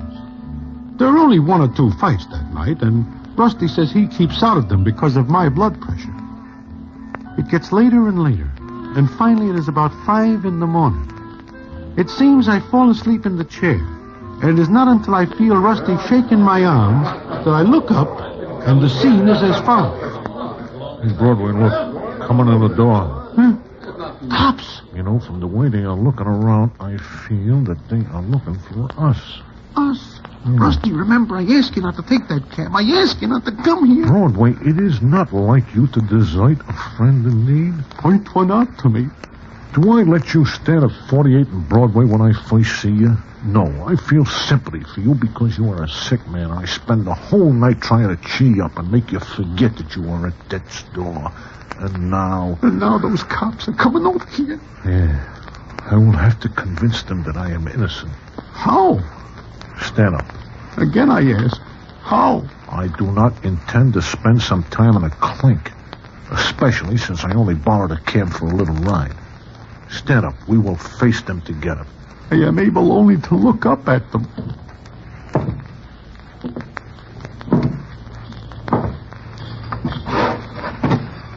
Good morning, gentlemen.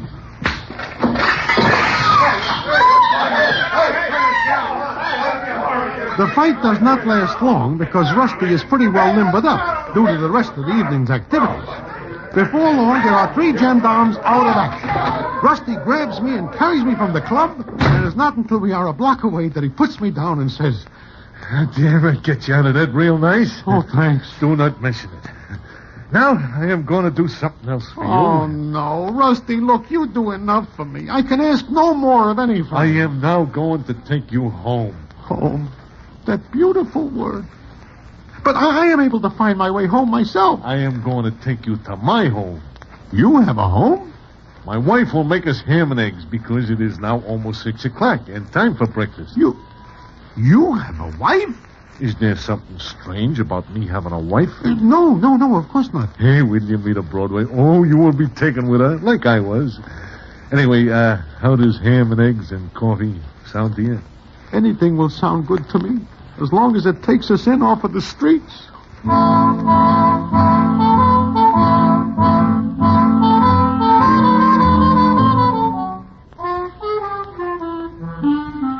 I never figured before that Rusty Charlie has a home, much less a wife. And I think what a wonderful life she must lead. Anyway, it is about a half an hour later that we get to the East 40s, and Rusty leads me to his house. It is very peculiar how all the people we meet there move to one side as Rusty goes past. Then we go upstairs, and Rusty unlocks the door. Standing in the room is a cute doll with red hair. She looks up as we look in, and the scene is as follows. Well, Tootsie, I figured that you would be up and about. Yes, I'm up. You're awful late, Rusty. Oh, not for breakfast.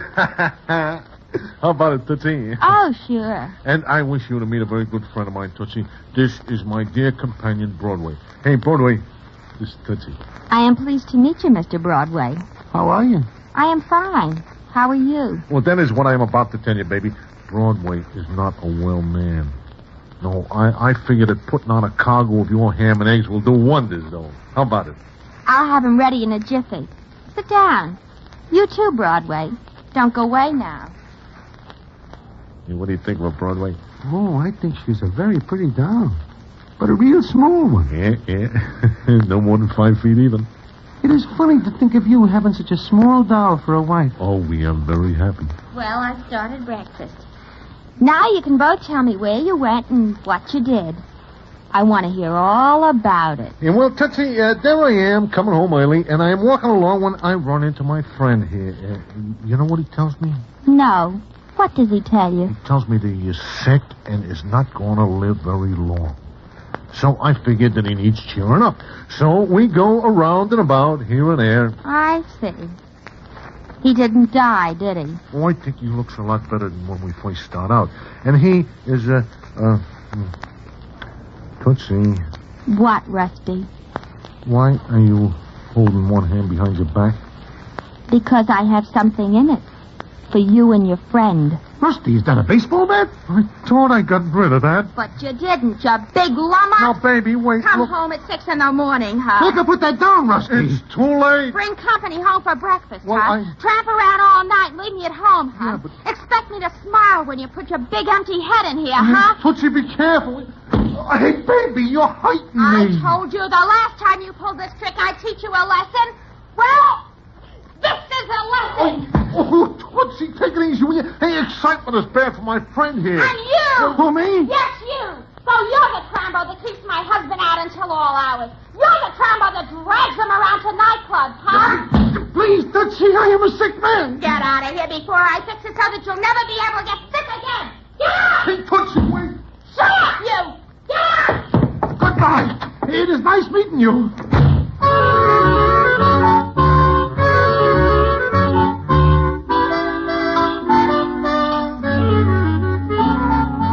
I get out the door and listen for a couple of seconds to what is going on inside.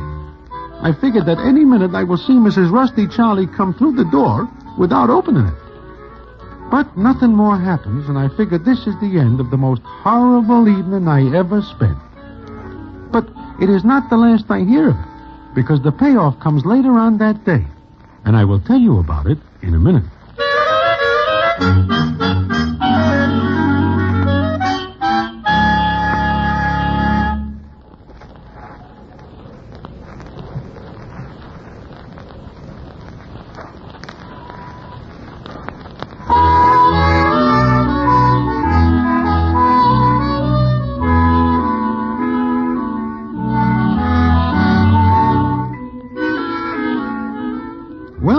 I feel my head and discover that there is quite a knot on it from that baseball bat.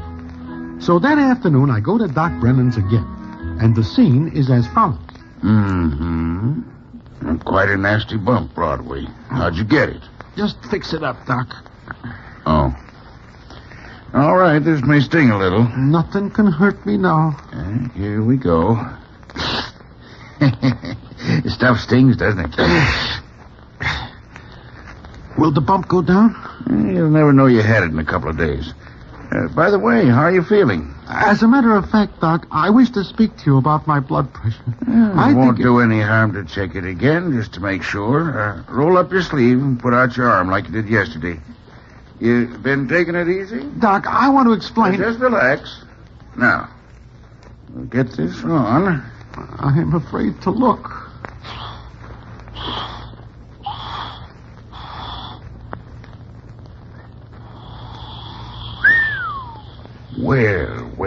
Well. Doc. You know, Broadway, I told you something yesterday. I wish all my patients were as smart as you. What? Good night's rest, relaxation. That's what you needed. Blood pressure's down to normal. $10, please.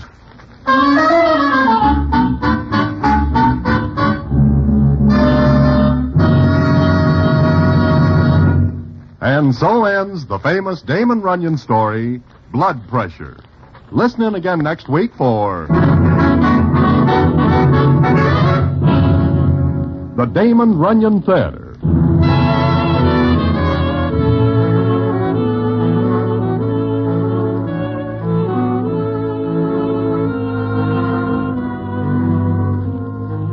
The Damon Runyon Theater, with John Brown as Broadway, is directed by Richard Sandville, and the story is adapted for radio by Russell Hughes. Vern Karstensen is in charge of production. This is a Mayfair production.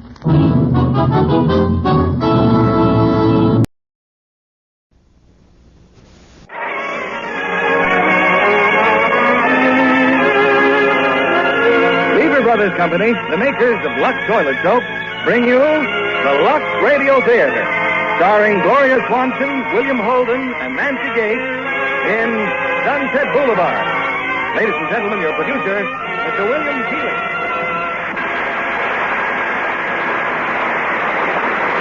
Greetings from Hollywood, ladies and gentlemen.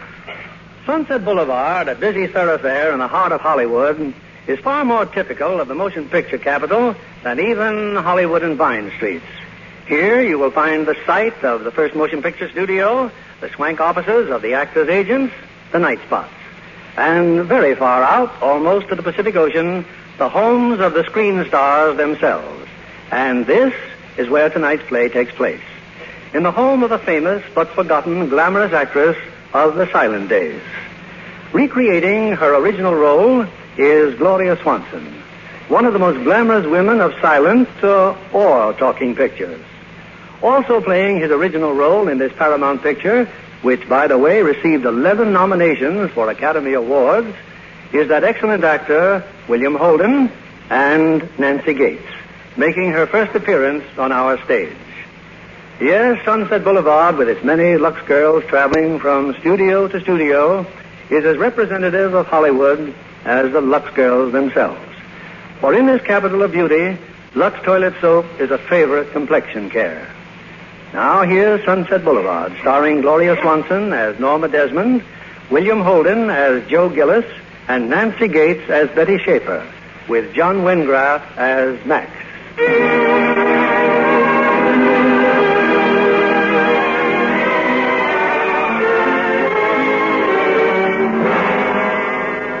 Minutes ago, a murder was committed on Sunset Boulevard.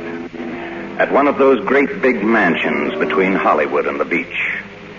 You're going to hear a lot about it, because an old-time movie star is involved. One of the biggest. The police haven't arrived yet, but they're on their way, I guess. The victim's body is still floating in the swimming pool.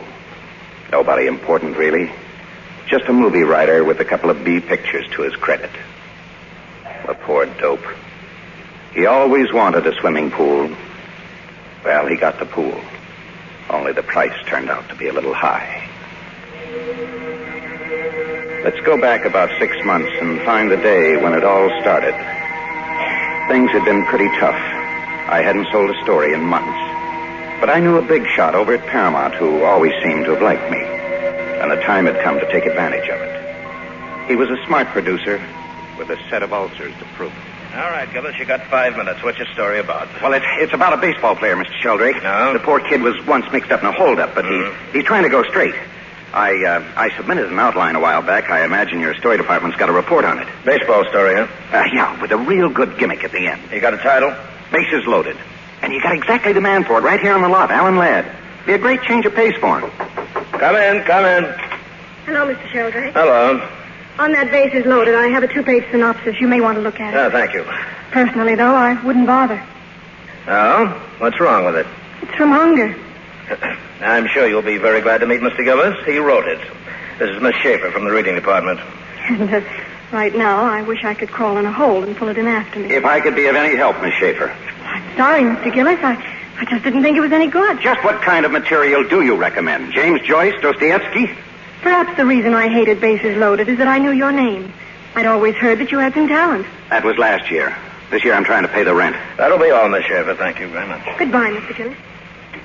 Look, I don't want you to think I thought this was going to win any Academy Award, but I'm over a barrel, Mr. Sheldrake. I need a job. I haven't got a thing. Any kind of assignment. Additional dialogue, rewrite. There's nothing, honest. Mr. Sheldrake, well, could you let me have $300? It's for my car. They're after my car. I mean yourself as a personal loan. Could I? Gillis, last year somebody talked me into buying a ranch in the valley. So I borrowed the money from the bank to pay for the ranch. This year I had to mortgage the ranch so I could keep up my life insurance, so I could borrow on my insurance, so I could pay the bank. Then there's a little matter called income tax. Now, in case you don't...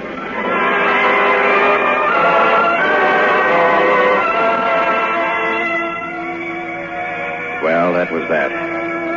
I drove out of the parking lot. No place in particular. Just driving and trying to think things out. The time had come to wrap up the whole Hollywood deal and somehow get back to Ohio. I stopped for a traffic light. Behind me in the mirror, I saw a very familiar car. 2 gentlemen from the Friendly Finance Company. I jumped the light and stepped on the gas. I was on Sunset Boulevard now, heading toward the beach. Suddenly a tire blew out. There wasn't time to think twice. I turned off the road into a private driveway.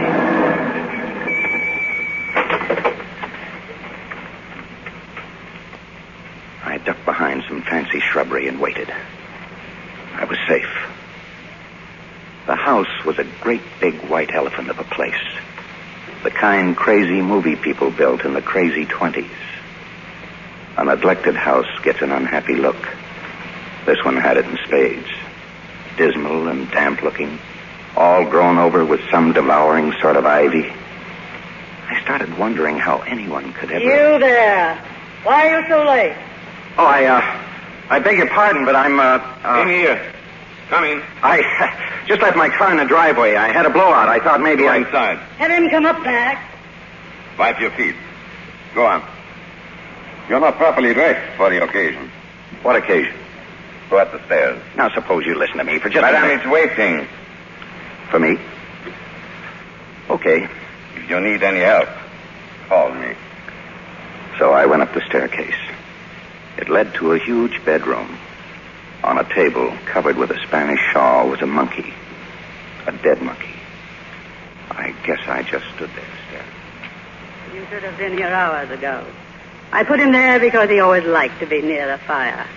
Well, I've made up my mind that he'll be buried in the garden. Any city laws against that? I wouldn't know. I don't care anyway. I want the coffin to be white. I want it specially lined with satin. White. Or maybe deep pink. Now, I warn you, don't quote me a fancy price just because I'm rich. Look, you've got the wrong man, lady. I had some trouble with my car. I thought this place was empty. It is not. Get out. I'm sorry. Hey, excuse me. But haven't I seen you before? Get out. You're Norma Desmond. You used to be in silent pictures. You used to be big. I am big. It's the pictures that got small. Yeah, I knew there was something wrong with them. They're dead. They're finished. There was a time when they had the eyes of the whole wide world, but that wasn't good enough for them. Oh, no. They had to have the ears of the world, too. So they opened their big mouths, and out came talk. Talk. Yeah, well, that's where the popcorn business comes in. You buy yourself a bag and plug up your ear. Look at them in those front offices. The masterminds. They took the idols and smashed them. The Fairbankses, the Gilberts, the Valentinos. And who have you got now? Some nobody. Well, don't blame me. I'm not a producer, just a writer. You are. Writing words. Words. More words. Well, you've made a rope of words and strangled this business. Shh. You wake up the monkey. Get out. Max! Okay, I'm going. Just a minute, you. A writer, you said. Well? Are you or aren't you? Oh, sure. The last story I sold was about Okies in the Dust Bowl, but you'd never know because when it reached the screen, the whole thing played on a torpedo boat. I happen to have written a script myself. It's the story of Salome. I think I'll have DeMille direct it. And you'll play Salome? Well?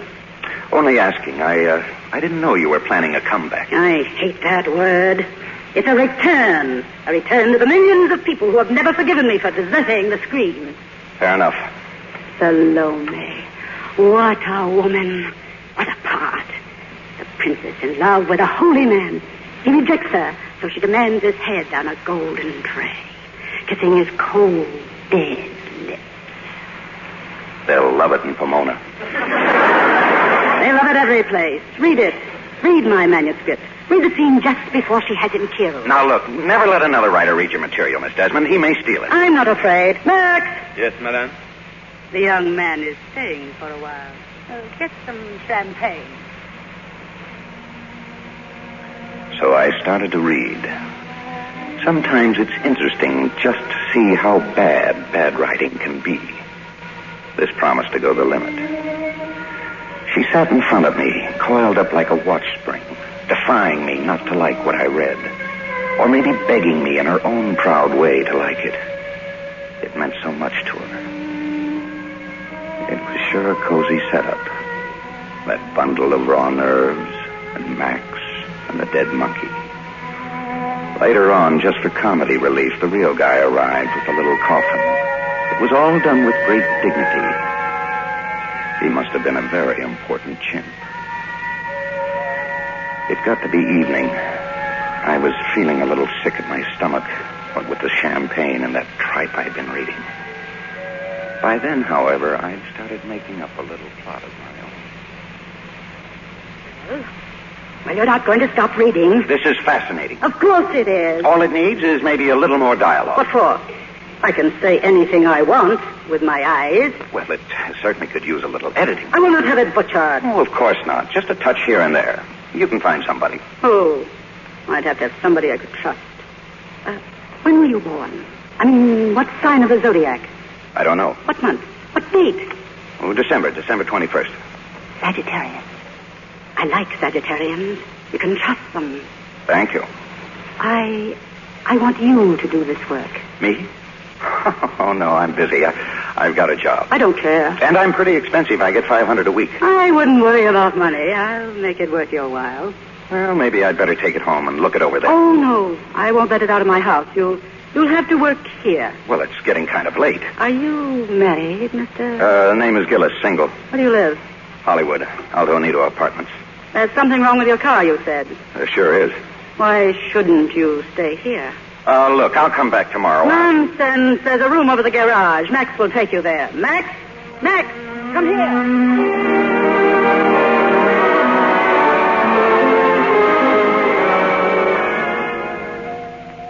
I felt kind of pleased with the way I'd handled the situation. Sure, I'd work on a script. Meanwhile, my car would be safe and the money prospects looked very good indeed. This garage room has not been used for a long time. I guess it's okay for one night. She's quite a character, isn't she? She was the greatest of them all. You wouldn't know. You're too young. In 1 week, she received 17,000 fan letters. Yeah. I sure turned into an interesting driveway. You did, sir. Good night, Mr. Gillis. I pegged him as slightly cuckoo, too. A stroke, maybe. Come to think of it, the whole place seemed to have been stricken with a kind of creeping paralysis. Out of beat with the rest of the world, crumbling apart in slow motion. When I woke up the next morning, all my belongings were there. Suitcases, books, even my typewriter. I threw on some clothes and ran over to the house. Of course, your things are there. I brought them myself. Is that so? Well, who said you could? Who asked you to? I did. It seemed like a good idea if we are to work together. Well, there's nothing in the deal about my staying here. You'll like it here. Besides, you can't work in an apartment where you owe 3 months' rent. I'll take care of that. It's all taken care of. Max, unpack Mr. Gillis's things. That's been done, madam. Well, pack them up again. I didn't say I was staying. Then suppose you make up your mind. Do you want this job or not? Yes, I wanted the job. I wanted the dough. But it wasn't so simple getting some coherence into those wild hallucinations she called a script. And what made it even tougher was that she was around all the time, hovering over me, afraid I'd do some injury to that precious brainchild. Papers on the floor. Oh, just a scene I threw out. What scene? Well, the one where you go to the slave market. It's better to cut directly to John the Baptist. Cut away from me. Well, honestly, they don't want to see you in every scene. Don't they? Then why do they write me fan letters every day? Why do they beg me for my photographs? Why? Because they want to see me, Norma Desmond. Okay. Put those pages back there where they belong. So I put them back. You don't yell at a sleepwalker. He may fall and break his neck. That was it. She was still sleepwalking along the giddy heights of a lost career, plain crazy when it came to that one subject, her celluloid self, the great Norma Desmond. It wasn't all work, of course. Sometimes there'd be little bridge games at the house, friends of hers, actors, dim figures you might still remember from silent pictures. I used to think of them as her waxworks, fragile and old. They'd come and they'd go, quietly like ghosts. They never spoke to me. I don't believe they even asked her who I was. On other nights, Max would operate a motion picture machine. We'd see a movie right in her living room. A silent movie.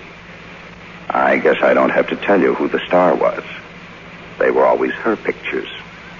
That's all she wanted to see. Still wonderful, isn't it? And no dialogue. We didn't need dialogue. We had faces. Oh, those idiot producers. Those imbeciles. Haven't they got any eyes? Have they forgotten what a star looks like? I'll show them. I'll be up there again, so help me. One morning, Max came in with bad news for me. The men from the finance company had paid us a visit. They'd found my car and towed it away. It'd be ridiculous, Joe. They took your car. It's not a matter of life and death. Well, it is to me. That's why I took this job. Now you're being silly.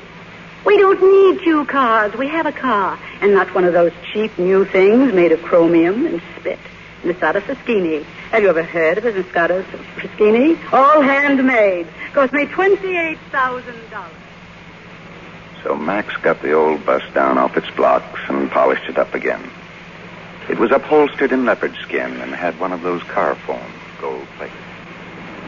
That's a dreadful shirt you're wearing, Joe. Yeah? What's wrong with it? Nothing. You should work in a filling station. And I'm getting rather bored with that same sport jacket and the same baggy pants. Max, Yes, madame. take us to a good men's shop in town. The very best. Take us there now. But I don't need any clothes, and I certainly don't want you buying them for me. Why begrudge me a little fun? I just want you to look nice. And, must you chew gum? The last week in December, the rains came. It came right through the old roof of my room over the garage. So she had Max move me into the main house. I didn't much like the idea, but it was better than sleeping in a raincoat and galoshes. You should be quite comfortable here, Mr. Gillis. Uh-huh. Whose room was this? It was the room of the husband. Or the husbands, I should say. Madame has been married 3 times. Yeah.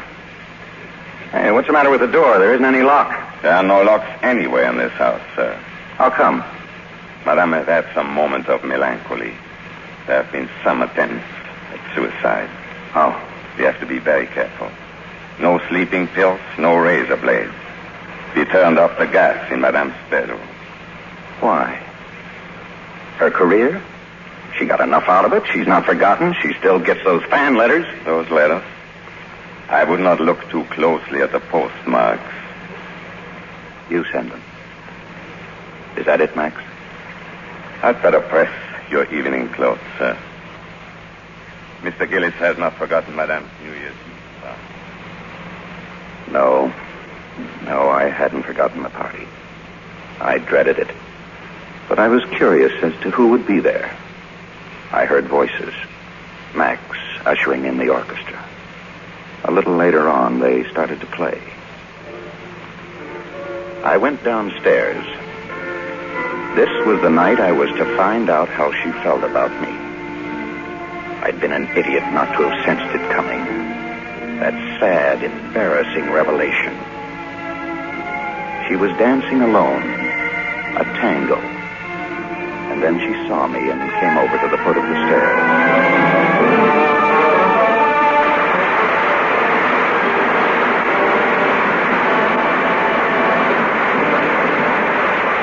2 of Sunset Boulevard, starring Gloria Swanson as Norma Desmond, William Holden as Joe, and Nancy Gates as Betty.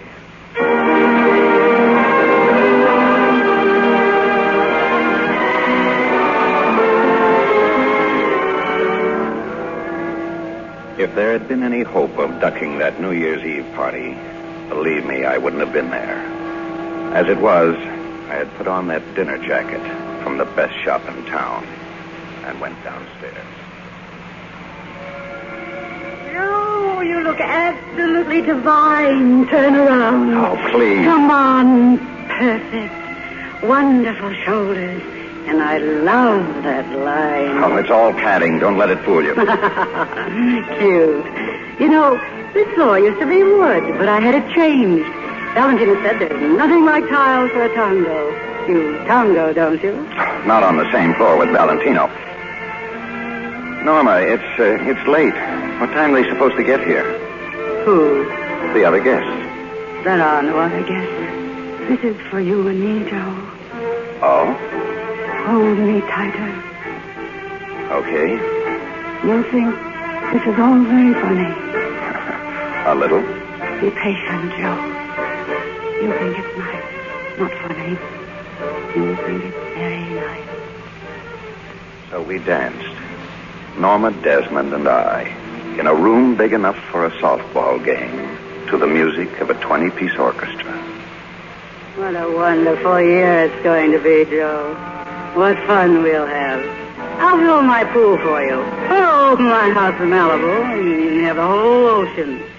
And when our picture's finished, I'll buy you a boat, and we'll sail to Honolulu. Oh, stop it. You're not going to buy me anything anymore. Don't be silly. I'm rich, Joe. I'm richer than all this new Hollywood trash.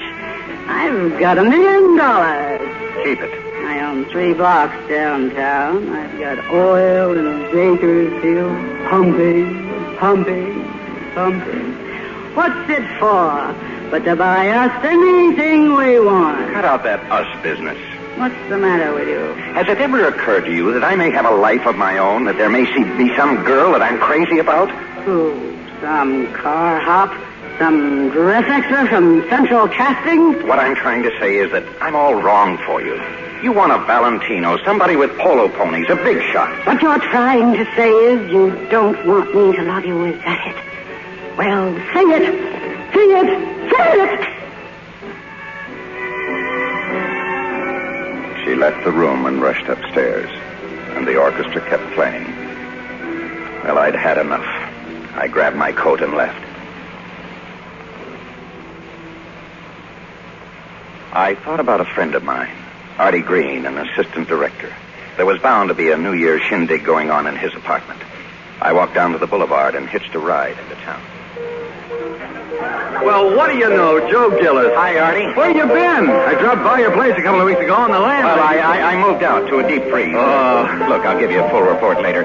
Meantime, could I stick around here for a while? Oh, this'll go on all night. No, I mean, could you put me up for a week or so? Oh, sure, Joe, sure. Just stand by, kid. I'll get you a drink. Hello, Mr. Gillis. Oh, hello. Betty Schaefer, remember? Sheldrake's office. Oh, yes. I've been hoping I'd run into you, Mr. Gillis. What for? To recover that knife you stuck in my back? Well, I did feel a little guilty. So I got out some of your old stories. Why, you sweet kid. Please, I would like to talk to you. Come on, let's go in the kitchen. I didn't pay much attention to what Betty was trying to tell me. Too much noise, too many people having a good time. But suddenly I knew I was feeling good again, and that she was part of that feeling. I told her to wait for me. I'd be right back. I had to make a phone call. I'm sorry, Mr. Gillis, but I cannot talk to you now. Yes, you can. Now, look, Max, I want you to get out my old suitcase and pack all of my I old... have no time to do anything now. The doctor is here. Doctor? What's going on? Madame got the razor from your room, and she cut her wrist. Max. Max, hello, Max. Hey, Joe, where you going? What did you do to him, honey? Scare him or something? Who is he talking to, Artie? Why would he leave like that? I don't know. How do you like that guy?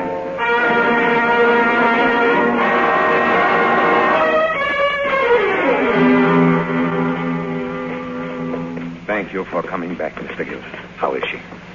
The doctor says she will be all right. Be careful, Mr. Gillis. Be careful what you say to her.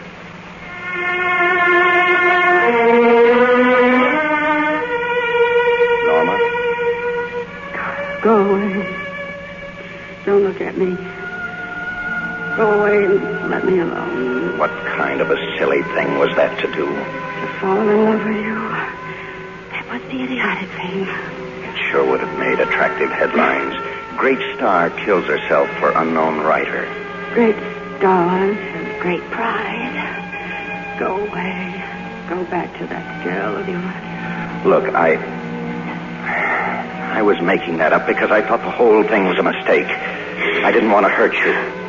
You've been good to me, Norma. You're the only person in this stinking town who has been good to me. Then why don't you just say thank you? Get out. Not until you promise to act like a sensible human being. I'll do it again. I'll do it again. I'll do it again. Norma. Happy New Year, Norma. Oh, Joe. Joe. Happy New Year.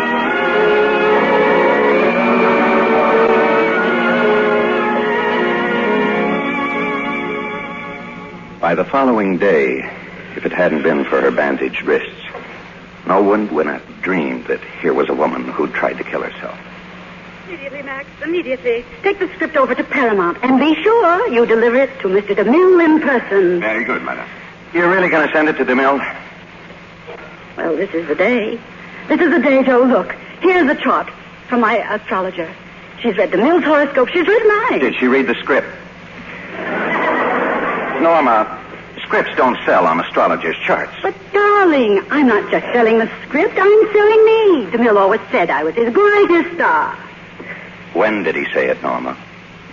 Well, all right, it was quite a few years ago. But the point is, I never looked better in my life. Do you know why? Because I've never been as happy in my life. Now, hurry, Max, hurry!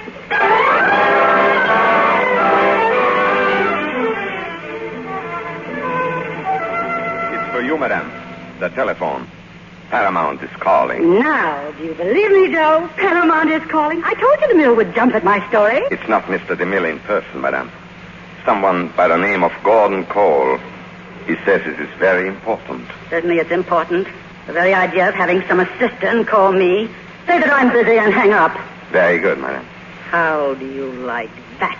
We made 12 pictures together. His greatest successes. Maybe he's busy. Maybe he's shooting. I know that trick. He's trying to belittle me. He's trying to get my price down. I've waited 20 years for this call. Now DeMille can wait until I'm scored.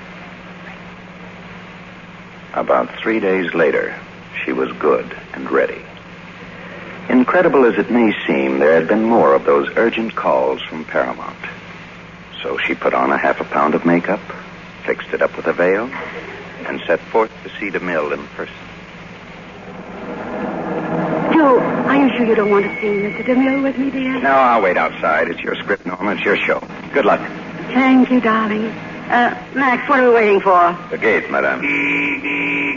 Hold that noise, will you, please? To see Mr. DeMille. Open the gate. Mr. DeMille is shooting. Have you got an appointment? No appointment necessary. I am bringing Norma Desmond. Norma who? Norma Desmond. Jonesy, it is you, Jonesy. What? Why, Miss Desmond. Oh, how have you been, Miss Desmond? Just tell that officer to open the gate. Sure, Miss Desmond. Okay, Mac, open it up. Yeah, they can't drive on the lot without a pass. Miss Desmond can. Open it up. Where's Mr. DeMille shooting, Jonesy? Stage 18, Miss Desmond. Thank you, Jonesy. And teach your young friend some manners. Tell him without me he wouldn't have any job. Because without me there wouldn't be any Paramount studio. Max, stage 18. It wasn't possible. How could a man of DeMille's intelligence see even a glimmer of hope in a script as bad as the one she'd sent him? But he came out of the sound stage and put his arms around her, and then led her into his head. Darling, Mr. Gillis, the extras, the electricians, they fall all over each other just to get a look at her. You see that row of officers? That used to be Madame's dressing room. The whole row. That didn't leave much for Wallace Reed. Oh, that sign over there, Max. Reader's department. Reminds me, I want to look up somebody. I'll be back in a few minutes. Well, for heaven's sake, come on in. Have a chair. Hello, Betty.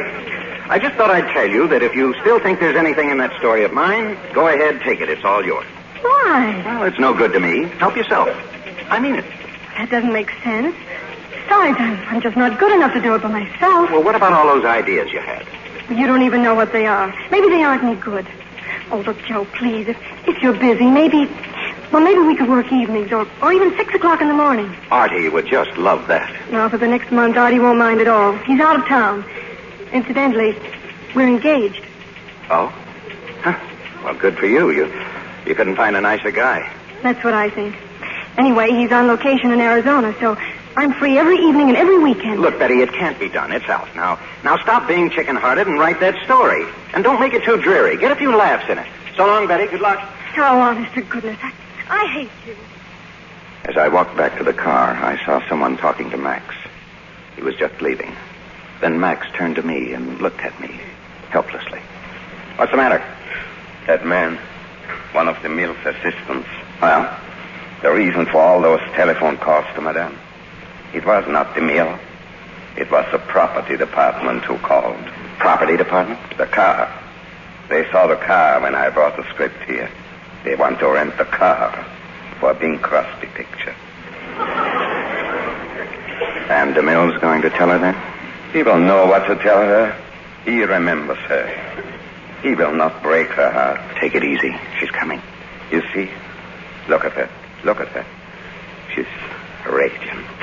Well, how'd it go? Oh, it couldn't have gone better. It's practically set. Of course, he has to finish this picture first. It's a circus picture. But I'm next. I'm sure I'm next.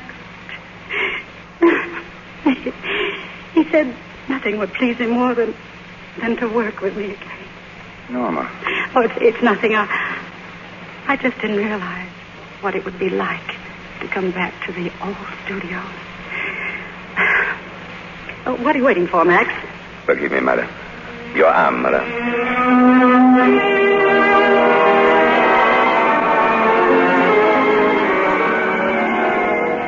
After that, an army of beauty experts invaded the house. She went through a merciless series of treatments, like an athlete training for the Olympic Games.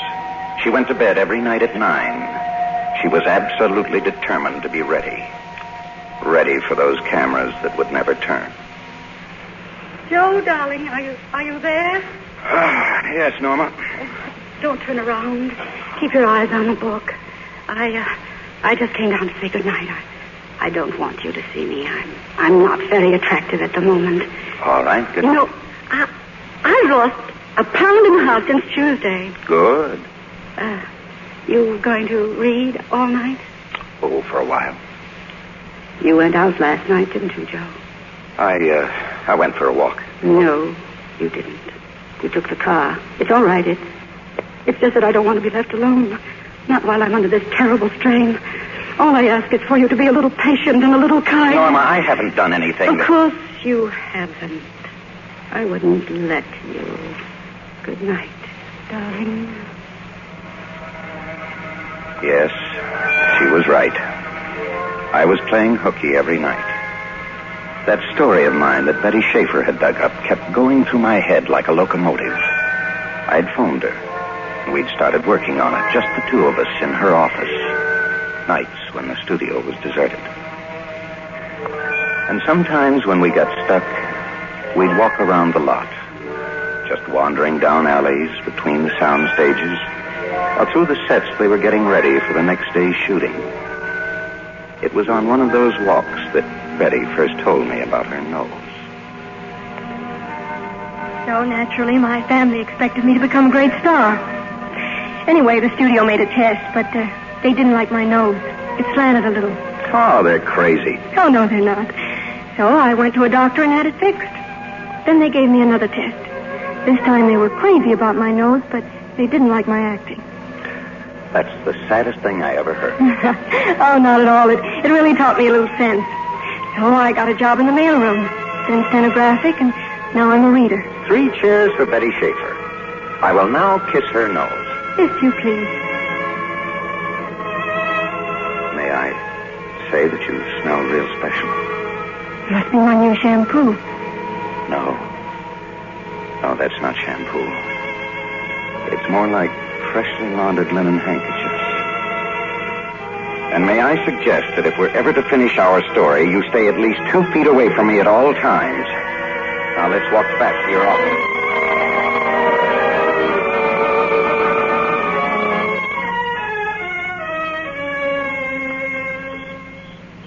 It was long past midnight when I got back to the house.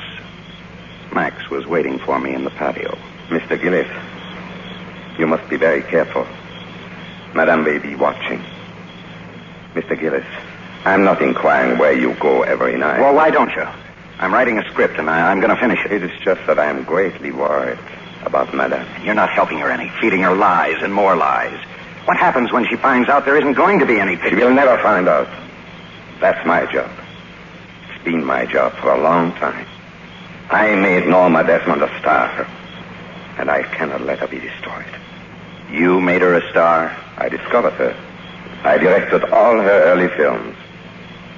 And she's turned you into a servant. It was I who asked to come back, humiliating as that may seem. You see, I was her first husband.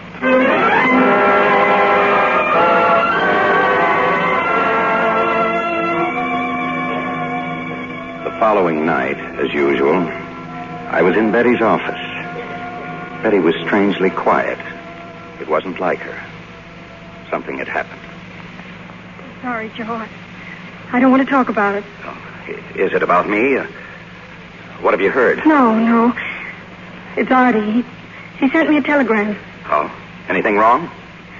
He wants me to come on to Arizona, Joe. He said it only cost $2 to get married there. Why don't you?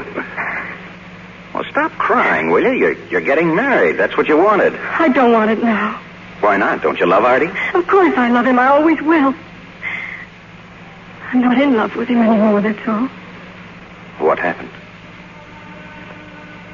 You did? Oh, Joe.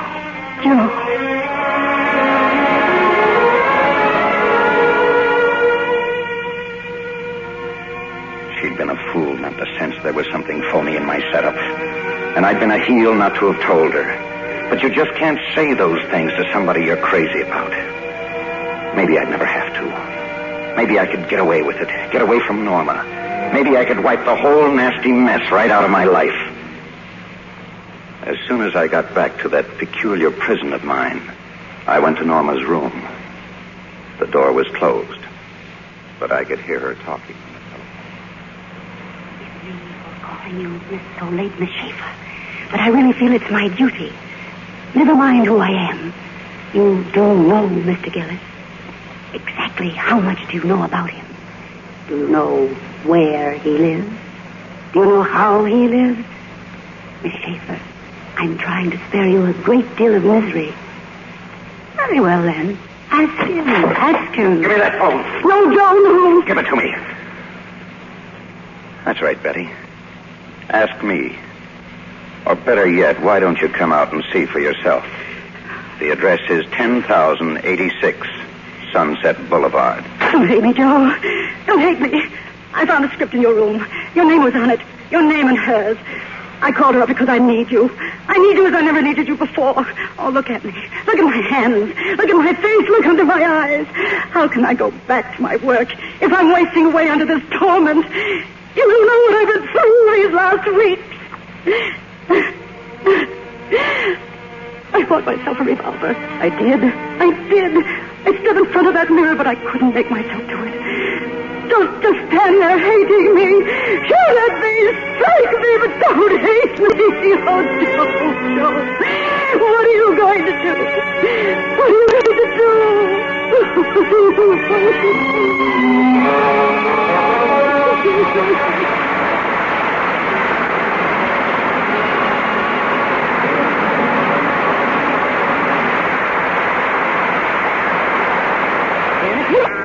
What was I going to do? Over and over, she kept repeating those words, sobbing, hysterical. I left the room and went out of doors. I kept walking around.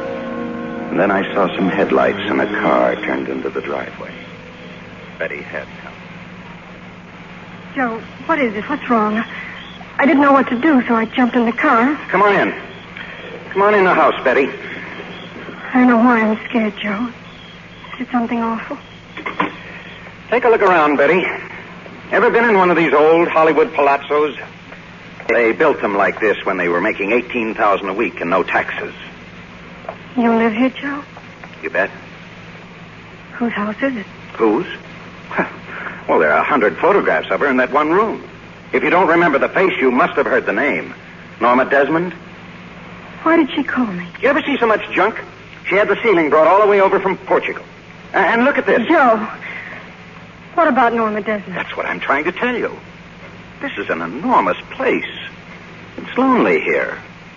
So she got herself a companion. Very simple setup. An older woman who's well-to-do. A younger man who's not doing too well. Can you figure it out yourself? No. All right, I'll give you a few more clues. No, I haven't heard any of this. She never called me, and I've never been in this house. Now get your things together and let's get out of here. All my things?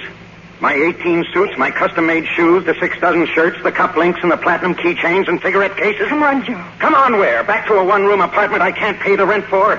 Back to a story that may sell and very possibly may not. If you love me, Joe. Look, sweetie, be practical. I like it here. Maybe it's not very admirable. Well, you and Artie can be admirable. I can't look at you anymore, Joe. How about looking for the exit then? This way. Good luck to you, Betty. You can finish that script on your way to Arizona. And when you and Artie get back, if the two of you ever feel like taking a swim, there's a pool out there. Italian marble and soft-colored lights. Thank you, darling. Thank you, Joe. Get out of my way. I'm leaving, Norma. Joe. No. You can't leave me. You can't. I said I'm leaving. No, you're not. Thanks for letting me wear the handsome wardrobe, and thanks for the use of all the trinkets. The jewelry's all in the top drawer. It's yours, Joe. I gave it to you. And I'd take it in a second. Only it's a little too dressy for Dayton, Ohio. What I gave you is nothing. You can have anything you want. What is it you want? Money? You'd be throwing it away, Norma. I don't qualify for the job, not anymore. You can't go. Max! I can't face life without you. And you know I'm not afraid to die. That's between you and yourself. You think I made that up about the gun, don't you? All right, see, I do have a gun. I suppose you don't think I have the courage. Oh, sure. You don't. If it would make a good scene. You don't care, do you? Well, hundreds of thousands of people will Oh, wake care. up, Norma. You'd be killing yourself to an empty house. The audience left 20 years ago. Now face it. That's a lie. They still want me. No, they don't. What about the studio? What about the mill? He couldn't hurt you. He couldn't hurt anyone. The mill was trying to spare your feelings. The studio only wanted to rent your car. Wanted? What? The mill didn't have the heart to tell you. None of us had the heart. Come on in, Max. Go on, tell her. It's a lie. They want me. I get letters every day. Do her that favor, Max. Tell her there isn't going to be any picture. There aren't any fan letters except the ones you write. Max, that isn't true. Madame is still the greatest star of them all. I'll take Mr. Gillis back to the car. You heard him. I'm a star. Norma, you're a woman of 50. Now grow up. There's nothing tragic about being 50, not unless you try to be 25. I'm the greatest star of them all. Goodbye, Norma. No one ever leaves.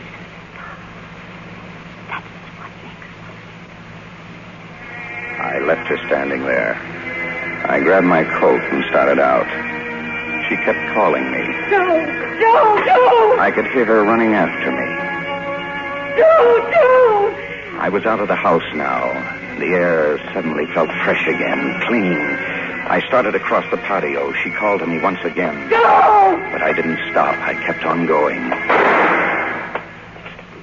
Suddenly, it was a great effort to keep on walking.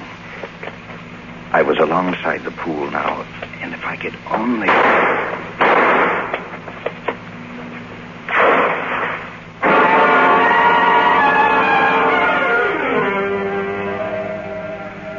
Well, this is just about where you came in. Back at that pool again. The one I always wanted. Only now the place is crawling with people. The police, detectives, reporters, photographers. They took pictures of me in the pool, and they took pictures of me out of the pool. They were very careful with me. Gentle. It's funny how gentle people get with you once you're dead. Well, the newsreel guys are roaring in now. Here's an item everybody can have some fun with. The heartless so-and-sos. What would they do to Norma? Even if she gets away with it in court, crime of passion, temporary insanity, the headlines are going to kill her. Forgotten star, a slayer. Aging actress. Yesterday's glamour queen. They're talking to her now up in the house. The boys from homicide. They found her upstairs, sitting at her dressing table, arranging her hair. You just won't talk, Captain. State of shock, I guess. Miss Desmond, please. You don't deny having killed that man. Just answer us yes or no. Did you intend to kill him? Who is he? Where did you first meet him? Where does he come from? Newsreel men are here with the cameras, Captain. Tell him to go fly a kite. This is no time for cameras. Miss Desmond, is there anything at all you want to tell us? Cameras? He said cameras. What is it, Max? The cameras have arrived, madam. They have. Tell Mr. DeMille I'll be on the set at once. What is this? It's one way to get her downstairs, isn't it? Okay. Have the car right outside. Everything will be ready, madam. Thank you, Max. You'll pardon me, gentlemen, but I must get ready for my scene.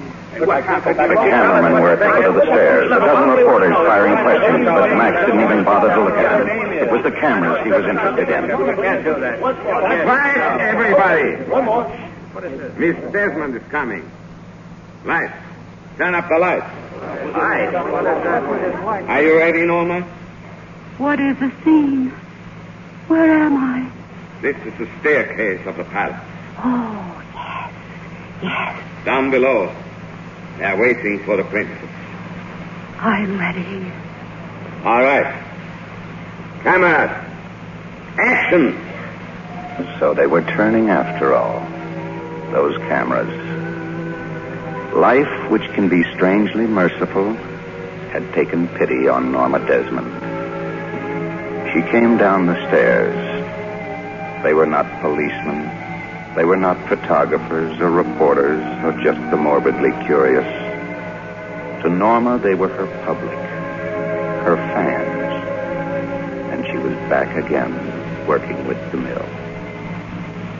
I can't go on with the scene. I'm too happy. Mr. DeMille, do you mind if I say a few words? Thank you.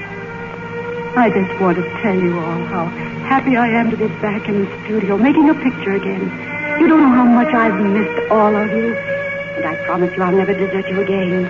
Because after Salome, you will make another picture and another picture. You see, this is my life. It always will be. There'll be nothing else. Just us. And the cameras. And those wonderful people out there in the dark. All right, Mr. DeMille. I'm ready for my close-up.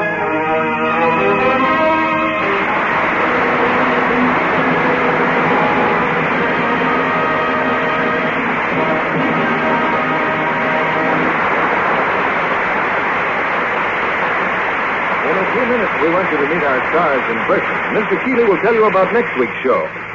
But first, here's Libby Collins with a very exciting question. Who is the lovely Lux Girl? Oh, you mean who is the mystery star in the big Lux Girl contest? That's it. The lovely Hollywood star with her eyes masked out. Her picture's appearing in newspapers everywhere, on posters in grocery stores all over the country. Give our listeners a clue, Libby, to help identify her. Right.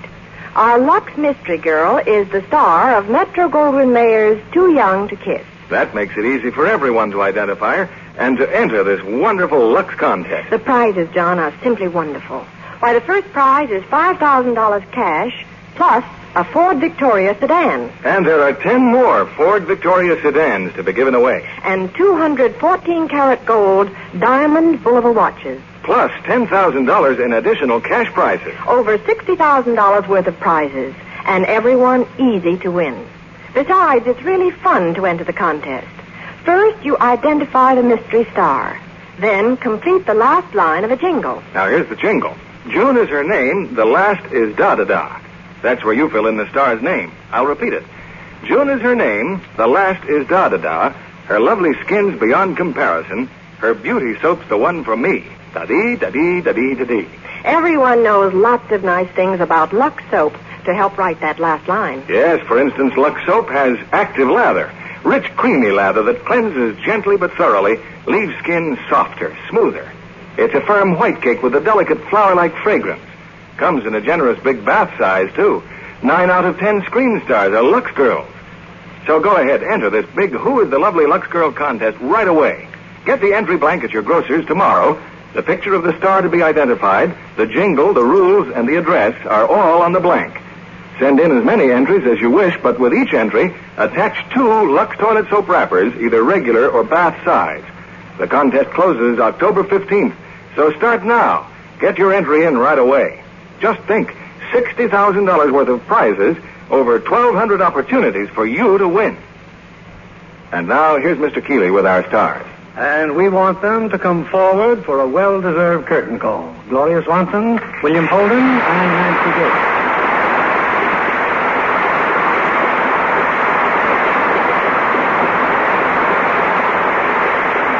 Gloria, I can't tell you what pleasure it gives me to welcome you to the Lux Radio Theater. Thank you very much, Bill Keeley. Gloria, I understand that you're leaving town tomorrow to attend a big fashion show in the East. That's right, Bill. I've designed a lot of clothes for the show, and I'm delighted over my new creation. Well, we're delighted that you could make our Lux Radio show. Gloria, with all your activities, motion pictures, stage, your radio and television shows, dress designing, manufacturing... Now, Bill, that's enough about me. What about Nancy Gates? Me? Well, I just recently signed with the studio, Miss Swanson. And I do think I'm very fortunate to start off as a member of Paramount's Golden Circle. You sure are, Nancy. I was a member of the original Golden Circle players, and it was one of the best breaks of my career. Well, Bill, I think the Golden Circle is filled with very talented young people. And, of course, all the girls would like to be a glamorous star like you, Miss Swanson. Oh, thank you, Nancy. Thank you. And now, what about Bill? What have you been doing recently? Well, I just finished a picture at Paramount with Nancy Olson and Bill Bendix called Submarine Command. A submarine commander? That's something I haven't done. The picture I just finished, 3-4-bedroom C, is all about a staid but attractive scientist and motion picture star.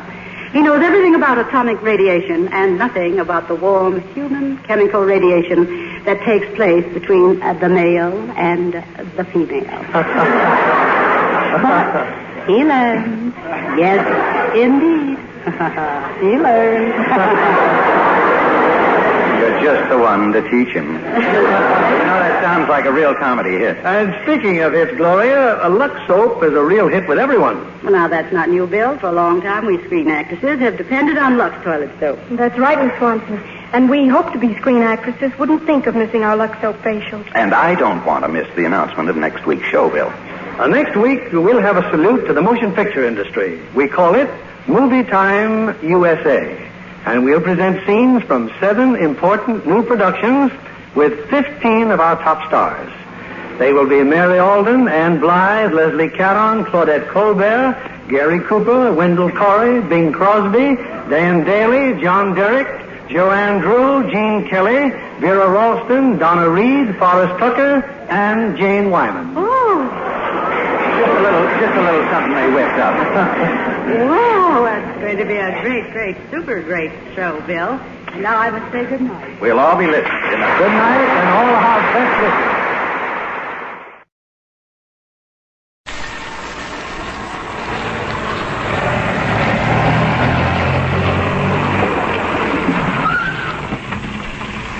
Here we are. Thank you so much for bringing us home. Not at all, Lady Ford. Hope you enjoyed the party. Oh, my wife and I did very much, yes. Good night. Good night, Sir Clifford. Good night, Lady Ford. Good night. Most kind of you to give us a lift. A pleasure.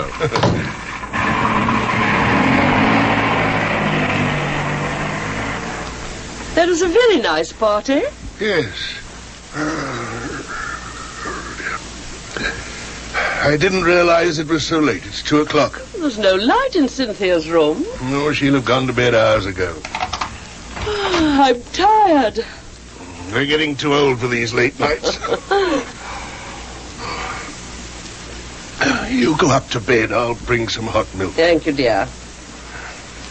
A funny smell of gas. Yes, it's gas, all right. Someone must have left a gas tap on in the kitchen. I'll go and see. Don't worry, dear.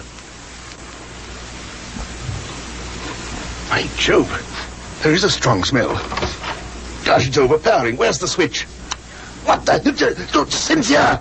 Cynthia!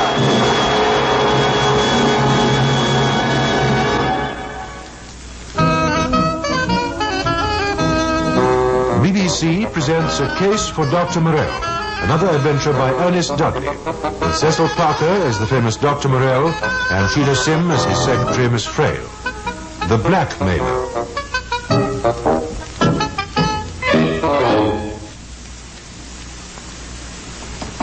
Come in.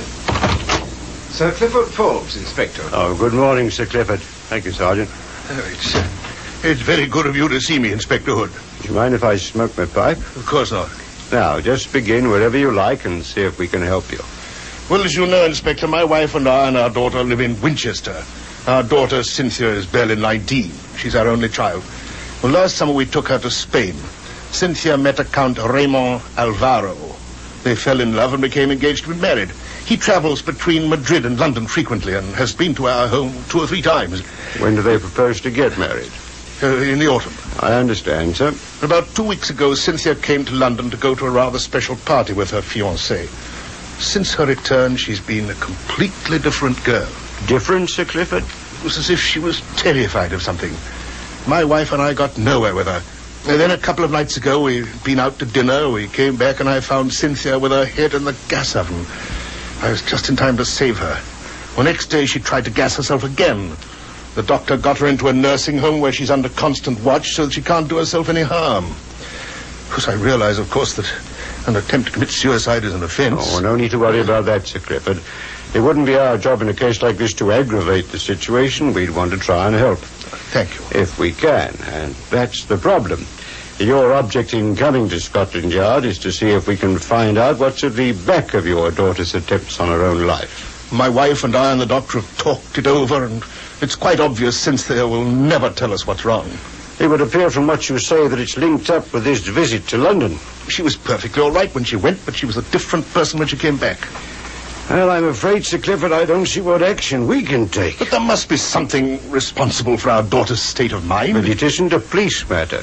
So far as we're concerned, she's receiving proper care and attention in the nursing home. The danger of her taking her life is diminished, and when she recovers, she'll leave the nursing home, and that'll be that. But can't you investigate what's behind it all? How could we? To start with, we should have to question your daughter, which, if she let us do so, might only succeed in aggravating her condition without achieving any results. I see. Sir Clifford, if later you would discover something which you felt we could act upon, please communicate with me again. All right. I'm afraid I've just wasted your time, Inspector. No, please don't think that. I only wish there's something we could do. It's dreadful to feel so helpless. Yes, I really am very sorry. Just a minute, Sir Clifford. What is it? It's just occurred to me that I could put you on to someone who might be able to help you. Who, Inspector? Well, he's a personal friend of mine, as a matter of fact. Perhaps you may have heard of him. His name is Dr. Morell.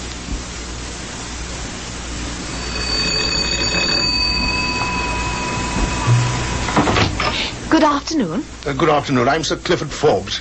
I have an appointment with Dr. Morell. Oh, yes, Sir Clifford. Inspector Hood rang up this morning about you, didn't he? It's very good of Dr. Morell to see me at such short notice. I know. If you'll come this way, please. As Inspector Hood has pointed out to you, Sir Clifford, it would appear evident that your daughter's present condition is in some way connected with her visit to London. Well, that seems to be the case, Dr. Morell. Was she looking forward to the visit? Very much. It was the first time she'd been on her own. In fact, my wife would have preferred to have gone with her. Why didn't she? Well, after all, Cynthia's no longer a child. Besides, she'd be in the company of Raymond, her fiancé. Count Alvaro? Yes. She stayed at Christie's Hotel? Yes, they know us. We always stay there whenever we come up to London. Where is Count Alvaro now? In Madrid. He's due to return to London any day. Did he know of your daughter's illness? No. They'd been writing to each other, and she received a letter the morning of her first attempt to gas herself. Did you read that letter? My wife did. She doesn't usually open her daughter's correspondence, of course. But in this case, we thought it might have something to do with what had happened. But there was nothing? No, it was the sort of letter one might expect. Very affectionate, a love letter. It's one of our worries. What is going to be Raymond's reaction to this dreadful business? Doubtless that's worrying your daughter, too. They're deeply in love with each other. He'll have to know, I suppose. Well, if he's deeply in love with her, that shouldn't affect the situation. I don't know. He's most sympathetic and understanding, but he comes from a very distinguished family. He may feel obliged to reconsider whether under these unhappy circumstances he should go through with the marriage. Did your daughter discuss her visit on her return home? Oh, hardly at all. That was what made us realize something was wrong. How long did she stay in London? She went away on the Friday and returned late Monday evening. The object of the visit was to attend this big party with Count Alvaro? That was to be on the Saturday night. Uh-huh. She was going to a theater with him as well and visiting some of his friends.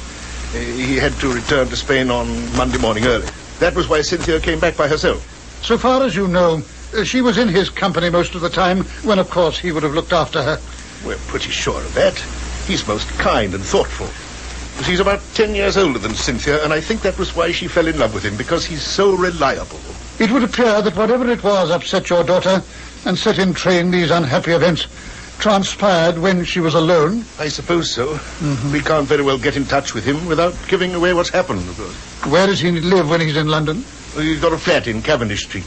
You would describe him as a man of wealth? Oh, yes. His family are very rich. He travels a lot. My secretary, Miss Frail, had better come in and take notes of everything you can remember relating to your daughter's stay in London. Very well. Any detail that you can recall may have some significance. I'll get Miss Frail now.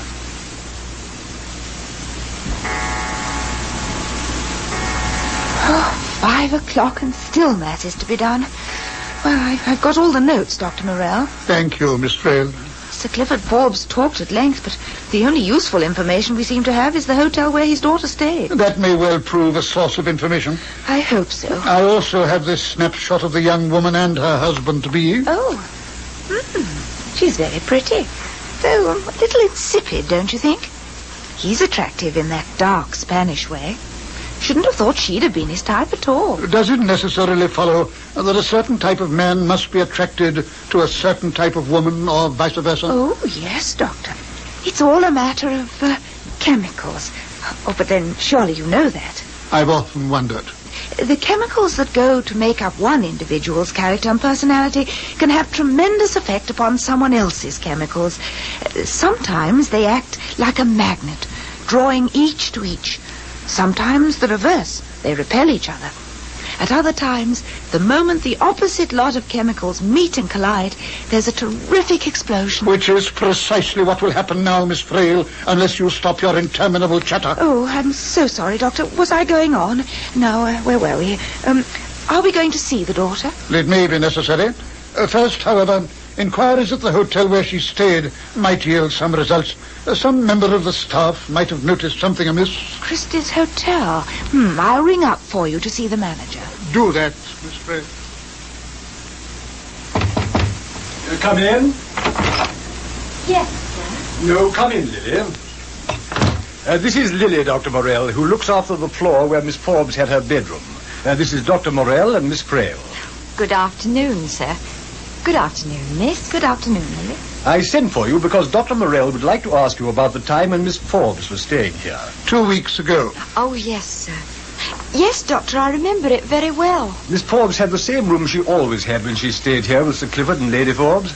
That's right, sir, she did. We are an old established hotel, Dr. Morell, and some of our guests like to have the same accommodation they've had before. This was the first time that Miss Forbes has stayed here alone? Yes, Doctor. In fact, we had 1 or 2 little jokes about it while she was here. Well, that is... What were you going to say, Lily? It's this, miss. I was remembering that it was only the first 2 nights that she was in a joking mood. Friday night and the Saturday night. When I saw her before she went out to the party. I saw her again next evening and something seemed to have upset her. Did you obtain any idea what was wrong? I asked her, but she said it was nothing. She looked as if she hadn't slept a wink all night, poor thing. And she'd been so happy and full of life when she arrived. I felt ever so sorry. Come in. You sent for me, sir? Yes, Henry. This is Dr. Morell and Miss Frail. Good afternoon, sir. Good afternoon, madam. Good afternoon. Henry was the floor waiter, Dr. Morell, who served Miss Forbes. And you used to take breakfast to Miss Forbes in her room every morning? That's right, sir. Can you remember any incident about Miss Forbes which impressed you at the time? Well, only that on Sunday morning she was in a very upset state and she ate no breakfast at all. Miss Forbes had appeared perfectly normal the previous morning? Oh, definitely. Well, like she always was when she stayed with Sir Clifford and Lady Forbes. It was the same thing the next morning, Monday, the day she went away. All she had was a cup of tea, right off her food she was. She offered no explanation for her sudden lack of appetite? No, sir. I did ask her if there was anything wrong with the food or anything, but she said it wasn't that. And she wouldn't say what it really was? No, miss. No, thank you, Henry. And will you tell Parks to come up? Yes, sir. Parks, the hotel porter. He might prove more talkative. Well, it isn't how talkative, but what they say that matters. Quite. Parks won't be long. It was about 12 o'clock. I was outside the hotel and I saw Miss Forbes come out. I asked her if she wanted a taxi. She shook her head and hurried across the street. I saw her stop and talk to a man in a doorway. He looked as if he'd been waiting for her. Did you get a clear impression of him? Oh, I'd know him again, if that's what you mean. He wasn't wearing a hat, and he'd got very fair hair. He was thick-set and middle-aged. I saw Miss Forbes give him something. It looked like a big envelope, and he gave her something in return. He walked away very quickly, though he had a bit of a limp. Miss Forbes hurried back across the street to the hotel. She was putting something in her handbag. It slipped to the pavement, and I saw it was a small envelope. I was going to pick it up for her, but she was too quick. She snatched it up and dashed past me. Later on, I got a taxi for her to take her to the station. She wasn't looking at all well, I thought, and, well, she barely spoke to me. You have been most helpful. Now, thank you, Parks. Anything I can do to help, sir. Good afternoon, sir. Good afternoon, miss. Good afternoon. Well, that's about it, Dr. Morell. We're very grateful to you. I can't think of anyone else in the hotel who could give you any more information. I was hoping someone might have seen Miss Forbes when she came back from the party. Well, it might have been useful, especially if she'd been accompanied by someone whose description we could have obtained. Miss Forbes must have come in when the night porter happened to be absent. But surely it would have been her boyfriend, Count whatever his name is, who brought her back. It may not have been. Well, I fear I put you to a great deal of trouble. Not a bit, Dr. Morell. I do hope that this sad business will soon be cleared up. Hello? This is Dr. Morell's house. Oh, good evening, Sir Clifford. Well, the doctor's in the laboratory. Will you hold on, please? Dr. Morell? Ah, Miss PHYL, just turn off that thing, would you? Yes. Doctor? Take that test tube and put it on the rack. But Doctor... Don't drop it. No, Doctor. I fancy I'm arriving somewhere in determining the difference between blood groups in relation to the criminal tendencies of the person involved. Yes, I'm sure you are. My belief that any emotional upheaval must give rise to certain glandular reactions which in their turn might have an effect upon the blood undoubtedly has some basis. Doctor, Sir Clifford Forbes and on the if this telephone... effect remains apparent in the blood for a length of time afterwards, the conclusion to be drawn... Sir Clifford Forbes? Why didn't you tell me instead of standing there gossiping? Yes, Dr. Morell. I'll speak to him. Dr. Morell here, Sir Clifford. When did you discover this?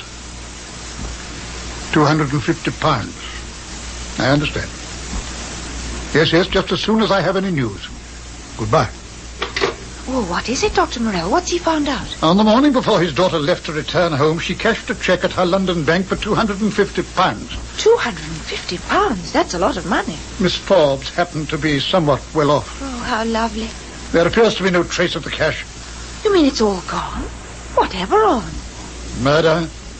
What? Murder of the soul, Miss PHYL. Blackmail.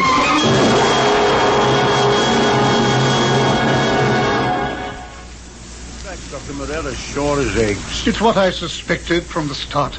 You mean that was the blackmailer whom Miss Forbes met outside the hotel? The hotel porter's description fits. The fair hair, the limp, that was all I needed.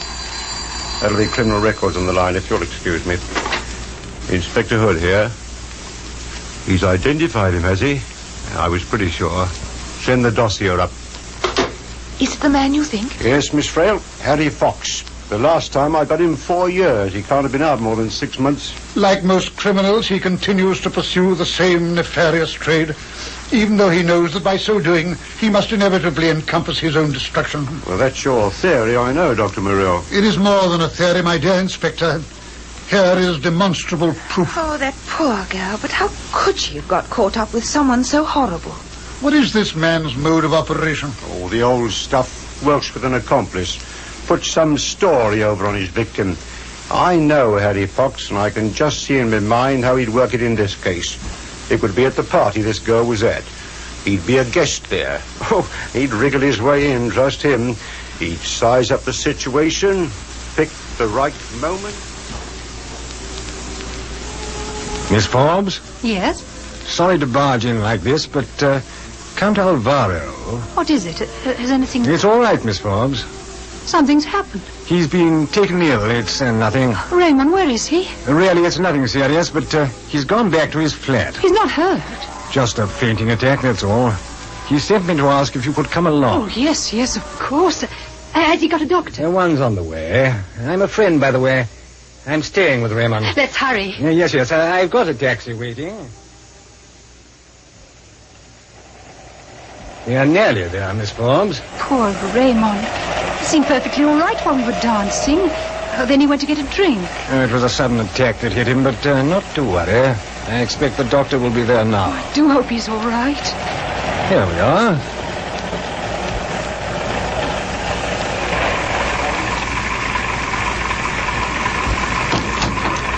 Thank you. I'll just pay the driver.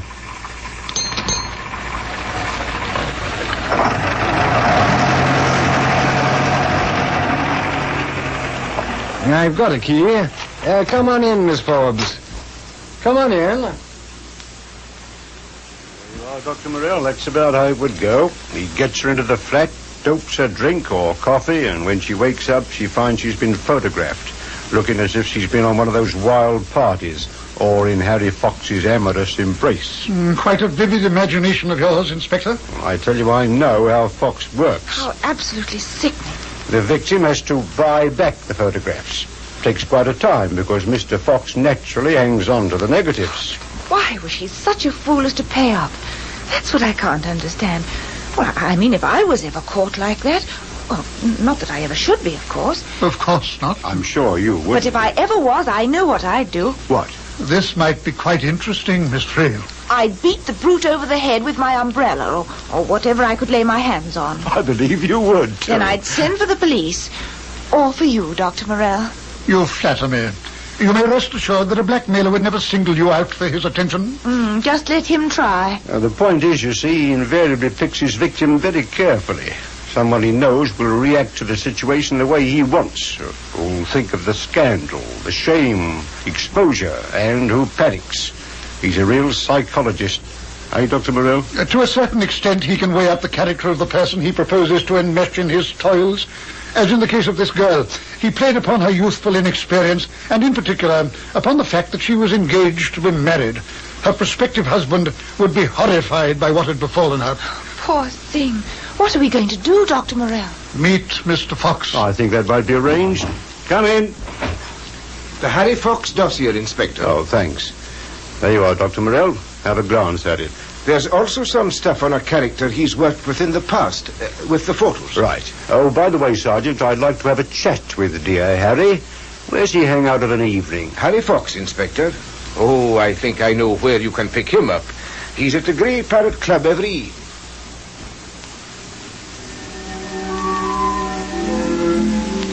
Do you think he'll be long, Inspector Hood? Why, don't you like this joint? It gives me the creeps. Not to worry. Dr. Morrell will join us any minute.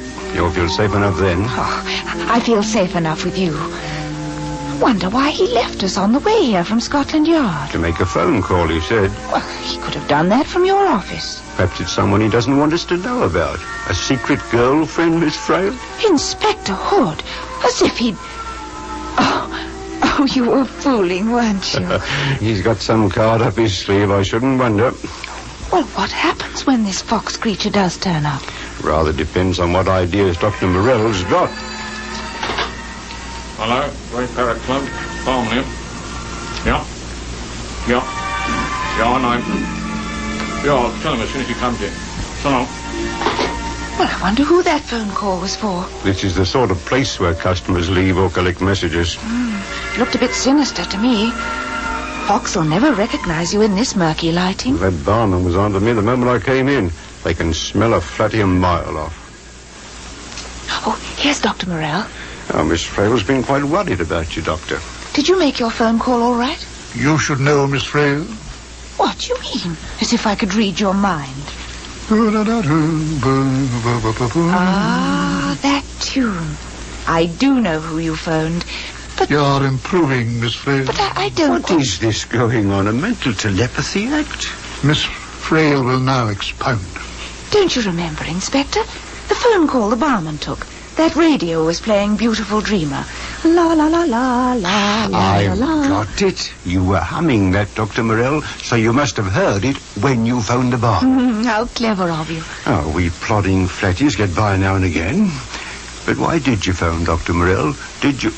What is it? Fox. You just come in. The fair hair and the limp. Yes, but He doesn't look at all horrible. Well, if he did, he'd hardly get very far in his chosen trade.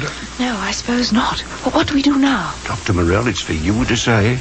He's the barman speaking to him. I think we might be getting along, Inspector. Hey? But what about him? I merely wanted to be sure he received the message. We can be waiting for him. Come along, Miss Frey. I don't follow it at all. Then just follow me. I think we'd better, Inspector. Dr. Morell always knows where he's going.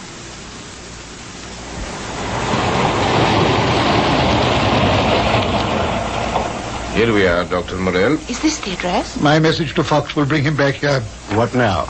If your driver will proceed a little further along, we can await Fox's arrival. All right, Sergeant.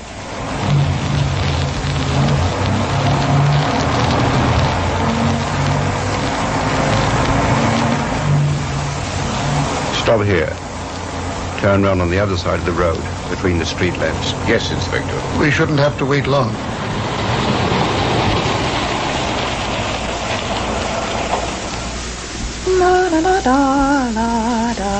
Oh, there's a taxi coming along now. Maybe him. It's slowing up outside the house. It's him, all right. He's getting out of the taxi. Let him go in.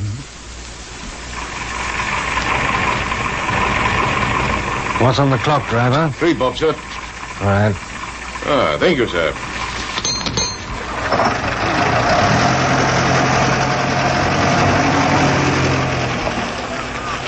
Funny about that phone message. Wonder what's in the wind. What do you want? What do you mean? You phoned a message to me at the club. Come in. He's gone in, Doctor.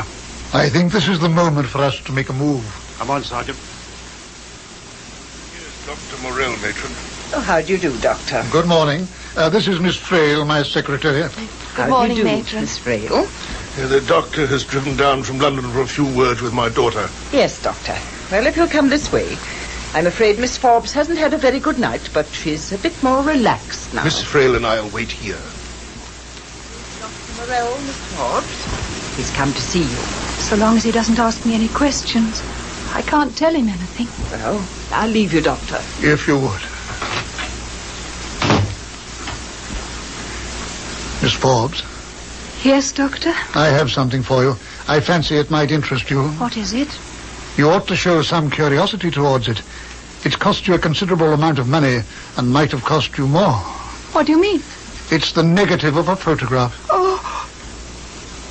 Oh, you know. You've suffered an unhappy experience for which you have nothing to reproach yourself. How did you discover it? I had a conversation with a fair-haired individual who was responsible for trapping you into going to his accomplice's flat, where you expected Count Alvaro was awaiting you.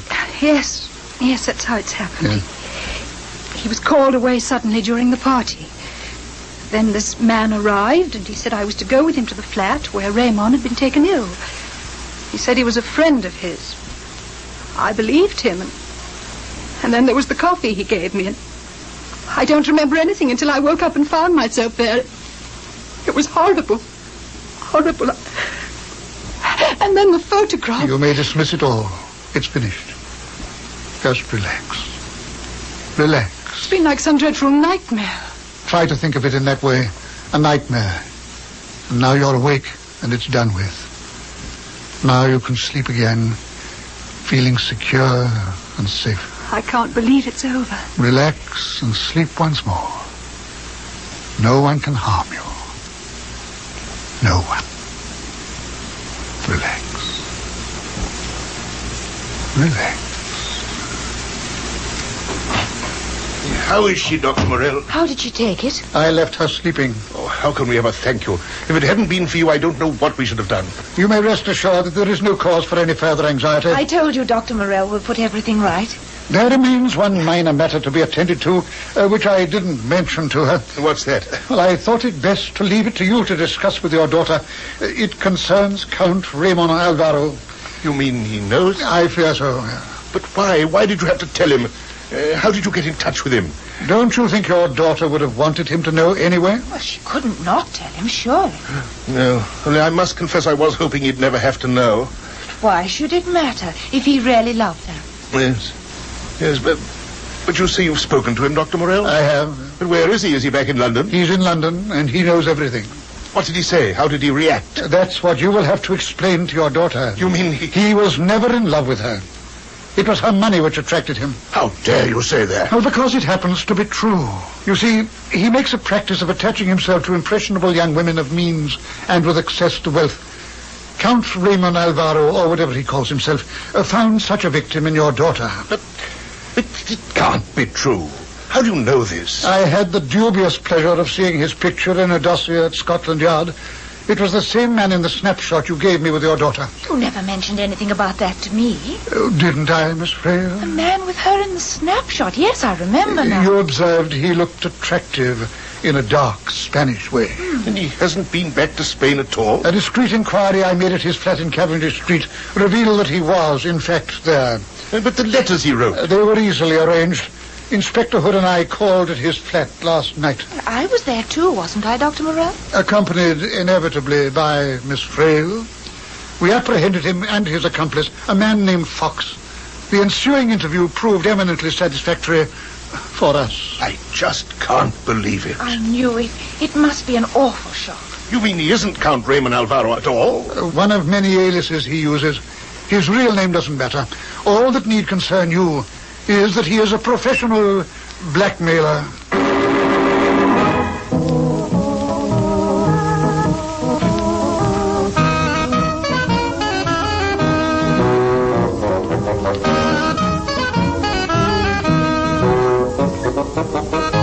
That was another adventure in a BBC series featuring Ernest Dudley's famous character, Dr. Morell, and, of course, his secretary, Miss Frail. The artists taking part were Dr. Morell, Cecil Parker, Miss Frail, Sheila Sim, Inspector Hood, Philip Ray, Sir Clifford Forbes, Douglas Young, Lady Forbes, Madeline Christie, Cynthia Forbes, Ruth Transer, hotel waiter, Hayden Jones, hotel manager, Humphrey Morton, Lily the maid, Beryl Calder, matron, Molly Rankin, Harry Fox, and other parts, Ian Sadler. This recorded program was produced by Leslie Bridgemont.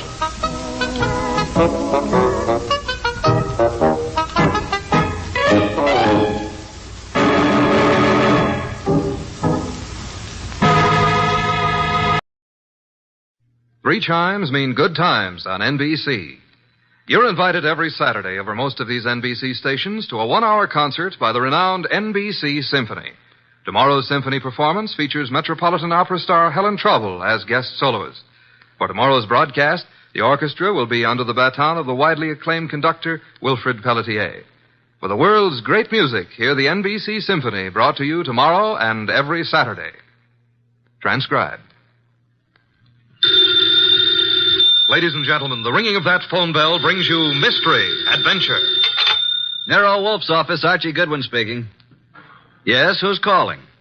Mr. John Blake? Well, is this a matter of business? That's fine, Mr. Blake. I'll just call him.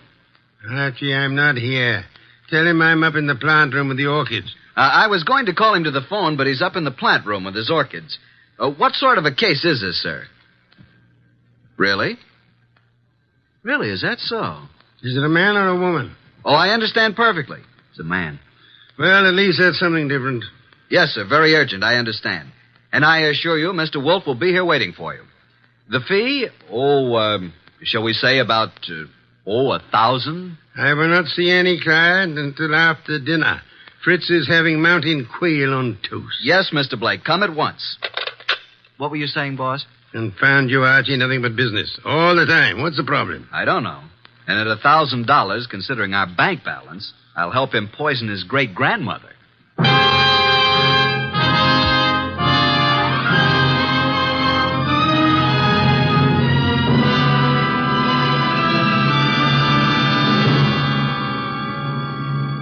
Ladies and gentlemen, it's that renowned genius who is the bulkiest, balkiest, most ponderous, and most brilliant detective in the world. Yes, none other than that chair-borne mass of unpredictable intellect, Nero Wolfe, created by Rex Stout and brought to you in a new series of adventures over this NBC network in the person of Mr. Sidney Greenstreet.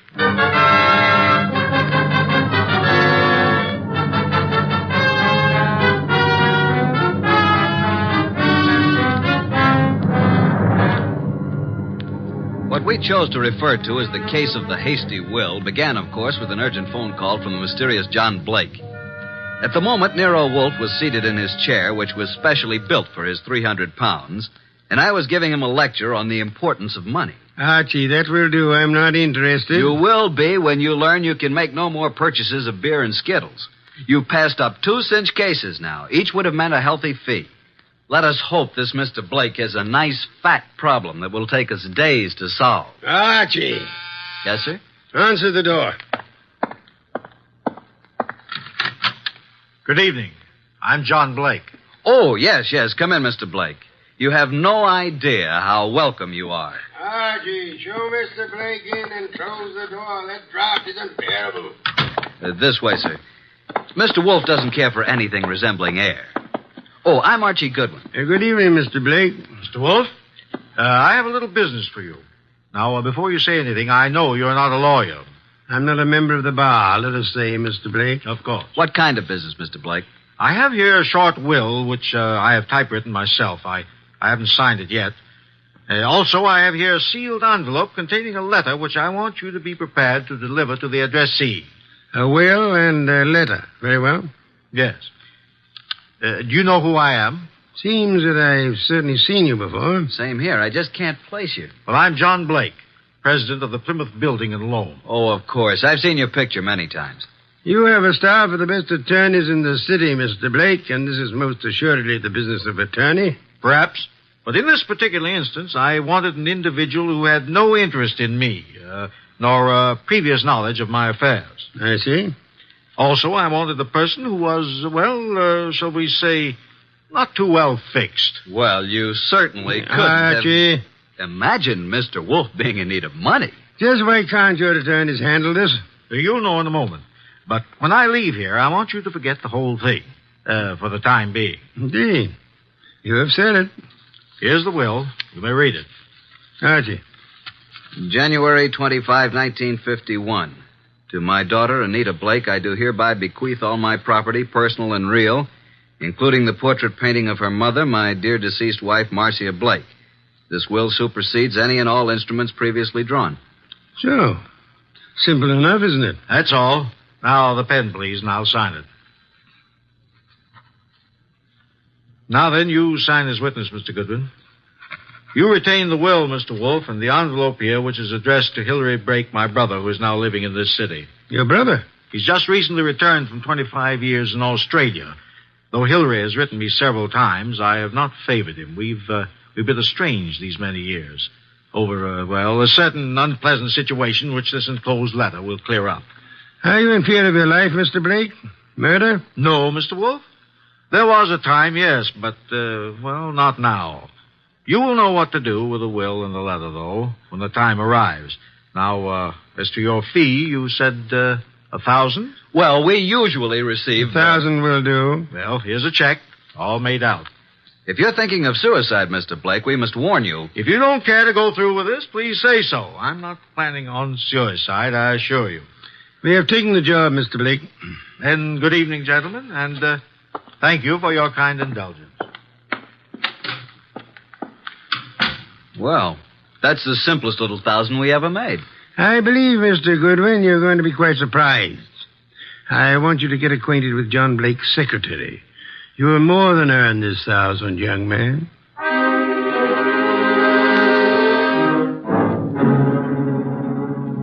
Archie. Archie, is that you? Yes, boss.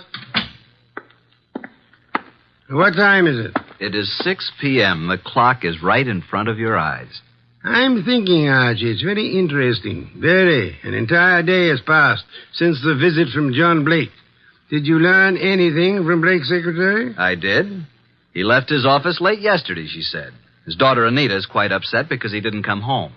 Check his club? Yup. I didn't talk to the daughter, but I learned that she's engaged to a young fellow named Wilbur Martin. She told the secretary that her father had been acting strangely of late, a bit morose. And what does the daughter feel has happened? Anita's afraid he's been kidnapped. You haven't met nor talked to any other than the secretary? Not yet. And so far, no one's called the police. Good. We must, for the time being, prevent that. What did you learn of Blake's brother from Australia? He's been here only a year. They've met only once or twice since his return. The secretary thinks the breakup was because of their love for the same woman.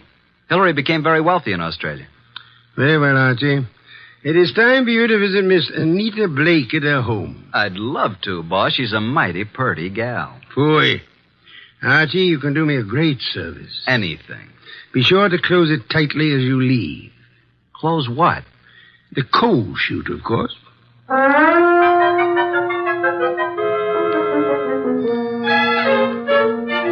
I'm awfully glad you could come, Uncle Hillary. Wilbur seemed to think you might know something about Father's disappearance. No, I don't know, Wilbur. I'm just as nonplussed as you are. When did you see your brother last? Oh, it's been 4 or 5 months. Why? Oh, I just wanted to know. What do you two think has become of him? Surely you know his recent actions better than I. Well, at first I thought he'd been kidnapped. Now I'm afraid it's suicide. Oh, I say, really now.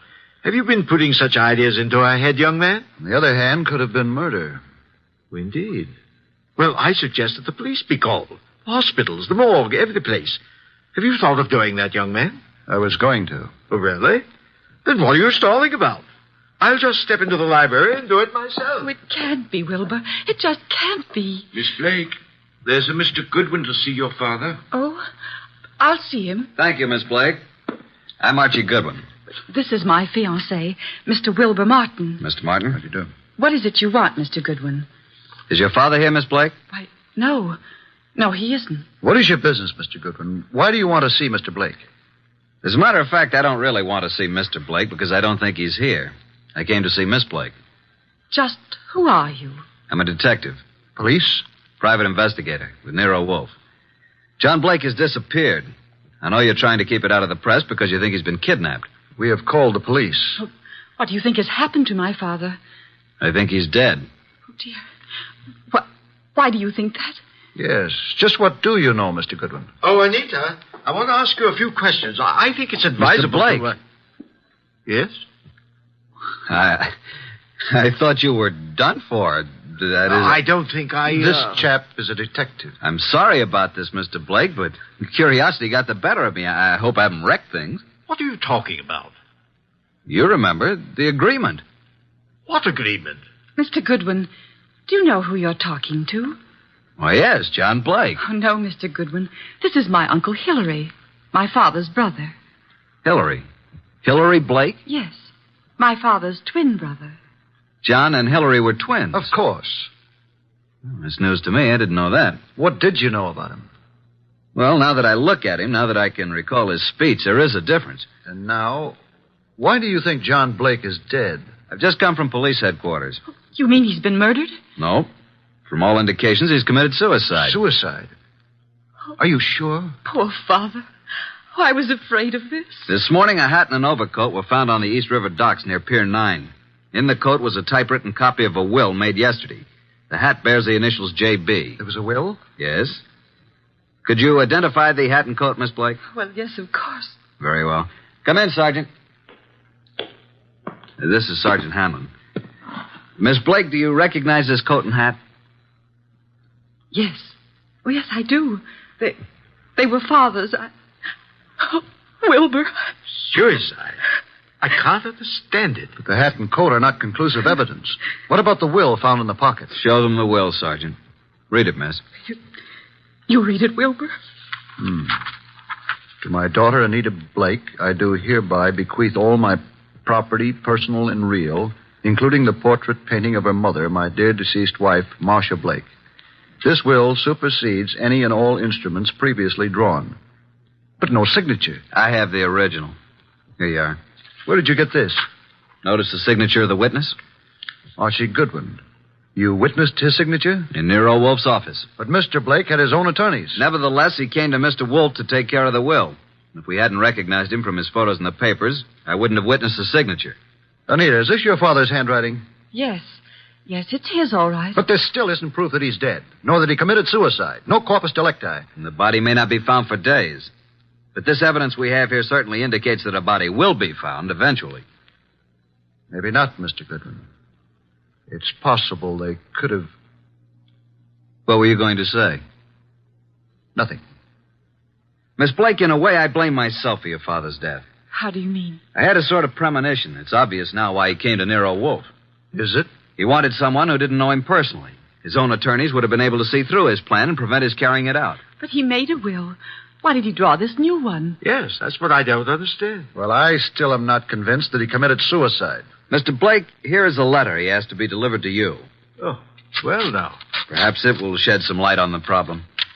What does it say, Uncle? Jove. It says, Hillary, 25 years now, jealousy and bitterness have kept us apart. I know why you stayed in Australia all these years. I know you loved Marcia. She was rightfully yours. But I loved her too, and I couldn't go on without her. I know you've despised us both, and I've pretended to despise you. I had to pretend, because I lied to Marcia. I told her you were engaged to marry a woman in Sydney. Marcia was innocent. I was to blame. When Marcia died last year, and you wrote that you were coming back, I knew then that your resentment had faded, but I didn't answer you, and I've kept away from you because I couldn't face you. I've told you all this because things have happened which you will learn soon enough that have decided me to close my book and write fini. I have made a new will, leaving everything I possess to Anita. Anita is young, Hillary, and I beg you to watch after her as though she were your own, which, but for my selfishness, she might well have been. Forgive me, Hillary. Well, this certainly indicates suicide. But what does he mean by things have happened? That, Miss Blake, is the motive, for which we'll just have to wait. Yes, for that and the body.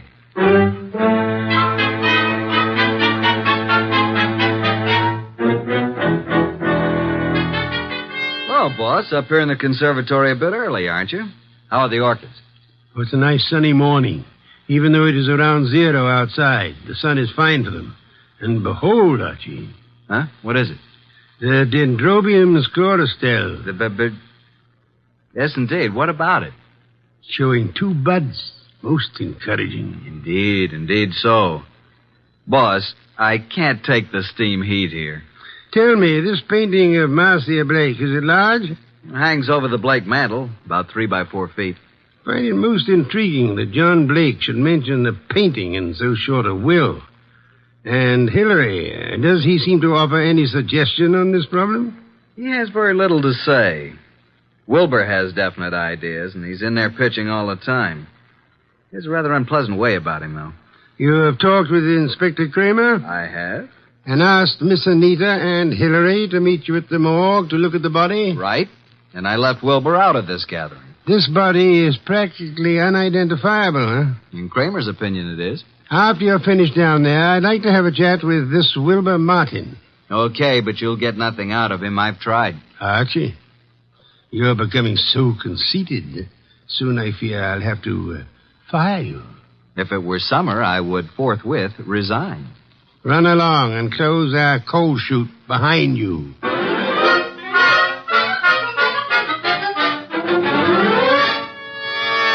Morning, Inspector Kramer. Up early. Yeah, Goodwin. I just love to come down to this morgue. This is Miss Anita Blake and her Uncle Hillary Blake. Howdy do. Good morning, Mr. Goodwin. I hope you don't object too much to my joining the proceedings. Oh, I know, Wilbur. I suppose it's all right. Please, Mr. Goodwin, what's happened? There's a body here.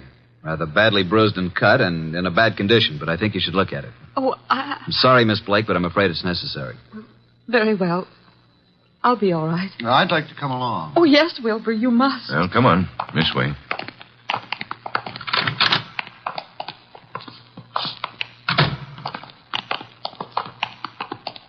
Well, here we are. Wilbur. What do you say, Miss Blake? Now get hold of yourself, Anita. Please, you must. Yes. Yes, that's Father. And you, Mr. Blake? It's certainly hard to say. It looks as though it might be John. Was there no means of identification on the body? No jewelry or... Father never wore any jewelry. There was nothing but this suit here. Nothing in the pockets. That's Father's suit, all right. I know.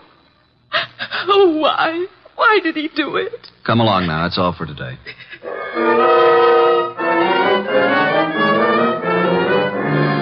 Mr. Wolfe, this is Mr. Wilbur Martin. Ah, yes. How do you do, Mr. Martin? Sit down. Thank you, sir. No. Take the red leather chair. That's right. So glad you could come. Archie, beer first. Tell me, Mr. Martin, you saw the body? I did. Whether it was John Blake or not, I'm not sure. But Anita feels positive enough. You are skeptical about the suicide theory, eh? Well, yes, I am. Are you trying to cast suspicion on someone else? No. He thinks he was murdered. I do? But not by you, of course. Certainly not. But who would know that John came here, signed the will, and gave us the letter to his brother? He must have contemplated suicide, don't you think? Are you positive it was John Blake who signed the will? How interesting. You think it was his brother Hillary who came here, posing as John, huh?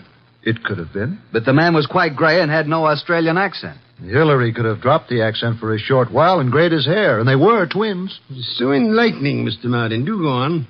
After he left you here, he could have killed John and thrown him in the river, and left his overcoat and hat on the wharf. And why would Hillary kill John? Well, there may have been several reasons.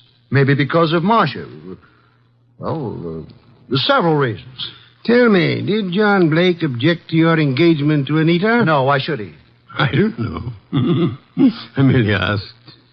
Anita Blake identified her father's handwriting. She identified the body. You still believe it's murder? Maybe she only thought it was his handwriting. You had best be careful, Wilbur. In trying to make a murder out of this, you might place yourself in a most unhappy position. I checked the letter and the will with papers at John's office, and the handwriting is identical, in my opinion. Maybe Hillary is clever at forgery. Maybe. Did you have the experts check the writing? Not yet. Then how can you tell unless you had a bona fide sample of Hillary's writing? I take it that you found a sample of Hillary's writing? Some letters from Hillary to John? Yes. I found a package of them. In John's desk at his home. That, Wilbur, is most encouraging. Here they are. Several of them tied together. Some written in 1928 and a couple in 1948. Now, we'll tell you something. We never thought John committed suicide either. You didn't? No. And before you go, Wilbur, write your name here on this pad. Very well. Thank you so much. I hope we shall see you tomorrow.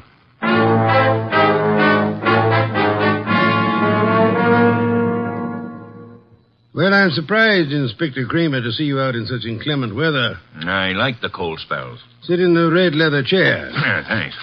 Good. Have your experts finished checking the will and the letter? Yep, but not all through with the package of Hillary's old letters that Wilbur found. What's the verdict? If this is forgery, it's the cleverest bit of forgery we've ever come across. My men say the will and the letter you received appear identical with the specimens from John's office. Indeed. The will and the letter then do seem to have been written by John Blake. Yes. But on the other hand, and this is unusual, by comparing this letter from John with a letter Hillary wrote from Australia in 1948, we found characteristics in both men's letters which were definitely similar. Then, Inspector, you feel that Hillary might have written the letter and signed the will. That it was Hillary who came to my office?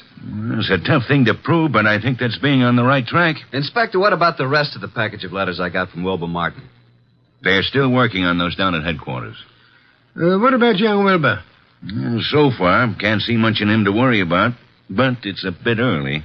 Archie, phone out to the Blake mansion and tell Wilbur Martin that we've uncovered the whole thing. And if Wilbur's in on it, he'll be gone before you get there. We can pick him up later. Okay. I'll let you know about the rest of Hillary's letters. Good. We won't phone out there until you're finished. I'll call you as soon as possible. Archie, I want you to look into the affairs of the Plymouth Building and Loan Company. See what you can learn about the actual stability of the company. Okay. Boss, please put on your muffler and overcoat and open a window. A candle couldn't burn in this place. Yeah. I'm on my way.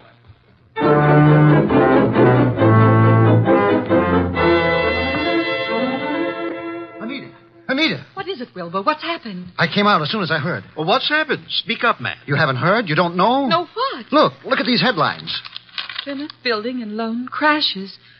Wilbur, what does this mean? It means your father embezzled the funds of the company and he has gone to the wall. What? Yes, close the doors. Oh, no, Wilbur, no, I can't believe such a I'm thing. sorry, Anita, but there it is in black and white. Then this is the motive for John's suicide. Why? Why? Because he knew he was caught. What else? He could have put the money back, couldn't he? Yes, but maybe he lost it by trying to make more to cover up the shortage. I don't think he lost it. You don't? No. Oh, nonsense. He must have.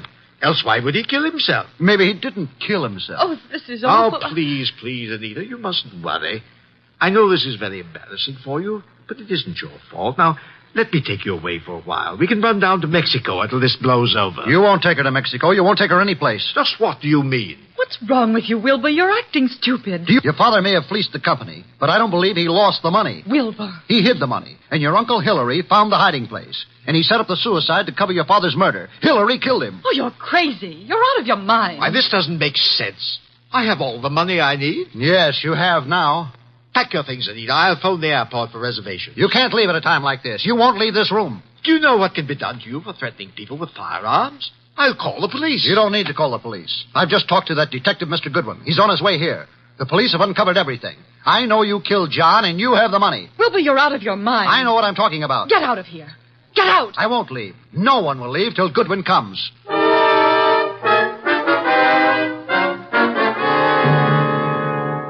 Archie, come in, Miss Blake. Mr. Blake, Mr. Martin, glad you were all able to accept my invitation. You too, Inspector Kramer. Yeah, I know how glad you are I could be here, Wolf. Please be seated, folks. Hillary was going to Mexico on the next plane and taking Anita with him. Mexico? John Blake stole the money from the company, but Hillary found out about it and killed him. Mr. Wolf, this is utter nonsense. Mr. Blake, Inspector Kramer's handwriting experts have examined the will and the letter left with me. They have also checked them with your recent letters from Australia. Indeed. And your letters from Australia show a definite resemblance, having the same characteristics as the letter and the will you've given me. You mean you think that I signed the will and wrote the letter? Definitely. Ridiculous. But there's something else. The will mentions a painting of Marcia Blake, Anita's mother. Archie, where is that painting? Did you bring it? It's here. Bring it in here, Sergeant. Just a moment. I hope you don't mind, Miss Blake. What are you doing to it? Tearing off the paper backing of the picture? Yes, and there you are. There's the reason for the whole thing. Bonds. Pasted in the back. Thousands of dollars in negotiable bonds. Then Hillary did know about the money. He killed John for all this.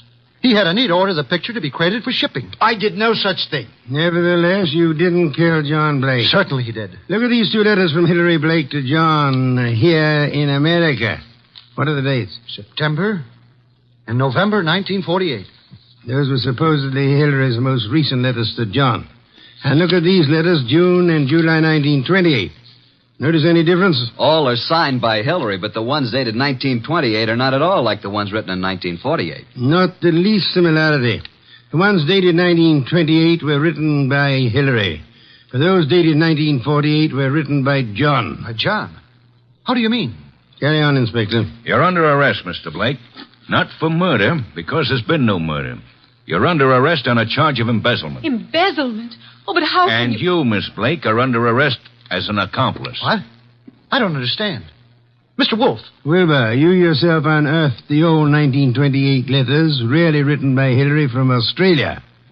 The recent letters are not in the same handwriting. They were poorly forged by John in 1948.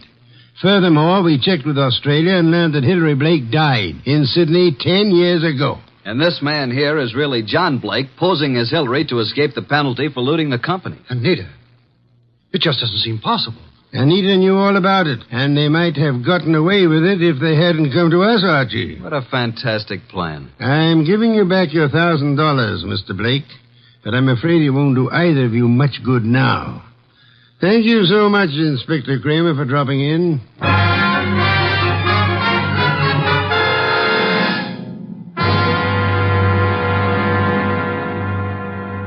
Well, boss, that was a clever bit of deduction. You really think so, Archie? It was quite a blunder for so clever a man as John Blake. Why did he make the mistake of coming to us? There are many holes in the plans of the criminal mind. He must have forgotten about the 1928 letters, or he would have destroyed them. And he underestimated Wilbur's intelligence. And I thought he was a dope, too. But he was half right. He really slipped up on the body in the morgue. Inspector Kramer was most kind to cooperate with us in that little act. Anita was too eager to identify the first body she saw. And the painting. You sensed there was more importance attached to it than the fact that it was a work of art. True. Some beer, please, Archie. Coming up, boss? Now, that brings me to an unpleasant subject. What's that?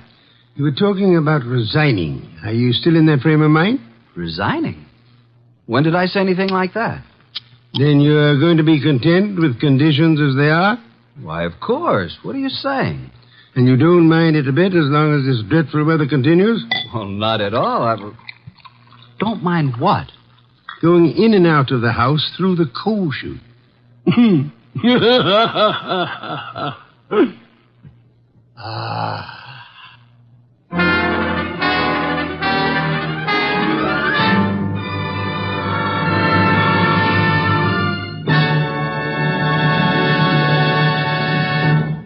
You have been listening to The New Adventures of Nero Wolfe, starring Sidney Greenstreet.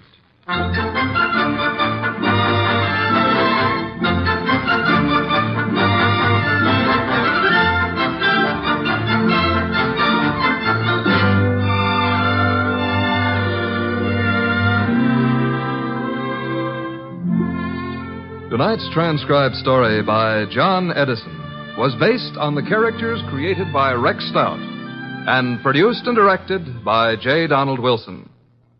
In tonight's cast were Harry Bartell as Archie Goodwin, and Victor Rodman, Louise Arthur, Hal Gerard, and Bill Johnstone. Next week at this same time, Nero Wolfe and Archie will bring you The Case of the Disappearing Diamonds. Don Stanley speaking. 3 chimes mean good times on NBC.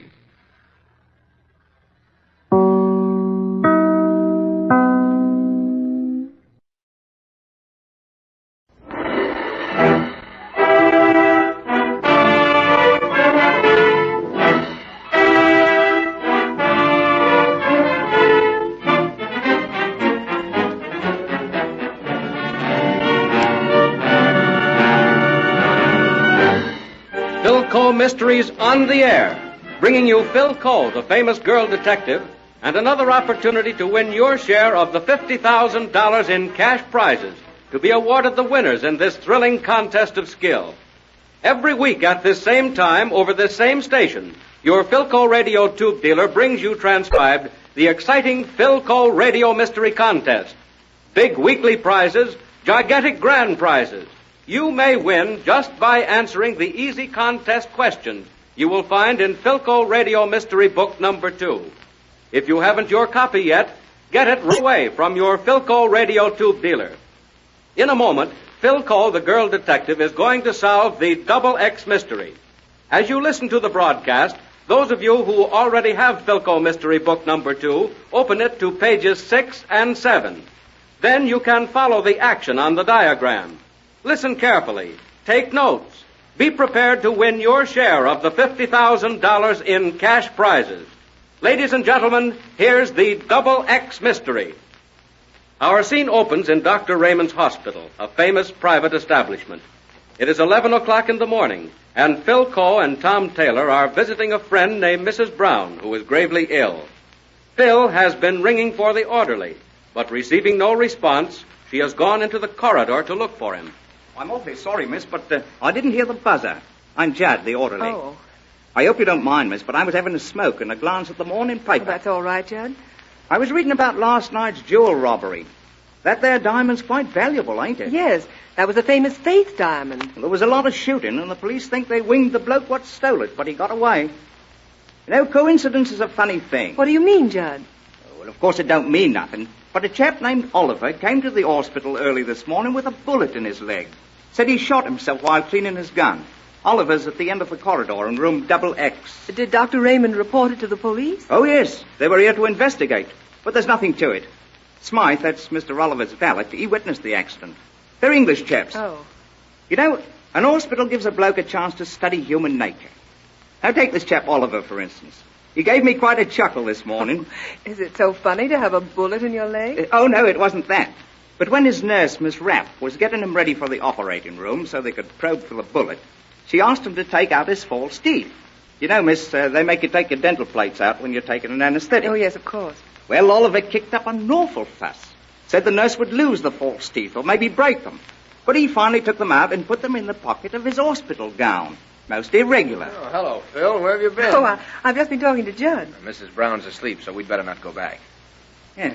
Hello, here comes Miss Rapp. She's the nurse of the Englishman I was telling you about, Mr. Oliver. Excuse me. Aren't you Miss Phyllis Coe, the detective? Yes, Miss Rapp. Something awfully strange has happened in room XX. What has happened? My patient, Mr. Oliver, was operated on a little while ago. Before they brought him back, I went into the room to get it ready and found everything all torn up. What do you mean by torn up? There'd been a thief in the room. Before I could finish getting things in order, Mr. Oliver arrived. Even in his drowsy condition from the anesthetic, he noticed the state of the room and became very excited. Was anything missing? Only a pair of silver-backed military brushes. I'm worried, Miss Coe. Won't you come into room XX and have a look around? All right, I'll come. Is XX this next room on the right? No, that's room Z. The one right beyond it is XX. Come right away, will you please? Of course. And Judd? Yes, miss. You better go down and report this to Dr. Raymond. Right away, miss. And I was planning a lovely luncheon for just the two of us. Hey, what's going on out here? Sounds like Tom Taylor. Harry! You look like a spook in that hospital gown. I feel like little Eva. Well, Phil, this is Harry Jewett. We were classmates at dear old Montague. Harry, this is Phyllis Cole, who loves me dearly. Oh, I moved that last to be stricken from the record. How do you do, Mr. Jewett? How do you do? You remember Harry? He was one of the best guards that ever broke a setter's neck. Well, what about you, Tom? You did some mean tackling yourself. You don't look very ill, Mr. Jewett. No, Miss Cole, but I suppose my address will be room Z for the next week or so. My doctor insisted that I come here for observation. The old football injury to my stomach is kicking up again. Well, when did you get here, invalid? Just this morning. This is the first time I've had my door open. Just opened it. But the guy next door has been raising Cain, and I heard footsteps scurrying around here in the corridor, so I thought I'd open the door and investigate. What's it all about? No, you tell him, Tom. I'll go next door to XX and do a little investigating myself. All right. If you need any help, give a war whoop. All right. May I step in, Miss Rapp? Oh, just a minute, Miss Coe. Mr. Oliver, this is Miss Coe. I don't care who she is. Why don't people leave me alone? I just want to ask a few questions, Mr. Oliver. Who is this other gentleman? I am Smythe, Mr. Oliver's valet. Oh, of course. Mr. Oliver, have you any idea who ransacked your room? No, I have not. In my opinion, your military brushes were stolen by a common sneak thief. Miss Rapp, I think you should notify the police. Police? Now, look here. I'm a sick man. Mr. Oliver, I'm only trying to help Get you. out, both of you, and stay out. And tell that clumsy orderly to stay out, too. I brought Smythe over here to take care of me. I won't need anyone else. I'm sorry I disturbed you. Come, Miss Rapp. Oh, hello, Phil. Harry and I were just about to dash in there with a Marine. By the sound of that guy, I thought sure he'd have a stroke. I'm afraid Mr. Oliver doesn't like visitors. Oh, Miss Coe, Dr. Raymond will be up shortly. Oh, thank you, Judd. Now, let me get these 4 rooms straight. Mrs. Brown, whom we came to visit, is in room X, and Mr. Oliver is directly across from her in room XX. You, Mr. Jewett, occupy room Z next to Mr. Oliver, and in room Y, across from Z... You wouldn't be interested in that room, Miss Coe. It's empty. I'll go in and have a look anyway. I'll be right out. Well, tell me, Harry, what have you been doing all these years since graduation? Oh, one thing or another. Nothing to boast about. How about yourself? Oh, you've never read any of my deathless novels? Say, look. She's found the brushes. Wow, where were they, Phil? On the floor of the closet. Look here. The silverbacks have been pried off. Looks to me as though the thief was searching for something little, something that might have been hidden in the brushes. You're right, Tom. Now, Judd, tell me, have you been in that empty room this morning? Me? Oh, no, Miss Coe. Oh, come now, Judd. Why don't you tell the truth? What do you mean, Mr. Jewett? Well, I was sitting in my room about an hour ago when I saw Judd come out of room Y. It's directly across the hall, so naturally I would see it. He's right, miss. I was in there. But just to sneak a smoke and look at the morning paper. But I didn't take those brushes, no, so help me. Here comes Dr. Raymond, Miss Coe. Oh, well, how do you do, Dr. Raymond? Oh, good morning, Miss Coe. It's been a long time since I've had the pleasure of giving medical testimony in one of your court cases. Now, what is all this about silver brushes being stolen from Mr. Oliver? Apparently, Doctor, there's been a sneak thief in the hospital. I found the brushes in this empty room, and I think the police should be notified. Oh, but, Miss Coe, if this gets into the papers... Well, all right, Dr. Raymond. Well, Tom, it looks as though our luncheon plans haven't been spoiled after all. Incredible. Well, Harry, we'll drop in tomorrow. Okay, Tom. It's swell seeing you again. And nice meeting you, Miss Coe. Thank you, Mr. Jewett. Goodbye. Goodbye. I'll return to my bed of pain. Oh, I'm sorry. You two haven't met. Dr. Raymond, this is Mr. Taylor. How do you do, Mr. Taylor? If you want me for anything, Dr. Raymond, call me at home. I'm in the book. Thank you, Miss Coe. I shall. Goodbye. Goodbye, Doctor. Goodbye, sir. Well, Tom, what do you make of it? Think Judd stole the brushes? No, I think he probably dropped them when he was moving the furniture in room XX, saw they were broken, and hid them in the closet so he wouldn't be punished. What do you think? I think we haven't heard the last of it. Come on, let's find that heavenly food you've been boasting about.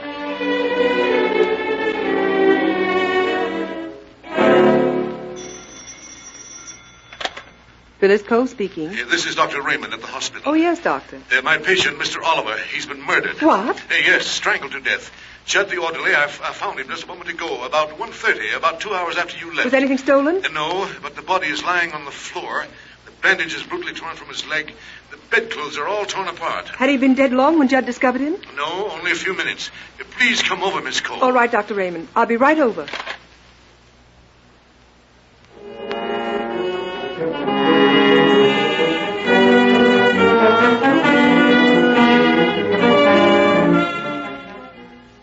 Judd, Dr. Raymond says you discovered the body. Please tell me everything. Well, there ain't much else to tell, Miss Cole. I brought him his broth and found him here, like this. Where was Smythe, his valet? He went out to do some errands, he said.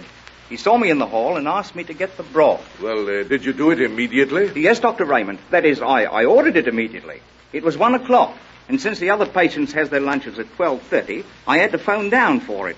It came up about 1:20. What did you do in the meantime? I went around to the other rooms and collected the trays. Were the patients all in their rooms? Oh, yes, miss. The other end of the hall is all surgical cases confined to bed. Your friend, Mr. Jewett, is the only man on this floor who can walk about. But he was lying down complaining of stomach pains.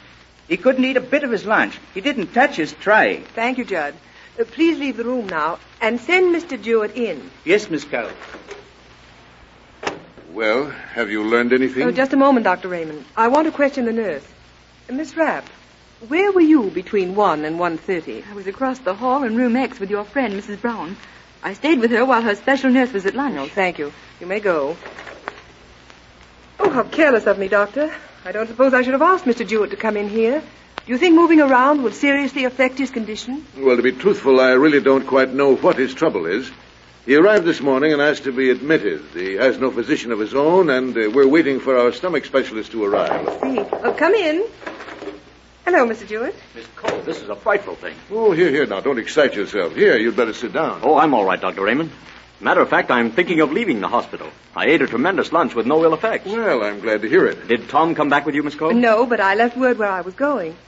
Dr. Raymond. Yes? I'm going to ask you to do something very unusual and quite unpleasant. Well? I want you to remove Mr. Oliver's false teeth from his mouth. Why, Miss Coe, I suppose I can do it. Yeah, let me look. Yes, the plate comes out rather easily. Well, here you are. I thought so. This plate is an odd shape. There's a sizable bulge in it. I press this catch. The plate swings open on a tiny gold hinge. And here's what the thief was looking for when he murdered Oliver. A diamond? Yes, Doctor. The Faith diamond. Now you'll have to call the police. And then they can arrest you, Mr. Jewett, for murder. Sorry, but I won't be here. I'll take charge of that diamond, Miss Cole. Come on, hand it over. Jewett, put down that gun. Stay where you are, both of you. Don't move, Jewett, or I'll drill you. Smythe. Drop that gun, Jewett. Oh, good work, Smythe. Thank you, Doctor. And now, Miss Cole, I'll take that stone. Just a minute. Mr. Smythe, will you kindly explain yourself? Well, Oliver and I came all the way from England to get the Faith diamond. As for Mr. Jewett, as you Americans would say, he's been muscling in on our racket. And now, Miss Cole, if you haven't thrown that stone onto the bed within 5 seconds, I shall be forced to mess things up a trifle with this little pop gun. 1, 2, 3... Tom! Why, Tom, have you forgotten that tackling from behind is illegal? I'm afraid you've knocked Smythe out. Phil, are you all right? Oh, yes, I'm quick. Get Jewett. Stop him. Stop him. So long, folks. Oh, he's jumped through the window. Take care of Phil, Doctor. I'll run down. No need to, Taylor. This is the top floor.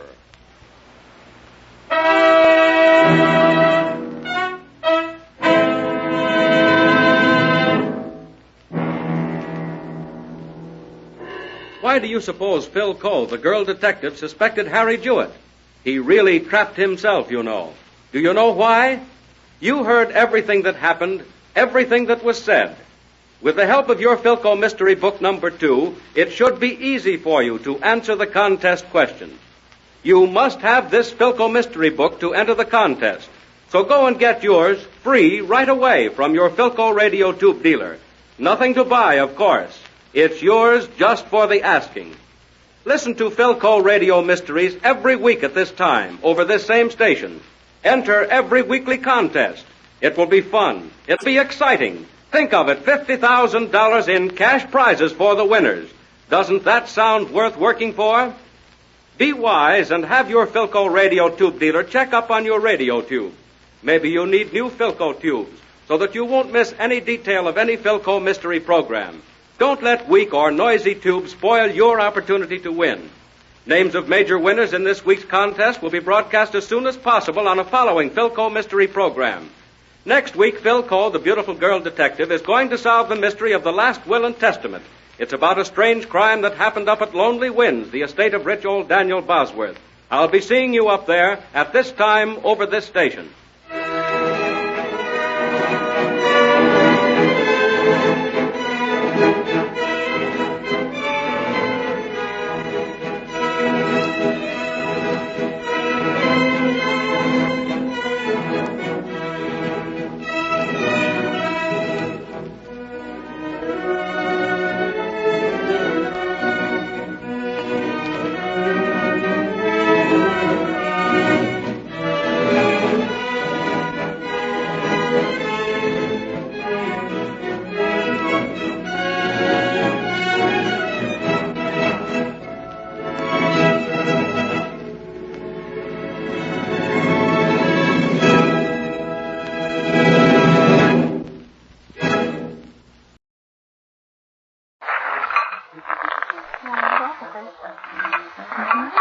Just a moment, Suspense with Ann Southern.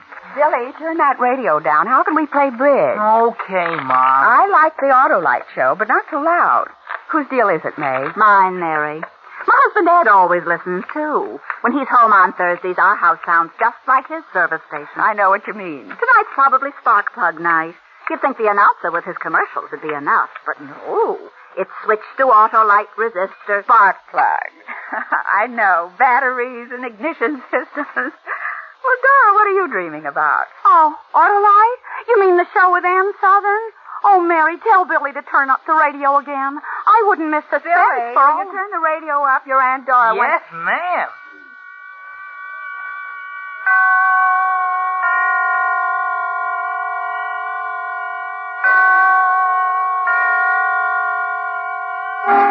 Suspense.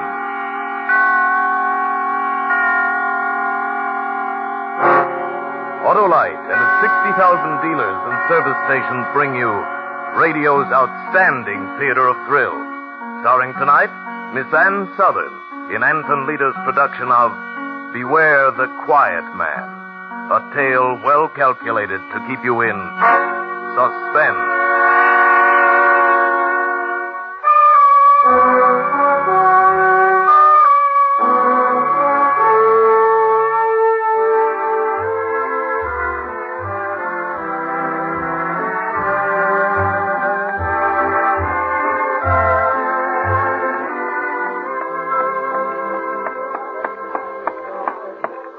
What do you have? Bourbon soda with a twist of lemon. Okay, coming right up. Say, your name, Margie? Yeah. How'd you know? You generally come in here with a heavy-set guy, black wavy hair, wears a big diamond? Yeah. Yeah, he was in a while ago. Said that he'd be late, but for you to be sure and wait for him. But I can't wait. I gotta get home to my... I gotta get home. How late do you say it'd be? Oh, about an hour. Oh, for crying out loud. Okay, give me some nickels. Yeah. Here you are. Thanks.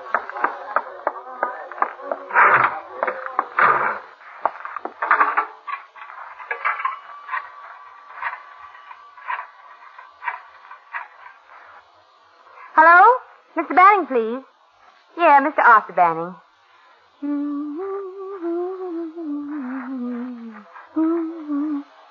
Arthur? Margie. I'm going to be late for supper. Yeah, I ran into a girl I used to know at Lincoln High. She wants me to have a drink with her. Yeah. And say, will you pick up some hamburger on the way home and start the potatoes? I'll be there as quick as I can. Bye. Here's your drink. Well, here's mud in your eyes. There's a young fellow down the end of the bar wants to buy you one. No, thanks. Well, it looks like a nice guy. That tall blonde fellow over by the mirror? None other. And you got a whole hour to kill. Is he... He isn't drunk, is he? Nah, he's had a few, but he always carries it good. It might help pass the time. Say, what's it to you anyway? $5. I said, I'd sure appreciate it. He offered you $5 to get me to have a drink with him? Yeah. He is kind of good looking. Well, okay. Sure, what the heck, I'll have a drink with him.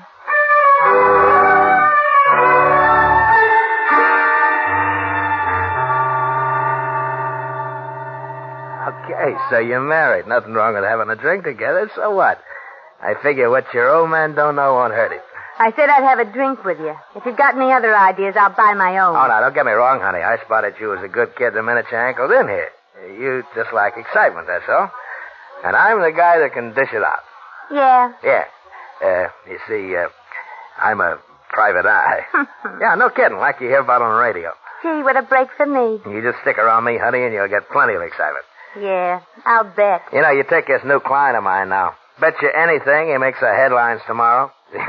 10 to 1 or you'll murder his wife. Oh, yeah, sure. He hired me to find out if his wife's been stepping out. I felt kind of sorry for the guy. Probably doesn't have the money to take her out himself. He's a bank teller at Second National. Bank teller? What's his name? Honey, no, that stuff's confidential. Matter of fact, I'm not supposed to talk about cases at all. Oh, go on. I won't tell anybody. Well, no, you don't look like the kind of babe that blabs everything she knows. How about that drink, huh? Sure. Hey, Charlie, 2 over here, huh? In the works. You know, he sort of gave me the creeps, this guy. Just sat there eating his lunch, calm as you please, and all the time figuring how to kill his wife.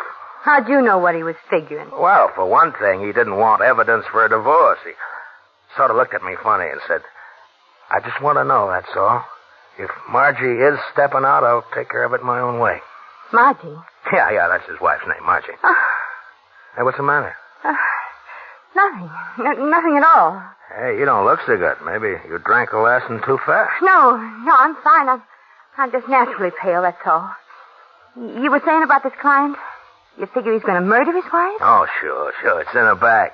Either that or suicide. Suicide? But he's more the type for murder. Oh, one of those big, brutal guys. Sort of mean looking, huh? No. Quiet, mousy. Kind doesn't have much to say. Those are the guys you gotta watch. But why? Because they never let you know what they're really thinking. Not until it's too late. They don't? You know, most guys, when they find their wives stepping, will raise Cain. Maybe they'll even get a divorce, but they don't get sore enough to murder. Yeah. But these quiet fellas, you know, they put the little woman on a pedestal. You wouldn't catch them out with other women, not in a million years. And when they discover their one and only's been kicking up her heels, oh, brother, watch out.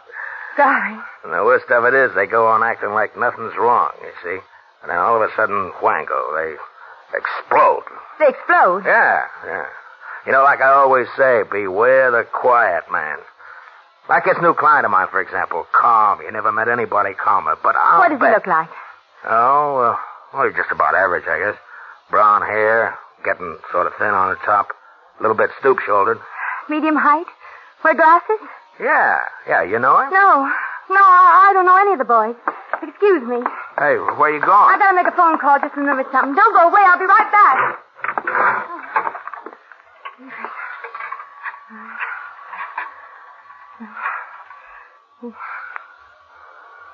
Ralph? Margie. I can't see you this afternoon. No, I'm not sore about you being late. But whatever you do, don't come into Charlie's place. Yeah, that's where I am now. You bet there's something wrong. There's plenty wrong. Either this guy I'm talking to is crazy, or else Arthur's planning to murder me.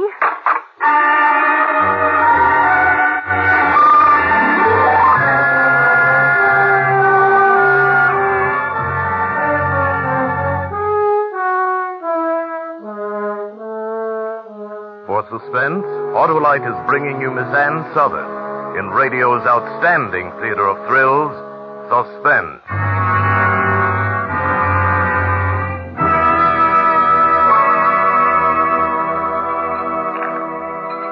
Well, Dora, we're down 200 on that hand.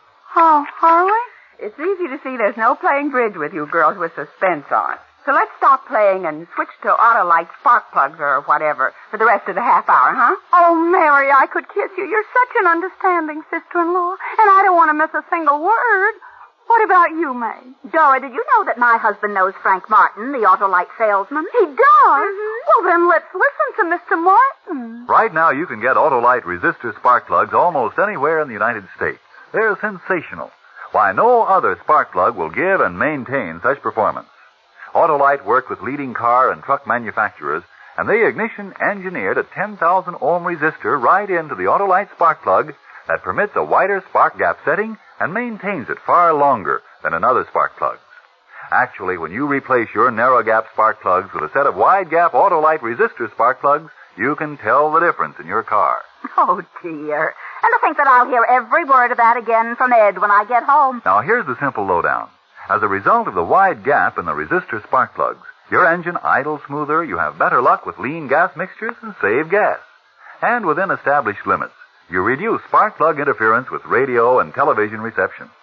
Yes, and today you can get the resistor spark plug from almost any of Autolite's 60,000 dealers. That's the biggest spark plug news in years.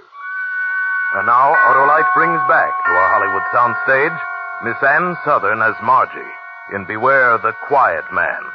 A tale well calculated to keep you in suspense.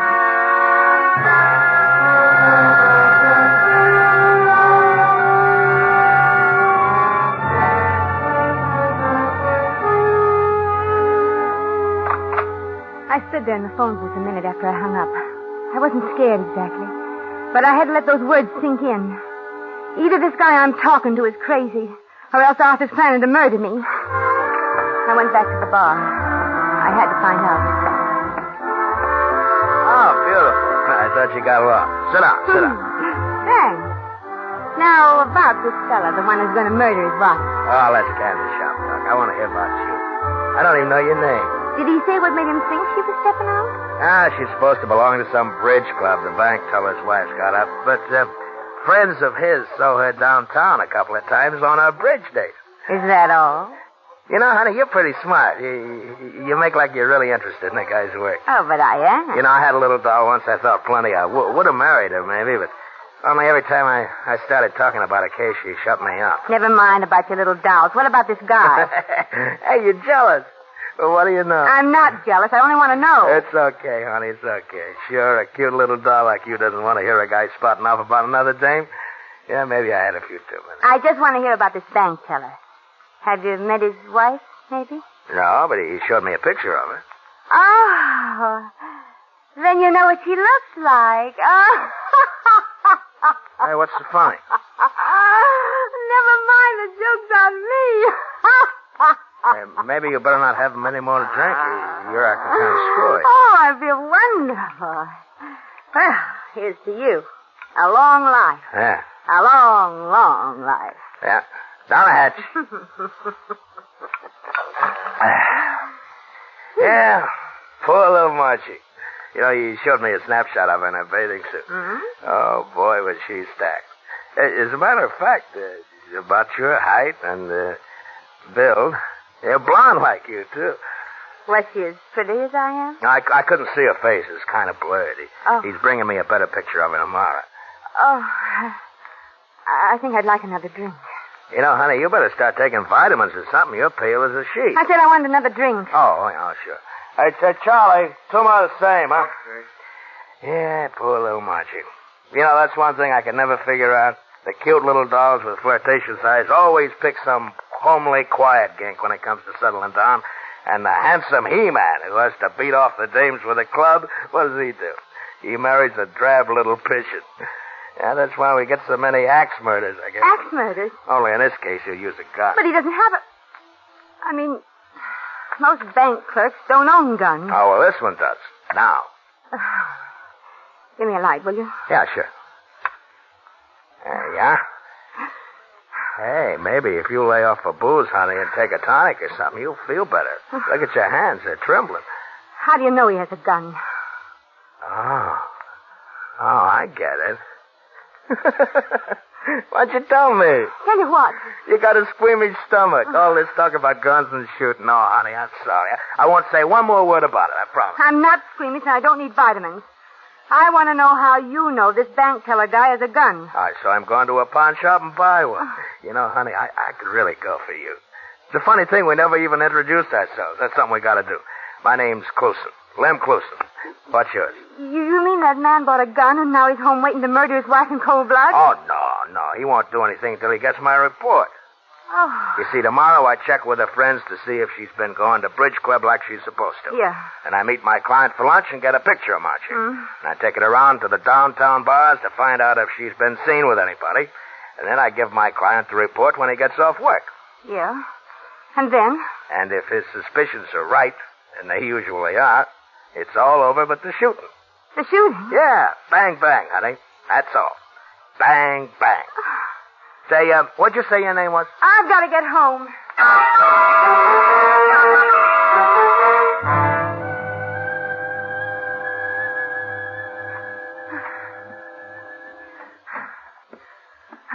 Hello, dear. Hello, Arthur. Oh, I was beginning to worry about you. Well, I really couldn't help being late for dinner. I wanted to leave, but Maybelle, that's her name, you know, the girl I used to go to school with, she kept talking yucca to yucca, and I just couldn't walk out on her in the middle of a sentence. That's all right. I didn't mind. Say, the potatoes are all ready like you told me. Shall I, No, I'll hurry dinner. You just sit down and read the paper. Huh? Well, thank you, dear. You all right? You look a little flushed. Oh, I'm fine. I was just rushing, that's all. It'll be ready in a minute. Did you have a hard day, darling? Oh, usual. People are taking out more money these days than they're putting in. Yeah, prices are awful, aren't they? I mean, nothing happened today? Oh, a funny thing. A man came rushing in this morning, first thing the doors were opened. Wanted to withdraw all the money from their joint account before his wife beat him to it. Seems she was leaving him for another man. Oh, how awful. Oh, yeah. While he was there, she appeared. You should have heard her carry on. Huh. She was a real shrew. Well, what happened? Oh, nothing. He didn't say a word. He was a gentleman. But I'll bet if he'd had a gun, he'd have killed her. Oh, well.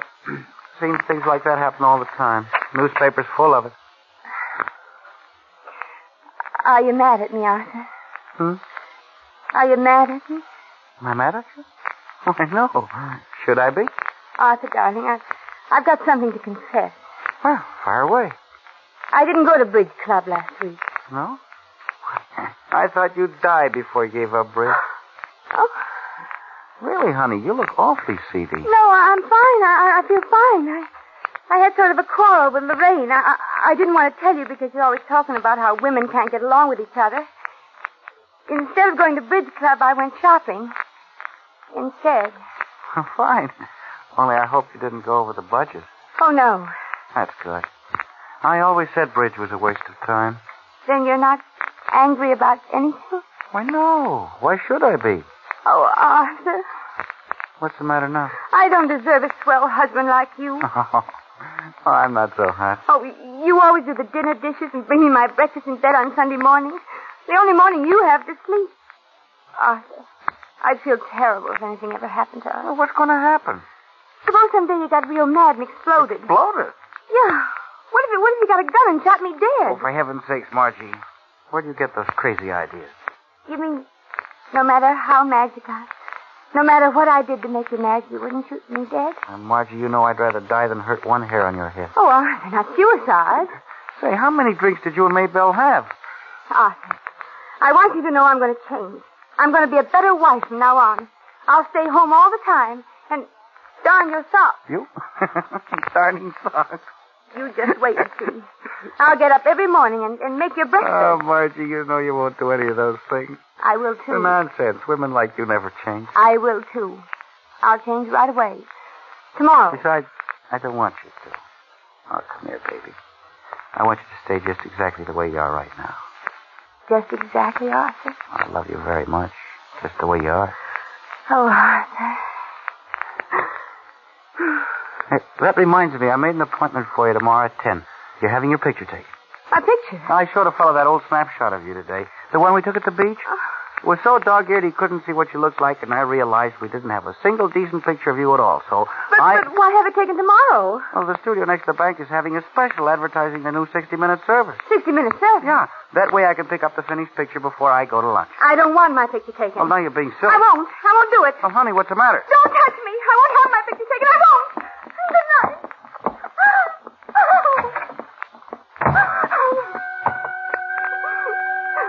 Sort of gave me the creeps, this guy. Sat there eating his lunch, calm as you please, all the time figuring how to kill his wife. Quiet, mousy. That's the kind you gotta watch. Never let you know what they're really thinking. All of a sudden, wango, they explode. Bang, bang, honey. That's all. Bang, bang. Oh, no. There must be some mistake. Arthur wouldn't hurt me. He wouldn't. I won't think about it. I'll take a sleeping powder and go to bed. The gun. He did buy a gun. It's all true. Every word of it's true.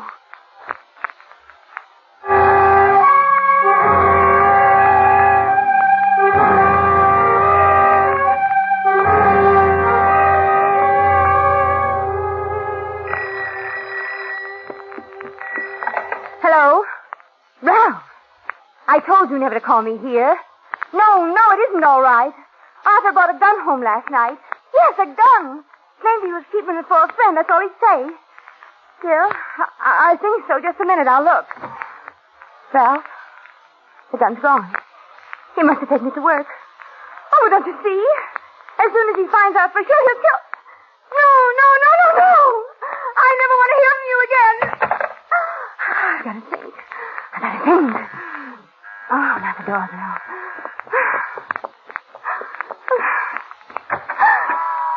Oh, Lorraine. Well, who'd you expect, darling? Frankenstein? Aren't you going to invite me in? Well, I was just going out. Don't be silly. You're not dressed. I'm in a hurry, Lorraine. So am I. I'm late at the beauty shop now. But I was driving past anyway, so I thought I'd drop in and give you the latest on the girls at the bridge club. Well, some other day. Honestly, Margie, this is choice. You know what I heard about Mrs. Dentler? You know, she's the wife of Ben Dentler, the new teller at the bank. The one from Chicago. Lorraine, if you don't mind. Oh, that's right. You haven't met her. Of course, you haven't been around lately. Well, she's kind of a pretty little thing in a plucked eyebrow sort of way. But you should hear what her husband told my husband. Lorraine, Of course, I promised Ed I wouldn't breathe a word. Crying out loud, Lorraine. What? What brought that on? I haven't time to stand and gossip. What's wrong with you today, anyway? You're as nervous as a cat. I'm all right, perfectly all right. But here it is, 10:30. 10:30? Good heavens, I'm a half hour late. Well, goodbye. I've got to run. Oh, darling. Be sure and read the Gazette tomorrow. They're running a story about our bridge benefit. Okay, goodbye. Pictures and everything. They didn't have time to take a new picture, but I gave them one we took at the Valentine party. The one I was in? They're publishing it? Why, sure. I don't want my picture in the paper. But yours was the only flattering one in the group. The reporter picked you out right away. He seemed quite smitten. Oh, yes. He asked all about you. Of course, I told him that you didn't come to meetings very often. The Gazette doesn't use men reporters for society? Well, they do now, dear. He didn't sound much like a reporter, though. He kept calling me honey. Tall, blonde, fast talker? Why, yes. And you gave him my picture? Well, of course. What was his name? Oh, well, let's see. Yes. Funny name. I think it was Clusen. Lem Clusen.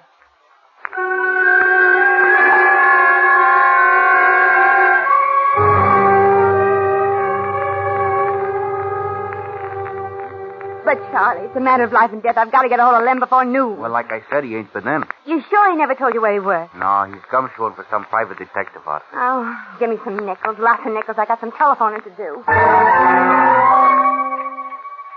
Acme Detective Agency. Do you have a man named Clusen working for you? Lem Clusen? No?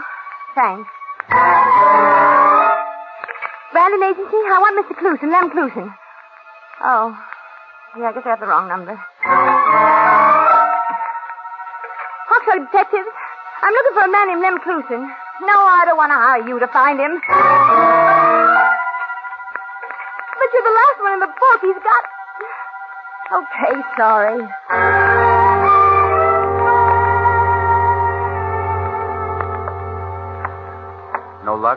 No.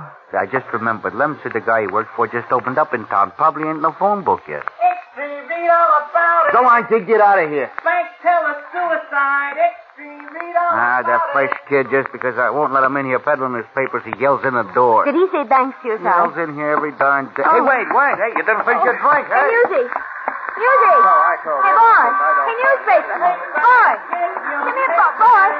Read all about it. Bank suicide. Hey, you boy. Paper lady? Did you say suicide? Right in the Second National Bank. You want a paper? Yeah. Here. Guy's wife steps out with another joke. So the poor dope says, goodbye, Marge, and pulls the trigger. Here you are, lady. Bank suicide. Read all about it. Well, if it isn't Margie. Get away from me, Lem Cluson. Heard you were looking for me. Well, here I am. Boy, have I got a lot to tell you. Let me alone. I want to read. Oh, that write-up's no good. Here, give it here. Yeah, that's better. Now, come on into Charlie's, and I'll give you the inside. Give me back my paper, you murderer. Murderer? Hey, wait a minute. Oh, I get it. You figure he bumped himself off on account of my report. That's a screwy part. He didn't even wait for the report. I got it right here in my pocket. Take your hand off my arm. Oh, look, honey. Now, come on. You're coming into Charlie's if I have to drag you. Why don't you leave me alone? I figured you'd be sore. Might spouting off the way I did in Charlie's yesterday. But how did I know who you were? Yeah, here we are. Hey, Charlie, 2 bourbon highs, double. I don't want a drink. Should have seen my face this morning when that screwy friend of yours gave me the picture of your bridge Oh, club. never mind. And there you were, as real as life and just as cute. I says to myself, why, you dumb ox, you got that little doll worried sick. And then when I read in the paper about my client giving your husband the gun to keep for fear he'll use it on himself, I think, holy cow. What did you say? And then I think, I bet she figures I planned the whole thing just to scare her. What do you mean? Oh, now don't try to kid me, Margie. You know you figured that client of mine was your husband. That he was going to bump you off? You mean he wasn't? No, your name's Banning, isn't it? Yeah. Well, my client's name was Dentler, Benjamin Dentler. Funny thing, his wife being named Margie, too. Yeah, I never thought he'd do it anyway. Oh, I think I'd like that drink after all. Well, here's that, honey. So that's the gossip Lorraine was trying to tell me. Dentler, the teller from Chicago. You know, I've been thinking a lot about you. And Margie. Arthur really was keeping the gun for a friend of his. Hey, I'll tell you what, honey. I know a quiet little spot across town where we can eat, dance, anything we want. You might have told me about Dentler. It's a cute little place, baby. They got a knocked-out band, and what a floor show. I wonder why Arthur wouldn't talk to me about it. Well, what do you say? Say? To what? Well, you and me, honey. Our date. Oh. You're asking me to step out with you? Well, why not? How about my husband? Oh, that mousy little guy. We got nothing to worry about from him. But I thought you always said, beware the quiet man. You never know what they're really thinking. But this is... No, but. If you'll pardon me, Mr. Lem Cluson, I'm going home and start his supper.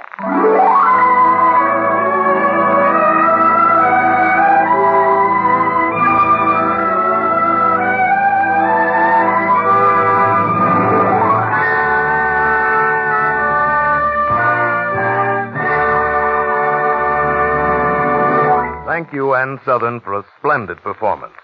Miss Southern will be back in just a moment. Dora, I apologize. That show was better than a 6 no-trump hand. Why, Mary, first thing you know, you'll be in Ed's class, quacking about Autolite resistor spark plugs like Donald Duck. Deal me a great big hand, Mary, and watch me get back that 200 we went down. You know, I must get me a set of those spark plugs. Why not? Ask Ed tomorrow to put a set of those Autolite resistor spark plugs in your car. Oh, well then, May, will you tell Ed I'll be over tomorrow? I certainly will. My old car's going to get Autolite resistor spark plugs, too. Yes, switching to Autolite is safe, sane, sound, sober judgment, and a sure way to spark plug satisfaction. That's why everybody's switching to Autolite. Autolite means resistor spark plug, ignition-engineered spark plug. Autolite means batteries, stay full batteries. Autolite means ignition systems, the lifeline of your car.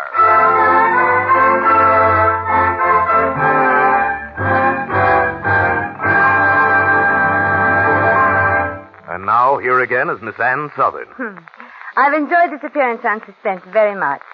And as a regular Suspense listener, I'm looking forward to next week when Martha Scott stars in Crisis, a powerful study in...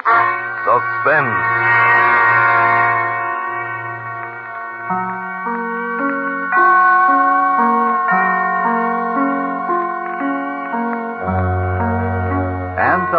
Theaters by courtesy of Metro-Goldwyn-Mayer Studios, producers of Julia Misbehaves, starring Walter Pidgeon and Greer Garson.